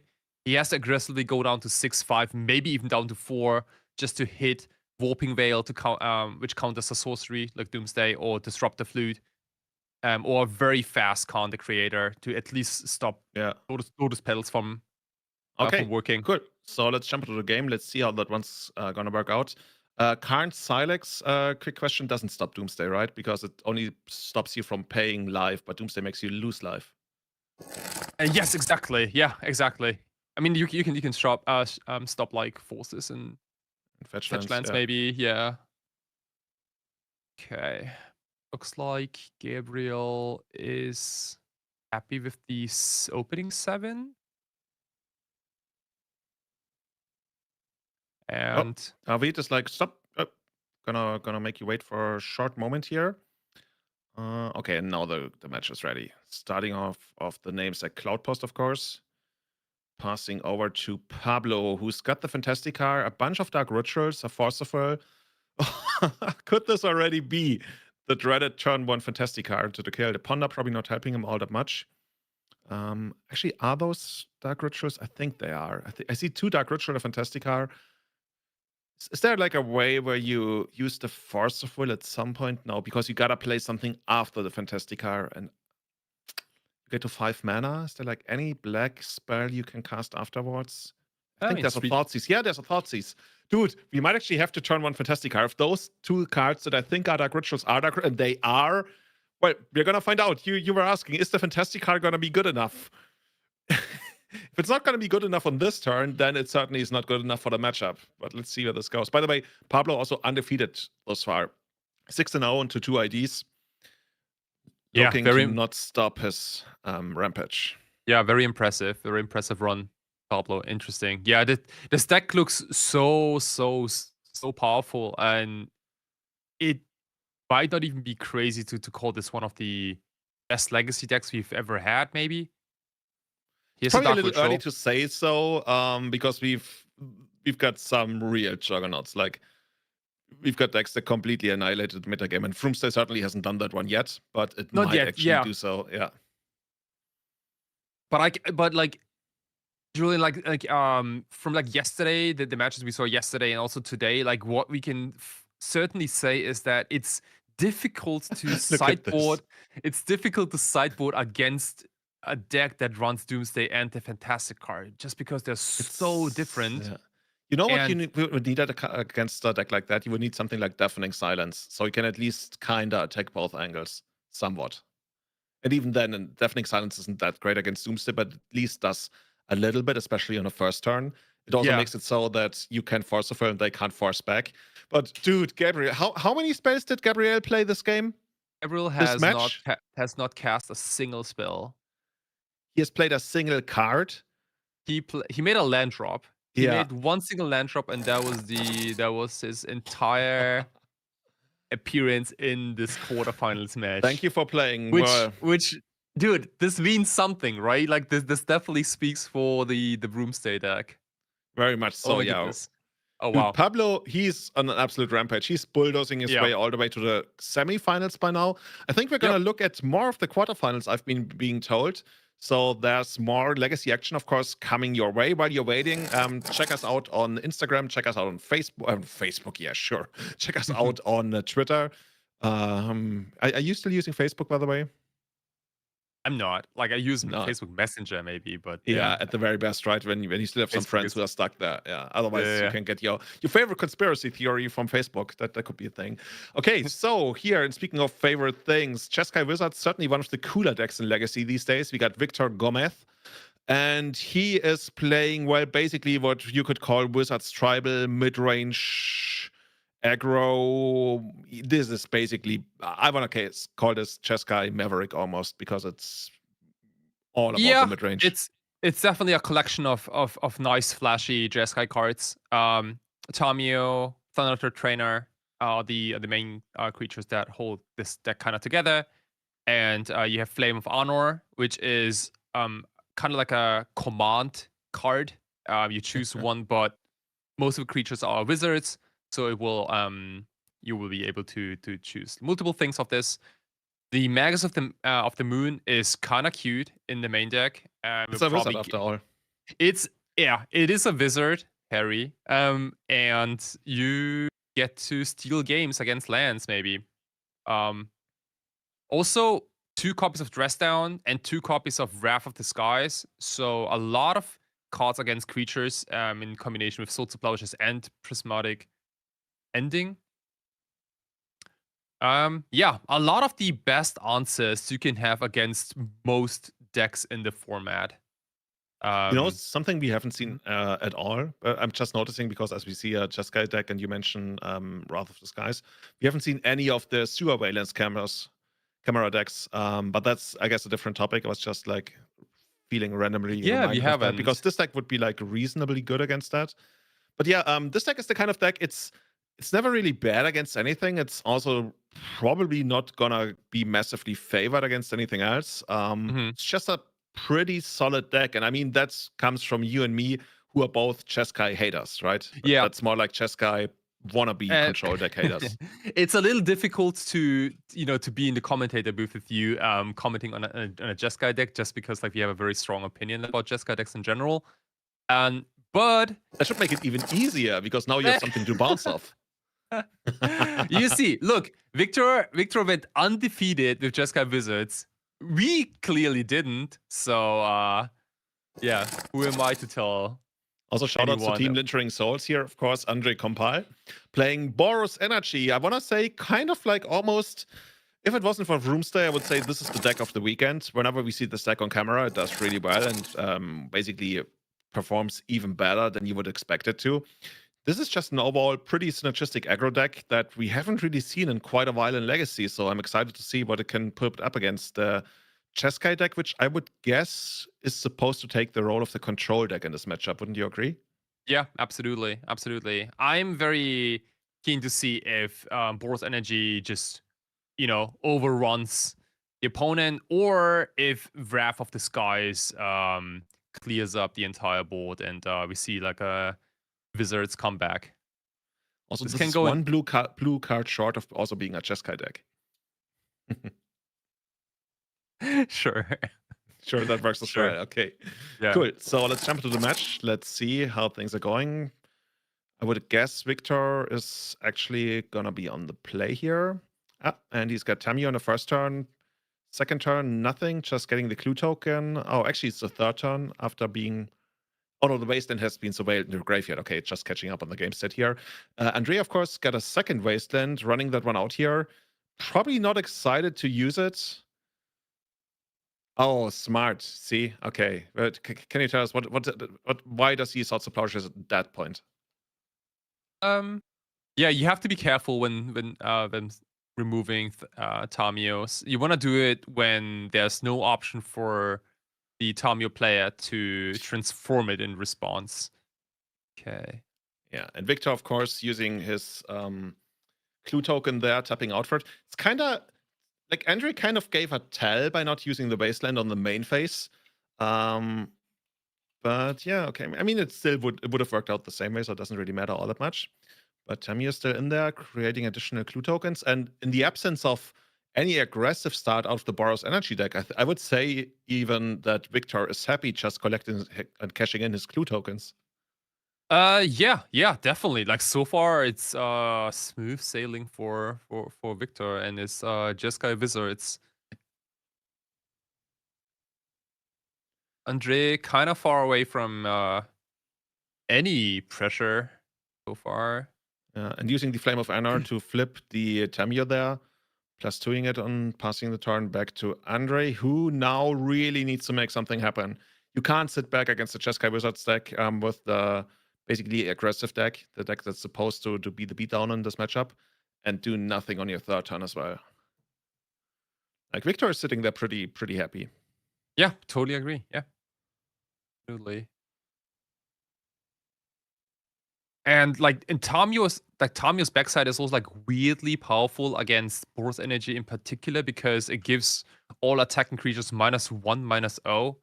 And yeah, true. And we mentioned this before, right, Julian? Like the Boros Energy doesn't have like big creatures in general. Like everything is rather small, but it's just like so many creatures. But if they all get -1/-0, there's like this Tamio backside, the plus ability, just soaks up so much damage. But yeah, that's true. Victor finally getting Wastelanded here, facing a Thalia. It's been a hot minute since we saw that one in action in Legacy. And Victor is actually considering whether he should do something about it, but instead just takes the damage on the Tamio. There's the Amped Raptor, and now Victor is gonna get active. Curious what the play is gonna be. Like in my head, I was like, oh yeah, of course, he's paying 3 mana to remand it. Yeah, that was 20 years ago, maybe. Okay. Ooh, sweet. Dress down. Cycling the dress down to turn the M trap turn to just a 2/1. Very nice. Yeah. Okay. Yeah, so we successfully avoided the cascade, basically. Downgraded the Raptor into just a 2-mana 2/1. Nice. Oh yeah, Thundertrap Trainer coming up here. If needed, just like another jump blocker potentially, or even trading for the Raptor. Picking up another card. I think that's the Brainstorm he's got face up there. Yeah. +2 on the Tamio, and I would assume both are being sent Tamio's way. Getting -1/-0. And then probably trading the Thundertrap Trainer for something. They're both 1/1 first strikers. Thundertrap Trainer pretty easily blocks the Raptor. Brutal. Oh, yeah, not even jump blocking, you're right, because of the Tamio, and then the Thalia gets taken out by another Salt Supply. Dude, this is... Oh, no. I feel like Andre was never really in this game. Like, he was barely trying to squeeze in, but apparently, like the Boros Energy deck, who'd have thought, needs a lot of action on the first and second turn, and unfortunately, Andre didn't get that, even though he now he has that Lorcana Simba. Love that. Have you ever played Lorcana? I have not, no. Not yet. I've played a single tournament. My friend gave me a deck. Oh, And how I did it even go? went all the way to the finals, but then I got annihilated by stupid Robin Hood. I played like an aggressive tempo deck. And that was really good because apparently, like when people are new to the game, including me, like when you play something tempo aggressively, then they just struggle. I mean, what did you play? Did you play like Cinderella Control or what? No. I feel like I only played it once, but I felt like Simba. I had some kind of Simba. Maybe there are different ones now. Was the best card in my deck because it was a tempo card that could soak up damage. And then but then there was like a 6-mana Robin Hood, and it completely destroyed me. Anyway. Oh, gotcha. Because I was gonna show up with Snow White Stompy probably. Snow White Stompy. I don't know Snow White's a card here. No, I'm just making up stuff. I don't know anything about this game. Yeah, me neither. Don't ever make me commentate any kind of Lorcana magic. Okay. So let's see where we're gonna go with this here. Wanda gets shuffled, picks up a random card, and Wrath of the Skies takes out the entire board. GG, my friend. Passing the turn back to Andre. Meanwhile, Victor is sitting there. Does he actually have like half a stack in hand already? Yeah. Yeah, and Andre is still trying to play. Still fighting. Fighting Spirit, that's what I call it. It's not only a StarCraft map, it's also like it's what Andre is showing there. And now he packs it up. It's like, yeah, okay, I've seen enough. Yeah, wow. Well, the Game Boy takes the first game. Let's see what he's working with on the sideboard. It was quite convincing from the chess guy side of things. It was, yeah. I was very impressed by this first game. I thought that the opposite's gonna happen, but yeah, like the Tamio backside really paid off, and the Wrath of the Skies obviously one of the best cards in this matchup in particular. It's kind of funny how Tamio actually turns the win condition around, where like your life total is now a resource to protect Tamio, or to invest into keeping Tamio alive, and even your cards in hand get all thrown into keeping Tamio alive until she can ultimate. Yep. It's almost like a different game at times. Oh, okay. So we got some blue blasts. I don't hate those. I don't know how red the Boros Energy deck actually is. Are they good enough? Like I think about the Amped Raptor. It's not bad, yeah. Countering the Amped Raptor is massive because Amped Raptor cascades into the next threat too. And also you can like randomly kill a Johnny once it's flipped, I think, because that's a Boros colored Planeswalker. So yeah, definitely a fan of the 2 blue blasts. Also, like 2 is not too many. I was gonna say I probably wouldn't even want more. And you mentioned the Amped Raptor, and the cool thing about it, or the uncool, depending on which side of the board you're sitting on, is that it doesn't actually cascade, but it only ever triggers when it comes into play. So if you do blast it, then you're not gonna get the second card out of it, like you would otherwise do with Cascade, of course. Yeah, definitely. Yeah, other than that, I don't think there's much else you wanna say in this matchup, because Force of Negation is kind of weak, so you might see a swap there. Good. And Andre is this is the matchup where like Hexing Squelcher and Voice of Victory are at the absolute best, because they prevent the opponent from doing anything during your own turn. So the sideboard has a couple of Pyroblasts, which look very appealing because they're kind of the opposite of Blue Blast, obviously. Price of Progress is maybe has some text. Really? I thought like the other deck would always play a lot of basics, but you're right. I think in the last game, the opponent did have a lot of non-basics lands, I believe. Yeah, this is the card like I'm very unsure about, right? Like maybe we need to see which lands get fetched, and maybe we bring in the Price of Progress in game 3. It's this card it really depends on the opponent, I think. Other than that, is there anything else you like? Yeah, not really all that much, honestly. I think we gotta stick with the main deck and try not to dilute it too much. I wonder how good the Thalia is gonna be. It's probably good enough. So let's jump into the second game, see where that one goes. Andre starting off on a Surveillant, keeping on top. And then on Victor's turn, he had a actually trying to figure out what the sequence of play was there. Why is this Wayland untapped? We're gonna find out in a moment. So Tamio and both are were probably waiting to get the green light to continue the match. We just gave it to them. Looks like Andre was just a tapped Wayland and back to Victor, who got the Tamio. And now we're on the second turn of Andrew, who fetches. No, doesn't fetch. So him leading on a Surveilland and now having a 1-drop potentially would indicate to me that he didn't have a second land or just picked up the 1-drop. Or, okay, he does the same thing he did in the previous game. He's actually fighting over the Tamio. That works. Tamio, of course, being the one thing that causes the biggest headaches for him, because that's the timer ticking down on him. Yeah. In both games, yeah, no 1-drop on turn 1. Despite there's so many in the Boros Energy deck. Yeah, that's big downside. Of course, you can't always choose your opening hand. Some would say you can never choose your opening hand, hopefully. That's gonna be a mechanic at some point. You know, they're gonna have like a commander that lets you pick like your 5 cards in your opening hand. They're always the same. Nobody's ever gonna try to combo with that.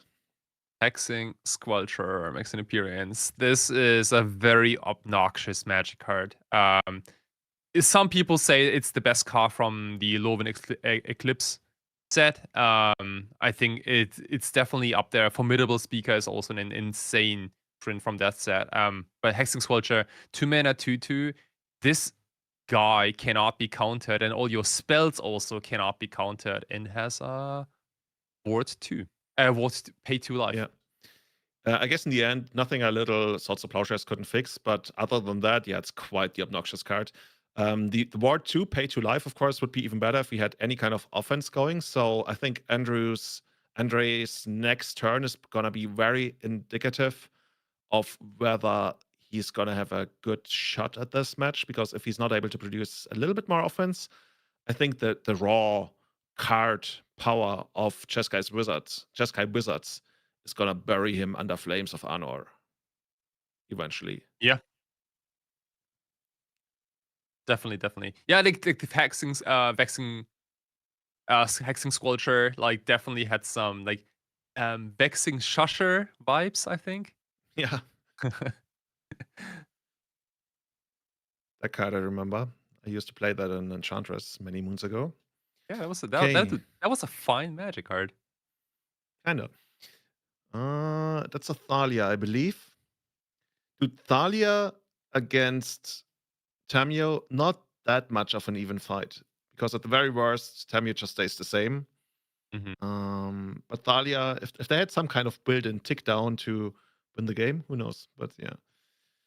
It just pains me so much whenever I see Thalia. I feel reminded of how good it used to be in Legacy, and these days, not so much anymore, unfortunately. Let's be real. This game, really, this is the slow bleed. We've all been there. When our opening didn't really work out the way we wanted to, and we are up against a deck that's slightly bigger, that's supposed to go over us, and we are not supposed to, and we are not able to go under it. And then we play these kinds of games where the slow bleed just keeps tricking in, and they ever so slightly scrap their way through the match and eventually just use their better cards. Yeah, maybe the Amped Raptor is gonna be able to find something. I'm just not convinced right now. For as much as I love the Boros Energy deck, it feels like at least in these kind of like mid-range matchups, it really needs some help early on. If it doesn't have that, who knows? Oh, how do you feel about this? Do you think this is close still? It's I guess I can still go either way. But Andre has a rather slow start where he also like prioritized getting rid of Tamios. Like, so he weirdly played like a control-ish approach, I think, because he was the one firing off the first removal spell on Tamio instead of progressing his own board. So he has been behind this entire game. Not by very much, but like he needs to just apply a little more pressure That's what I mean, right? Yeah. By the slow bleed. You said it. He's been behind, not by much, but basically all game. And yeah, that's him ever so slightly falling behind every single turn. He's got the Swords to Plowshares. He could try to take out the Tenyo. It might even work, but then he still has the 2 clue tokens to choose through. Yeah, and Victor has seen a lot more cards, just in general. And the Thunder Trap Trainer, it's just a 1/2, but this body is like surprisingly effective against Boros Energy. It is. Also, shout out to Andrew, by the way. Good timing on that Swords to Plowshares there in response to the clue token being cracked. Because of the Thalia, Victor was not able to brainstorm in response if he had it. That was a heads-up play. Very good choice there. Okay, so the more like this is the kind of game you look at, you're like, okay, the game is reset, right? Nobody's really ahead. Yeah, I guess the Jeskai Wizards deck is ahead if the game is reset. Yeah. What is this? Is this Voice of Victory? This is Voice of Victory. It's a little tricky when it's on a stack. Like you have to, if you have anything you want to play, you have to play it with Voice of Victory on the stack, because once it's on the battlefield, there's nothing you can do about really anything. You are not allowed to cast any spells. Or you just do what Victor do. You go to your turn and you kill it and draw 2 cards while doing so. Oh, that's so disgusting. That's one thing you could do. Wait, is this one even? Oh my god, not even this one is gonna work. Oh, dude, I feel so bad for Andre. Like, he obviously played really well to get to this point, but this kind of matchup, I don't think the Boros Energy deck, not even from the sideboard, has the tools to do really well here, especially if it doesn't get the opening hand that it needs. Yeah, dude, like Victor kind of has it all. As he's supposed to after drawing so many cards. Yeah. Another Thunder Trap Trainer, potentially Swords to Plowshares if he wants to.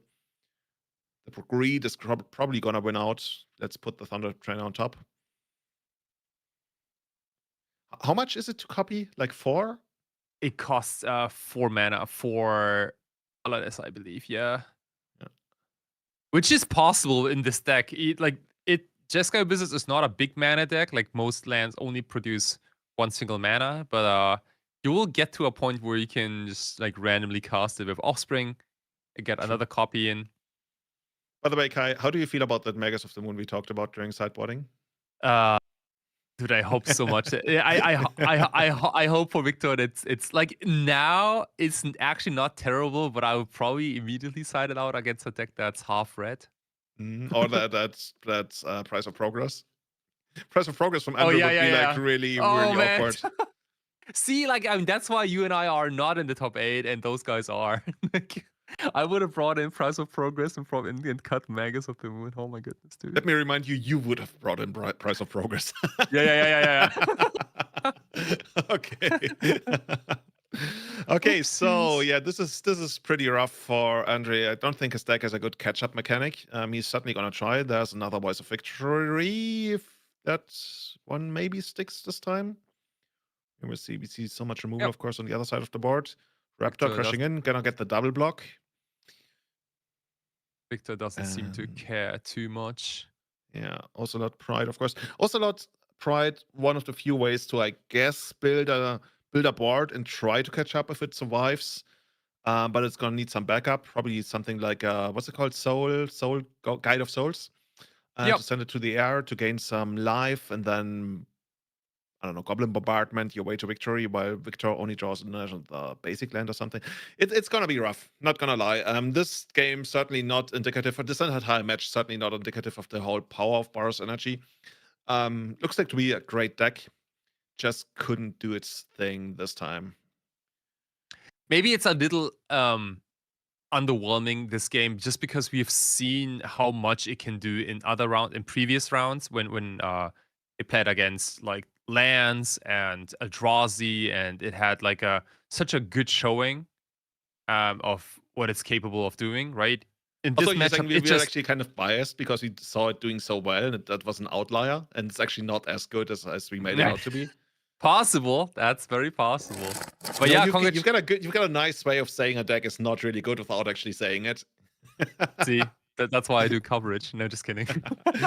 And speaking of coverage, coverage also has something for you. We got a raffle coming your way, courtesy of Eco Baron and Andreas Petersen, who of course was also commentating earlier today. We got a bunch of Magic Online player points. So if you are on Magic Online, or if you want to get into Magic Online, we're gonna give those away. And Kai, now you are allowed to pick our trigger word, our code participation word. The code word is impact. Again? No, wait, what? You can I pick thought that's the anything. word. You can pick anything. Any word? Any word, And yes. I may choose it? Yes. Fantastic car. Okay. We got fantastic car. Half the people are gonna misspell it, as I certainly would. That's on you guys. Like, Never let Kai choose the word again. Okay, so the word is gonna be fantastic car. Type it in chat. A couple of minutes from now, we're gonna pick a winner. If you get selected as the winner, message Impact Returns. They're probably also gonna mention you in chat, and you are gonna be the proud owner of 2 million player points or something like that. My lawyer says there's something like oh that. wow, But that's it's very funny. Like, important. people in chat are actually typing fantastic car. That's pretty Of course, cool. yeah, you can make them type anything. I was like, during the last break, I was like, maybe I'm Man. going to make them type Sawatarix, but then I felt like maybe people are going to spell it with like CKS Oh, instead of man, an X. dude, yeah, It's yeah. just gonna, yeah. So. Okay, in the meantime, let's look at the top 8. So we saw Alejandro Martin going through on Boros Energy. So I guess we might see more of it later today over colorless cars in the end of Jose Dario. The Portuguese stream also still alive. We got Pedro Pereira on Doomsday overcoming Fran Tortalda, of course. We saw that earlier today, I believe. Oh, yeah, actually, I do remember that one. Then we got Victor Gomez on Cheskai Wizards, as we just saw, overcoming Andre Compal. And we got Pablo Montes on Doomsday over Green Post, as we saw in the match earlier as well. So our semi-final matchups are going to be Boros Energy against Doomsday and Cheskai Wizards against Doomsday. Hey, there's a chance for a Doomsday on Doomsday final action. This dude, I was just about to mention this, right? It's not even that crazy to see a fantastic car Doomsday mirror. I think Doomsday is favored in both matchups, even. I think so too, man. Like, Boros Energy is aggressive, but Boros Energy doesn't have many flyers, which means that, and they also, they have like they also fetch shock and stuff, and maybe they die, so if I'm on Doomsday and I have the option to either go Doomsday Thassa's Oracle or Fantastic Car against Boros Energy, I think I would almost pick the Fantastic Car just because I just don't want to lose half of my life in the first place against Boros Energy. But like, they don't have many answers to 4/4 with flying in haste. Brings me back to what was it called? The thing that only lets you play a single spell each turn. I think that's a sideboard card that we might see more of in the future. Deafening Silence. Yes, that's a big one. We saw that card in a couple of sideboards before, and you and I, like, we talked about, like, it's so difficult to hate on both Doomsday and on the Fantastic card. But one thing that does is any card that stops Dark Ritual, or like anything that like slows down Storm-ish turns, if you know what I mean. Like, if you can only cast a single spell a turn, it's effective against both the Fantastic card and also against Doomsday, I think, because slow Doomsday means that you will probably have enough time to maybe, punch your opponent full lethal before they put Thassa on the stack. Okay, so we are almost about to go on break, but before we do that, let's give another shout out to, of course, all the people making this work for us. We got the beautiful city of Narón. You and I, we've been there many times, enjoyed their, especially culinary delights that they have too. They could go on about the food in Spain, but especially in Narón any single day. Then, of course, we got Ultimate Guard providing us a lot of merchandise, a lot of swag that we are giving out on this weekend. We got Top Tech GT supporting us, and we got BilboWeb, of course, helping us with our ring disposal solutions as well as our web solutions. And if you play in this tournament, you can also qualify for the Unity League, of course, the one league spanning all of Europe, allowing you to see who's the best player in your region, your country, your town. So check them out as well. And also, thank you guys for tuning in. Also, really means a lot. You are in many ways also a sponsor, right? True. Means a lot to us. Means a lot for the team. Means a lot to the players at the venue who fought so hard to get here. I'm very, very pumped and excited to be part of this, especially the top 8, which is always feels kind of electric to me. So yeah, very much so. Yeah. Cool. So everybody, thank you so much. We're going to resolve the giveaway during the very short 5-minute break. We're going to be right back. So get ready for the semifinals. Doomsday, both those. Let's see whether we're going to get a mirror match for that. And in those 5 minutes, of course, follow us on our socials, Impact Returns on Twitter and Impact Returns 1 on Twitter and Impact Returns on Instagram, of course. You can also follow us, of course, on YouTube to be notified of all of our future broadcasts, whether it's for this, whether it's for 4 seasons, Eternal Weekend. We got everything covered for the rest of the year. That is it. 5 minutes. Gonna be back. We got 3 more matches for you. Stay tuned.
Hello and welcome back. Hey, this is Julian Knab and Kai Sawatari. Hey, Kai, how are you doing? Are you ready for the semifinals of Impact Returns? I'm very ready for the semifinals.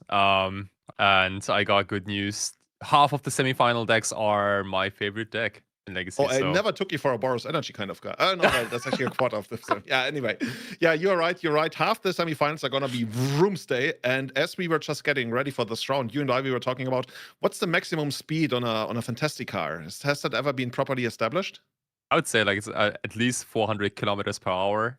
Easily, 100, right? 100 kilometers per hour per car, which makes it 400 total. Oh, okay. The thing is, it can fly, right? So you need like a minimum speed to even take off. There's probably some aerodynamics involved in that. Oh, so I'm if sure you know like the answer, yeah. The newest Teslas can probably do that too. Yeah. 400, yeah, fly. Yeah, you gotta just like talk to Elon Musk. Yeah. Yeah, Elon, can you make my car fly? Sure. Yeah, but you have to sacrifice it first and break it up into 4 parts. Four parts? Yeah, Transformer style. There must be a canonical way how fast the Fantastic car can actually go, because from what I understand, the Fantastic Four, actually, they are a thing, right? I think like Scarlett Johansson is one of them, and they have a car. Anyway, we're getting lost in this one. The Fantastic car taking over lore and magic apparently as well. So let's see which of our 2 semifinals we are going to be watching here first. So we got Victor Gomez, of course, on Chessguy Wizards. Just saw him completely dominate the Boros Energy matchup. And now going up against Roomstay. Probably not feeling too great. And I want to say the biggest issue is that he cannot close out the game or even pressure Roomstay rather quickly. Yeah. Yeah, this matchup can go in many different directions. One thing I like about this build in particular is that it's fairly well equipped to deal with Thassa's Oracle, because there are 2 copies of Dress Down in the main deck, a card you see very rarely in main decks these days, and 6 forces. I don't know if that's going to be enough. Magus of the Moon might also be like one way to just like lock out the Underground Sea deck out of the game. That could be possible, but this deck is not well equipped to deal with the Fantastic cards. We have 2 copies of Wrath of the Skies. These can technically clear all 4 cards, but it needs to happen fast. And yeah, like Victor is kind of like Victor has to adapt to the Doomsday deck. Yeah, the only thing you can really do to like present any kind of clock is, I guess, Tamio once again. We keep going back to that one, but good call on the Wrath of the Skies, right? You can actually take a Fantastic car hit and then dispose of the cars and restart the game that way. On the other side of the board, Doomsday, we've seen this deck plenty of times over the course of the weekend. Yesterday in the Spanish Legacy Nationals, as well as today in the Legacy main event. One of the best decks in the format right now, as certainly most people would agree. And you said, right, depending on the matchup, you might even consider this a Fantastic car deck before it is a Doomsday deck. Yeah, it's unclear to me. Because most decks, if they do 2 different things, one of them is plan A and the other one is plan B. In this deck, I'm not so sure which is plan A and plan B, because both Doomsday and Fantastic Car work so nicely with the rest of the deck. And they're also kind of equal in power level. It's a little tough to compare these 2, because like what they do is so vastly different. But Doomsday into Thassa's Oracle wins at least as many games as Fantastic Car with 4 creature tokens. Good point. How do you feel about like Meddling Mage on Dark Ritual? If that was available, of course. We don't really see a lot of Meddling Mages these days. Not crazy. Not crazy at all. Yeah. Kinda unfortunately, there are no Meddling Mages. Stop both game plans, but it certainly like would be a wrench in the machine of the Doomsday deck. Also, Pablo still hasn't lost a single game today, at the very least. Yeah. So Victor he doesn't and Pablo look like a man who's ready to lose once more. So these are the 2 undefeated players after Swiss. Because I think these were like the only undefeated players who like double drew into the top 8. Oh, okay. So they basically technically faced each other already this weekend, but they decided to ID, of course. Yeah, very impressive. Yeah, congratulations to both players for having such a sick run at this massively huge Spanish Legacy tournament, which I think this is probably the biggest Legacy tournament in all of Spain. I Easily. I want to say this is one of the most prestigious, longest running big legacy tournaments in Europe at the very least. We've been there twice. We've been covering this 4 times by now. Certainly not looking to stop. And if you want to play in this tournament next year, definitely make sure to combine it with like a holiday in the region or go down to beautiful Portugal afterwards. Certainly worth it. I did it before. I would certainly do it again. Definitely. I mean, you went to Porto, right? I went to Porto and to Lisbon afterwards. Damn, dude. Yeah. Nice. And I was told that Celta, south of here, and of course, Santiago de Compostela, also south of here, is beautiful. And the city that we also checked out and loved was Coruña. Of course, we got a Coruña here very close by, and Narón itself.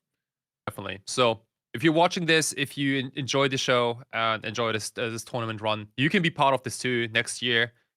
Just go to the Impact Returns homepage, and you can then sign up for upcoming events. Right now, we are in the middle of the game. This is turn 2, I believe. Ooh, look at that. Days on the brainstorm to flip the Tamio. Okay. It's pretty cool, right? We talked about how Tamio would be one of the ways that Victor could actually put pressure on Pablo, because once he gets to draw his entire deck, it's going to be infinitely harder for Doomsday. And Pablo knows what he's doing. He's like, no, you're not going to get that. Try to kill me the old-fashioned way.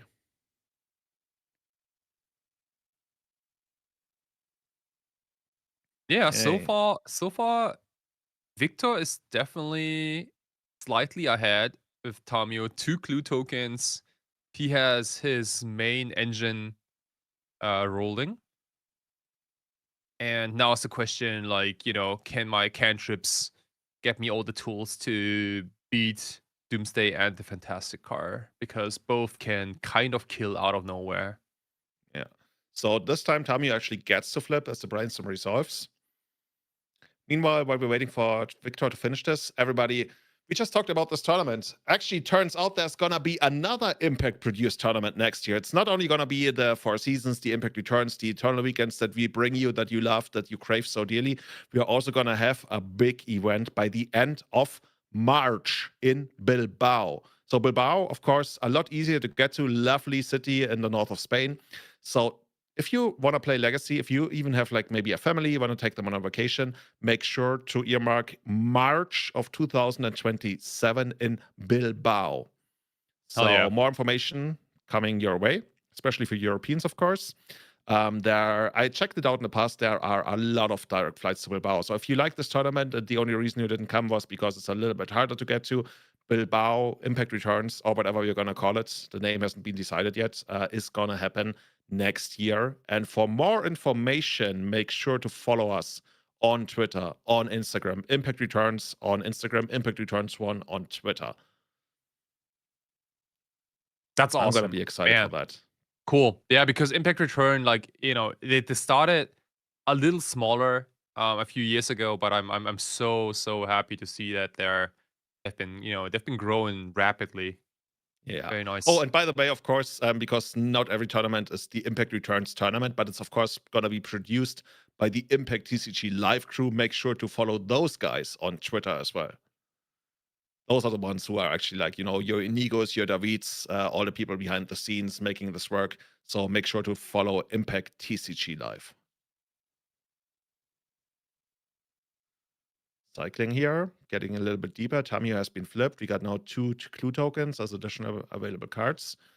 Pablo looks like the guy who's really hard to read. Not gonna lie. Yeah. You could be dead at any turn, or you could just be looking at like 4 fantastic cards in hand. Yeah, at some point there might be some fireworks. Both players are sitting on at least 5-6 cards in hand, maybe even more. And it's unclear to me who is favored here, but it looks like Pablo's making a move here. He is a fantastic car. And this is the tricky part, right? Like, so Pablo is full tapped out, and Fantastic Car is the second spell this turn. Now, if you, Victor, like, do you force a will, like, do you force a negation, or do you force a will this Fantastic Car? I would say, of course you do. Is there any reason not to? Tell me. Like, yeah, I mean, that means that you are down a force, which could be used maybe later. Like, it's not 100% clear if Pablo that can so? actually Okay. play 2 more spells. At least it doesn't look like it. So the one thing is, the one thing not to force there is if it's your only force and then Pablo forces back, that allows Pablo to cast a second spell. I guess he could also force to fill his own Misha's Bobble, which would also give him the 4th spell if you didn't do anything. Yeah, I know what you're saying. You're saying maybe he's just running it out because it doesn't do anything and then he wants to do something relevant. But then again, you don't want to be sitting there taking 16 to the face while sitting on 2 forces that could have stopped that, I would think. Yeah. I would certainly not have the balls to not force the Fantastica there. I think like But I see what you're saying. it might depend on the texture of Pablo's hand, right? Like imagine if Pablo's hand is just like a bunch of ponders and brainstorms, for example. It's not crazy to run out the Fantastic card, just let it sit there, and then next turn you chain 2-3 cantrips into maybe like a Lotus Petal or something else, and then trigger the following turn. Like you don't necessarily have to trigger Fantastic card the turn it comes down. Yeah. And that makes it a little hard for your opponent to, to really know if it's worth forcing or I honestly, if I would say it's almost worth forcing. I really can't imagine a scenario where you're not forcing it, honestly. Unless it's like really just clunky stuff in hand. Yeah. Okay. So here is another spell that's definitely worth forcing. This is Doomsday. Ooh. Looks like Victor picked up even more forces there. Okay. Taking the Doomsday out. Thus far, all the win conditions have been countered. And Pablo is sitting there on, what is it, 2 cards, 3 cards, something like that. Oh yeah. While... And I like this minus from Tamio a lot. Retrieving another force negation. It's ready to be hard casted, and Victor's not taking any risks here, right? Like he has the beatdowns of this 1/2 otter wizard. Yeah, technically correct. Just a 13 turn clock. So we have a counter and we have a clock. Yeah, I like that too, right? He's saying, okay, maybe Tamio is just win more if I try to ultimate her, and I really just need to stop your 8 win conditions that you have, because there's really only 8 spells you have to stop, and half of them, as you mentioned, don't even do anything just on their own, especially once you get closer to Hellbent. Would have been interesting whether you would have forced a Fantastic card if it came down here. Probably, right? Because he doesn't have any kind of clock. Right, exactly. Any kind of real clock. No offense to the Otter. The Otter community, we're gonna get so many complaints. Dude, like returns team, they're gonna be like, dude, 10 Otters called and you called it not very much of a clock. So yeah, sorry. Yeah, dude, like if you play Doomsday, you're technically like afraid of anything that has legs. Even Otters. Even Otters, okay. Yeah, I guess if you want to go to, oh, dude, we just doubled our clock here at the very least. Picking up Wrath of the Skies, another brain. Actually, yeah, okay, it's only gonna be Brainstorm then. Only, he says. Yeah. Okay. Yeah, Victor had the also the option to take the Dress Down, which hoses Thassa's Oracle. But I tell you, like, if you reveal a Dress Down to your Doomsday opponent, it's rather ineffective. It's the same thing with it's the same thing with like Endurance or Stifle. You know, like if you know your opponent has Stifle, then you're gonna play around Stifle, huh? Yeah, but I would say it's still very efficient, because then they have to play around Stifle. Then it's gonna cost them even more resources and time. So that's exactly what it's like. It's clearly not gonna get them, but I wouldn't say that the point is to get them. The point is to delay them, and I think that one it does very well. Yeah. Okay. Yeah. In which case, you probably need a few more orders, maybe. Or rather discard for those spells. Because Pablo, for as much fun as I made of the Otters, like a couple more attacks and like you can't even build up past the turn pile anymore. Yeah, dude. I never made fun of the Otters. Yeah, true. I thought it was me. Dude, the Otters are real. Yeah. Once the second one joined them, for sure. So we got Flame of Anor. At the very least, that one's gonna be able to draw us a couple more cards after that Brainstorm. Fetching on the upkeep like you're supposed to. Very clean gameplay. I like that. Didn't fetch on the end step, which like barely ever makes a difference. but when it does, you feel so stupid when you fetch on the end step when you're supposed to fetch on the upkeep. One of the very first Magic lessons I ever learned. That tells you a lot because I was playing for a long time before fetch lands were legal. Took me like many years before I even learned a lesson in the first place. Oh yeah. Okay, 2 more damage, dropping Pablo down to 9. And yep, just more extra spells. The By the way, I Flame of love Honor Pablo's shirt. doesn't. Yeah, the Yep. Flame of Honor doesn't look too bad. But like the 2 cards below are like land swords of plowshares. Yeah, we already have a Flame of Honor, so we can, I guess, draw through that if we have to. I guess technically Flame of Honor could also take out 2 of the cards, like dealing 4 damage to one of them, or was it even 5, and destroying an artifact. I think that's how it works. Actually, Flame of Honor is actually kind of good against the Fantastica, right? Could even take out the Fantastica itself. If it's timed correctly, yeah. But like we saw it like so many times where like Dark Ritual into the Fantastic car it just happens so quickly where your opponent might not even have the mana to cast a Flame of Honor. That is true. Okay. That is true. But I think at this point, Pablo is completely locked out of making the Fantastic car work against the Flame of Honor. Yeah, this we are definitely like this is like the sweet spot for Victor's Jeskai Wizards deck. Like the game has slowed down. That's exactly what he wants. He is chipping with some otters. He sculpted a nearly perfect hand, and Pablo stumbled a little bit. But he finds the Thoughtseize to get rid of the dress down that we talked about. Wait, that one's gone? Oh, we didn't even pick that one up in the first place? Okay, never mind. Still more than enough for Victor to take the first game, which honestly, I would feel like the first game is the hardest for Victor to take because he's got so many white spells that are probably not very good against the Roomstay deck, but he manages to squeeze it out. Yeah, good job to Victor, really. And his deck definitely performed in the first game. I was also very impressed that he took the first game because first games usually go to combo decks. But now we can really bring in like the juice in this matchup. Like Deafening Silence. Like 10 cards at the very least. We can kind of bring in almost everything here. Deafening Silence is an all-star. Probably not the Blue Blast, but like Consigned to Memory is definitely is kind of nice. It stops both Thassa's Oracle, but it can also counter the Fantastic card. All the Red Blasts have a lot of text, especially against Force of Wills. Force of Negation takes care of both the Fantastic card and Doomsday.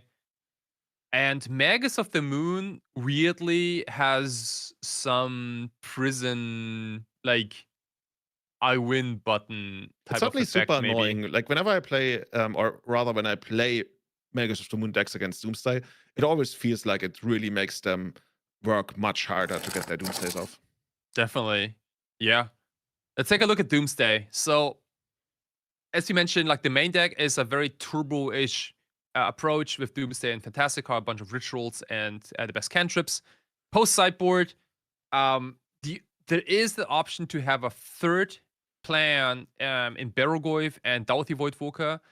I would rather not bring in the creatures just because Flame of Honor will probably stay in the deck, and that's a removal spell. It can take care of Doughties and Barrogoyfs probably.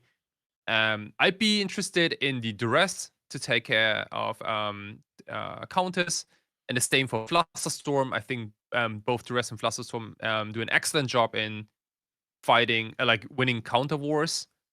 And Hide on the Ceiling might also come in, maybe, if you want to reset your Thassa's Oracle. If it gets stopped by a dress down, which is possible. Okay. But yeah. Okay, let's see. I wonder whether the Barrogoyfs might come in. You're right. The Flame of Honor might take them out, but I also feel like it's the kind of matchup where they side out some of their removal and could be pretty good. Kind of puts them into a weird place where they also can't force of negation it.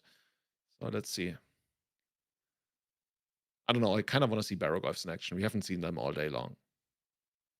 Yeah, we really haven't. Okay, so let's take a look at what Victor is working with here. He's got a Force. He got 2 Otters, a Brainstorm, a Sword. So okay, so he did keep the Swords to Plowshares in the main deck. Okay, interesting. It's very good to know. Did he expect some kind of like creature sideboard juke out of Pablo? So he kept at least some of the Swords to Plowshares. Who knows? Are you gonna take? It's actually kind of hard to say. What are you gonna take here? It depends on your hand, right? Yeah, definitely depends. You could start taking like the actual counters, like Force of Negation, because you eventually have to beat Force of Negation anyway. I don't hate taking the Brainstorm, depending on what you have. Yeah, Brainstorm is also not bad, right? Because you probably want these Swords to Plowshares to rot in their hand. Also, because taking the Brainstorm makes it so that when you have another discard spell, you take the Force of Negation, and then like they're completely, entirely inflexible. Yeah. Yeah, totally. I guess they could try to otter something up.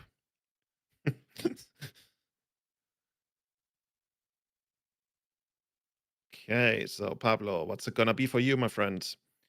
Got your basic island into the ponder, trying to pick up some more stuff.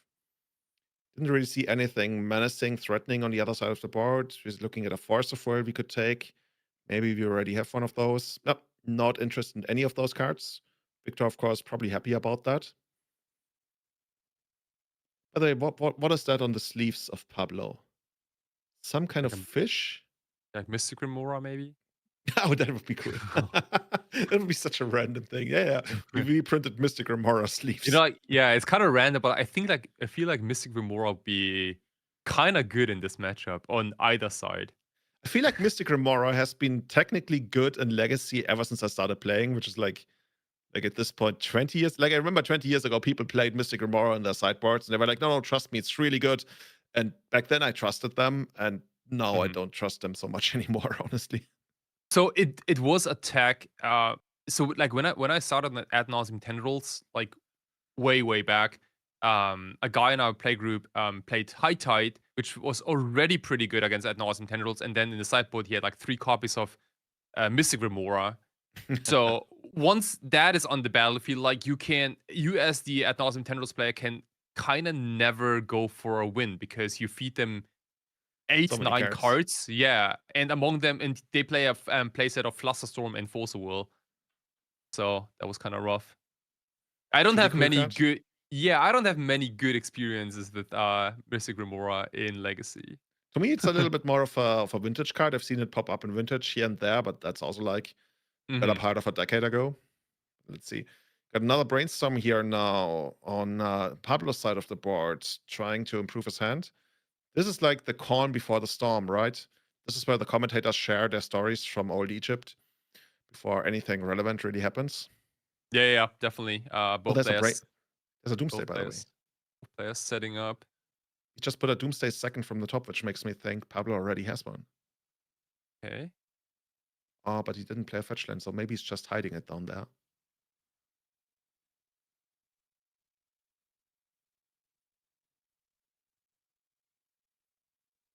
I love the shirt, by the way, of Victor, the Game Boy shirt. You think he's saying he is the Game Boy? Oh, he's probably sponsored by Game Boy, no? By Nintendo?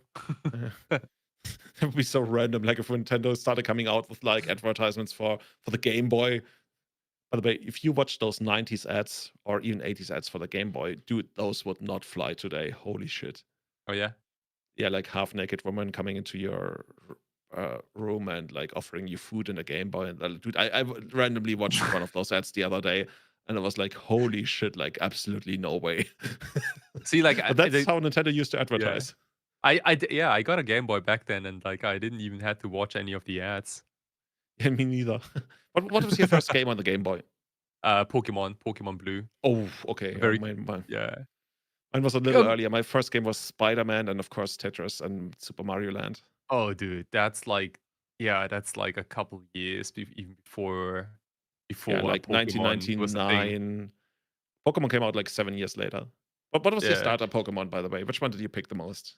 So I'm a big fan of Charizard in general. I like dragons, and I also like, I don't know. Yeah, I was never a fan of like Bulbasaur, for example. I would never pick that Pokemon because Bulbasaur is like the boring man's pick. Yeah, because like the first 2 gyms are kind of like free rolls anyway, right?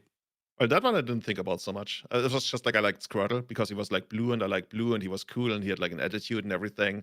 So I would always pick Squirtle. Sure. Okay, so the first Okay. Doomsday, we already figured that Pablo might have 2 Doomsdays because he put the second one second from the top. Running out the first Doomsday, having it countered by a hardcast Force of Negation. Basically the most even of even trades you could imagine. 3 mana for 3 mana. Fair. Yeah. Okay. And here's a Flame of Honor. Ooh, okay. Oh, he didn't hardcast. Okay, I see. He used it.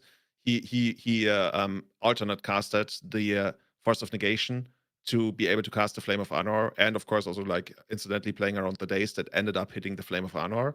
And now on his main phase, we're ottering up, picking up Tamio, I believe. Looks like a consigned to memory to me. Oh, consigned to memory. Yeah, makes a lot more sense actually. Maybe it was something else. Yeah, because it has to be a non-creature card. Yeah, I was like, that makes so much more sense. That would be like PGD. Okay, here comes the second Doomsday we already knew about. Is that one gonna stick? Victor, it's up to you, my friend. Second Force of Negation. Huh, look at Pablo. So Slightly reclining in yeah. his chair as in like, oh, dude, really? Yeah, Pablo's a little unsure if this Force of Negation is okay. It feels like he's also like pretty unhappy about it. Like he's thinking about it. Like, what are you gonna do? Like double days? Maybe he has a Force of Will. Like, it's not the worst position to try and force because Victor does not have access to blue mana for something like, oh, as I say that, for something like Flusterstorm, but he could have access to Pyroblast, of course. That would be terrible for him. Okay. Chip in 4 another damage. Cast a turn. Like Magus of the Moon would be an exceptional potent magic card right here. Oh, dude, how about the third Doomsday? Third Doomsday, easy as you do it. Like, you only need to counter 4 Doomsday and then concentrate on the car. I think that's how it works. Okay. Okay, times so the charm. Doomsday has officially resolved, ladies and gentlemen. Is Pablo gonna do it the right way now? He puts the graveyard on top of the library. Yeah, I think that's something a lot of Doomsday players don't think about unless they play Magic Online, because in Magic Online it's like very clear that you have to pick from the graveyard. Of course, if you were to take a card from the graveyard, you have to indicate which card it is. So it gives a little bit more information to your opponent. Most of the time it doesn't matter, but when it does, it certainly does. So, okay, so we pick up 5 cards. Yeah, Pablo definitely needs tools to beat Dress Down. He knows about Dress Down. He knows about counter spells. He knows about Dread Blasts. He also knows about potential Deafening Silence. All these things. The only thing that he's probably not worried about is a fast clock, despite Victor having 4th Eolingus. So 4th Eolingus is technically a way to speed up the clock, but it's not, because Victor only has 4 lands. Like he can't cast a lethal 4th Eolingus next turn. Good point there. But yeah, like these are like all things you have to consider as a Doomsday player.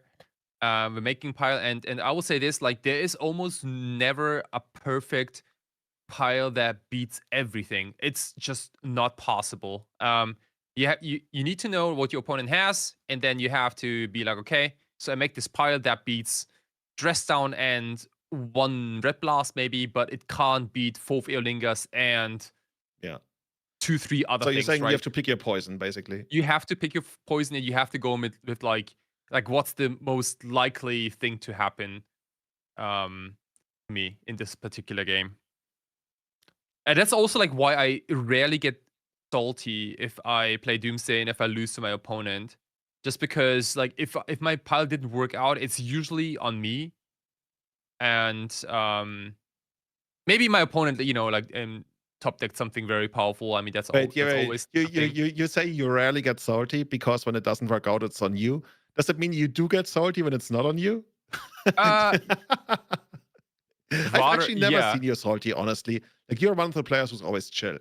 Yeah, I don't get salty very often. That's right. At least not in. I only get salty when my opponent's very obnoxious. when they talk too much. That never happens, right? No, never. Okay, so But yeah, anyway. Victor flipping the most important cards to the front, the Force of Wills, the Days, to try to figure out what kind of opposition he's going to be up against. We saw that the pile has 2 Thassa's Oracles, which I guess is one way to get around like at least one dress down. Yep. Okay, so we got a draw. You got a duress. I believe. Oh, duress. Okay. Yeah, that's a dress. It's even nicer. Yeah, it doesn't cost you 2 life. And there are probably plenty of things you want to duress look at here. Victor. Victor does not like that. And neither does the other guy on the other side of the board. We got these automatic cameras, of course, picking up facial expressions. So as the players move around and shake in their chairs, we're going to keep that pointed towards their beautiful faces. So what could you be considering here? Would you like consider hardcasting? What is that?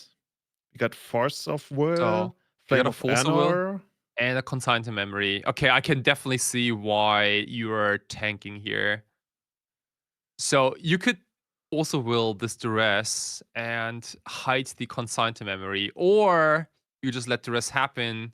Everything is revealed, and we keep the Flame of Anor. Oh, interesting. Okay. Ooh, okay.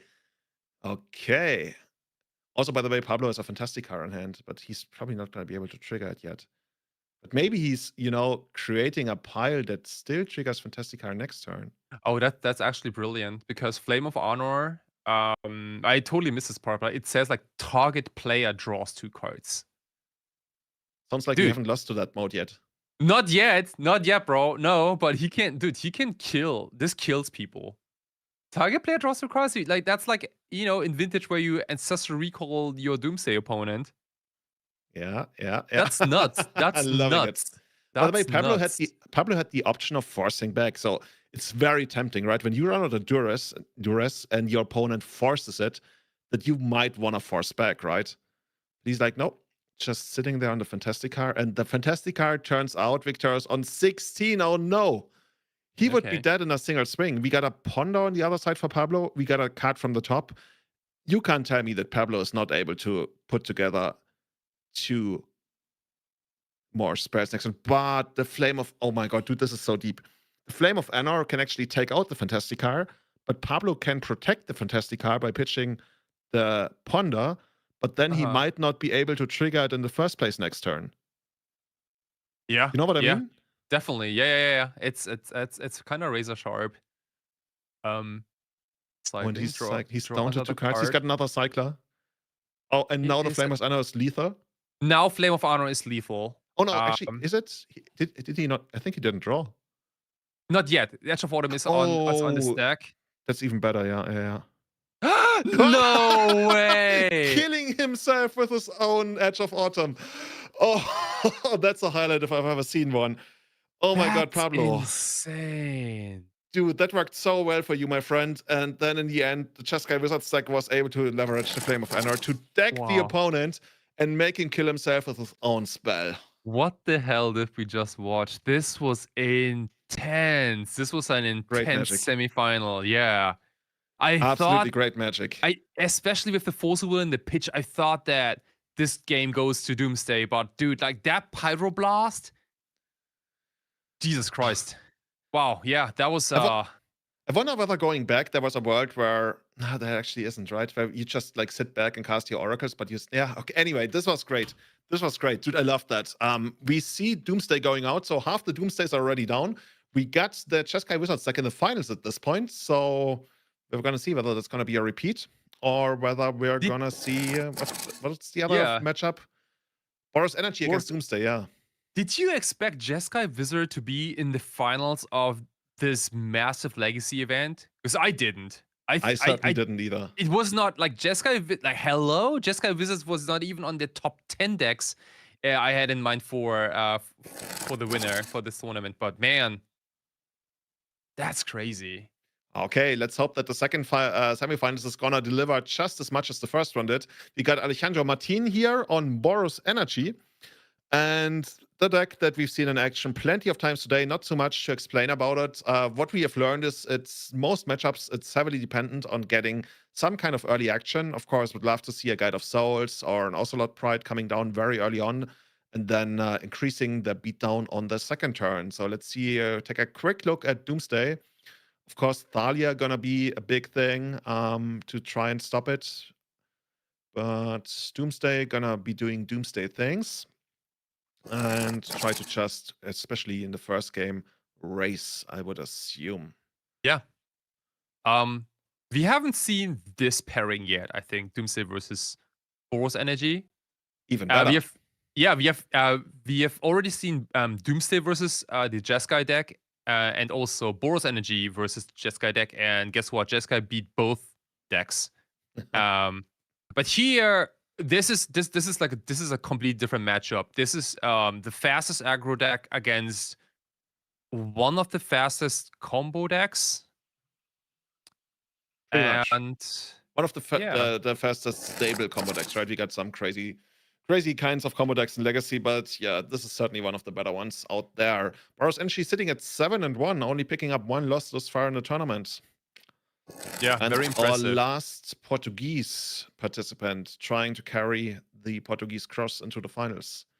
Beautiful sleeves, by the way. This is the first time we have Pedro on camera, at least for us. Hell yeah. Imagine if you play sleeves like that and then you're like a red burn deck. Okay. Here comes the Ocelot Pride, the one drop we talked about. That's certainly going to be very important for this kind of deck. Looking at another Ponder, a land, and a Doomsday. We already have a Fantastic Car in hand. We got Force for protection. We got, what is that? Lotus Petal. Don't think that's a turn 2 Fantastic Car, unless we can. I think there's a second Fantastic Car even. We need this and one Stark Retro, and if it gets it, it's gonna be busted. Mm-hmm. Yeah, this deck is dependent on Dark Ritual more than really ever. Cleaning up the underground sea we got there. Yeah, dude, this is kind of tricky. Honestly, I feel like I almost want to shuffle this. I mean, I think the best part about it is that it's got another land. I'm not even sure, like, whether this is the kind of hand that can actually win with Doomsday, at least for now. Like, we are up against a very fast deck. And this looks to be like a turn 2 Doomsday past the turn at least once, if not twice, almost. I guess if it's a Doomsday past the turn twice, then you might as well just wait a turn and then Doomsday past the turn once. That sounds a little bit better. Yeah, definitely. There are decks in Legacy where you're allowed to pass the turn like once or even twice, but there are also decks, and I would call Boros Energy one of them. I don't think you can realistically pass the turn and lose half of your life and then pass the turn against a Boros colored most aggressive archetype, also with like random stuff like Goblin Bombardment, for example, which could kill you out of nowhere. Dude, yeah.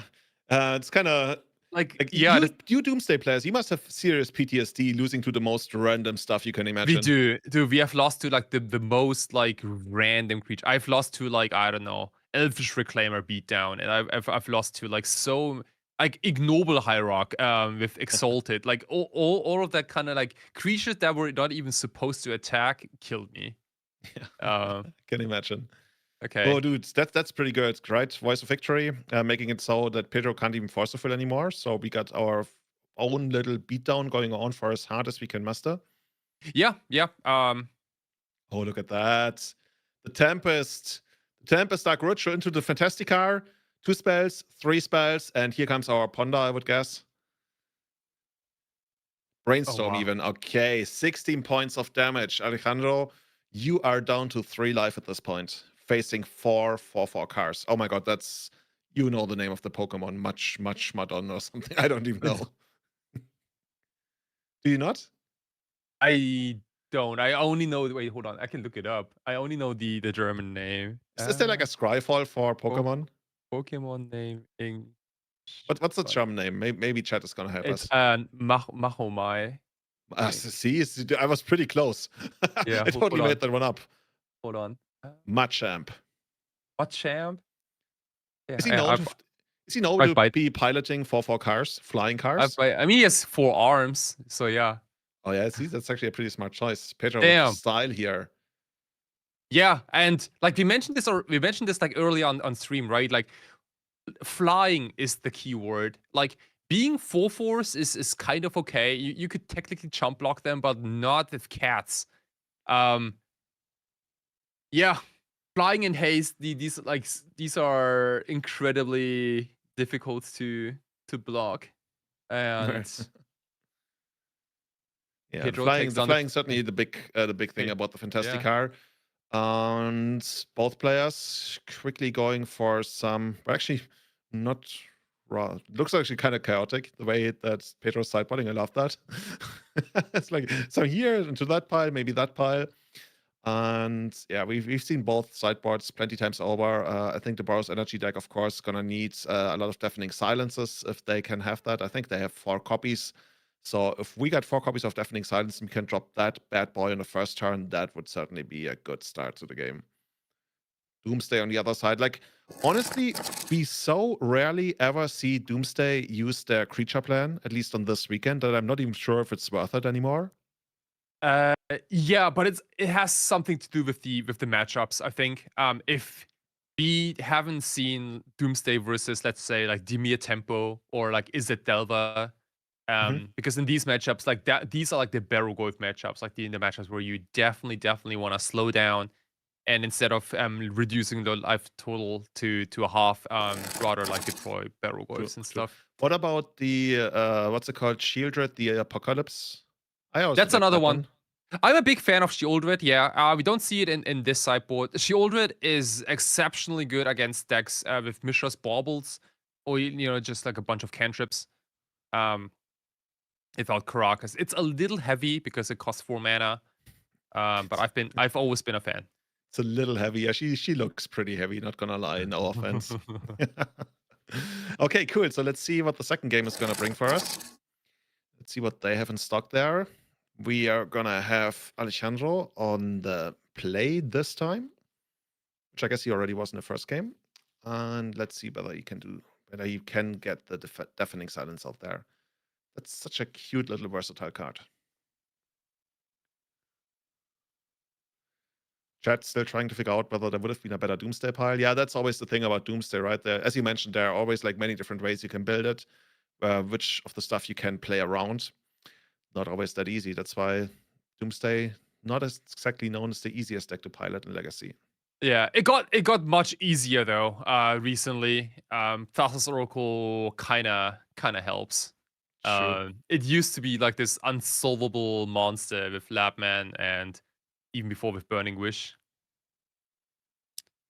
But look at this. How about a Deafening Silence? There it is. There it is. We talked about it. It's going to be one of the most important cards, of course. How do you get around this? I guess you're off the Fantastic Car path at this point. You're just going to try to get your natural Doomsday out there. You can't even Dark Ritual into it. Oh, well, yeah. I guess that's another way to do it. You can just Force of Negation it, no? Oh, no, it got surveilled down, yeah. Yeah, okay, that works. Okay, no, all players only playing a single non-creature spell every turn. Voice of Victory, of course. Good choice. That one gets dazed. Pedro, once again, down to 0 cards in play. Gets the Surveillance. Second Surveil trigger. Gets rid of an LED. Yeah, not exactly the kind of card that helps you. I guess LED kind of works with your Cyclers post-Doomsday. Yeah, but it's not exactly what you want here. Okay. Yeah, dude, I think Deafening Silence is definitely how you can go about this matchup. Okay, is that going to be a Raptor? Feels Raptor. Oh my god, I have no idea. This looks like Thalia. It might be a Thalia. Long hair, shield, sword of some kind. I feel like this is a Thalia. Thalia, another card that like doesn't beat Doomsday, but certainly doesn't make it easier for them either. Yeah, Thalia got... Yeah, okay, cool. Thank you for showing this to the camera. Thalia Guardian of Frame. This is the Multiverse Legends version. Dude, this card got so many reprints already. I didn't know that. It came out in Dark Ascension, and the World Magic Cup qualifier promo was kind of dominant. Like the close up on the face kind of promo was very popular among definitely Texas players. But then like Probably also after one that, of the most cosplayed cards. oh yeah, probably yeah. But like, dude, like Valia has like 8 or 9 different artworks these days. Yeah, that's true. That's insane. Okay, Alejandro getting very close to earning the city's blessing once again, once he finds the Ocelot Pride, I would say. Peter, on the other hand, just chilling, man. My man is vibing over there, just like surveilling, slight days here and there, not really doing all that much. You know what would be good? I guess Massacre? Oh, just picking that one up.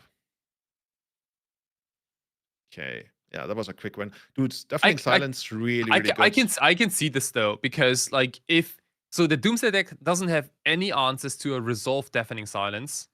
And so that automatic I don't think so. Did you like not have any kind of like bounce? Like isn't there anything in there? Like that spider thingy? That can only blink a permanent from you, I think. Oh, well, that doesn't really help all that much. Dude, if that's the case, then if I'm Alejandro, I really want that Deafening Silence. And if I'm Pedro, at least on the play, I really want that discard spell. Oh, yeah. 100%. Yeah. That look interesting. So, look at that. So good. Turn 1 Brainstorm after the Cycler. That would make me think that you are pretty close to casting Doomsday, because at that point, I guess you can still get the Fantasticar. Let's say no, you can't. Petal, Dark Ritual, Fantasticar, not good enough. Why would you Brainstorm there? I guess because you really want to find that discard spell. Maybe that's the thing we just talked about. Oh, well, give me another reason. You're the Doomsday player. Yeah, you could. Maybe you're missing just like one card to go off. And with a deck with 4 Lotus Petals, like it can happen where you like, randomly get a few more Lotus Petals. Maybe you also combine it with a discard spells or so, like if you are worried about Deafening Silence. I guess the other reason would be you don't want to have your Brainstorm Pyroblasted, if that were the case. Sure, yeah. Okay. So, I mean, if you really don't have any auto Deafening Silence, and it's well, you know that it's a 4-off, a 1-mana 4-off, there's a world where you side out Fantasticar. Because you're never going to trigger it. Yeah. I think that's not crazy. And if that was the case, you might even bring in Barrogoyf. It's not crazy. Yeah. I don't know if Barrogoyf can by itself can beat, this army of cats and certainly soldiers. Can do it better than Fantasticar, though, I would think. Mm-hmm. Okay. So here is a Doomsday. First and only spell this turn. Alejandro's most certainly gonna get another turn. You know what's impressive to me? Pedro did not use his bobble on the last turn. Did he save that bobble because he wants to pass the turn and then use it on the Doomsday turn? Oh, yeah, good point. Yeah, maybe. That's like a heads-up play. Like a lot of people, they just like instantly cash in their bobbles because why would you not? But right, that's a good, also like a smart, like clean play. He shows that he's picking the Street Wraith from the graveyard. Okay. So yeah, Pedro probably thinking about a couple of things. You don't want to die to a random Pyroblast. You also don't want to randomly die to a Wasteland because Alejandro runs a few of them. And those are the main things. So we know about the Wasteland. Pedro doesn't, but I was able to see the Wasteland in his hand already. But I mean, most of the time you're building a pile that can hopefully beat a Wasteland, especially in this kind of matchup, I would think. But who knows? Like the Cyclers are kind of cool because they let you go through your deck without casting a spell, so you can bypass the Deafening Silence for a while. And then ideally you draw as deep as you can. You run out your Oracle with the Cavern of Souls that you are putting in there. Yeah, honestly, I think because Alejandro didn't put up any kind of pressure yet, this might be like the most chill Doomsday pile ever. Yeah, you don't have to go very aggressive. Like, oh, I do like the Cavern of Souls. That beats Pyroblast. Very nice. I also like the Daze in there because the Daze beats Flame of Anor. Actually, it doesn't. No, it doesn't really because of the super deafening silence. Yeah, that's Yeah. Peter was thinking the same. He just put back the Daze. He was like, actually, what am I doing? says me, who has no idea about how to build Doomsday piles. I'm loving it. Like, sometimes it can be just as easy as just like 1 or 2 lands, cyclers, Thassa's Oracle, and hope that's enough. Okay, Alejandro checking. Usually checking for the counter spells. How many forests, how many dazes. They are not as relevant once you have Deafening Silence in play. So you probably would check for, I would guess, Cavern of Souls, how many oracles are still in there. And then as we go through this, I don't see any fantastic. Actually, I think there was a fantastic card. So it looks like he actually kept the fantastic cards. I mean, still reasonable. You're on the play. You can just turn 1 fantastic card at times. Don't hate that. And Pedro now cracks the bubble. Checking out Alejandro's top deck. And then drawing a card on his turn. Dude, bobble in Doomsday? I don't hate it. Yeah, Actually, it's not bad. cool. It's kind of like a cycler, but slower. Delayed cycling, yeah. Yeah, Slow trip. that's the thing in Vintage Doomsday. Like recently, they've been built around with Lurrus as a companion, in which case you can't play Street Wraith. But Lurrus has very good synergy with Vicious Bauble. So instead of Street Wraiths, you play Vicious Baubles, which makes your Doomsday piles a little slower, but you get so much more resiliency. Check that out. Alejandro just passed. He did not Wasteland. And I think he might have had Thalia in hand, but didn't cast it. At which point I'm wondering, is he sitting on a couple of blasts? I mean, blast is kind of cool when you have Deafening Silence because it resolves, but not against Cavern of Souls. Oh, but you can try to kill the. You can kill Thassa, and then you cycle in response, and then you win. Oh my god, this is perfect. Pedro played that really well, if that's the case. See. Like right now, he would win because of the devotion. Now he takes it out. Well, you can't force there. Damn. Yeah. Cool. What does it say? Non-creature permanent. And Thassa's Oracle is a creature, so Deafening Silence doesn't check on Thassa's Oracle. True. Deafening Silence only says non-creature spells. 1 player, 1 each. I was thinking he would just like, it makes a lot of sense. I thought he would just cycle in response. But I guess, the Force of Will works even better. Dude, okay, Boros Energy, all the way into the finals. GG's. Doomsday, right? Oh, yeah, of course. Yeah. Never mind. Dude, I'm getting so carried away. Boros down. Yeah. Okay, we got one of the Doomsday decks in the finals. So we're going to be back almost in just a short moment, but we still have a giveaway to announce here. Kai, you once again may pick the magic word for our giveaway. Everybody put it into the chat. You can win a bunch of player points brought to you by Echo Baronin. Check him out on Twitter. He's got guides, he's got coaching, he's got everything you need for all your Danish needs and magic, of course.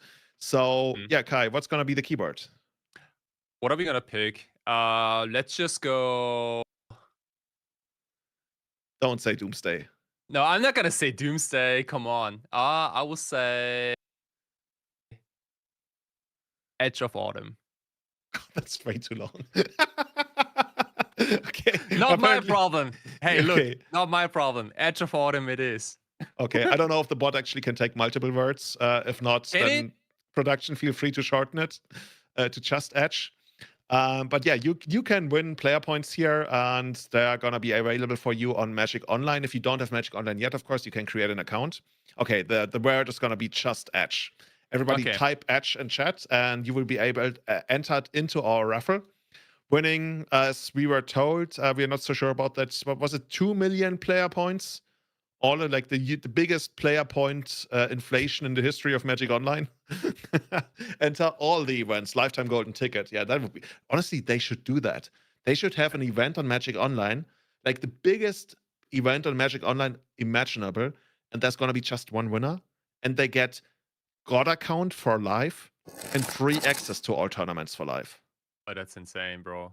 I think it would be so insane that they probably shouldn't do it. There's probably so many ways to abuse that. Cool. Yeah, so we're gonna have a finals Jeskai Wizards versus Doomsday. who is gonna win that epic finals? Well, we just saw the same matchup in one of the semifinals, right? We saw it, and the Wizards deck took over Doomsday, but maybe a second time, maybe not. Who knows? Who knows? Okay. In the meantime, as we wait for the giveaway to end and the players to get ready for the finals, I once again want to say thank you so much to all the sponsors of this event. We got the city of Narón. We got Top Deck GG. We got Ultimate Guards, of course, for all the swag. And if you need any kind of accessories, check them out. And of course, BilboWeb, your solution management system for web hosting, web solutions, and ring displacement services. And of course, the city of Narón. Like, how could we ever forget those guys? The entire city came together. They wanted a big Eternal event. They were like, hey, guys, can you make it happen? Many years ago, I think Impact Returns has been going on for way longer than it has had coverage, and the city has always been supporting that. So thank you so much, Narón. Thank you so much to the mayor of Narón, who might or might not have actually played in the tournament today. We are still waiting for confirmation on that.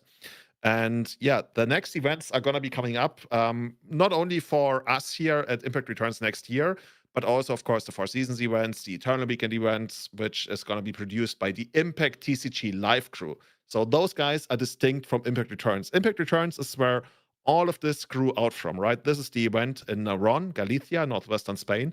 Impact TCG Live, that's the brand they assembled under. Those are the guys who, I gotta say, at this point are bringing you almost all the premier Eternal coverage in Europe, and maybe even more in the future. And not only do we have these events next year, there's also going to be a really big event in March in Kai. You remember the town? In Bilbao. Bilbao, North Spain, you know, Basque country, a beautiful place, amazing football team, amazing players. And yeah, there's going to be a big event in March. So note that down. There's going to be more information on our socials, right? So follow us everywhere, especially Impact TCG Live. There's going to be more info on that. We are also going to be spreading the word. Bilbao, March 2027, the place to be. 5-minute break, then we're going to be back for the finals. Thank you so much, guys. Stay tuned. Get your friends in here. Can't wait.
And we are back. Kai, this is what we've all been waiting for, right? We've been playing all weekend long. We saw the Spanish Legacy Nationals yesterday, of course, one of the premier national championships in the world. But the main event, that's the thing, right? That's what everybody came in for. We reduced the field down to just 2 players after 8 grueling rounds of Swiss, semi-finals, quarterfinals. Now we're in the finals. Just 2 more players standing. 1 more win for glory. Yeah, one of ready. the decks I'm definitely ready to, and one of the decks is definitely a deck we probably anticipated to be in the finals, Very which much is so. the Doomsday deck with Fantastic Car. We call it Roomsday. I still don't know if this is the final build of this archetype, but it looks very strong and very appealing. And the second finalist is a deck we didn't had on our radar. To be completely honest, like it's cool to have Jeskai Wizards in the final. I didn't think that the deck would perform as well against, like Lance, Boros Energy, Doomsday. But hey, here we are. It defeated most of the top tier decks on camera, which was very impressive. Congratulations. And obviously, congratulations to the entire top 8.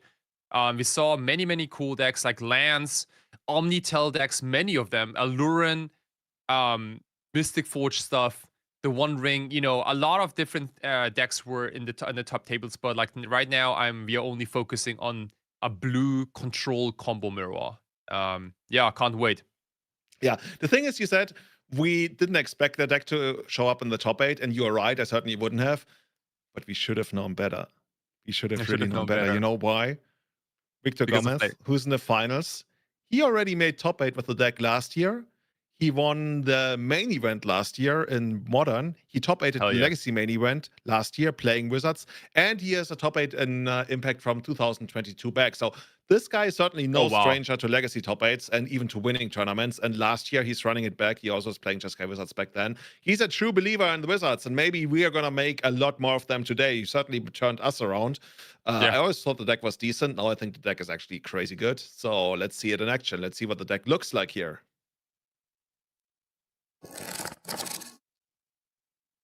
So here we are. It's kind of funny, right? When you look at the deck, in many ways it reminds me a little bit of the 4-color Up the Beanstalk decks with, like, you know, main deck endurances and stuff, where we used to think that those decks are not good against what is it called, Doomsday, right? But somehow these decks, they have the tools to hang. Didn't you actually play like when this South Korean high roller sponsored a couple of like high profile matches? Didn't you play one against who was it? I played against Bosch and Roll a few times. That's the one. But yeah, like control decks are made to, you know, beat really any deck. In this case, we have a spell-based combo deck in the finals, Doomsday, with the addition of a Fantastic Car. If you watched the coverage yesterday and today, you probably already noticed that the Fantastic Car has some insane potential in this like Dark Ritual, Lotus Petal, Days Force of Will Shell. Very impressed me. And yeah, we're gonna see if the Fantastic Car is good enough to beat Jeskai, really. Cool.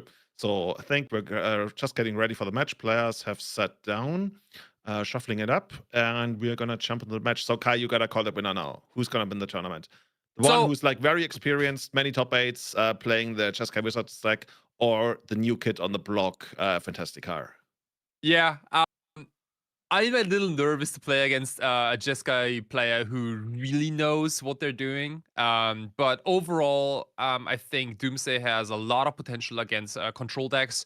A lot of combo decks get much weaker if the time goes on and if we go into the mid-late game. But this deck certainly doesn't, because the Fantastic Car doesn't get weaker if we go into the mid or late game.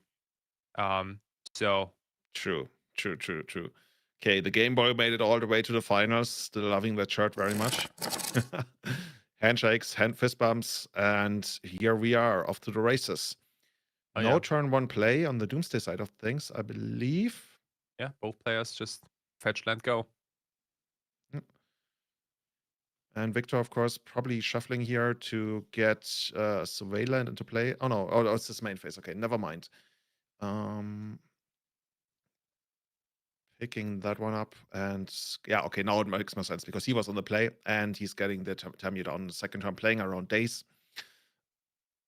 Probably picked up the Tamio on his draw step for the second turn, I would assume. And Pedro, either at the end of turn, going for the Surveillant. Yeah, that's probably what it is.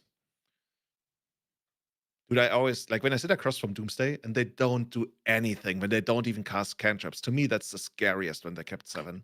Yeah, it can definitely be scary because it like Doomsday doesn't need a board presence, right? If you like decks like Death and Taxes or Cradle Control or even the Jeskai Wizard deck, like they have more permanence on the battlefield, so you know kind of what's going on and what they're capable of doing. But Doomsday just makes land drops, and at some point they will go off, and you have to be vigilant always. And yeah, you don't know when it's gonna happen. Oh, that looks like a fantastic card to me. Oh, it's a Doomsday, though. Guess you gotta fight over that. I mean, no good things happen after you let a Doomsday resolve, or rarely they do. Okay, Pedro's just trading there for the Force, of course. Pitching his Otter. And creating the clue token, running out a Brainstorm after combat. Okay, and we got our clock.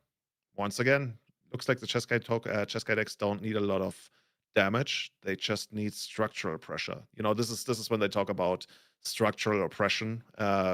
Tamio very much is the oppressor here. Ready to draw all the cards. Definitely, yeah.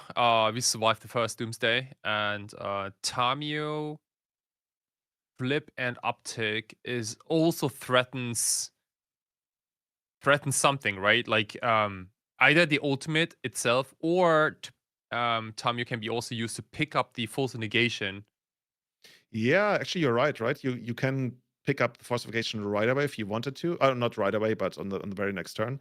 And then, like, on every third turn, you can pick up something from the graveyard, which might be good enough against a deck that only has 8 business cards, really. Right, yeah. And like Pedro knows that, and it's kind of pressure to you can't just sit back and watch Tamio, tick up or tick down. Yeah. The one thing working for Pedro, though, is that Victor is sitting on 2 planes. Those 2 planes are not going to cast Dress Down or additional copies of, like, what do you have? Like Flusterstorm, even kind of awkward with Flame of Anor. So Victor might be constricted on colored mana as we run out our second Doomsday of the match. Trading for a Force of Will here. Flow State goes to exile. Victor probably very low on cards now. I would expect him to have like 2 cards or something at the very best. Yeah, that's 2 cards. Main phase, Thundertrap Trainer, gonna be picking up. Force of Negation, yeah, we'll take that one. Oh, and picking up the Force of Will. Well, what can you do, Pedro? Better find some kind of discard spell, I would assume. And it could be one of them. No, I'm cycling here. Dude, this is tense. Tamio now very far away from going ultimate. Yeah. Pedro has some breathing room, but it's slowly being constricted.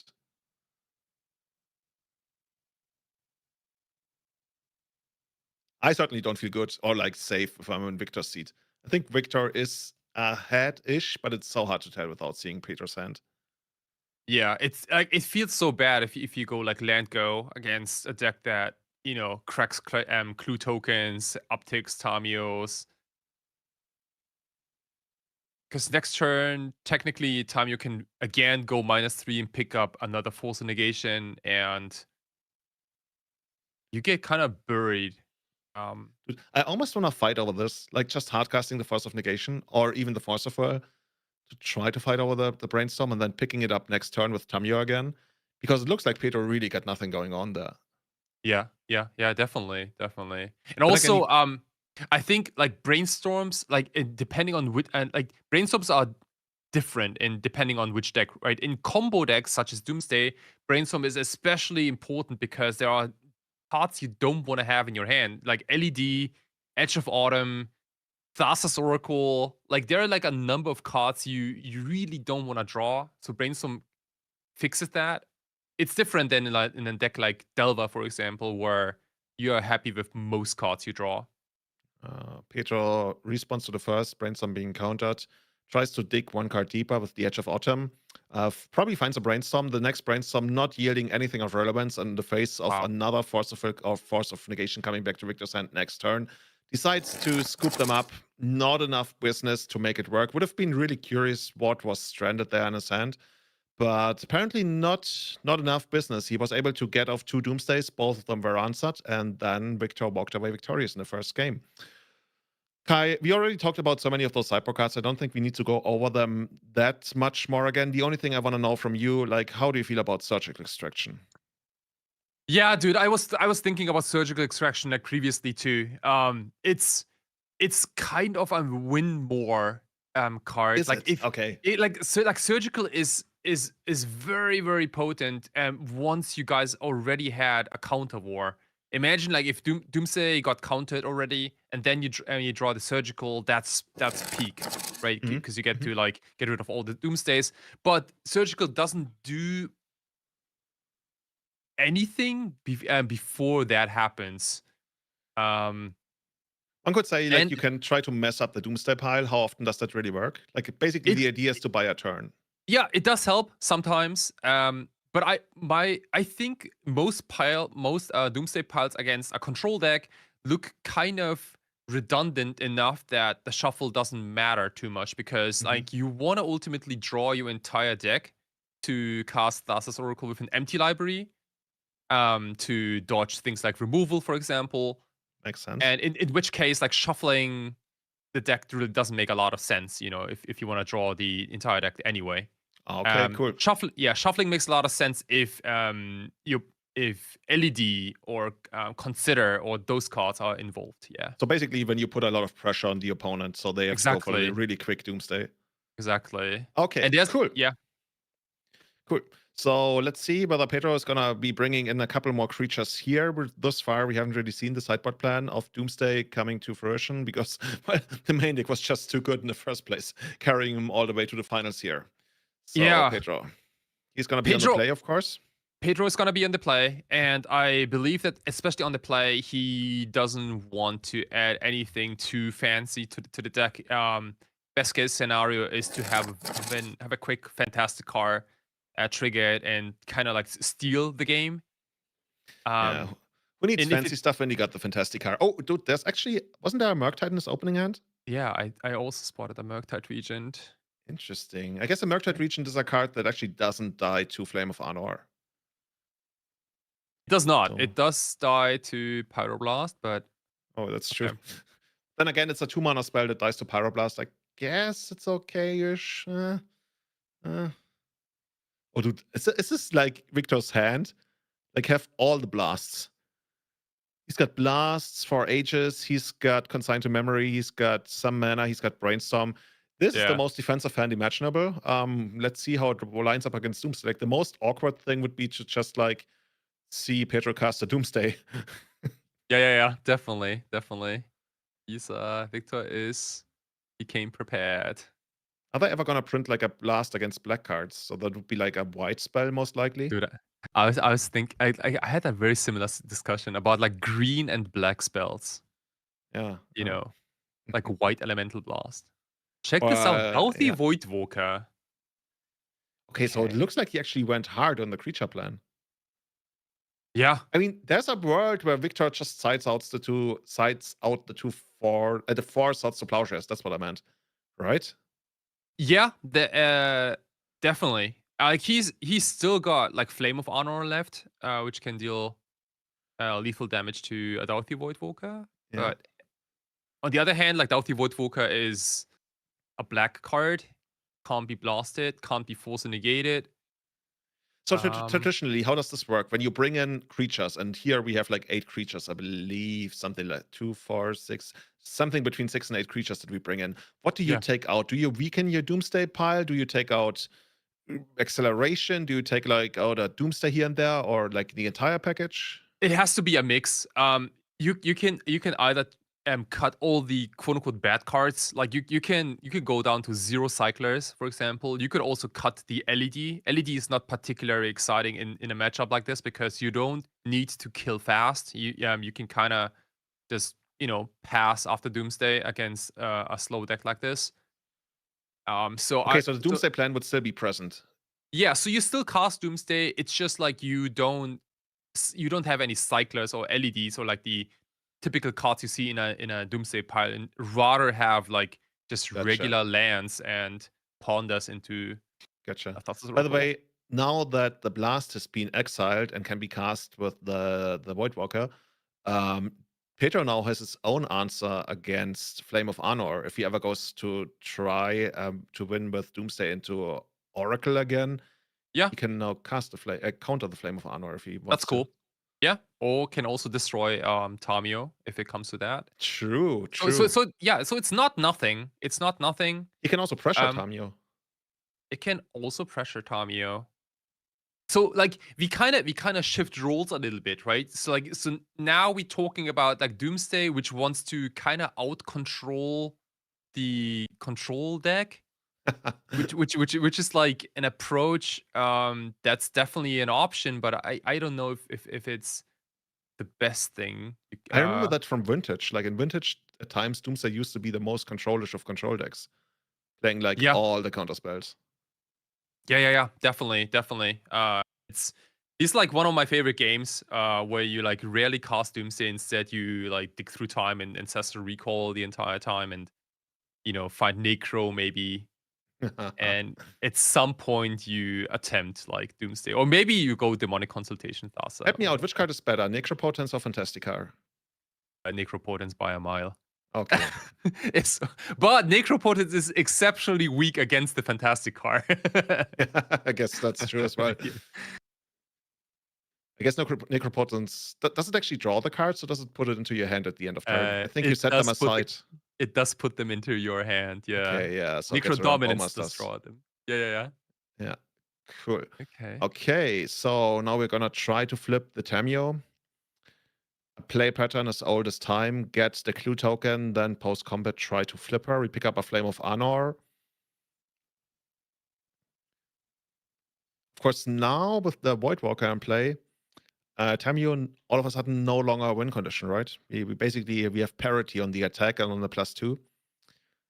I'm just gonna stay wherever it is. Kind of like that actually. Like the more that I think about it, the more I like it, because Tamio, we talked about how it's a win condition for Victor, and certainly has been before. Now, not so much anymore.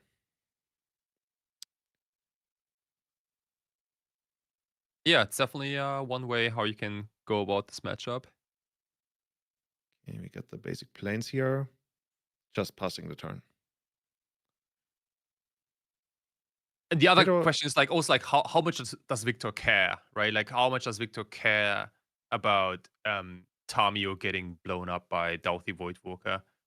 But she's not really gonna get blown up, right? Because they trade +2, -2, +2, -2 all the time. Mm-hmm. But I guess in that sense, she's basically non-functional. You can eventually get her to minus on something until you maybe find a removal for the Voidwalker, but we are not even sure whether there's removal left. Tricky. Like from a strategic point of view, that's a really interesting game. And honestly, like look at Victor. He doesn't look happy. Yeah, he's definitely in the tank. Like Victor has drawn more cards this game so far, but it looks kind of even-ish. Both players on very similar. Oh, that's the Barrowgoyf. It's okay, and here's a Barrowgoyf. Oh wow! So like, yeah, man. Do you think that Kevin of Souls named Lurgoyf? Honestly, I could see it. Possibly. I could very much see it. Possibly. Yeah. So Cavern of And- Souls is a one shot, right? There's no way to bounce Cavern of Souls and replay it. So like if it says Lurgoyf, any future creatures that are no Lurgoyfs can't be played through Cavern of Souls, including Thassa's Oracle. Dude, I like that so much. Because we've seen Victor's hand, right? He's got like 2 blue blasts and like no real good way to apply them yet. One of them has already been used on that brainstorm, I believe. But look at those black creatures just like threatening to beat him down rather quickly. Yeah. The Tamio helps in stopping them, but you know, with Richter on 15, there's even a world where do you maybe even ignore it? I guess the more efficient way is to kill Tamio in one swing and then go to the face. Yeah, but it's also not like unreasonable to if the follow up. I guess Murktide Regent gets blown up by a Pyroblast, but like if you can put Victor on a 2-turn clock, for example, with the 2 creatures, then it's not unreasonable to attack player and also get a Barrowgolf trigger. Also, did you notice? I think we are on Victor's turn now. Pedro did not attack with the Voidwalker. So he wants to keep up the he'd rather keep up the Pyroblast Interesting. than to try to pressure the Tamio. I like that. That's like a very deep choice. Sure. They really should have given the creature vigilance. I mean, come on, Wizards, you can do it. So what are we doing here? Um, Yeah, so Pedro has access to a free Brainstorm or a free Red Elemental Blast. dude, Pedro looks really happy, by the way. Yeah. I like his position in the game here. That's probably going to be Flame of Anor, right? Flame of Anor. Okay, looks like that guy is small enough to still be taken out. Get land, instant, sorcery.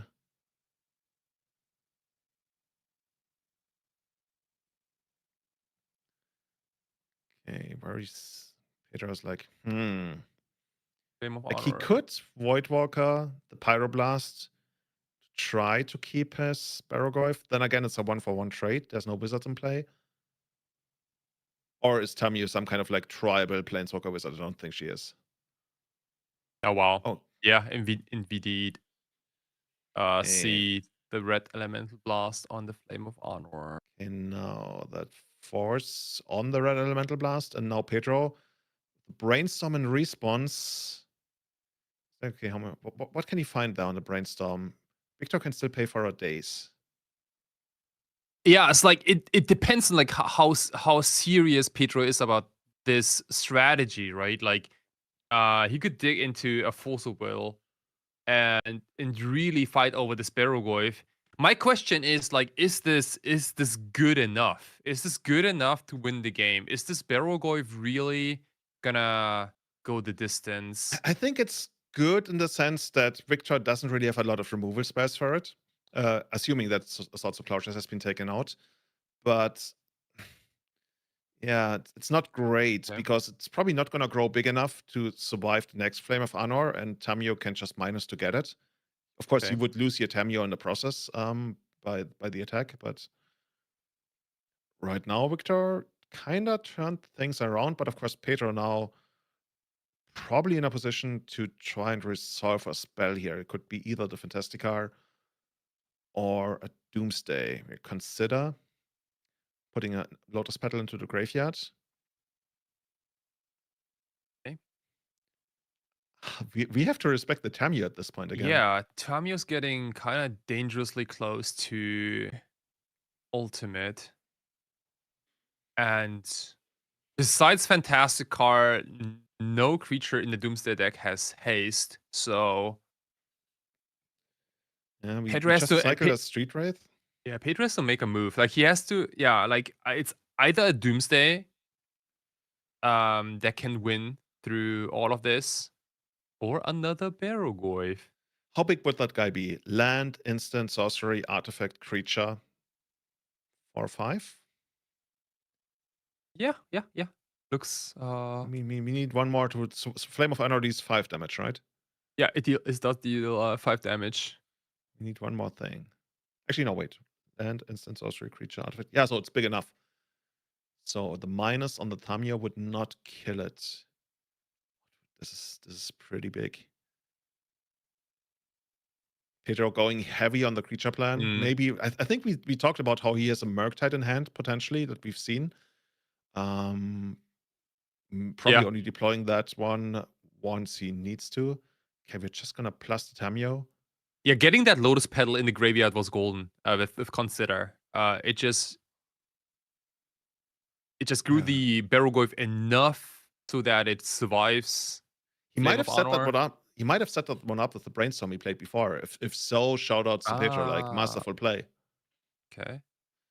We get a flow state trading for the last blast in Victor's hand. He's now sitting on, I think, 1 or 2 cards. I think he played a land last turn, so maybe just a single card in hand against a big Barrow attacking Tamio. But if you attack Tamio, of course, you're not going to get the trigger, I believe, right? So we're just stopping her from ultimating, which is reasonable.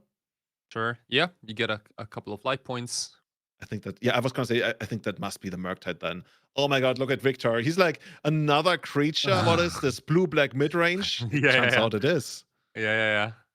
This is rough, right? Like if you are a control deck player and the opponent just doesn't do the things you want them to do. Well, at least he had another blast to stop that one, but now he's completely out of cards. He needs like a big angel or something. I don't know, like a 6/6 Bane angel. Slayer. Yeah. But even then, you trade 1 for 1. Doesn't sound too exciting. Some kind of angel when it comes to play, destroy target, I don't know, black creature. There must be some angel who does that. Right. Look, okay, so we can, Victor could also like just abandon the Tamio's plan and just go to minus, get a cantrip or something, and just. Oh, interesting. He picks up. Oh, whoa. Okay, here we go. 4th Erlingas putting 2 tokens into play. At least one of them is probably going to attack. Yep, become the Monarch. Dude, does he have the Monarch token? Yes, of course. Drawing the extra card at the end of turn, passing over. And now Pedro needs a removal spell. Otherwise, he's not going to. Wait, does it have Trample? No, it has Death Touch, Lifelink. Death Touch. Yeah, that's the one. So it still gets to spread its damage, but no Trample here. Oh, that's going to be a big one. All right. Once again, no trigger for Pedro. Does he have another creature here? Well, he kind of does. He has a fantastic. Oh, he can crew that if he wants to. And it's actually super scary. Like, this one could pop any point now. Okay. And Flame of Honor is still far away. Yeah. Victor can kind of just chill with the human knight. Human Knight, yeah. Yeah. Just and to get try to delay the monarchy. Yeah, the thing is, he needs something. Like, he doesn't really have good removal spells. Cool. Honestly, he would probably need something like a Thundertrap Trainer, right? Giving him another card and a Chump Blocker. That would be a really great pickup there. Yeah, definitely. So the Fantastic card is turned on, I believe. It's a creature now until end of turn because of the Mishra's Wobble. Oh, true. The rare mode of just like randomly animating the Fantastic card, taking out the Tamio and dealing. Wait. If the damage comes to him, couldn't he have stopped that? Like, if you attack a Planeswalker, do you also become the Monarch? No, you don't. So, there's just no. Okay, so he did not block because he wants to steal back the Monarchy. I guess that's the idea. Yeah, the Monarchy is gonna go like back and forth between the 2 players, I think. Yeah, I was just saying, like, he could have technically blocked to either keep the Tamio if the Barrow was attacking it, or keep the Monarchy if the Barrow was attacking him, but he didn't do either of those. Of course, this way he gets to steal back the Monarchy. Yeah, this is a very interesting finals game. I did not expect game 2 to go like this. Yeah, he desperately needs a Flame of Honor, I would say. And a Thundertrap Trainer. Because, all the cards he's seeing right now, they're okay, but they're not really good. Yep. And the scariest part is Doomsday like still has like 3 cards or something in hand. Like, Doomsday hasn't even tried yet.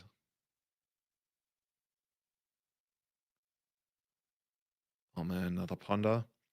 I wish Victor wishes now he had the Fantastic card. Yeah. He would be pretty close to triggering that one.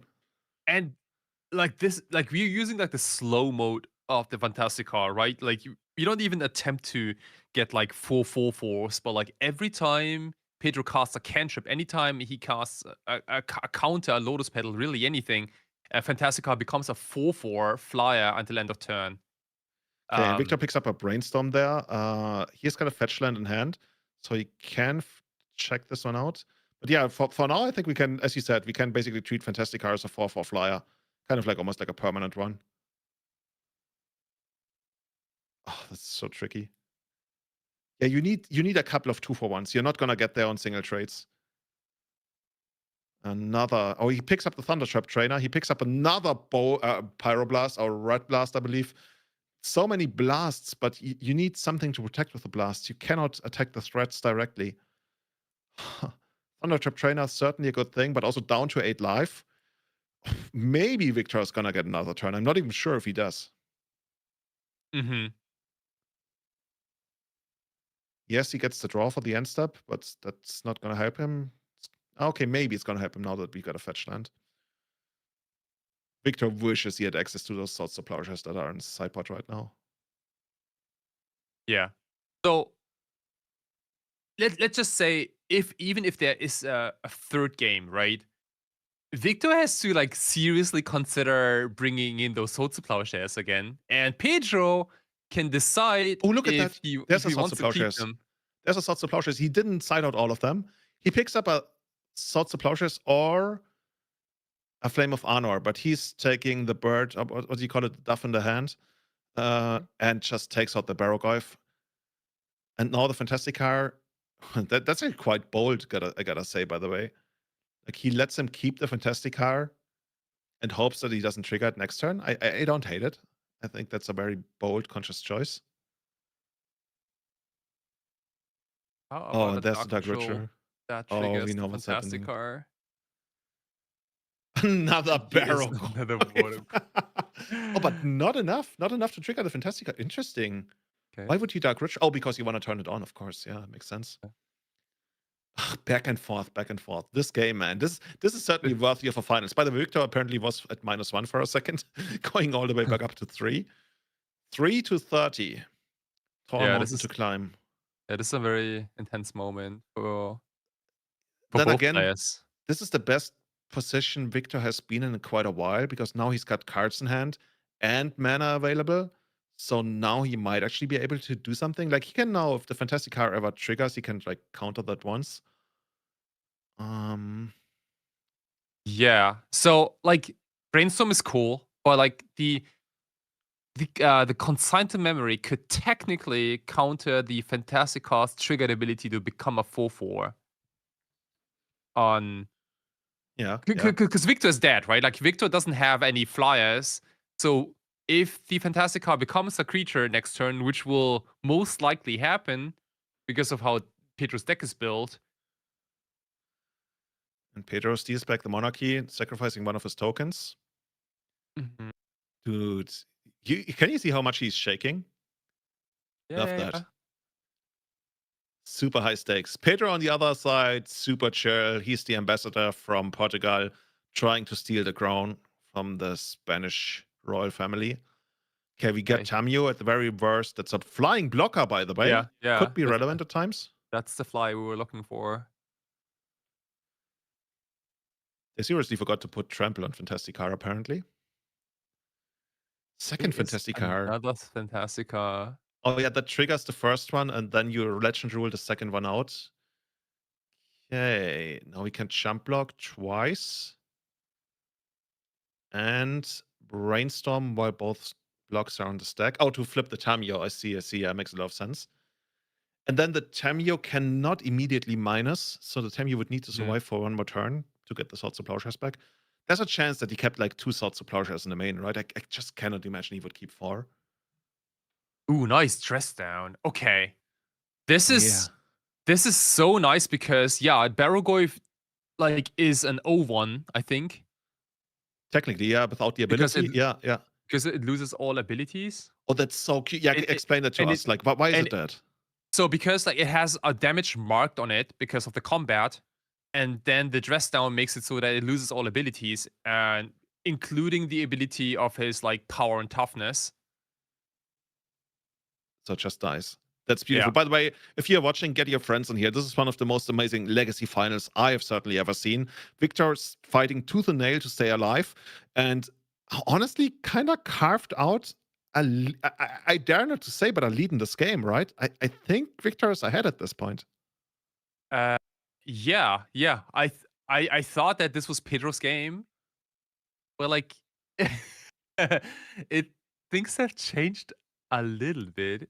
And Victor's stuck on 3 life. Easy, lightning bolt him. Oh, and finally, and we get to draw the 2 extra cards as well. Yeah. I think this is Victor's game. Dude, Victor, if you take this down, you've certainly earned the championship here. Pedro putting up a lot of a great fight, I want to say, here with the sideboard juke. Certainly not out of this game yet, even though he's sitting there. I think he's hellbent, certainly not working for him at this point. But Victor playing this deck very well. We talked about him. He got all the way to the top 8 last year, a couple of years ago as well, won the Modern main event. This guy knows what to do when it comes to Wizards, which I guess helps when you're playing Magic. Oh my goodness, and Victor takes it! Congratulations! What a game. Seriously, this goes into the highlight reels of the years for me when it comes to Legacy. Tight play on both sides. Could have gone either way, but Victor manages to squeeze it out and becomes the Impact Returns 2026 Legacy main event champion. That's quite a mouthful, but he certainly earned it. Thank you so much. Dude, you're the greatest. That was one of the coolest finals I've watched in a while. If I was smoking, I would need a cigarette now. Yeah. Thank you so much for tuning in, everyone. I hope you guys enjoyed this finals game as much as we did. I definitely had a blast. I really thought that we're gonna see a game 3 after this start with the Berugoyf and the Monarchy, and man, it was like razor sharp, really. And on just on 3 life. Kai, it was an honor for me to commentate, to witness all of this magic happening, quite literally, in this game especially, but all weekend long. Also, likewise, for everybody in chat, dude, high five like this. For everybody in chat, thank you so much for tuning in. And if you want to see more of this, there's gonna be Modern main event tomorrow. And of course, if you follow us here, but also follow us on YouTube, right? That's the big deal. We got more action coming your way this weekend. Tomorrow at 12 noon GMT +2, we're gonna have Modern main event here coming up for you. We're gonna have so many more events. We're gonna have more 4 seasons. We're gonna have Eternal Weekend, and of course, next year in March, once again, mark that one down. If you like this, you're gonna like Bilbao even more. There's gonna be a big event in Bilbao produced by Impact Live TCG, the crew bringing you basically 80% of the premier Magic, mostly Eternal, but generally Magic. I think they're even expanding coverage in all of Europe. If you want to support them, if you want to help them find more sponsors, if they want to help them grow this bigger, you can attend. You can get your friends to attend. You can get your friends to watch, but also just follow them. Follow them on YouTube, Twitch, Twitter, if you use that, Instagram. That's Magic awesome. is great. And I'm really happy to be working with such a passionate team of people. This is really just us commentators, right? We do the easy job. The guys behind the camera, I wish we could get them on screen. Maybe we can. They do so much of the hard work to bring you out of this event. We just sit here spamming some nonsense at times and trying to figure out who's going to win the games. But yeah, thank you so much, Impact Live. You guys are making all of this work. Thank you so much for everybody tuning in. To the players showing up here, to all of our sponsors, the beautiful city of Narón, Top Deck GG, of course, and BilboWeb Solutions, and basically everybody, just thank you, gracias, and see you again tomorrow, 12 noon. Ultimate Guard, of course. Until tomorrow. Julian and Kai out. Yep. Good night, guys.